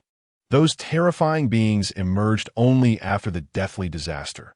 Even the tall walls of the shelter could not provide adequate defense, becoming a nightmare for many survivors during the night. The sorrow of a 9 deceased was soon washed away in the celebration feast within the survivor building. After all, the dead were merely dead, and they were still alive. The acquisition of abundant supplies kindled hope among all that in the depths of darkness. Even the faintest light could ignite an unimaginable will to survive. A glimmer of hope could be magnified infinitely amidst despair. However, should hope shatter, one would plunge into an even deeper abyss of despair. Luo Chenkong understood that most here would not survive, at least. Those who held hope at this moment were fortunate. After the celebratory feast, Luo Chenkong retreated to rest. After a day of turmoil, filled with unimaginable crises and battles, he collapsed into a deep slumber. The night passed swiftly, and unsurprisingly, upon awakening early the next morning, Luo Chenkong felt his entire body ache, his muscles stiff from the exertions of the previous day. His physical condition had already been subpar, and enduring so many battles had taken its toll. The bite Lu Yuan had inflicted on his calf was still visibly fresh. Due to the search conducted the previous day, today was designated a rest day. Zhao Zihan had hung banners in the building, believing this would attract wandering survivors. Additionally, the drones brought back from RNG Tower were being utilized by Zhao Zihan to search for other survivors. Ever since their return from RNG Tower, Zhao Zihan had shown remarkable enthusiasm in seeking out other survivors, much to Luo Chenkong's surprise. However, with an unexpected day of leisure and feeling sore all over, Zhao Zihan did not assign Luo Chenkong any tasks. Thus, he and Lu Yuan engaged in a game of chess to stave off boredom. I've already seen everyone in the building. There's no sign of Dr. Lei Hontian.RNG searched for a long time without finding him. What do you plan to do? If Zoya comes knocking and we haven't located Dr. Lei Hontian, we will be doomed. Lu Yuan's mind was elsewhere. Her fear of Zoya too profound, even as she played chess, recalling memories from his past life. Luo Chenkong remembered how the survivor building had become a refuge for a multitude of survivors, making it the most populated shelter in Jinan Island City. However, this time was different. Zoya would not allow them to gather even a small group of survivors in their search for Dr. Lei Hontian. Zoya had mentioned that another squad had infiltrated a survivor group, and if Luo Chenkong's suspicions were correct, that group was likely comprised of those from the harbor, in his past life. Zhao Zihan had formed an alliance with those harbor dwellers. Thus, they attempted to escape from Jinan Island City aboard a smuggler's ship, only to be met with bombardment, leaving but a scant few survivors. The individuals at the harbor, seeking refuge from the undead, typically made warehouses and sewers their living quarters. Moreover, due to power outages, their existence was considerably more dire than those residing in the buildings nearby. You placed your piece at the center? Are you serious? Lu Yuan glanced at the chessboard, observing that Luo Chenkong had indeed commenced with a move at the center. It's your turn, Luo Chenkong replied with a smile. Placing his piece at the center, such a move indicated absolute confidence in oneself. And one would begin a game in such a manner unless they were utterly assured of their strategy. And Luo Chenkong already harbored thoughts of his own. Water has been cut off. Water has been cut off. At that moment, news spread like wildfire throughout the building. They had lost water supply. While the electricity was still operational thanks to a generator, the cessation of water posed a significant problem. Bathing was out of the question, and even drinking water had to be rationed meticulously. Just yesterday, they had managed to bring in a substantial amount of supplies, rekindling hope in everyone's hearts. Yet reality struck like a heavy fist, plunging them back into despair. However, the water shortage was something Luo Changkong had anticipated. He had been mentally prepared for such an eventuality, having experienced similar tribulations in his past life, where even urine was fought over in times of dire need. Upon hearing the news of the water cut, Lu Yuan lost all interest in the chess match. Water is gone. This is terrible. Lu Yuan was acutely aware that during the resource search yesterday, everyone had taken food and a scant amount of beverages. Leaving the building with little actual drinking water, 18 most, it could sustain them for merely 2 days. IT seemed they would have to venture out to seek resources by tomorrow at the latest. Why do you appear so unconcerned? If we keep searching for resources, how will we find Dr. Lei Hongtian? Perhaps there is no need to search, Luo Chingkong mused, contemplating everything that transpired within the South Island base. It was possible that Dr. Lei Hongtian was keeping a close watch on his every move. If the other party wished to evade discovery, finding him would indeed be a formidable challenge. However, Luo Chingkong recalled that he possessed the original strain of the death blood virus. As long as he held this, Dr. Lei Hongtian would inevitably seek him out. Oh, you have a plan? Lu Yuan inquired, studying Luo Changkong, for his nonchalant demeanor made it difficult for her to believe he lacked countermeasures. Perhaps yes, perhaps no. Who can say? Luo Changkong replied cryptically, choosing not to elaborate further, knowing that once he located Dr. Lei Hongtian, Lu Yuan's value to him would diminish significantly on the first night following the water cut. Zhao Zihan strictly regulated everyone's water usage, allotting each person a mere bottle of mineral water, which was hardly sufficient for drinking, let alone survival. Brother Zhao, I need to take a shower. Could you assist me? As Zhao Weipeng distributed the mineral water, the campus belle Missouri Momo seized the opportunity while Zhao Zihan was temporarily absent to stir trouble. Despite the scarcity of drinking water, Momo audaciously insisted on bathing, much to the amusement and irritation of Zhao Weipeng and his companions. However, it was understandable. Momo's father was a prominent entrepreneur in Jinan Island City, utterly oblivious to the struggles of the common folk. Her thought process is far removed from the reality most endured. One couldn't help but feel a sense of let them eat cake in her attitude. Did you all agree? Momo assumed, seeing Zhao Weipeng and the others laughing. Thinking they had acquiesced. Little girl, your family may indulge you, but here, it is different. You are human, and so are we. You have no entitlement to special privileges. Zhao Weipeng's expression turned serious as he schooled her. How much do you want? Just say it. Once we leave here, I'll have my father wire you $1.2 million is also an option. Momo, abandoning her playful demeanor, adopted an air of arrogance. Used to getting her way by merely acting cute, expecting the men to swoon over her. Yet, she had not anticipated Zhao Weipeng's refusal to comply. I feel like hitting her, Lu Yuan whispered to Luo Chingkong. Having emerged from Death Island, she could relate to the struggles of the underprivileged, recognizing herself as one of them. Witnessing Momo's entitled attitude made Lu Yuan feel a profound sense of disgust. Very well, this indicates you are a normal person. Luo Changkong nodded in approval of Lu Yuan. Are you complimenting me? Lu Yuan shot Luo Changkong a glare. Money. Does having money mean you can disregard others as human? Go away. I have no desire to lay hands on a girl. Zhao Weipeng's countenance darkened considerably. He harbored a deep disdain for the privileged class, as it reminded him of painful memories that he had witnessed individuals perish on the path to receive medical assistance due to bureaucratic hurdles and financial constraints, while others merely had to make a phone call to summon a helicopter for immediate treatment, regardless of their location. The stark contrast arose solely from one being a destitute wanderer, while the other was the offspring of a wealthy individual with vast connections. Is this fair? It is inherently unjust. Some individuals are predetermined to face hardship from the moment they are born. Yet here, Zhao Weipeng would not allow the fairness of survival to be compromised. It is not the scarcity that troubles us, but the inequality. Zhao Weipeng understood this principle well. Momo, do not be disheartened that I will give you my water, and mine as well. And Momo, curled up in a corner, bore a red handprint on her cheek. Zhao Weiping had not indulged her unreasonable behavior and had given her a lesson instead. Point 1 could not deny the satisfaction it brought to the onlookers, including Luo Chunkong. For the majority of the underprivileged lived under the oppression of the powerful, and as times changed, so did the methods of oppression.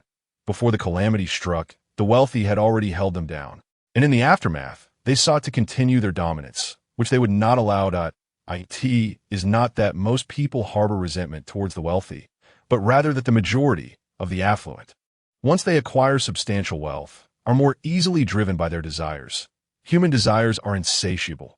Once one attains something, they yearn for more. What suffices for an ordinary individual is often deemed insufficient by their eyes, leading them to ravenously extract more from the underprivileged. The danger posed by an ordinary villain pales in comparison to that of a wealthy individual with connections. The latter's threat is evident. Momo had claimed resources that ought to have been rightfully hers. Yet, she sought to seize the hopes of survival from the majority, all for the sake of indulging in a bath. Perhaps this could be attributed to her sheltered upbringing, rendering her oblivious to the suffering of the world. However, such ignorance may have already robbed others of their hopes and resources, a form of guilt in itself. Luo Chunkong considered himself unscrupulous, believing he was not a good person. Yet he comprehended these issues clearly. At the very least, he had once been a good person. After Momo faced her humiliation, her 3 sycophants prepared to intervene. However, upon noticing the firearms drawn by Zhao Weiping's companions, they promptly retreated in an attempt to salvage Momo's image. The 3 sycophants willingly surrendered their water, leaving Luo Chunkong and Lu Yuan bemused. Yet, such sycophants never realize their own folly. For once they become aware of their status as sycophants, they cease to be not enough, still not enough. You are utterly useless, truly useless, Momo raged, despite the incessant reassurances from her sycophants, which only served to exacerbate her instability. Let us go. Luo Chunkong grew weary of this farce. Individuals like Momo would find their best fate in the apocalypse as mere playthings for some powerful figure. Or worse, perish unceremoniously in a forgotten corner. Luo Chunkong. Momo was merely a speck of dust on the path of his life, with drinking water limited to a single bottle, which was exceedingly precious. Those around clutched their bottles tightly as they slept, fearing theft. The water assigned to Luo Chunkong had long been consumed, leaving only an empty bottle. Luo Chunkong understood that Zhao Zihan would undoubtedly organize a search for drinking water the following day. Retaining a single bottle held no significance. Yet, as night fell and everyone succumbed to slumber, Luo Chunkong found himself restless, wandering the corridors alone, gazing at the city bathed in moonlight. It had been years since he had last enjoyed such a tranquil view of the moonlit city. Bang! Just as Luo Chunkong relaxed, the sound of gunfire erupted. It startled not only him, but also those who had been peacefully sleeping. What is happening? How could there be gunfire? I am uncertain, but it seems to have originated from the supply warehouse. As everyone was clad in their sleep attire, upon hearing the gunshots, they swiftly rushed into the corridor. Luo Chunkong also followed the crowd towards the direction of the gunfire. Bang! Another gunshot rang out, prompting the crowd to quicken their pace. The supply warehouse served as a temporary storage for food, guarded by 2 individuals, both armed. Upon their arrival at the warehouse, they were met with the sight of a youth wielding a handgun, while the 2 guards lay lifeless in a pool of blood. Xiong Xin, what are you doing? The youth, Xiong Xin, was known as the school bully at Luo Chunkong's institution and had ties with various unsavory characters in society. It was rumored that he had taken a thug as his mentor outside of school and frequently occupied the restroom, bullying classmates without remorse. However, he was also the foremost sycophant of Momo. In a previous life, Luo Chunkong had been coerced by him into scavenging for supplies, risking his life for meager food, only to be treated like a dog by Xiong Xin, simply because he had been a weakling at that time. Yet, unbeknownst to all present, the thug Xiong Xin had allied himself with was the very one Luo Chunkong had dispatched in that narrow alley upon his return to life. Such is the irony of fate. Do not come any closer. Xiong Xin aimed the handgun at the crowd, his face twisted in malice. This time, he had stealthily taken a gun from the sleeping guard, believing that with this weapon, The others would have no choice but to obey him. However, he needed to seize a hostage to compel them to yield the supplies, thus earning the admiration of his goddess. Xiong Xan scanned the crowd, seeking the weakest and most easily controlled individual. His gaze landed on Luo Chenkong, whom he had long wished to humiliate. "You! Come here, quickly!" Faced with a gun pointed at him, Luo Chenkong felt somewhat speechless. There was a personal vendetta at play, yet he had no choice but to comply, as the gun was already aimed at him. Seeing Xiong Xen take Luo Chenkong as a hostage, Lu Yuan could not suppress a laugh, though she covered her mouth to stifle it, considering the many eyes upon them. Even Lu Yuan had to admire Xiong Xin's choice. Indeed, such individuals who neglect their studies in favor of a life of delinquency often lack intelligence and fail to contemplate the consequences of their actions. They merely resort to brute force to bully the weaker, and while there may be many such ruffians, they seldom amount to anything significant. With the gun pressed against Luo Chenkong's head, Xiong Xen used his other hand to unlock the door of the supply warehouse. "Momo, inside there is food and water. Let's go in together," he beckoned to his goddess. Momo. However, she was unwilling to venture into danger alongside him. "I don't know you. Stay away." Momo retreated behind the crowd, just as Zhao Zihan and others armed with guns rushed over. Upon witnessing the two guards sprawled in blood and Xiong Xen holding Luo Chenkong hostage, Zhao Zihan was furious. "You seek death, you filthy woman. I've tolerated you for too long. If you dare approach, I'll execute Luo Chenkong." Xiong Xen snarled threateningly. Taking advantage of Zhao Zihan's hesitation, he dragged Luo Chenkong into the warehouse, pressing the gun to his head and demanding that Luo Chenkong lock the door behind them. "What should we do, Sister Zhao?" a subordinate inquired. "What can we do? He has a hostage. We must wait. Once he calms down, we can negotiate," Zhao Zihan replied. "And what of those two?" she asked another subordinate checking the injured guards, who simply shook his head, indicating their demise. Meanwhile, inside the supply warehouse, after the door closed, Xiong Xin tossed a length of rope from the corner to Luo Chenkong. "Bind yourself," he commanded. "Brother Xiong, have you watched too many movies? How can I bind myself? Besides, even if I couldn't I just untie myself easily?" Luo Chenkong replied, feigning meekness. "Fair point, but you're no match for me," Xiong Xin retorted, confidently holstering his gun, believing he could overpower Luo Chenkong without it, just as he had in the past as Xiong Xin approached. Luo Chenkong suddenly drew his own gun, causing Xiong Xin to momentarily freeze. "How did you bang?" Without hesitation or further ado, Luo Chenkong fired, the bullet piercing Xiong Xin's skull, his face contorted in disbelief as he collapsed. Indeed, individuals like him are not particularly astute. Thud! Thud! Hearing the gunshot, those outside began to pound on the door. Luo Chenkong swiftly concealed his gun, then removed Xiong Xin's weapon from his waist, expertly ejecting a bullet and hiding it. Fortunately, both guns utilized the same caliber ammunition. Otherwise, discrepancies might have been detected by the observant Zhao Zihan. That it was precisely because Luo Chenkong had identified the model of Xiong Xin's gun that he had acted decisively. The bullet ejected would merely lead Zhao Zihan to believe he had taken Xiong Xin's gun and fired it, thus concealing the fact that he himself was armed. Gazing at Xiong Xin's lifeless body, Luo Chenkong gripped the gun he had taken from him, seamlessly slipping into character, embodying the essence of an actor. Bang! The door to the supply warehouse was forcibly thrown open, revealing Luo Chenkong standing beside Xiong Xin's corpse. Gun in hand, his expression one of shock that "I killed someone," he muttered as if in a trance, prompting a collective sigh from the onlookers. Alas, Xiong Xin would never witness this scene. Had he done so, he would surely have cursed in fury. Among the crowd, Lu Yuan observed Luo Chenkong's dramatic performance and instantly understood why she had fallen for his ruse previously. "Calm down. Take it easy," Zhao Zihan approached, gently soothing Luo Chenkong as she relieved him of the gun. Enhanced the realism. Luo Chenkong gripped the weapon so tightly that his knuckles turned white, his body trembling. "That I killed someone. You acted in self-defense. It's all right. No one will blame you," Zhao Zihan comforted, giving his shoulder a reassuring pat as she guided him away, seemingly intent on helping him process the ordeal. After Zhao Zihan led Luo Qinkong away, Zhao Weiping took charge of the remaining matters. Dispose of that little bastard body outside to feed the zombies.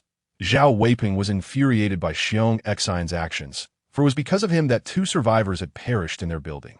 Even if Xiong Xian had lived, Zhao Weipeng would have cast him out to the undead. After all, he was no saint and did not believe everyone was worthy of forgiveness. However, following this incident, Zhao Weipeng reinforced the nighttime defenses for the majority of survivors in the building. They merely witnessed a gripping drama unfold in the dead of night. The farce that transpired concluded with the deaths of 3 survivors, including Xiong Xian, and with the dawn, everyone awoke from their slumber, ready to claim their breakfast for the day. As Luo Qinkong exited the communal living area, he encountered Lu Yuan waiting for him in the corridor. A big sister had a heart-to-heart with you. That's nice. I senti it. Lu Yuan smiled. Don't mention it. We talked for an hour. Luo Qinkong recalled the previous night, concerned that if he recovered too quickly, Zhao Zihan might perceive something amiss. Thus, he had feigned a struggle to emerge from the shadows of that trauma for an hour before assuring her he was fine. You're quite impressive. They say your acting skills are poor, but you did well. Keep at it, or you might miss your chance. Luo Qinkong chuckled, though he refrained from voicing the latter part. That is, Lu Yuan would soon lose her value. And when that time came, she too would have to depart. What about that woman? Which one? Luo Qinkong was momentarily taken aback. The woman named Mo. If it weren't for her, that fellow would not have gone so mad. Just a deranged sycophant and an unattainable woman. Merely a minor character. As long as she does not come to interfere with me, it suffices. Otherwise, I would not hesitate to send another on their way. Luo Qinkong would show no mercy simply because the other party was a renowned school beauty. Anyone who dared to disrupt his peace would find themselves swiftly dealt with. Yet, she was undeniably a stunning beauty. Do you not have any thoughts on that? With your abilities, would it not be a trivial task to make her compliant? Lu Yuan remarked with a mischievous smile, her mind evidently wandering to unknown realms. I'm not a creature that relies on base instincts, nor do I have any interest in such lowly pursuits. Besides, what of beauty? Do you not see how I treat you? Luo Qinkong chuckled, and Lu Yuan, upon witnessing his smile, could not help but shiver slightly. Indeed, Lu Yuan considered her appearance to surpass that of Mo, yet Luo Qinkong's treatment of her was nearly ruthless. Lu Yuan once believed that at this age, brimming with youthful vigor and impetuosity, he must certainly be interested in the opposite sex. She had intended to uncover any potential weaknesses he might have. However, it now appeared that Luo Qinkong's demeanor resembled that of a cunning old fox rather than a mere youth. After enjoying breakfast, Zhao Zihan began organizing personnel to search for drinking water resources, adhering to the usual practice of drawing lots. This time, Luo Qinkong drew a lot to search for resources alongside others, displaying an indifferent expression that, in stark contrast, the expressions of the others who drew lots to venture out were all contorted with dismay. After all, they were not eager to face the zombies outside. Fortunately, this time there was no need to travel to the distant RNG building. They only needed to search for drinking water in the vicinity. Each team consisted of 5 members, with a leader from Zhao Zihan's faction armed with a handgun, while the others wielded makeshift weapons like knives and clubs. Lu Yuan initially intended to join, but as an injured party, Zhao Zihan insisted she remain behind. Lu Yuan did not wish to accompany Luo Qinkong on dangerous ventures. Rather, she was concerned that he might engage in activities unbeknownst to her, potentially betraying her. While others were oblivious to Luo Qinkong's true nature, she was acutely aware. However, hindered by her injuries, she could only submit to the situation. Luo Qinkong followed the team as they departed the building, venturing into the surrounding urban area to search for drinking water, cautiously evading zombies. If a few zombies obstructed their path, the group would collectively strike them down with their clubs, avoiding gunfire whenever possible. On one hand, ammunition was scarce. On the other, gunfire would attract more zombies to ensure safety. The leader held a handgun in one hand and a machete in the other, leading the way, while Luo Qinkong's team aimed for a residential building. Stay close, do not fall behind. If you die, do not blame me. Also, keep your voices down and proceed with caution. The bald leader warned that he, too, wished to remain inside the building, but the lottery results mandated his participation in the resource search. And he had no choice but to comply. Although they were Zhao Zihan's underlings or employees of the shooting range, Zhao Zihan understood that to command respect, she had to treat her subordinates equally with other survivors, facilitating better management of the building. Thus, during each resource search, Zhao Zihan led by example, requiring her underlings to adhere to the rules. Bang! A dull thud resounded as a metal rod struck a zombie's head with great force.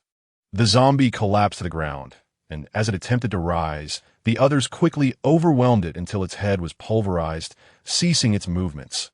Luo Chankong merely observed, refraining from intervening, as the zombie had already perished with the second strike.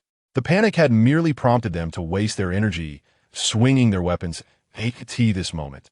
Luo Chankong's thoughts were not on locating a water source, but rather on how to establish contact with the survivors across the harbor to uncover clues about Dr.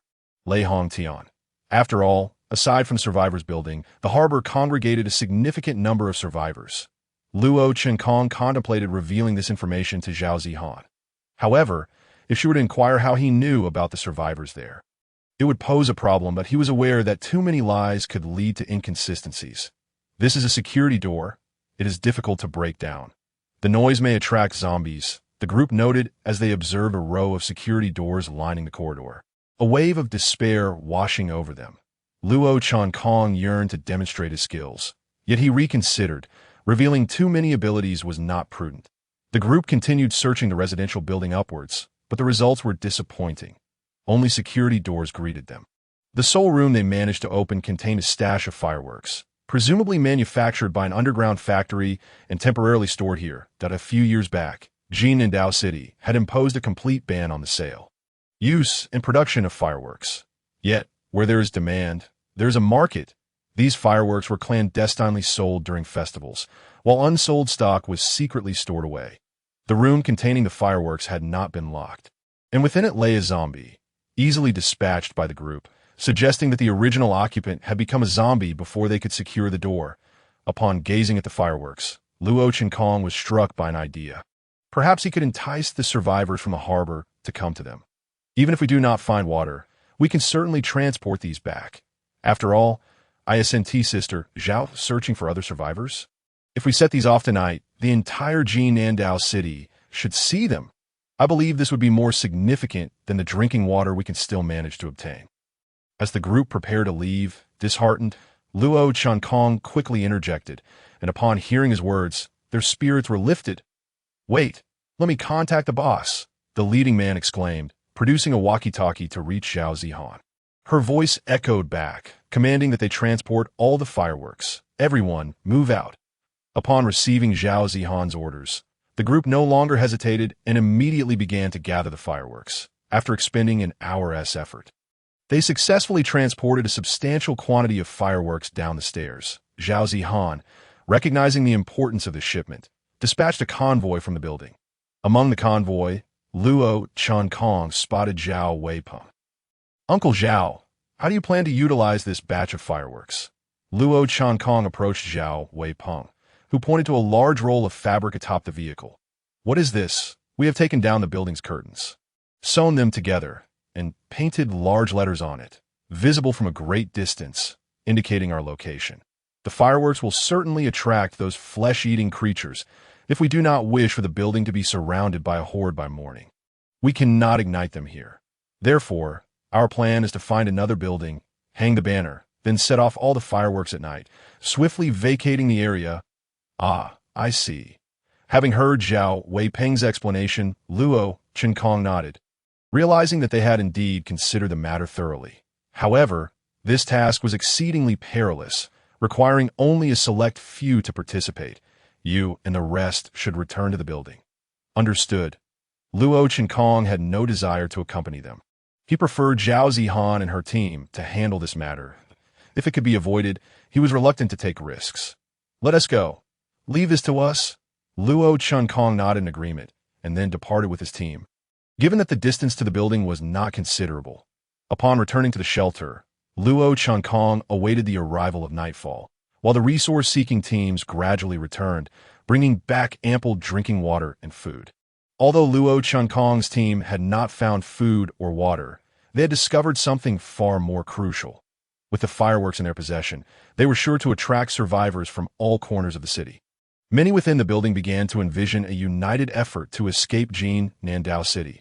Everyone was in anticipation, waiting until night descended, shrouding the entire city in darkness. Unlike the usual routine of dining and retiring for the night, this time the survivors within the building brought their meals to the rooftop, where they all sat on the ground, eagerly awaiting the arrival of a breathtaking spectacle.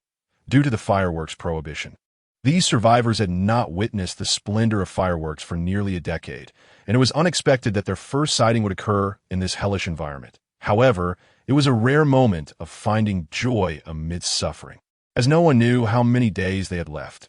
Clad in hope, they lived each day as it came. Standing in a corner of the rooftop, Luo Chunkong gazed into the vast darkness. Feeling refreshed by the cool night breeze, suddenly, a brilliant flare shot up from the distant shadows, piercing the despairing night, and in that moment, everyone seemed to glimpse a flicker of hope. Bang! A familiar sound from childhood shattered the stillness of the night, as fireworks blossomed in the sky, momentarily illuminating the darkness. In the face of overwhelming darkness, even the faintest glimmer of light ignites an unimaginable will to survive. For all the survivors present, it represented hope, a palpable sense of being alive. As one firework ascended and exploded, it was followed by a second, then a third, until a cascade of colors filled the sky, each burst of sound echoing the blooming flowers of hope. "How beautiful," murmured Lu Yuan, while Luo Chunkong silently observed, choosing not to speak.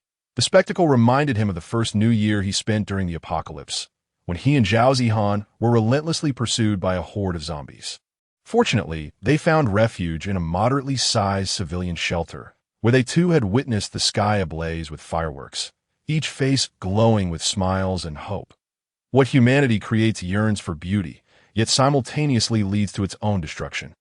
Much like fireworks and the deadly virus that moment. Far from the city center at the harbor, a group of people crowded onto a warehouse roof, gazing at the fireworks blossoming from Jin Island as urban landscape. In a world deprived of water and electricity, those fireworks undeniably ignited a spark of hope in their hearts, reminding them they were not alone, that life persisted in the city. Could it be that survivors still remained in the city? This thought coursed through their minds as a tall, slender man contemplated how to establish contact with those city dwellers. Not just at the harbor, but at that moment, all survivors on Jinan Island beheld the fireworks. Even those beyond its confines, including the RNG forces that had sealed off the entire area on the other side of the destroyed Cross-Sea Bridge, a suited man emerged from a tent, greeted by salutes from the surrounding RNG personnel. He paid them no mind, instead focusing on the fireworks illuminating the night over Jinan Island. It was merely a final struggle. The man regarded the fireworks with disdain and arrogance, fully aware that those people could never escape their hell. A bridge apart lay two worlds, one, the familiar realm of the living, and the other, a hell overrun by the dead. The fireworks continued for half an hour before their final glimmers faded, plunging the world back into darkness, yet the spectators remained unsated. However, it wasn't just the survivors who felt this way. The explosions had also stirred the zombies, as the echoes of the fireworks faded. The growls and roars of the undead resonated through the pitch-black city. Upon hearing these sounds, concern washed over everyone for Zhao Weipeng and the others who had ignited the fireworks. The night swiftly passed, and the survivors of the building rose as usual to claim their breakfast. With no signals throughout Jinan Island, compounded by the lack of water and electricity, even those with previously unhealthy routines had been corrected to rise early and retire early. Although the survivor building was equipped with a generator, they conserved electricity wherever possible. After a night of exhaustion, Zhao Weipeng and his companions returned, but Zhao Zihan was momentarily taken aback upon seeing him. His complexion was pale, his body trembled as if on the verge of collapse, and most alarmingly, his left hand was missing. According to those who returned, Zhao Weipeng had lost his hand while saving someone from a zombie bite. Fully aware of the virus's horror, He had unhesitatingly severed his own arm. Though the bleeding had stopped, he was left with a grim reminder of his sacrifice. The night had been dark, the situation urgent, and the roads perilous, leading them to escape throughout the night. It wasn't until dawn that they realized their convoy had fled to the opposite side of Jean Island. Once they confirmed the route, they hurried back. This mission had been expected to claim at least one life. Yet Zhao Weiping's selfless act had spared them all, even earning Luo Qinkong's reluctant admiration for his bravery. The survivors within the building regarded him with newfound respect. Who could dislike a man willing to risk everything for those around him, even if he appeared studious with his glasses? Zhao Weiping was led away to rest and tend his wounds to prevent infection. Exhausted from the previous night's endeavors, everyone who had returned to the building found solace in the safe environment, devouring their breakfast before collapsing into sleep. An hour after Zhao Weiping's return, a convoy of 5 SUVs appeared below the building, seemingly drawn in by the fireworks from the previous night. Zhao Weiping had predicted that the spectacle would attract a throng of zombies, so he had left a banner at the target location, ensuring they could see it from afar and ascertain the true position of their shelter without disturbing the wandering zombies drawn by the fireworks. These newcomers had evidently spotted the information on the banner, prompting their arrival. However, for safety's sake, Zhao Zihan did not immediately open the doors wide. After all, this convoy of survivors was sizable. Any ill intent could spell disaster. "Where do you come from? What brings you here?" Zhao Zihan called out with a loudspeaker from the second floor of the building. "We've come from the harbor, drawn by last night's fireworks. Upon seeing the guide you left at the fireworks site, we rushed over. We were worried you might be in trouble, but it appears you are not," replied a middle-aged man in blue work attire, leaping from the SUV with a distinctive local accent. "Survivors from the harbor?" Zhao Zihan pondered for a moment before continuing. "You may enter, but no weapons are allowed. Your group can choose to remain outside, or send a few representatives to speak with us." "Understood."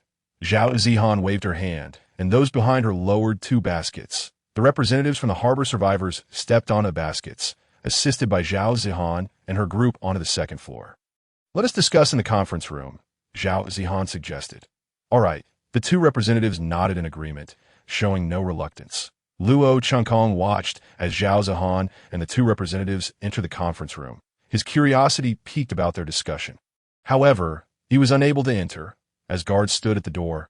Approximately half an hour later, the conference room door swung open, revealing the 2 representatives wearing broad smiles. It appeared their discussion had gone well, though Zhao Zihan now held a rolled document in her hand. "Here is the sewer distribution map for you. However, to clear this route, you will need to put in considerable effort, as there are some man-eating rats down there.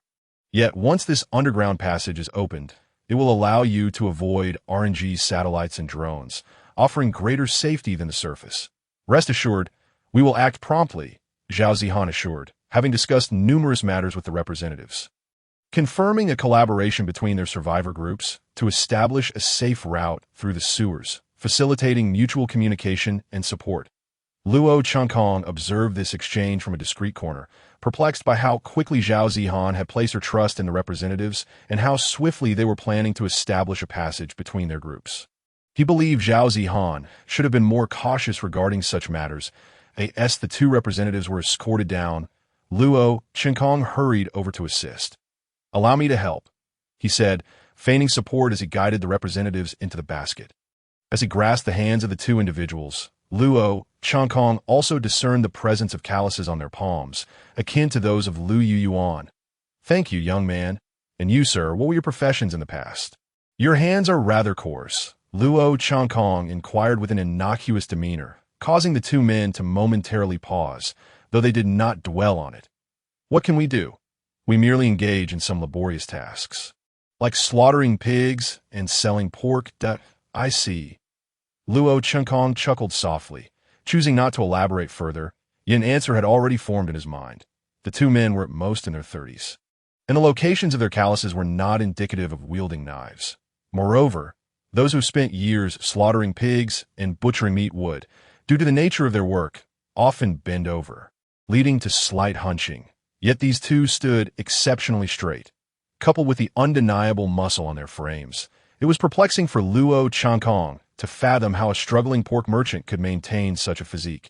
He had scarcely seen such among the pork merchants he had encountered. Furthermore, the aura they exuded was telling. Such qualities manifest subtly that if one wishes to completely alter their essence, it requires considerable time and effort. Luo Qinkong speculated that these individuals were either the RNG team mentioned by Zoya or representatives of a force external to RNG, with the latter likely being the official faction of the Great Shu Kingdom. Should this latter possibility hold true, the situation in Jinnandao City would become rather intricate. It is worth noting that the Great Shu Kingdom had remained inactive for so long, either genuinely cut off from news by RNG or fully aware of everything transpiring here, while feigning ignorance for ulterior motives. When the two representatives were safely escorted out, the waiting convoy outside exhaled a collective sigh of relief. They did not linger, but instead returned to report on the circumstances here. Luo Qinkong's gaze drifted to Zhao Zihan in the distance, and he found himself questioning her identity. Was she affiliated with the Great Shu Kingdom? On the opposite side of the broken bridge spanning Jinnandao City, numerous green tents stood amidst the chaos, while a horde of zombies surged toward the bridge, only to tumble into the churning waters below, becoming sustenance for the fish and shrimp. These zombies acted without thought, mindlessly pursuing food, which allowed the mercenaries stationed outside the tents to witness the spectacle of the dumplings falling, counting the number of zombies that plunged down, wagering with their comrades on whether the next count would be odd or even before the next shift change. Within one of the tents behind these mercenaries, a disheveled, middle-aged man with a face covered in stubble was ravenously devouring one canned beef after another. Clearly famished, sitting across from him was Zoya. "Are you saying this man is your son?" Zoya inquired, pointing to a photograph on the table, which featured none other than Luo Qinkong. The ravenous middle-aged man was Luo Qinkong's father, Luo Ming. Following that day, Zoya promptly initiated an investigation into Luo Qinkong's identity, acquiring his address and a comprehensive dossier of his life. Initially, Zoya presumed it to be a fabricated identity orchestrated by the northern base. Given the ordinariness of Luo Qinkong's profile, that it wasn't until Zoya dispatched individuals to what was originally Luo Qinkong's family residence, where they discovered Luo Ming, who was on the brink of starvation, that the truth began to unravel. "He is my son. How could I not know?" Luo Ming swallowed a piece of beef before reaching for a beer. "We're the RNG rescue team. However, your son has some misunderstandings with us that could potentially harm us, and he has taken some of our belongings, so we will need your cooperation," Zoya said with a smile, oblivious to the situation's complexity. The gap in communication in Jinnandao City had lasted 3 minutes. During this brief interlude, before the artificial intelligence at the Southern Island base collapsed, it transmitted information about the events occurring within the base, and now the Southern Island base was aware that Luo Qinkong had taken the original strain of the death blood virus from RNG. Fortunately, the 3-minute duration was fleeting, and the survivors in Jinnandao City remained oblivious to the communications breach, ensuring that news of the calamity did not escape. "That boy possesses such capabilities? He could indeed harm you." Luo Ming expressed skepticism, having seen Zoya and his companions armed to the teeth. "It seems you are not very familiar with your son. However, I assure you that if you cooperate fully, not only will you be able to leave here safely, but you will also receive a substantial sum afterward." "Will my son be in danger?" "No, I guarantee it," Zoya nodded with a smile. "Then I agree. How do you need me to cooperate?" Luo Ming asked, taking a swig of beer. "I need you to find an opportunity to return to your son, first retrieving what he took from us. Of course, your son will not perish, but if you refuse to cooperate, then you, your son, and your ex-wife and daughter may find it challenging to ensure your safety." After the survivors departed from the harbor, more individuals gradually arrived seeking refuge, and Zhao Zihan welcomed them all without hesitation. This influx led to a doubling of the population, yet fortunately, all the zombies within the building had been eradicated. Otherwise, living space would have been severely limited. With the increase in survivors came numerous challenges, including management issues. Some individuals, believing that Jinnandao City had transformed into hell with no constraints upon them, acted defiantly and unruly. Zhao Zihan swiftly dealt with several by eliminating them, making an example of their fate. Sometimes, the barrel of a gun proves more effective than any rationale. The management issues were easily resolved. But the next hurdle was the provision of food and drinking water. Zhao Zihan meticulously organized the work of all survivors, creating a daily schedule and assigning trusted subordinates to lead teams. Each day, specific teams were designated to search for resources, while others were tasked with establishing sewer passages, and some were granted rest, all clearly documented. Should any team fail to meet their quotas, the distribution of supplies would be reduced for the entire group. As for the team responsible for establishing sewer passages, they were tasked with ensuring safe routes and maintaining communication with the survivors on the harbor side, while also obstructing all sewer branches leading away from the harbor to avoid attacks from man-eating rats. Consequently, Luo Chengkong observed a considerable amount of debris and refused being transported into the sewer, where the excess branches were being blocked off, using dismantled door planks and furniture to seal them. Fortunately, the sewer was not particularly spacious, making the task manageable. In the absence of concrete and bricks, this was the best they could do. However, the work was far from easy.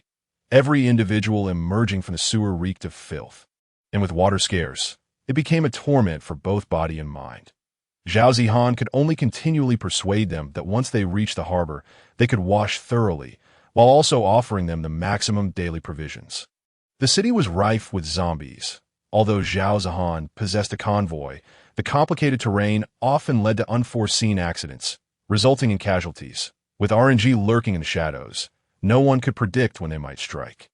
Thus, they sought to establish the sewer passageway for communication with the survivors on the harbor side, allowing for the exchange of resources and rapid support in case of danger, or an escape route through the sewer to evade the current predicament of being overrun by zombies at night.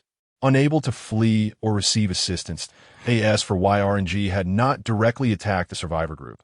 Luo Chengkong speculated it was to avoid alarming Lei Hongtian or to prevent him from acting out of desperation. Luo Chengkong himself felt no fear of RNG, as he held a precious strain of the death blood virus, believing they would be willing to negotiate for his life in exchange for it. Naturally, Luo Chengkong was determined not to trade it unless absolutely necessary.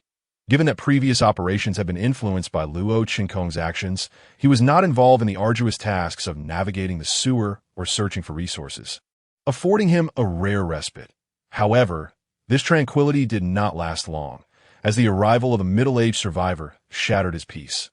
Xiao Kong, this man claims to be your father, Zhao Zihan announced, leading a disheveled middle-aged man to stand before Luo Chengkong, who was none other than his father, Luo Ming. He is not my father.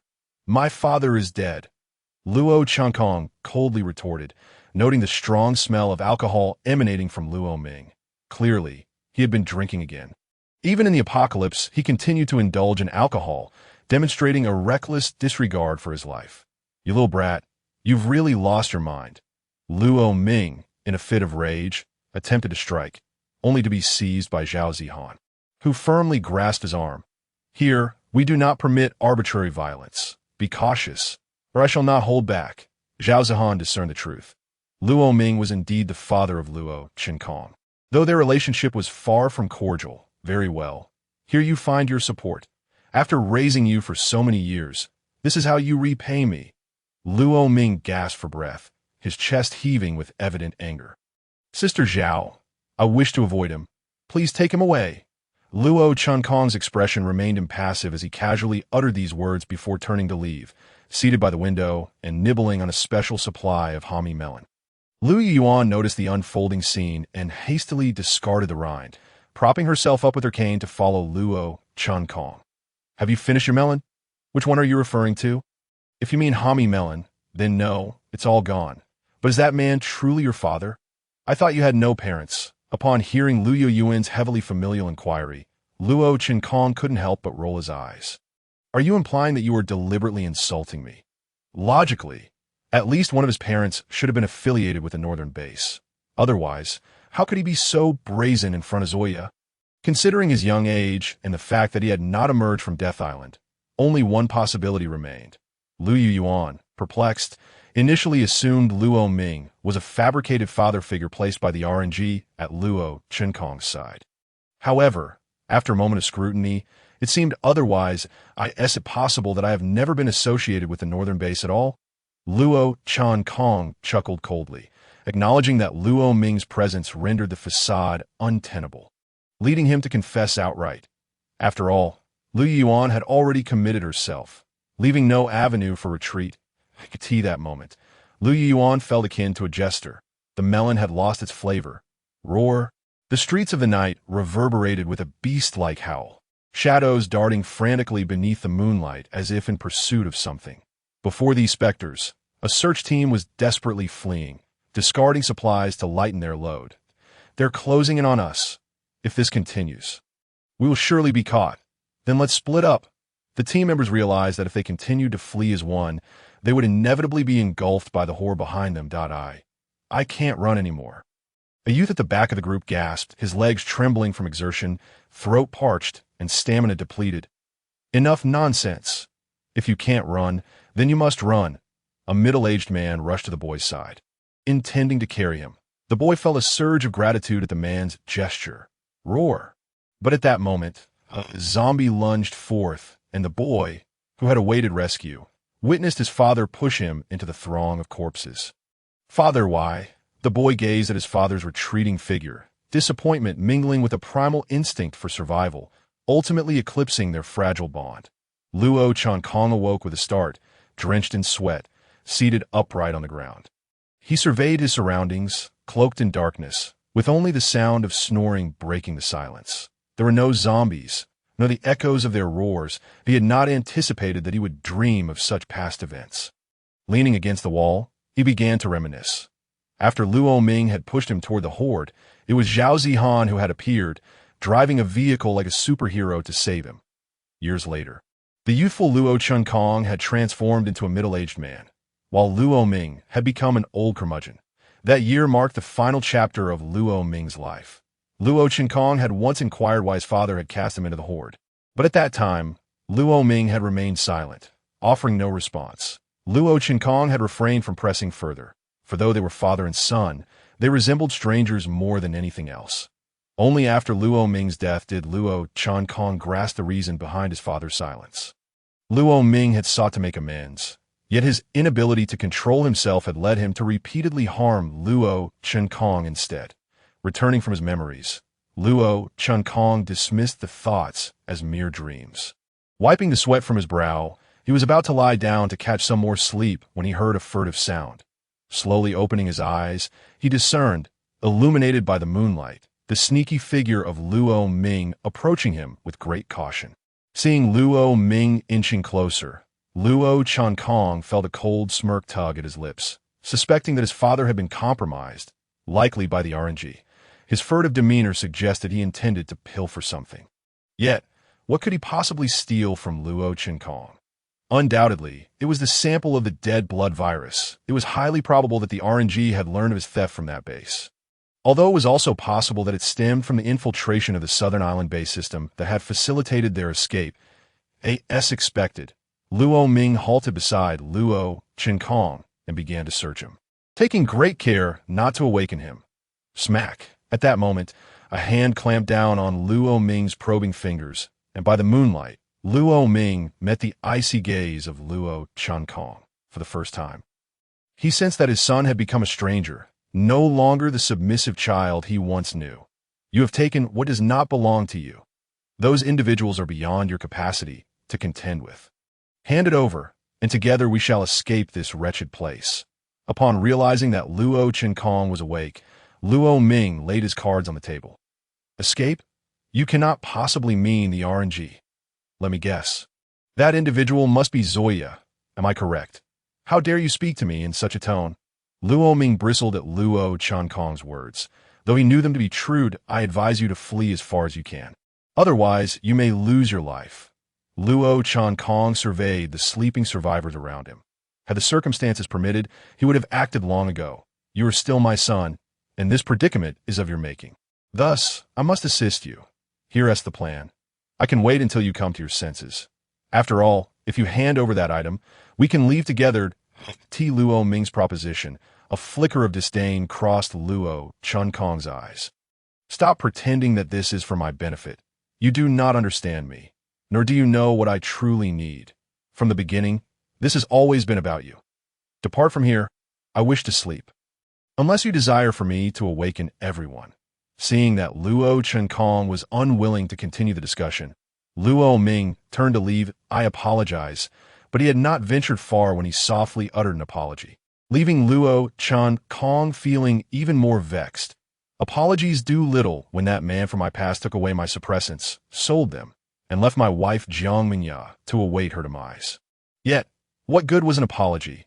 A tranquil night passed, and after breakfast, the group proceeded to their assigned tasks. This time, Luo Chenkong descended into the sewers for work. Despite his contributions, he could not remain indefinitely, unlike Liu Yuan, who was injured. However, since yesterday, Luo Chenkong had noticed Liu Yuan's distracted demeanor. It appeared that upon realizing he was not affiliated with the northern base, she felt her future had dimmed. Even if she managed to escape from Jinan Island City, without the northern base's backing, she would be branded a traitor to the entire RNG and hunted down. Luo Chenkong contemplated comforting Liu Yuan, but was met with a curt dismissal, clearly indicating her withdrawal into herself. He chose not to waste further time on her and instead joined the day's sewer work crew, prying open the manhole cover in the building's garage before climbing down. To facilitate the task, he documented the sewer layout with his phone, encasing it in a waterproof bag. After all, no one wishes for their phone to fall into the fetid, murky waters. You all are tasked with sealing off the number 7 junction that was not completely blocked yesterday, while the rest of you will handle number 8. Additionally, upon encountering a swarm of rats, retreat immediately. Understood. Those rats are known to be carnivorous. Understood. The leader assigned the tasks and outlined the precautions, prompting the group to commence their work. As for the carnivorous rats mentioned by the leader, Luo Chenkong could not afford to be careless. After all, he had previously encountered a horde of man-eating rats in the sewer network of Jinan Island City. The sewers reeked with a nauseating stench, and having ventured into the sewers once before, Luo Chenkong was mentally prepared. However, some individuals behind him were experiencing this filthy environment for the first time, with a few unable to contain their breakfast and vomiting in contrast to those around him. Luo Chenkong maintained an expression of calm, using the light from his helmet's flashlight to survey the sewer. Noticing that several branch junctions had been completely clogged with debris and firmly nailed shut, this sewer was connected to the entire sewer network of Jinan Island City. Therefore, in order to prevent dangerous mutated creatures from appearing in the underground passage leading to the harbor, the survivor groups on both sides synchronized their efforts to establish this safe route, that if there is hope for survival for all, the instinct to survive will foster an extraordinary unity among people. However, if the number of survivors is limited, this same instinct can lead to disarray and betrayal in the eyes of the survivors in Jinan Island City. As long as they work together, they could all survive. Yet survival was not a beautiful fairy tale, but rather fraught with treachery and deceit. This world holds the utmost malice for the weak. Luo Chenkong followed the group to the work area. Disregarding the filthy water that reached their knees as they set about their task of sealing off the junction, IT did not need to be perfectly airtight, as long as they ensured that some threatening creatures could not pass through. That would suffice. Various trash and debris were piled up en masse. If that was insufficient, those outside would transport more debris in with small carts. After laboring for several hours, Luo Chenkong was drenched in sweat. The target junction finally sealed, with only a thin stream of water trickling through a gap. This blockade might deter zombies, but against a horde of man-eating rats, it was somewhat precarious. Nevertheless, facing the threat of the rats, the debris would still serve a purpose, at least buying them a few crucial seconds to escape. Once the work concluded, Luo Chenkong and the others returned to the building's garage as they crawled out of the sewer. The stench enveloped them, akin to having fallen into a cesspool. Everyone yearned for a swift bath, but water was now far too precious, making that a clear impossibility. Thus, Luo Chenkong and the others could only reside in this garage alongside the previous group of survivors who had entered the sewer. Given the overpowering stench, ascending to the upper levels was clearly inappropriate. That a glance around revealed a cluster of small black individuals leaning against the garage walls on the 5th day of working in the sewers. The personnel from the survivor building successfully met with the survivors from the harbor within the sewer, officially establishing this secure underground passage as the main conduit for communication between the two groups. When Luo Qinkong emerged from the sewer with the team heading to the harbor, he found himself in a square space, encircled by shipping containers, a defensive measure against zombie attacks. Next to the containers, he observed some ladders, covered in mud. Luo Qinkong and his companions climbed up the ladder onto the containers, at which point they beheld a mass of zombies, a dense throng of heads, with their numbers likely exceeding 10,000. GFFFF. The zombies roared, but in the face of the towering walls formed by the containers, they could not scale the heights. The group traversed the container-formed walls and soon reached the harbor survivor sanctuary. Luo Qinkong glanced around and noticed that the harbor survivor enclave was entirely surrounded by walls made of containers. Outside, the zombies howled, while inside, people lived leisurely, some even fishing. You may wash at the harbor, but do not stray too far from our sanctuary. Otherwise, if anything occurs, we will be unable to assist you promptly. Upon hearing the representative of the harbor sanctuary say this, the crowd eagerly scrambled down the containers. Racing towards the sea, they had endured enough of their foul stench. If it continued, they would surely be overwhelmed by it. The group of survivors from the building spent over an hour in the water before finally emerging on the shore, while the harbor's inhabitants had already prepared clothing for them. Shortly after everyone had changed, Zhao Zihan crawled out of the sewer, subsequently entering a warehouse with several representatives from the harbor survivors, discussing matters unknown to Luo Qinkong, who could not enter. Aside from Zhao Zihan and a few attendants, Luo Qinkong also spotted Lu Yuyuan following closely behind. Undoubtedly, their goal was aligned, to locate Dr. Lei Hongtian, the key to their survival. Luo Qinkong did not possess a photograph of Dr. Lei, so he had no idea what the man looked like, but Lu Yuyuan did. It was time to get to work. Whether they could survive and leave safely depended on finding him. Luo Qinkong patted Lu Yuyuan on the shoulder, prompting her to roll her eyes in response. How can you be so certain that Dr. Lei is definitely here? I cannot be sure, but one must carry hope to live. Otherwise, it is akin to being dead. Luo Qinkong naturally refrained from telling Lu Yuyuan that even if they did not find Dr. Lei, he might not necessarily perish, whereas Lu Yuyuan would surely meet her end. Setting aside Luo Qinkong's ability to rewind time, the deadly blood virus he possessed would certainly give RNG pause. After all, they would not want this substance to be destroyed so easily, would they? Luo Qinkong supported Lu Yuyuan as they wandered around the harbor sanctuary, ostensibly sightseeing, but in reality, searching among the survivors for Dr. Lei. Old Zhang. Time for a shift. A middle-aged man with a rifle approached beneath a container. Upon seeing the middle-aged man's arrival, the guard atop the container descended. Oldrin, save some for later. The guard, referred to as Old Zhang, produced 3 crumpled cigarettes from his pocket and handed them to the middle-aged man named Old Run, who smiled and then climbed the ladder back up onto the container to take his post. Although most zombies now were merely ordinary ones, the inhabitants of this sanctuary dared not let their guard down. Despite the considerable weight of the containers, which were welded together like walls, without guards stationed, the people inside the sanctuary would hardly sleep soundly with the throng of zombies lurking outside. They actually possessed rifles. Judging by the model, they appeared to be standard issue for RNG security department. Did they steal from RNG's armory? Lu Yuan's attention was drawn to the rifles, knowing that Zhao Zihan's group possessed only a handful of handguns that, in comparison, this sanctuary was remarkably well equipped. Not quite an armory. I just saw that only the guards had guns, and the number is under 10, just enough for a small RNG team. Perhaps they're the squad infiltrating another survivor group that Zoya mentioned? Lu Yuan was taken aback. Could it be? Isn't that a bit too bold? If they are indeed an RNG squad infiltrating, how can they brazenly display their weapons? Lu Yuan was bewildered when she infiltrated the survivor building. She had brought only a single concealed handgun, hidden within an urn. Later, when the urn was lost, Zhao Zihan had inquired, and Lu Yuan claimed it was lost while rescuing Luo Qinkong. They had no need for pretense. They could simply reveal their identities. They could easily claim to be mercenaries abandoned by RNG in the city, and with weapons in hand, they could offer protection to the survivors, who would likely accept them. After all, survivors desired to live and escape, pooling all resources available to them.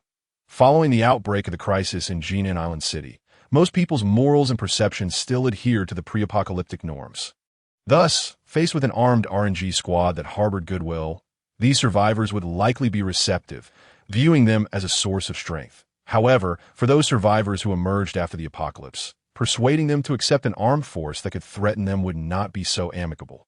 The first step would likely involve disarming them, and then, like livestock, confining and guarding them.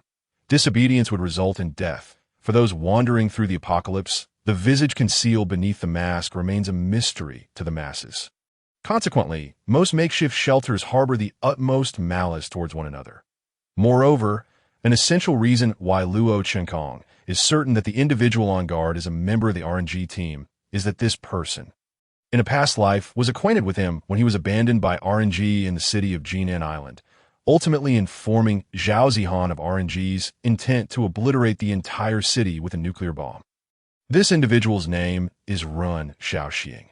Their initial encounter in the previous life took place in Jinan Island City, and their final farewell was just prior to the outbreak of the Death Nest calamity. After bidding farewell, Run Xiaoxing joined a pioneering team of 200,000 people heading towards the Death Nest, and that journey marked the last time the two were ever to meet. Luo Chenkong patted the shoulder of Lu Yuyuan beside him. Gazing at Run Xiaoxing, who was smoking atop a container, "Do you see that person? If we can gain his assistance in dealing with Zoya, we may yet have hope. However, I will need your cooperation." "That guy, you're merely an ordinary mercenary. Are you under some misconception regarding Zoya's strength? Zoya once served as a special forces instructor in the Lighthouse Nation. You can't seriously believe that a mere mercenary could stand against him." Lu Yuan clearly doubted Ren Xiaoxing's ability to contend with Zoya. In truth, when it comes to close combat, Ren Xiaoxing indeed fell short against Zoya, perhaps at a 4-6 disadvantage in their past life. Luo Chenkong and Ren Xiaoxing had successfully taken down Zoya, with Ren Xiaoxing as the primary force while Luo Chenkong played a supportive role. Additionally, Zoya's penchant for toying with his adversaries had provided them an opportunity for a counterattack. Yet, even if Ren Xiaoxing may not be Zoya's equal, one who could exchange blows with Zoya must certainly be no ordinary character. More importantly, before joining the RNG mercenary team, Ren Xiaoxing had served in the Great Shu Nation. As for which division, even Luo Chenkong from his previous life was unaware. All he knew was that Ren Xiaoxing was shrouded in mystery. However, now that he had been reborn and encountered Ren Xiaoxing here, combined with the two survivors from the port he had met days prior with Zhao Zihan, Luo Chenkong had come to a conclusion. Ren Xiaoxing was indeed an operative from the Great Shu Nation embedded within the RNG base on Nandao.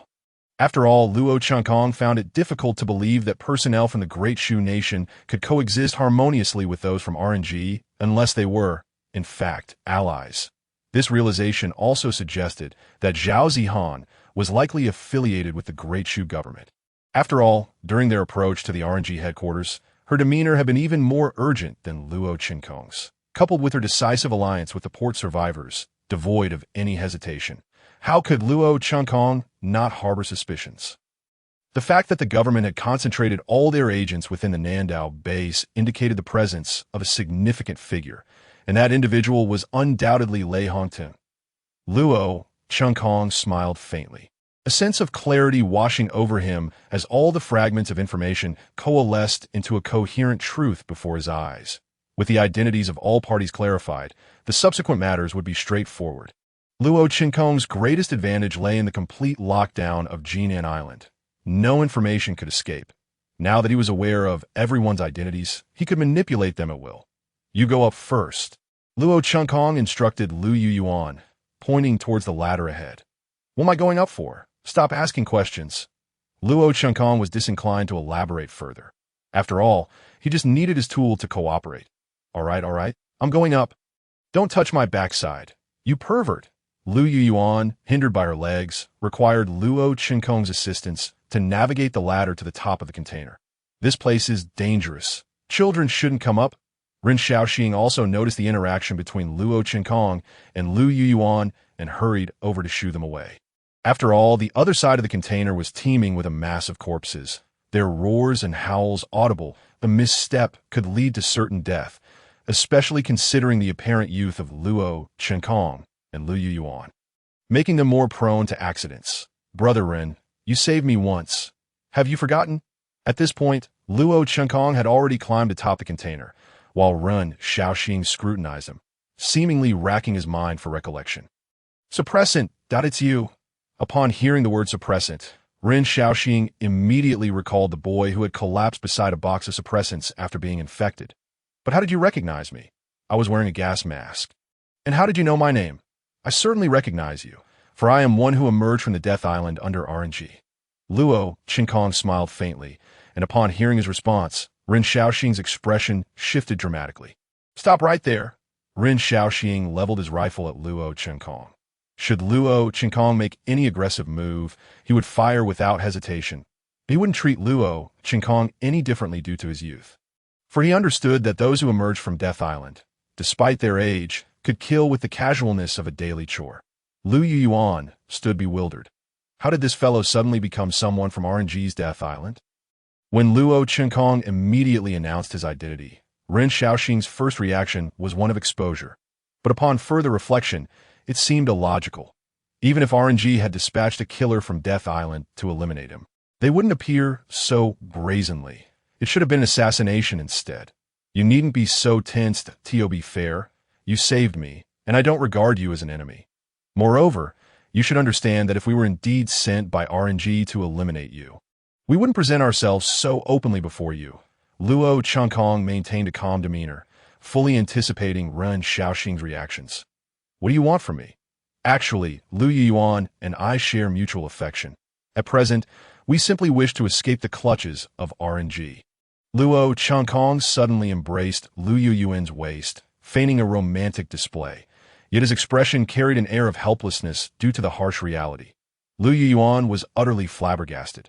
Within those brief seconds, she observed at least 4 distinct emotions on Luo Chenkong's face, all expressed with remarkable naturalness. However, despite Luo Chenkong's masterful acting, Ren Xiaoxing remained unconvinced by his words. Scanning the surroundings, Ren Xiaoxing noticed that no one was paying attention to them and lowered his weapon. Nevertheless, his gaze remained vigilant. You think I would take your word at face value? I never expected you to believe me outright, but I understand that assessing a person is not about what they say, but rather what they do. Luo Chenkong felt around in his possession and produced a red vial. Lu Yuan's eyes widened. She immediately recognized it as the original agent of the death blood virus. However, the container appeared different, unlike what she had seen initially. Zoya is pursuing us for this agent of the death blood virus. I can hand it over to you, but you must assist me in dealing with Zoya. I believe this is, aside from Dr. Lei Hongtian, the greatest asset you could acquire. Upon hearing the name Lei Hongtian, Ren Xiaoxing's pupils constricted, and he aimed his rifle at Luo Chenkong once more. What do you know? Currently, Dr. Lei Hongtian has already been located by them, and I don't possess much knowledge. Otherwise, the RNG personnel would have stormed this place long ago. Yet, why does this seemingly youthful child know such things? Rest assured, RNG is unaware as for the information I possess. It exceeds your expectations, including many details regarding RNG.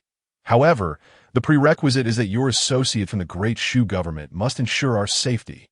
All right, Ren Xiaoxing nodded, then continued. However, we are short-handed and cannot spare anyone to go to the building, so you can stay here, of course, but my reason for remaining should be well coordinated. After all, there may be a couple of RNG personnel planted within the building. I understand this matter. Ren Xiaoxing nodded, and Luo Chenkong handed over the agent of the death blood virus to him. Then let us enjoy a pleasant cooperation. After reaching an agreement with Ren Xiaoxing, Luo Chenkong and Lu Yuan pretended to wander elsewhere within the shelter. In reality, they concealed themselves, keeping a close watch on Ren Xiaoxing from the shadows. Did you really give him the death blood virus? As she observed Luo Chenkong, who was peering through binoculars borrowed from the survivors in the building, Lu Yuan could no longer contain her curiosity. Did you not notice the container was different? The death blood virus is far too hazardous for me to carelessly transfer it to another vessel. That agent of the death blood virus actually contains nothing but red sugar water. Luo Chenkong had no intention of easily relinquishing the hard-earned agent of the death blood virus. Regardless of which faction holds sway in the present day, the original strain of the death blood virus is exceedingly precious. So, what you provided was a counterfeit. Indeed, my father was sent by Zoya to procure the original strain of the death blood virus for me. Since I became aware of this, I've begun to forge fakes. At present, I still possess several vials of sugar water. In any case, there are hardly any who have truly laid eyes on that substance. Your father is affiliated with Zoya? Liu Yuan's eyes widened with shock, her mind momentarily in disarray. Oh, not exactly. Zoya merely promised him some benefits in exchange for his assistance. However, it appears Zoya has overestimated my father's capabilities. So, is it true that among those dispatched by Daxu to the building, there are traitors? Liu Yuan inquired again, to which Luo Qinkong merely smiled faintly. Of course, that is false. If I were to assert otherwise, Ren Shaoxing would undoubtedly divulge all our dealings to Zhao Zihan and the others, which would put us at a disadvantage. Our freedom, our every action would be shackled and surveilled, whether at the harbor or within the building. My intent is to plant a seed of doubt and suspicion within Ren Shaoxing's mind. Coupled with the involvement of Lei Hongtian and the death blood virus, even if Ren Shaoxing trusts them, upon hearing of a traitor, he would have to remain vigilant. Once we hand over the death blood virus to him, he will surely do his utmost to conceal our identities and keep us safe at the harbor. Because from the moment I revealed that Lei Hongtian is sheltered here and knows many secrets of RNG, and presented the death blood virus, our value has already become second only to that of Lei Hongtian. Are you not concerned he might uncover the truth about the death blood virus being a fake? Liu Yuan still harbored some trepidation. That I am not worried. Firstly, everyone is aware of the danger posed by the death blood virus. Who would dare to casually inspect it without a level 4 biological laboratory? Even if he were to discover that the death blood virus is counterfeit, it matters not. The genuine article remains in our possession, and that was merely bait I tossed to Ren Shaoxing. Bait? In this place, aside from you and me, who have genuinely encountered the original strain of the death blood virus, only Lei Hongtian has truly seen it. Thus, should Ren Shaoxing seek to verify its authenticity, he will inevitably turn to Lei Hongtian. This way, we can accurately pinpoint Dr. Lei Hongtian's hiding place within this sanctuary. Luo Qinkong fixed his gaze on Ren Shaoxing, who was standing guard. That fellow remained exceedingly cautious and did not approach Lei Hongtian directly. Upon hearing Luo Qinkong's words, Liu Yuan suddenly comprehended that it turned out that from the very beginning, Luo Qinkong had already contemplated the trust dynamics within the fractured Daxu. That on one hand, he could secure protection and support from Daxa personnel, while on the other, he would not arouse suspicion among those in the building. Even if Zoya were to trace the matter back to the harbor and eliminate everyone here, they could still return to ally with those in the building without raising any doubts in Zhao Zihan's mind, as she would attribute it all to Lei Hongtian's machinations. By fabricating a traitor, Luo Qinkong instigated a crisis of trust, ensuring that certain intelligence would not be fully exchanged between the two sides, at least allowing for some concealment on the harbor's end. Simultaneously, through the false virus, he could locate Lei Hongtian, wielding both the death blood virus and Lei Hongtian as life-saving cards. Neither RNG nor Daxu would dare to act recklessly. He is manipulating everyone like pawns on a chessboard. Your heart is truly vile. Liu Yuan remained silent for a prolonged moment before finally uttering these words to Luo Qinkong, who stood beside her. If it weren't a bit vile, I would have perished long ago. You could very well be candid with Zoya, though the odds of surviving such an encounter are slim. Humanity is a collective that thrives on deception, each person donning a mask of hypocrisy as they navigate life, for sincerity only invites betrayal and ridicule. Sincerity lies to the left, lies to the right, and Luo Qinkong has chosen the path of deception. At that moment, Luo Qinkong recalled a particular story recorded in the 3rd chapter of the Book of the Apocalypse that spoke of a life sustained by the instinct to survive, grasping at the faintest flicker of hope, enduring through suffering. Yet, after the trials, life lost the dignity of its garments. Stripped bare, it became pitiful, its visage marred and grotesque, having forsaken its initial conscience and forgotten its original ideals in pursuit of survival. Life, already battered and bloodied, advanced toward hope, and in that seemingly endless wasteland, it beheld a camp. What lies ahead? Life inquired of the instinct for survival within. Life? Ahead lies the border between sincerity and deception.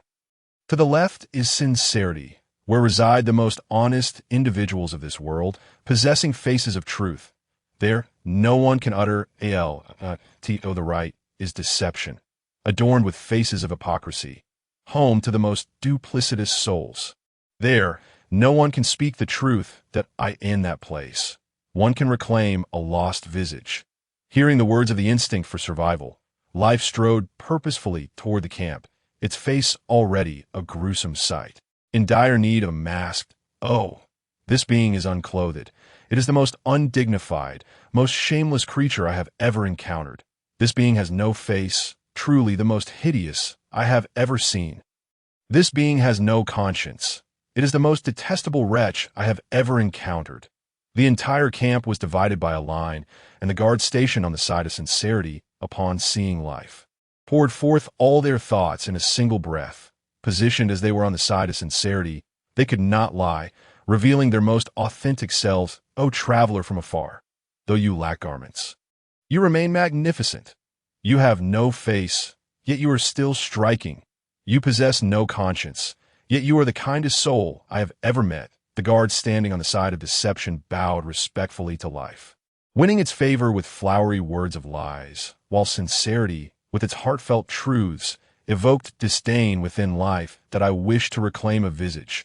But which side should I choose? Life vocalized its purpose, and the side of sincerity spoke first. Our faces are filled with sincerity, devoid of deceit. Every thought is expressed openly, and all are treated with candor.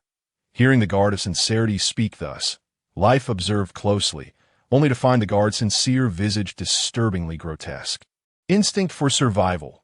Instinct for survival. Why is sincerity so hideous?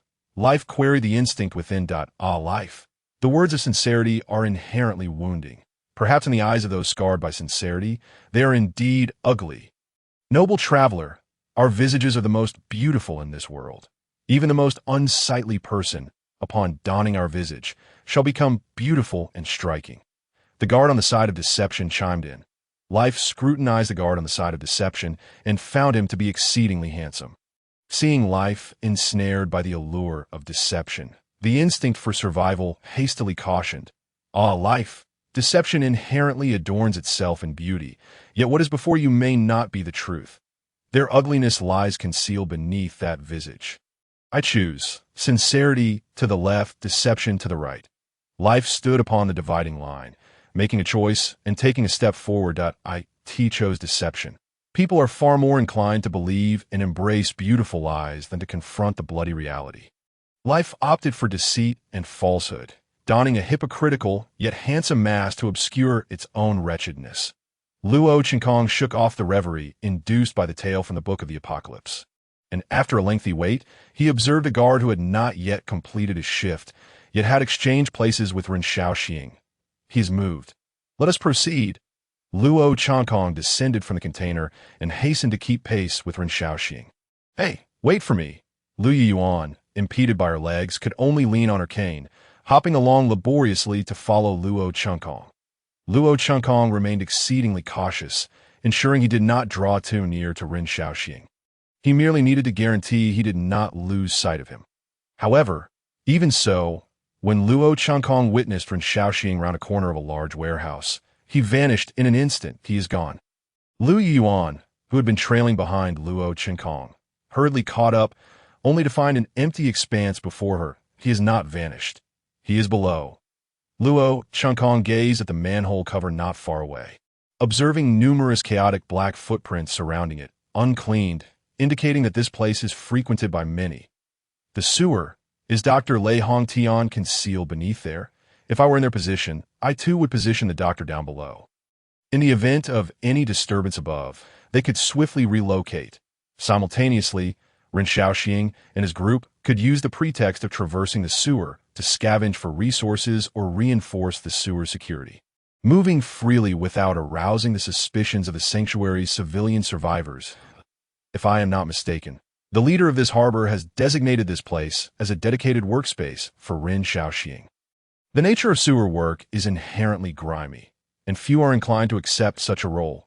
With Ren Shaoxing taking charge here, the survivors are relieved, while the civilian survivors prefer to avoid this filthy area altogether, thus mitigating the risk of exposing Dr. Lei Hongtian that if we were to match names one by one on the surface, we might never locate Dr. Lei Hongtian. Should we proceed below? Lu Yuan inquired, casting a glance at Luo Qinkong. Since we are here, we must certainly descend to take a look. Luo Qinkong recalled that Zhao Zihan was currently among the high-ranking officials at this shelter, convening in the warehouse, making this the perfect opportunity to speak with Dr. Lei Hongtian. Are there heavily armed guards down there? Lu Yuan drew out her pistol. Rest assured, there will be no conflict, because we possess this. Luo Qinkong retrieved the genuine strain of the lethal virus from his pocket. In a valve room of the sewer, a middle-aged man with curly blonde hair and glasses was sipping coffee while perusing documents in his hands. This man epitomized a standard foreigner, exuding an air of elegance akin to that of a gentleman from a fog-laden city. Indeed, his homeland was truly there. His name was Simon Winchester, a former honorary professor at a renowned university in the Land of Lights, and a contemporary luminary in the fields of virology and genetics.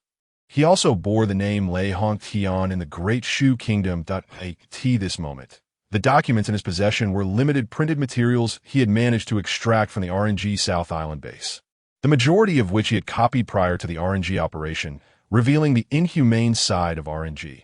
This was precisely why RNG was eager to locate Dr. Lei Hongtian. Most individuals worked for RNG driven by financial gain, achievement, and reputation.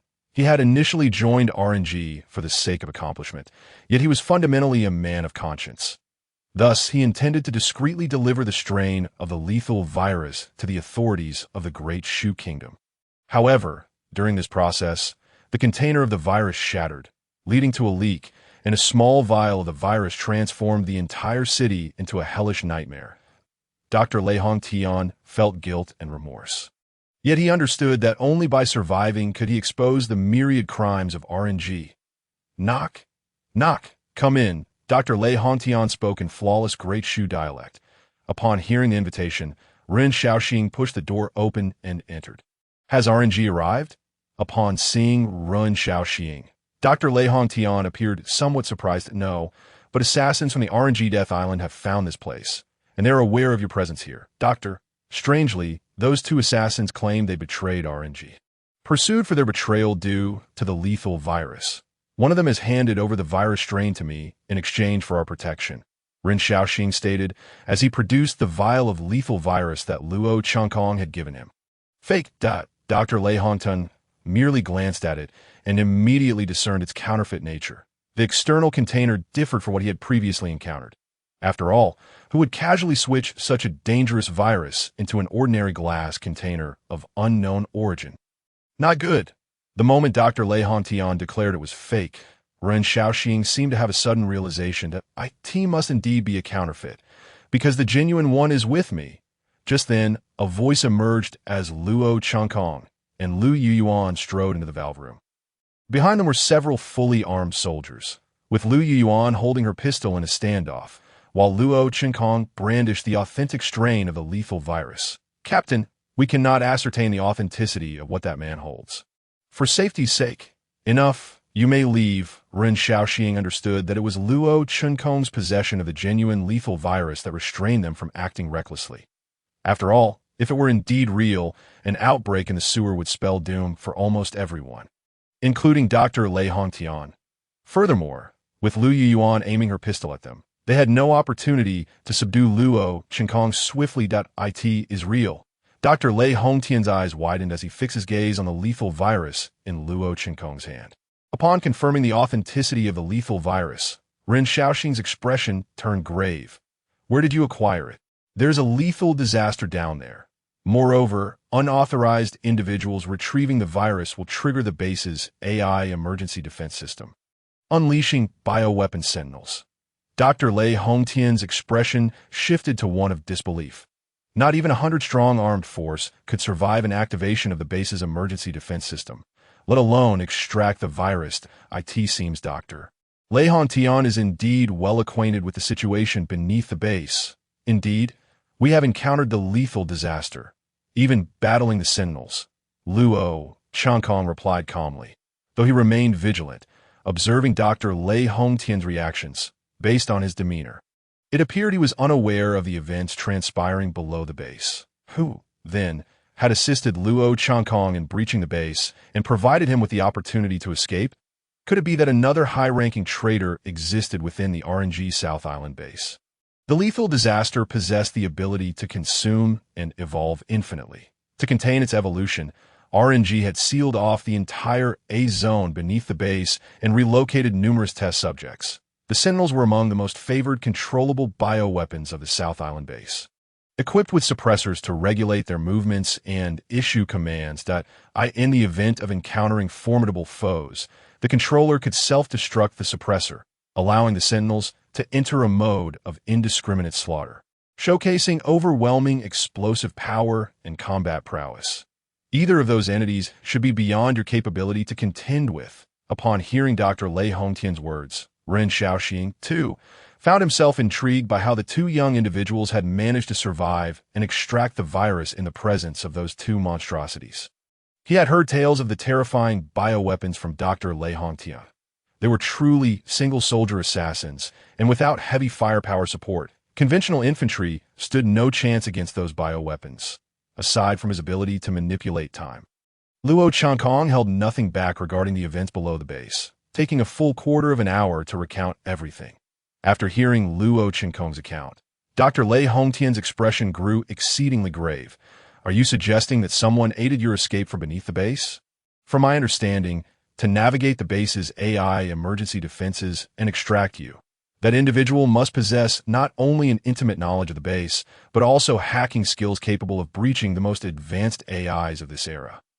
Interestingly, when I escaped from the RNG South Island base, I, too, received assistance from that mysterious entity. Could it be someone from the RNG South Island base, or perhaps from RNG headquarters? Luo Changkong inquired, to which Dr. Lei Hongtian shook his head. Only a handful of high-ranking individuals at the South Island base could accomplish such a feat, and if they wished to obtain the lethal virus, they could easily do so through their authority. Even if they allowed you to extract the virus, the Sentinels would not pursue you relentlessly, for the high-ranking officials of the South Island base could directly control the base's AI and Sentinels. As for RNG headquarters, that is even less likely. If they desired it, a mere command would suffice. The individual in question possesses extensive knowledge about the lethal disaster and all aspects of RNG. Likely a conspirator hidden within the RNG headquarters, unable to act directly or issue commands, resorting only to such means that Dr. Lei Hongtian analyzed, sensing that a hidden hand was orchestrating the calamity in Jinan Island City. Whether it be RNG, the Great Shu Kingdom, or any of them, they were merely pieces on a chessboard. Then, Doctor, has that hidden entity assisted you? Luo Changkong inquired, somewhat perplexed. Indeed, prior to the outbreak of the Jinan Island disaster, I utilized my authority to procure a vial of the lethal virus. During this process, RNG discovered my actions and imprisoned me, while the virus was being transported to the storage area at the lowest level of Zone A. It was inadvertently shattered by the suddenly escaped lethal disaster, resulting in a leak. While everyone was distracted by the lethal disaster, that entity infiltrated the base's systems and facilitated my escape, for what transpired beneath the South Island base afterward. I am unaware that I see. However, there are certain matters I wish to discuss privately with Dr. Lei Hongtian. May you both step outside? Luo Changkong gestured to Ren Xiaoxing and Lu Di. I have to leave as well. Lu Yuan pointed at herself, inquiring, to which Luo Changkong nodded at no. What if you were to harm the doctor? What then? Old Ren, if I truly intended to harm the doctor, you would be utterly powerless to stop me now. Luo Changkong spoke with unvarnished candor, stating that at such a distance, eliminating a defenseless researcher would not pose much of a challenge, especially since he was armed. You two may leave now. Very well. Doctor, do take care. Upon hearing Lei Hongtian's command, Ren Xiaoxing and Lu Yuan exited the chamber and waited outside. Now, only the two of us remain. Do you have any secrets to divulge? Lei Hongtian fixed his gaze on Luo Changkong's eyes, which were devoid of any emotional fluctuation, resembling a stagnant pool of water. Doctor, are you familiar with the elixir of immortality? Half an hour later, Luo Changkong and Lu Yuan emerged from the sewer, having gleaned some information regarding the elixir from Lei Hongtian. Firstly, The Blood Death virus was birthed from the elixir, and Lei Hongtian himself was not privy to much knowledge about it. He only knew that the Southern Island base was responsible for the Blood Death virus, while the Death Nest base was tasked with overseeing the elixir to prevent individuals from being exposed to excessive secrets. RNG had completely compartmentalized the research on the elixir into various segments, of which Lei Hongtian was only acquainted with a fragment. Thus, if Luo Qinkong wished to pursue the elixir, a visit to the Death Nest base was imperative as Luo Qinkong and Lu Yuan meandered through the harbor sanctuary. Zhao Zihan and her group concluded their meeting and exited the warehouse. Zhao Zihan immediately spotted Luo Qinkong and Lu Yuan amidst the crowd. You two share quite a bond, never apart from one another. Zhao Zihan remarked with a smile as she approached them, scrutinizing both Luo Qinkong and Lu Yuan in the eyes of outsiders like Zhao Zihan. Luo Qinkong and Lu Yuan appeared inseparable and unwaveringly loyal. However, in reality, both wished to distance themselves from one another, each plotting to escape Jinnandao City and seize an opportunity to eliminate the other. Sister Zhao, what were you discussing with them? We were deliberating on how to leave this city. Currently, Jinnandao City is entirely sealed off, and we cannot establish contact with the outside world, so we plan to evacuate via cargo ship. However, there's a significant risk of being ambushed by RNG during the evacuation. Upon hearing Zhao Zihan's words, Luo Qinkong realized that their escape route was identical to the one he had taken in his previous life, and indeed, the cargo ship had been bombed by RNG, resulting in fewer than 10 survivors. In his past life, it was due to Lei Hongtian being taken by RNG that they had launched a nuclear strike to obliterate Jinnandao City. At that time, the people had no time to prepare and had to resort to this escape plan by boat. This time, however, there were slight changes. At least Lei Hongtian remained with them, which meant RNG would not launch a nuclear strike. Lei Hongtian was responsible for a segment of the elixir, and even that small portion held the allure of immortality, compelling RNG's higher-ups to consider sparing him. Sister Zhao, I intend to stay here for a while. Stay here? Zhao Zihan was taken aback, but Luo Qinkong quickly clarified. Indeed. Uncle Ren mentioned he would teach me some self-defense techniques, hence my decision to remain. This rationale had already been coordinated with Ren Shaoxing, who at present harbored reservations about the building's occupants, uncertain whether RNG had infiltrators among them. Therefore, in his collaboration with Luo Qinkong, he would not disclose their identities to the building's personnel.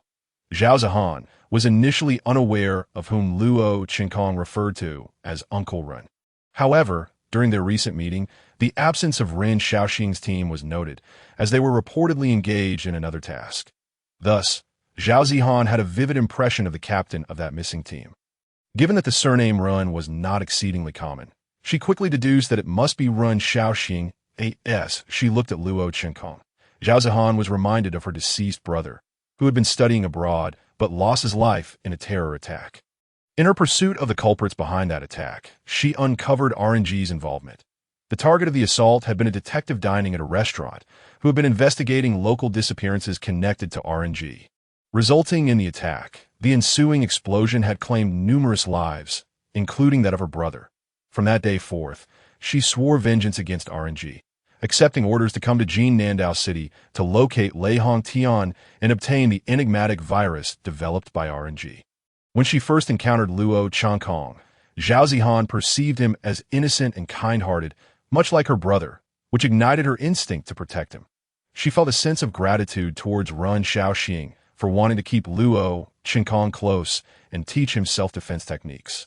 After all, she was often overwhelmed with her responsibilities and could not constantly safeguard Luo Qinkong. Perhaps remaining in the company of Ren Shaoxing was a wise choice. You mean Ren Shaoxing, right? His skills are indeed impressive. If you follow him, be sure to heed his advice. In case of danger, do not confront it head-on. Your first instinct should be to flee. If you ever find yourself in distress, return to the building through the sewer. You will always be welcome there. Zhao Zihan meticulously instructed, reminiscent of how she had once cautioned her brother before sending him abroad. That I understand. Thank you for your concern, Sister Zhao. Come here, let me give you a hug. Zhao Zihan extended her arms to embrace Luo Qinkong, and in that moment, she felt as if she were holding her brother once more. However, Zhao Zihan remained oblivious to the fleeting coldness that flashed in Luo Qinkong's eyes. "You seem to dislike her manner of treating you," Lu Yuan remarked as she trailed behind Luo Qinkong, observing his discomfort with Zhao Zihan's concern that "I am who I am, not a substitute for her brother. Would you appreciate being considered a replacement?" Luo Qinkong felt immense gratitude towards Zhao Zihan in his previous life, striving desperately to save her. Yet in the final moments, she had called out her brother's name instead of his, leading him to realize that he was merely a stand-in for her brother. The kindness she showed him stemmed from her guilt over her brother's death. Luo Qinkong was a living individual, one with his own identity, not anyone's substitute. He was destined to ascend the mountain of immortality and could not be anyone's replacement. After Zhao Zihan departed, Luo Qinkong prepared to head to the abode that Ren Shaoxing had arranged for him, when a voice suddenly interrupted from behind. "You little brat, hand over the goods." A middle-aged man stepped forward to block Luo Qinkong's path. It was Luo Ming, who had also emerged from the sewer and sought out Luo Qinkong. "You really are tenacious, aren't you? You little brat, how dare you speak to your father like that? It seems you've grown some wings. Is that why you're pointing a gun at your own son?" Luo Qinkong replied, glancing at the barrel of the handgun protruding from Luo Ming's clothing. It was evident that the firearm had been provided by Zoya. "Uncle, you two continue your discussion. I have matters to attend to. So I will take my leave. Stop right there." Just as Lu Yuan intended to exit, she noticed Luo Ming had aimed the gun at her. "You two will come with me."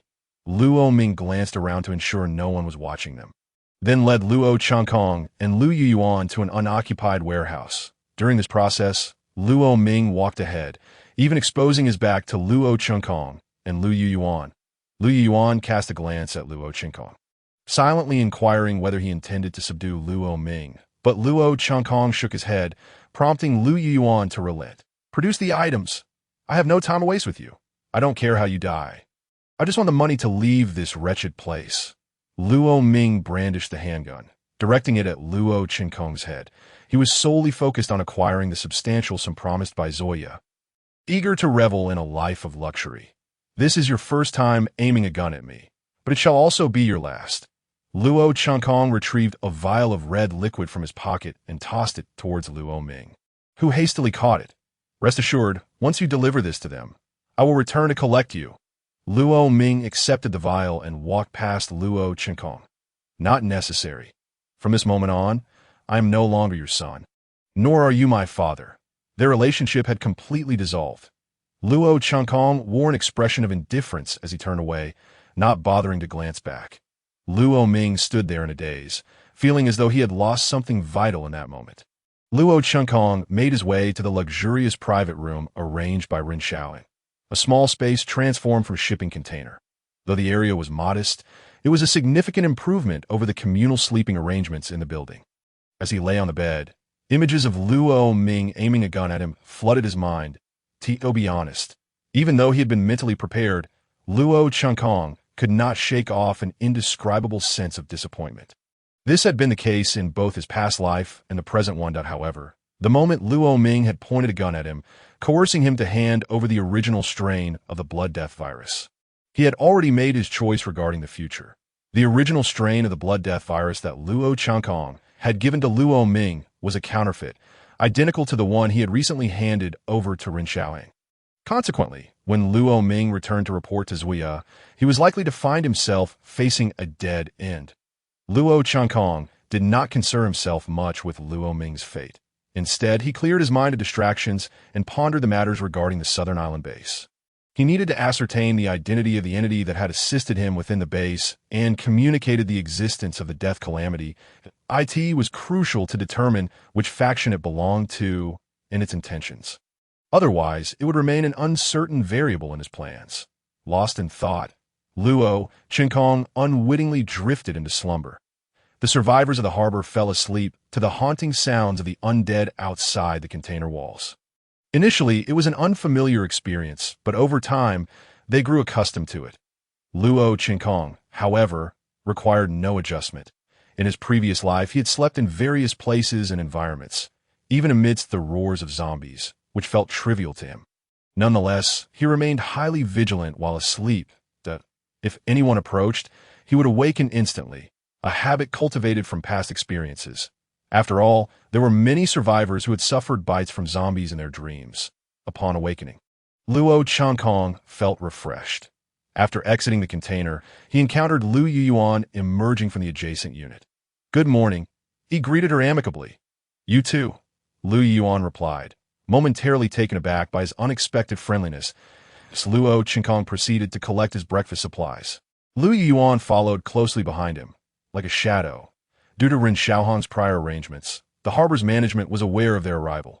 Yet, only a handful, including Ren Xiaohang, truly knew the details about Luo Changkong and Lu Yuan.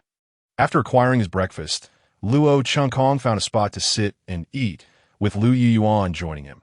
"What is the plan now? Yesterday you handed your father a fake virus. What if Zuya comes looking for you? Aren't you the least bit worried?" Lu Yuan speculated that Luo Ming had likely sneaked out of the building to inform Zuya, putting their activities at the harbor at risk of exposure. Worried about what? One Lei Hong Tian and a fake blood death virus can't guarantee your safety.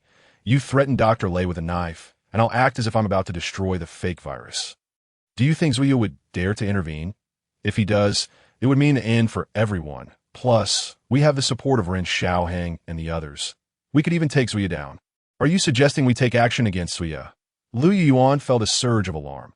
Falsehoods and truths intertwined that, of course, we continue to deceive. Remember, Ren Xiaohang and the others are still part of the RNG squad.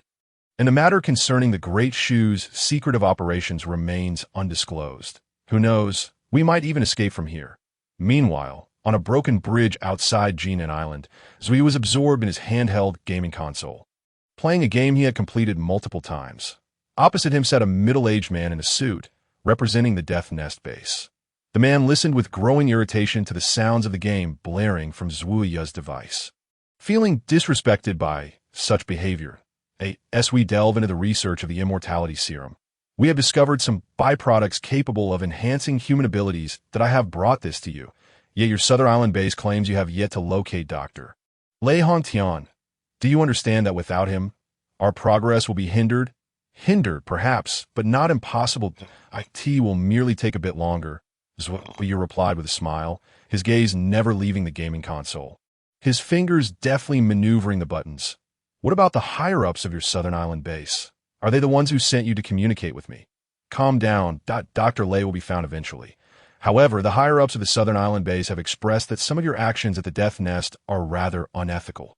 We offer you a vial of the blood death virus, and you expect us to settle for this mere fragment of crystal in return. Shouldn't your Death Nest also present us with a successfully developed pseudo-immortality serum? As far as I know, the Death Nest possesses 3 such serums.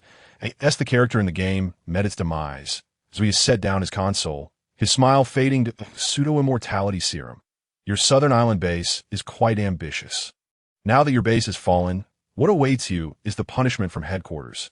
What right do you have to negotiate? Previously, we were collaborators, but now, do you even have that privilege? Where are your superiors responsible for the Jinan Island incident? I demand to meet them. You have no authority here. Oh, I forgot to mention. This place is under my control now. Zuya clapped his hands, and 2 soldiers entered, one of them carrying a severed head. Song Wenxuan, you dare kill the top official of the Southern Island base without fearing headquarters? The middle-aged man immediately recognized the bloody head, terror seizing him. This man before him was nothing short of a madman. Having just executed his superior, I must take decisive action to survive among the various factions, do I not? Otherwise, it's game over for me. Not just him. All those old fossils from the Southern Island base have been dealt with. I told you, I hold the authority here now. With that, Zuya drew his handgun from his waist and, without hesitation, shot the Death Nest representative in the head, splattering a gruesome mix of red and white everywhere. Following the catastrophic events on Jinan Island, Zuya knew the fearful old men at the base would undoubtedly seek to pin the blame on him. Initially, he had hoped to leverage Luo Changkong's connections with the northern base, only to discover that Luo Changkong's affiliation was a fabrication. This left Zuya with no choice but to act preemptively. Now, Zuya possessed a vial of the blood death virus obtained from the higher-ups of the Southern Island base, and with the spraying apparatus at his disposal, he could disseminate the virus throughout the world via atmospheric circulation, thereby holding the world hostage. Unlike conventional viruses, which require hosts for transmission, the Blood Death virus defied norms. Exhibiting remarkable vitality, even outside a host, it could survive and was resistant to common environmental conditions, even if it could not threaten them. Once the virus spread globally, plunging the world into a post-apocalyptic scenario, who would still care about him? Moreover, we had found an ally, one with prophetic abilities. Take his body away. Yes, the soldiers dared not speak further and dragged the middle-aged man's corpse out. After they departed, Zwaya produced a tablet. Just as you mentioned, the Death Nest representative indeed delivered an evolutionary crystal. Zwaya opened the metal box, revealing a vibrant red crystal adorned with various lengths of sharp spikes. The Death Nest seeks to negotiate for Dr. Lei Hong Tian. Naturally, they must offer something in return that a pseudo-immortality serum is out of the question. However, byproducts derived from the pseudo-immortality serum will suffice. All of this was within my calculations. A mechanical voice emanated from the tablet, belonging to Zwia's current collaborator. Days prior, this collaborator had approached him, showcasing abilities to predict future events through calculations. Zwaya felt that this entity was not human, but rather an advanced supercomputer beyond this era. Though its identity remained shrouded in mystery, is there anything you cannot calculate? Yes, since the Jinan Island incident, my predictions have begun to deviate. After thorough database scrutiny, the source of this anomaly appears to be that individual named Luo Qinkong. He has acted outside of his character and abilities, straying from his intended path, thereby influencing those around him as if he has suddenly transformed into a different person. The mechanical voice responded. So, if I were to encounter that little deceiver, would you be unable to calculate the outcome? Indeed, but with this evolutionary crystal, the situation changes. Having reached the second gene chain, along with your skills, the possibility of failure is virtually non-existent. What then is your objective? Xiaoyang inquired further.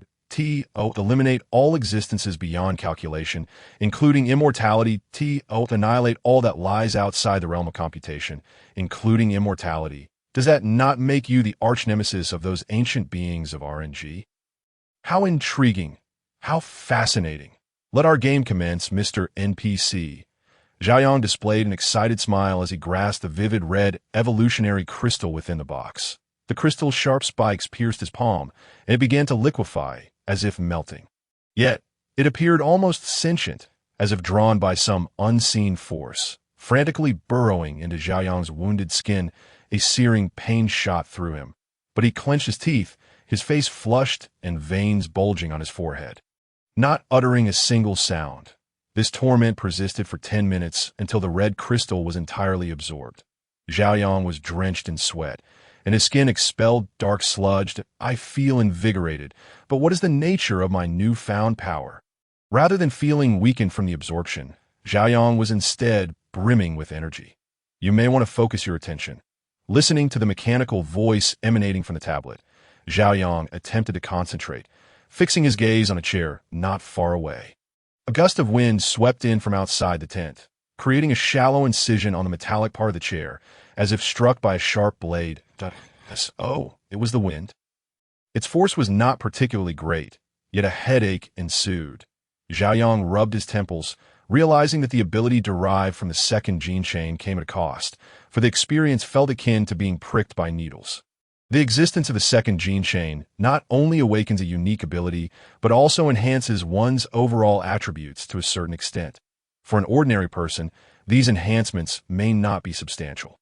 After all, during the apocalypse, there were numerous cases of first gene chain ordinary individuals defeating second gene chain beings through sheer physical combat. For an ordinary person, the second gene chain might only render them slightly stronger than their peers. However, this is by no means overwhelming. Yet for a battle-hardened warrior like Xiaoyang, even a slight improvement can be fatal to an enemy. An exceptional fighter can turn the tide of battle with the slightest advantage. And this enhancement from the second gene chain could elevate an ordinary person's combat prowess by a maximum of 50, but for someone like Xiaoyang, it translates into a formidable increase of 100. The 9 levels of gene chains mark a watershed, with the third gene chain being a significant threshold. Upon reaching the third gene chain, even the most inept among them, provided they possess strength and are uninjured, would require sheer numbers or firearms to defeat an opponent.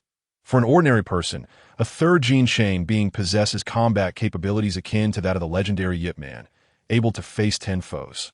In the case of someone like Zhao Yang, the increase in power is even more terrifying that if the third gene chain is a watershed, then the sixth gene chain represents a towering mountain, where countless heroes have faltered at the fifth gene chain. Never to reach the sixth, including Luo Changkong in his previous life, who remained at the fifth gene chain. The breakthrough from the fifth to the sixth gene chain necessitates a sixth-tier evolutionary crystal, which implies the defeat of a sixth-tier viral entity. The fifth-tier Night Corpse King, vanquished by Luo Changkong in his past life, was a calamity-level existence difficult to eradicate, let alone a sixth-tier viral being. Sixth-tier viral entities not only possess immense power, but are also the very source of cataclysms, and their numbers are exceedingly rare, even if one manages to slay a sixth-tier viral being and procure the crystal. They must ensure that the genetic material within does not reject the crystal's user. While success is possible, the likelihood of failure is exceedingly high in most scenarios. Should one fail, all efforts will be rendered futile. Beyond the sixth gene chain, each tier is a daunting mountain, with virtually no chance of overcoming such a disparity. As for the legendary ninth gene chain, it remains a realm untouched by humanity. No one has ever reached it, leading all to believe it signifies immortality. Before Luo Changkong's demise, the highest level in the world was merely the seventh gene chain. Of course, aside from Luo Changkong. A reincarnate, no one understands these matters better than he does, including Zhao Yang. At this moment, Zhao Yang was gradually acclimating to the piercing pain in his head. He discovered that he could only unleash the wind blade 3 times at most. Further use would likely result in unconsciousness. Furthermore, after successive usage, Zhao Yang would require an extended period of rest to recuperate. Nonetheless, for Zhao Yang, this unexpected wind blade far surpassed bullets, capable of severing an opponent's throat before they even realized he had struck. Ed, the person has been brought in. Come in. Upon Zhao Yang's permission, a soldier ushered in Luo Ming, who immediately noticed the large pool of crimson blood on the 10th floor, mingled with a substance resembling tofu pudding. Where is the item I requested? Zhao Yang smiled, though beneath that smile lay a veneer of cruelty and brutality. Here it is. Luo Ming produced a vial of red liquid and handed it to Zhao Yang, simultaneously beginning to prattle on. This was something I painstakingly obtained from that boy. This time, I expect you to provide my payment immediately. I only want cash. Additionally, you must arrange for my immediate departure. I wish to leave this cursed place. You are also a significant figure in RNG. I hope you do not. Before Luo Ming could continue, Zhao Yang interrupted him with a wave of his hand. Mr. Luo Ming, to be frank, I am quite disappointed in you. It seems I overestimated your intellect. I had thought you to be a clever individual. Yet in comparison to that little swindler of a son, you appear to be nothing more than a greedy fool. I even find myself questioning whether you are truly related by blood. Zhao Yang's smile had vanished, replaced by a flicker of anger, not directed at Luo Changkong, but at himself for having believed in a fool. Before Luo Ming could finish his retort, Zhao Yang drew a Nepalese dagger from his waist, and with the augmented strength of the second gene chain, he swiftly severed Luo Ming's arm. The severed limb fell to the ground, blood gushing forth as Luo Ming stood momentarily stunned before the excruciating pain, said in my arm, drag him away to staunch the bleeding. There may still be use for him. Take the other arm and feed it to the dogs. Zhao Yang wiped the blood from his face and commanded his subordinate. The soldier dared not utter a word, hastily retrieving the severed arm before roughly dragging the screaming Luo Ming out. How could I be so crude? Perhaps it's a symptom of my disdain for fools. Once Zhao Yang was alone in the tent, he resumed his previous smiling demeanor, muttering to himself. At the harbor sanctuary, Luo Changkong found himself within Dr. Lei Hongtian's sewer gate house, 3 days having passed since his father Luo Ming departed. For reasons unknown, Luo Changkong felt a persistent unease during this time that he began to miss the ability he had awakened in his previous life, destiny, which allowed him to see the time of his own death. A gift visible only to himself in his past life. That ability seemed rather superfluous. However, in this life, The combination of time reversal and that ability might provide Luo Chunkong with significant insights regarding his mortality. Unfortunately, he lacked the opportunity to breach the second gene chain. Before the calamity of the dead nest, viral entities did not drop crystals. Nevertheless, despite the unrest in his mind, Luo Chunkong visited Dr. Lei Hongtian once each morning, afternoon, and evening, regardless of whether there was a purpose. Even if there was no matter to address, he would drop by for a cup of coffee. Even Lu Yuan sensed Luo Chunkong's boredom. After following him for 2 days, she ceased to accompany him. Yet, they were unaware that this was a deliberate part of Luo Chunkong's plan, that if he only visited once or twice, the guards might heighten their vigilance to prevent any harm to Dr. Lei Hongtian. However, if Luo Chunkong made it a daily habit, once a routine was established, the guards would naturally relax their vigilance, believing it to be just another ordinary visit, thus allowing them to lower their guard. This was Luo Chunkong's strategy. He must ensure that when Zhaoyang comes knocking, he can effortlessly abduct Dr. Lei Hongtian, thereby securing his own life, while simultaneously dulling the vigilance of the guards, leading them to perceive that Luo Chunkong's free movement here is merely a commonplace occurrence. This is Luo Chunkong's mastery over human psychology, and having endured the apocalypse for many years, no one understands the human heart better than he does. That I say, you come here every day to mooch coffee. I simply don't have enough to satisfy your thirst. Dr. Lei Hongtian observed the ever-familiar Luo Chunkong arriving at his hideout, who skillfully picked up a kettle beside him to brew himself a cup of coffee. Doctor, I am your friend. What harm is there in a friend's visit? Besides, I am genuinely concerned for your safety, as I still harbor some reservations about those fellows from Miju. Luo Chunkong stirred his coffee with a spoon. Friend, I cannot consider someone like you a friend. I possess a heart. While you are devoid of one, in recent days, Lei Hongtian had been scrutinizing Luo Chunkong, and before him, Luo Chunkong made no pretense. There is no need for disguise. Lei Hongtian could discern that Luo Chunkong was a man who would stop at nothing to achieve his objectives, a type he had previously witnessed in certain influential figures of the South Island base, who were motivated by power and desire to varying degrees. Yet in Luo Chunkong's case, he saw no manifestation of desire, as if he were entirely heartless. Despite his youth, he exuded an aura of exhaustion and age. Luo Chunkong chose not to elaborate further, but instead settled into a corner, sipping his coffee in solitude, leaving at the appointed time, as usual. During this period, Luo Chunkong had been awaiting news from Zhaoyang. After his identity was exposed, and after Luo Ming had returned with a false virus to play tricks on them, Zhaoyang would undoubtedly reach his limit. Luo Chunkong harbored a plan, as Ren Shaoxing and his associates from Daju remained undiscovered. Publicly still posing as the RNG squad, perhaps an opportunity would arise to approach Zhaoyang and launch a surprise attack to eliminate him. This ambush plan had also been discussed with Ren Shaoxing. Even if the ambush failed, it would be beneficial to have Ren Shaoxing's group and Zhaoyang mutually exhaust each other. To guard against unforeseen circumstances, Luo Chunkong would take Dr. Lei Hongtian hostage, once Zhaoyang was dead. If his subordinates did not wish to be purged by RNG, they would have no choice but to assist Luo Chunkong in bringing Dr. Lei Hongtian back. If Zhaoyang was not eliminated, Luo Chunkong could still leverage Dr. Lei Hongtian to coerce Zhaoyang into allowing his escape. It could be said that Dr. Lei Hongtian was the best safeguard for Luo Chunkong amidst the two warring factions. Luo Chunkong frequented Dr. Lei Hongtian's residence without causing him any harm, each visit consisting of coffee and conversation, which also led Ren Shaoxing to harbor the illusion that Luo Chunkong was an ally, temporarily disinclined to take action against Dr. Lei Hongtian. In Ren Shaoxing's mind, this was indeed the case. Before escaping from Jinan Island City, Luo Chunkong would not turn against Dr. Lei Hongtian, as the latter represented the hope of leaving the city. However, for safety's sake, Ren Shaoxing did not reduce the guard presence at Dr. Lei Hongtian's hideout.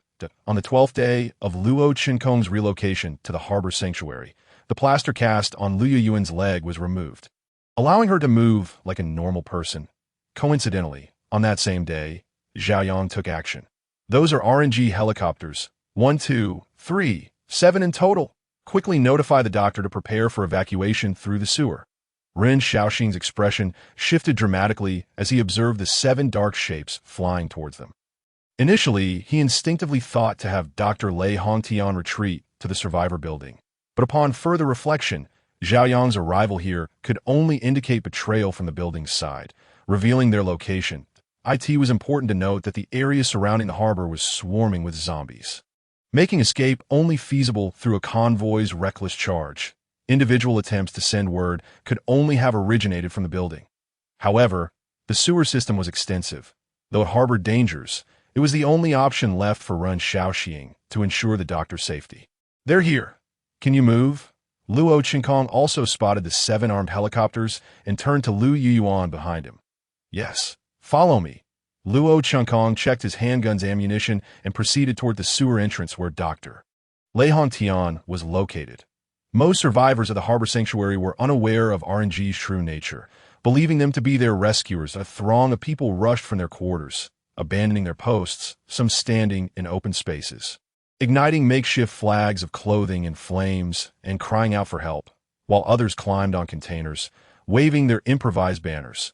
Those few, like Ren Xiaoxing, who knew the truth, attempted to intervene but were swiftly knocked to the ground.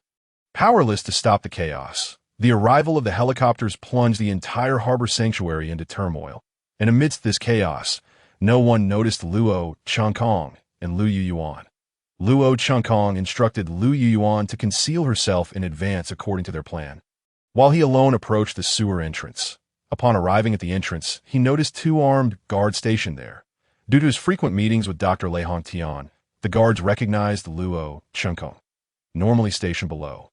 They had evidently been sent above ground by Ren Xiaoxing to delay time for Dr. Lei Hongtian's evacuation and to prevent any intrusions. "Halt! No one is allowed to enter." The guards aimed their weapons at Luo Qinkong. Typically, they would allow him entry, but with RNG's arrival, Ren Xiaoxing had communicated via radio that no one was permitted inside.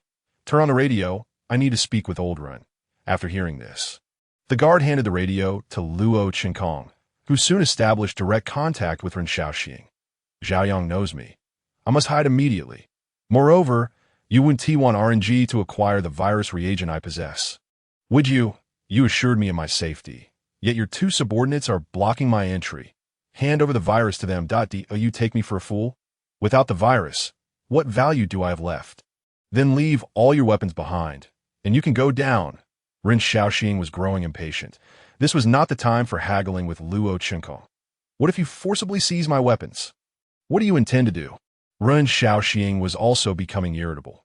Zhao Yang was nearly upon them, and this man continued to bicker.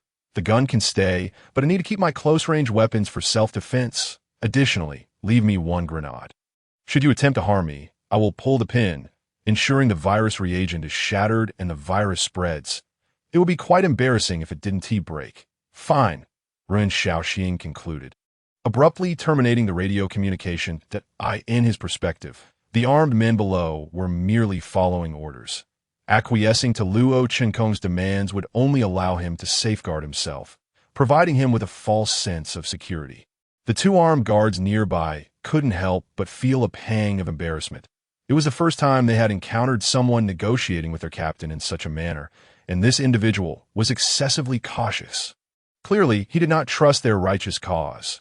Luo Qinkong discarded his gun on the ground, while 1 guard stepped out to search Luo Qinkong's person, discovering that he possessed only a hidden sword and a grenade. "Is this acceptable?" "Yes." Just then, a bullet suddenly flew in, piercing 1 guard's head. The shooter was Lu Yuyuan, who had stealthily climbed atop a nearby warehouse.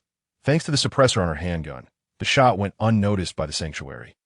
The other guard, witnessing his comrade fall, aimed to shoot at Lu Yuyuan, but Luo Qinkong swiftly plunged the hidden sword from his sleeve into the guard's neck, preventing him from firing and causing unnecessary trouble. Lu Yuyuan quickly fired again, the bullet striking the guard's skull and exiting cleanly. Blood splattered across Luo Qinkong's face, staining his clothing, yet fortunately, the commotion did not attract undue attention, and he swiftly dispatched the 2 guards. Thankfully, marksmanship was highly regarded on Death Island. Otherwise, Luo Qinkong would not have felt secure allowing Lu Yuyuan to fire. Wiping the blood from his face, Luo Qinkong retrieved the handgun he had discarded. There are many survivors down here, one mercenary called out, looking down to see numerous survivors cheering their arrival, the excitement on his face unmistakable. Understood. Open fire. Zhao issued the cold command from his seat, prompting the mercenary to mount the helicopter's machine gun and commence a frenzied barrage below. Rat-tat-tat-tat. We are not the man-eating kind. Help! Help! You got the wrong targets, no. The survivors, who had just moments ago clung to the hope of salvation, fell in droves into pools of blood as the armed helicopters unleashed their fire. In an instant, the ground at the center of the camp became stained crimson. Roar. The faint breeze carried the scent of blood beyond the camp, inciting the zombies outside into a frenzied rage as they hurled themselves against the container walls that formed their enclosure. These beasts. One of the squad members beside Ren Xiaoxing was about to fire his weapon, but was restrained by Run. "Captain, what are you doing?" The member's eyes were filled with fury. As a true soldier, he could not bear the thought of such wanton slaughter of the innocent. The adversaries are mercenaries. They will not adhere to any rules. As long as we remain alive, we will have our chance for revenge. That if you had fired just now, not only would it have been futile, but it would have jeopardized us all from this moment on. Regardless of their actions, we must endure. Ren Xiaoxing was already aware from Luo Chunkong that their identities had not been exposed. Thus, on the surface, they still appear to be a mercenary team under the jurisdiction of the Southern Island base. The helicopter descended amidst the corpses and blood, and among the deceased lay a small girl, seemingly no more than 5 or 6 years old, weeping as she shook the lifeless bodies of her parents, who had unhesitatingly shielded her from the bullets. "Whoa, Mommy, Daddy. Don't sleep. Why is everyone asleep? Xiaoan is so scared." "Oh." Zoya emerged from the helicopter, retrieving a chocolate bar from his pocket. He crouched before the girl, wearing a smile as he offered the chocolate. "Uncle is very sorry. I accidentally killed your family. Consider this a compensation." Zoya uttered the words without a shred of remorse, standing upon the warm blood that flowed from the girl's parents. "You villain! You murderer! Return my mommy and daddy." The girl lunged at Zoya, her hatred momentarily eclipsing her fear. "No." Ren Xiaoxing could no longer contain himself and shouted, "I could see that moment." All the mercenaries from RNG aimed their weapons at him, preventing any rash actions. The girl bit into Zoya's arm, but due to his tactical attire, she inflicted minimal damage. Zoya raised his handgun, pressing it against the girl's head, and then bang. The sound of a gunshot echoed as the bullet pierced through her skull, her small body collapsing into the blood-soaked ground. Joining the ranks of the fallen, "I have reviewed your files. You must be the team assigned here by the Southern Island base. However, it seems you are not pleased with my actions." Zoya wiped the blood from his face, casting a glance at Ren Xiaoxing and the others. "I simply cannot bear to witness such senseless slaughter of the innocent." Ren Xiaoxing gritted his teeth. Had he not been mindful of their undisclosed identities, he would have long ago fired upon this beast Zoya. "I am aware you all retired from Daju to become mercenaries for RNG. I have dealt with soldiers from Daju and know you relish meddling in others' affairs, often aiding the weak. However, the Southern Island base sent you here to locate Dr. Lei Hongtian, not to cultivate bonds with the survivors." Indeed, Ren Xiaoxing could only suppress his fury and lower his head.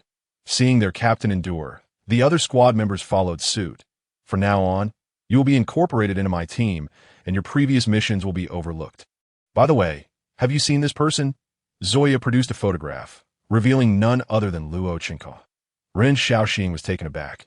Could it be that Zoya's arrival was not solely to find Dr. Lei Hongtian? Such a grand entrance surely indicated that he had confirmed Luo Chinkong's presence here. Who had betrayed them? "I have seen him, though we are not acquainted." Ren Xiaoxing decided to admit that Luo Chinkong had indeed been present in the camp. After all, to lie would be to treat Zoya as a fool. Would he come here without any leads? Where is he now? No need to search. "I have arrived." At that moment, a voice rang out as Luo Chinkong and Lu Yuan emerged, holding Dr. Lei Hongtian captive. Upon seeing Dr. Lei, Ren Xiaoxing's pupils constricted, instantly realizing he had been betrayed. Yet Ren Xiaoxing was astute and played along that Dr. Lei Hongtian. "I can't believe he is truly here, held captive by you." Ren Xiaoxing seethed, his gaze filled with a burning desire to flay Luo Chinkong alive. The squad members around Ren exchanged furious glances, initially intending to help Dr. Lei escape, only to find him presented before Zoya by Luo Qinkong. Their comrades were likely in grave danger at this moment. Ren could not help but feel regret for having lowered his guard around Luo Qinkong. It seemed the days without any action were merely a ruse to lull them into complacency. Interesting. Your name is Luo Qinkong, isn't it? You certainly provide unexpected surprises. However, for a cunning individual like you, it would be best to perish here. I shall not permit someone who has outwitted me to live. Zoya smiled faintly, his tone as casual as greeting a neighbor. Zoya, if you wish for Dr. Lei Hongtian to live, then allow us to leave. You want Dr. Lei? I have brought him to you. So according to our agreement, it is time for you to act, isn't it? Luo Qinkong maintained a calm demeanor, his handgun pressed against Dr. Lei's head. If you were from a northern base, the agreement would naturally hold, but you are not. Furthermore, I have brought a gift. As Zoya's words fell, a one-armed man was dragged from the helicopter behind him, and it was Luo Ming. Do you like this gift? Luo Ming was brought before Zoya. A cold gun barrel pressed against his head. That moment. Luo Ming was a pitiful sight, battered and bruised, with one arm missing, dark circles under his eyes, and an overall appearance of utter despair. Zoya, do you think you can threaten me with that man?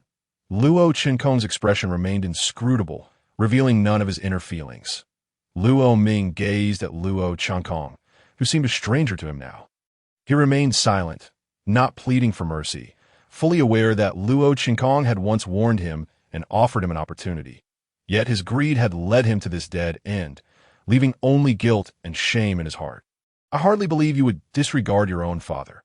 Upon hearing Zoya claim that Luo Ming was Luo Qinkong's father, Ren Xiaoxing and his crew, who were unaware of the truth, were momentarily taken aback.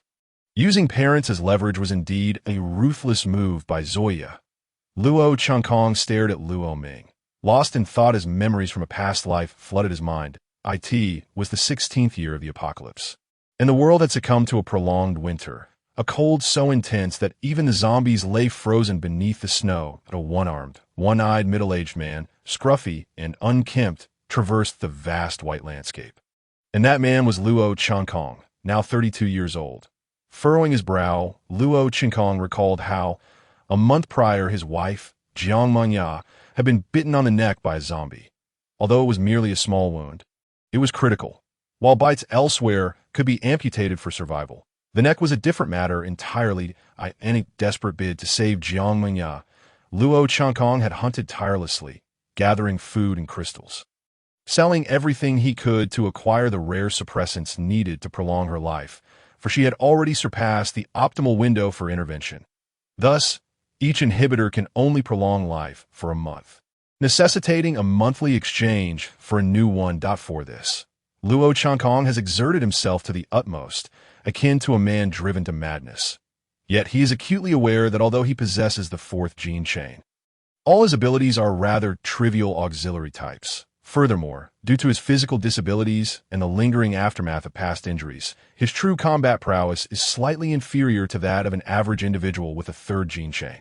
Although he successfully procured the inhibitor this month, Luo Qinkong is haunted by the fear that one day, if he were to fall ill, Jiang Mingya would be unable to administer the inhibitor in time, transforming him into a zombie. As he trudged through the vast expanse of snow, Luo Qinkong suddenly felt a tug beneath his feet, and in that instant, he realized he had triggered a trap. He was hoisted upside down, and just as he prepared to draw a dagger to sever the ropes, a hunting rifle was pressed against his temple. The assailant was an elderly man, and at the moment their eyes met, both were momentarily taken aback. Son, father, despite being separated for over a decade and having undergone noticeable changes, they recognized each other at first glance. The old man was Luo Ming, who had aged considerably over the years. This is not a place for conversation. Follow me. Luo Ming's abode was a makeshift wooden cabin nearby, a temporary dwelling for hunters that had now become his residence. Sitting before the fire, they reminisced about the events of the past decade. Though the long separation had bred a sense of distance between father and son, I must take my leave. I need to return before tomorrow. Mingya is still waiting for me. After a period of discussion, Luo Qinkong stood to depart, only to be abruptly restrained by Luo Ming. Who is this Mingya? Luo Ming inquired, curiosity piqued. Her name is Jiangmingya.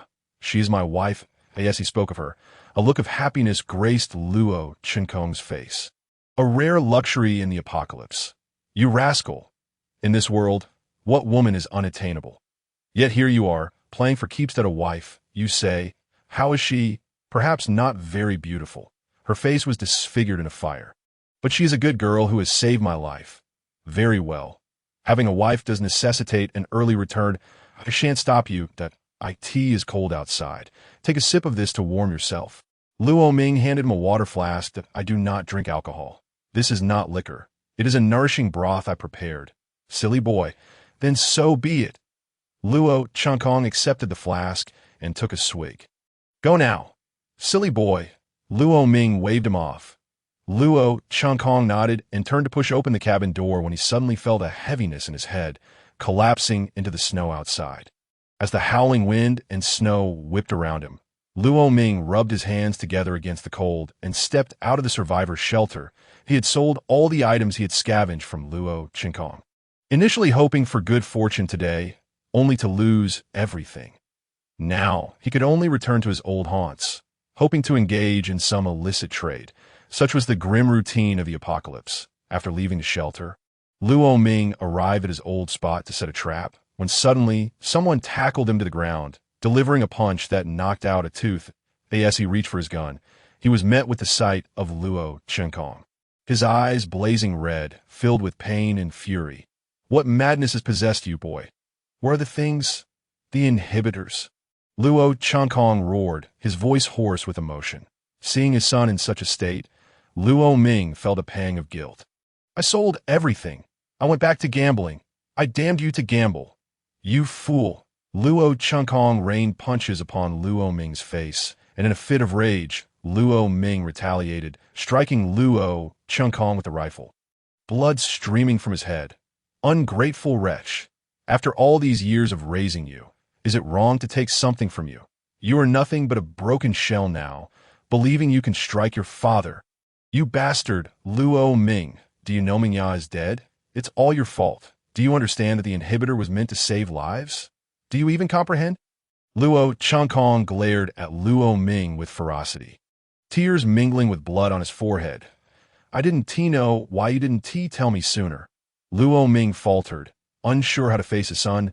If you had told me sooner, what sort of person are you? Would I dare to share the inhibitors with you? But I never anticipated that my trust would lead to Mingya's demise. You are not my father. I refuse to accept you as such. I'm sorry, Bang. Luo Qinkong stood, delivering a final blow that sent Luo Ming sprawling to the ground, blood splattering onto the pristine snow as he unleashed all his pent-up frustrations and rage. Seemingly tireless, uncertain how long he'd been beating Luo Ming, he finally paused, his father lying bloodied and unrecognizable. That I'm sorry, Luo Ming murmured weakly, looking up at Luo Qinkong, causing the latter's raised fist to lower. I will never forgive you, never. Have you heard? That old fool Luo Ming has gone mad, seeking out the Longhu gang to demand the inhibitors. And look at the outcome. He gambled away everything he had for survival vouchers. And now he expects to reclaim the inhibitors that he trying to rob the wolves bear. The day I saw him, he was like a lunatic, daring to confront the Longhu gang. That cowardly man had never shown such audacity before. As Luo Qinkong wandered through the crowd like a living corpse, he overheard the survivors discussing the events, numbly lifting his gaze to see an elderly corpse hanging from the wall, swaying in the biting winter wind. It was Luo Ming, long tortured and battered, that a profound, indescribable anguish flooded Luo Qinkong's heart. Why must fate treat me this way? Why do good deeds go unrewarded? Why must everything be taken from me? Why? What is wrong with him? Damn it, crazy, stay away from him. Luo Qinkong's anguish cries startled those around him, and the crowd quickly dispersed. The pain was that of losing everything. Ignoring all else, Luo Qinkong burst from the crowd and the shelter, laughing manically against the howling cold winds. His laughter echoed across the frozen landscape, reverberating through a world devoid of warmth. Resonating with his cruel existence, he had succumbed to madness. Tears fell, instantly freezing upon contact. He did not know how long he had run, how long he had laughed before collapsing into the ice and snow, the relentless winds seemingly mocking him as they gradually buried his exhausted form. He yearned for death, yet fate denied him even that right. That a ray of sunlight pierced through the storm, illuminating Luo Chenkong's figure. From that day forth, the 6-year-long winter began to wane, the ice and snow melting away. It was on that day that the old Luo Chenkong perished, and from that moment, a formidable being, now at the 5th gene chain, arose from the frozen ground. However, this world had lost a good man and gained a villain. From that day forward, he no longer believed in familial bonds, friendship, or love. Resorting to unscrupulous means, he relinquished his noble ideals of saving humanity in the apocalypse, becoming base and shameless from that day onward. He would no longer weep, no longer smile, and would never look back. He had gone mad. Bang! Do not obstruct my path any longer. With Luo Chenkong's cold voice, a gunshot rang out, the bullet piercing through Luo Ming's skull. In that moment, everyone stared in disbelief at the shooter, Luo Chenkong. He had pulled the trigger without a hint of hesitation, killing his own father, Luo Ming, in cold blood. At that instant, the entire harbor camp fell into a deathly silence. But he is your father. Lu Yuan could hardly comprehend. Though Luo Ming had been a scoundrel, she never anticipated that Luo Chenkong would act without a moment's doubt. Yes, but what of it? Luo Chenkong's gaze remained tranquil, showing no signs of grief over Luo Ming's demise, as if the one he had dispatched was merely a stranger.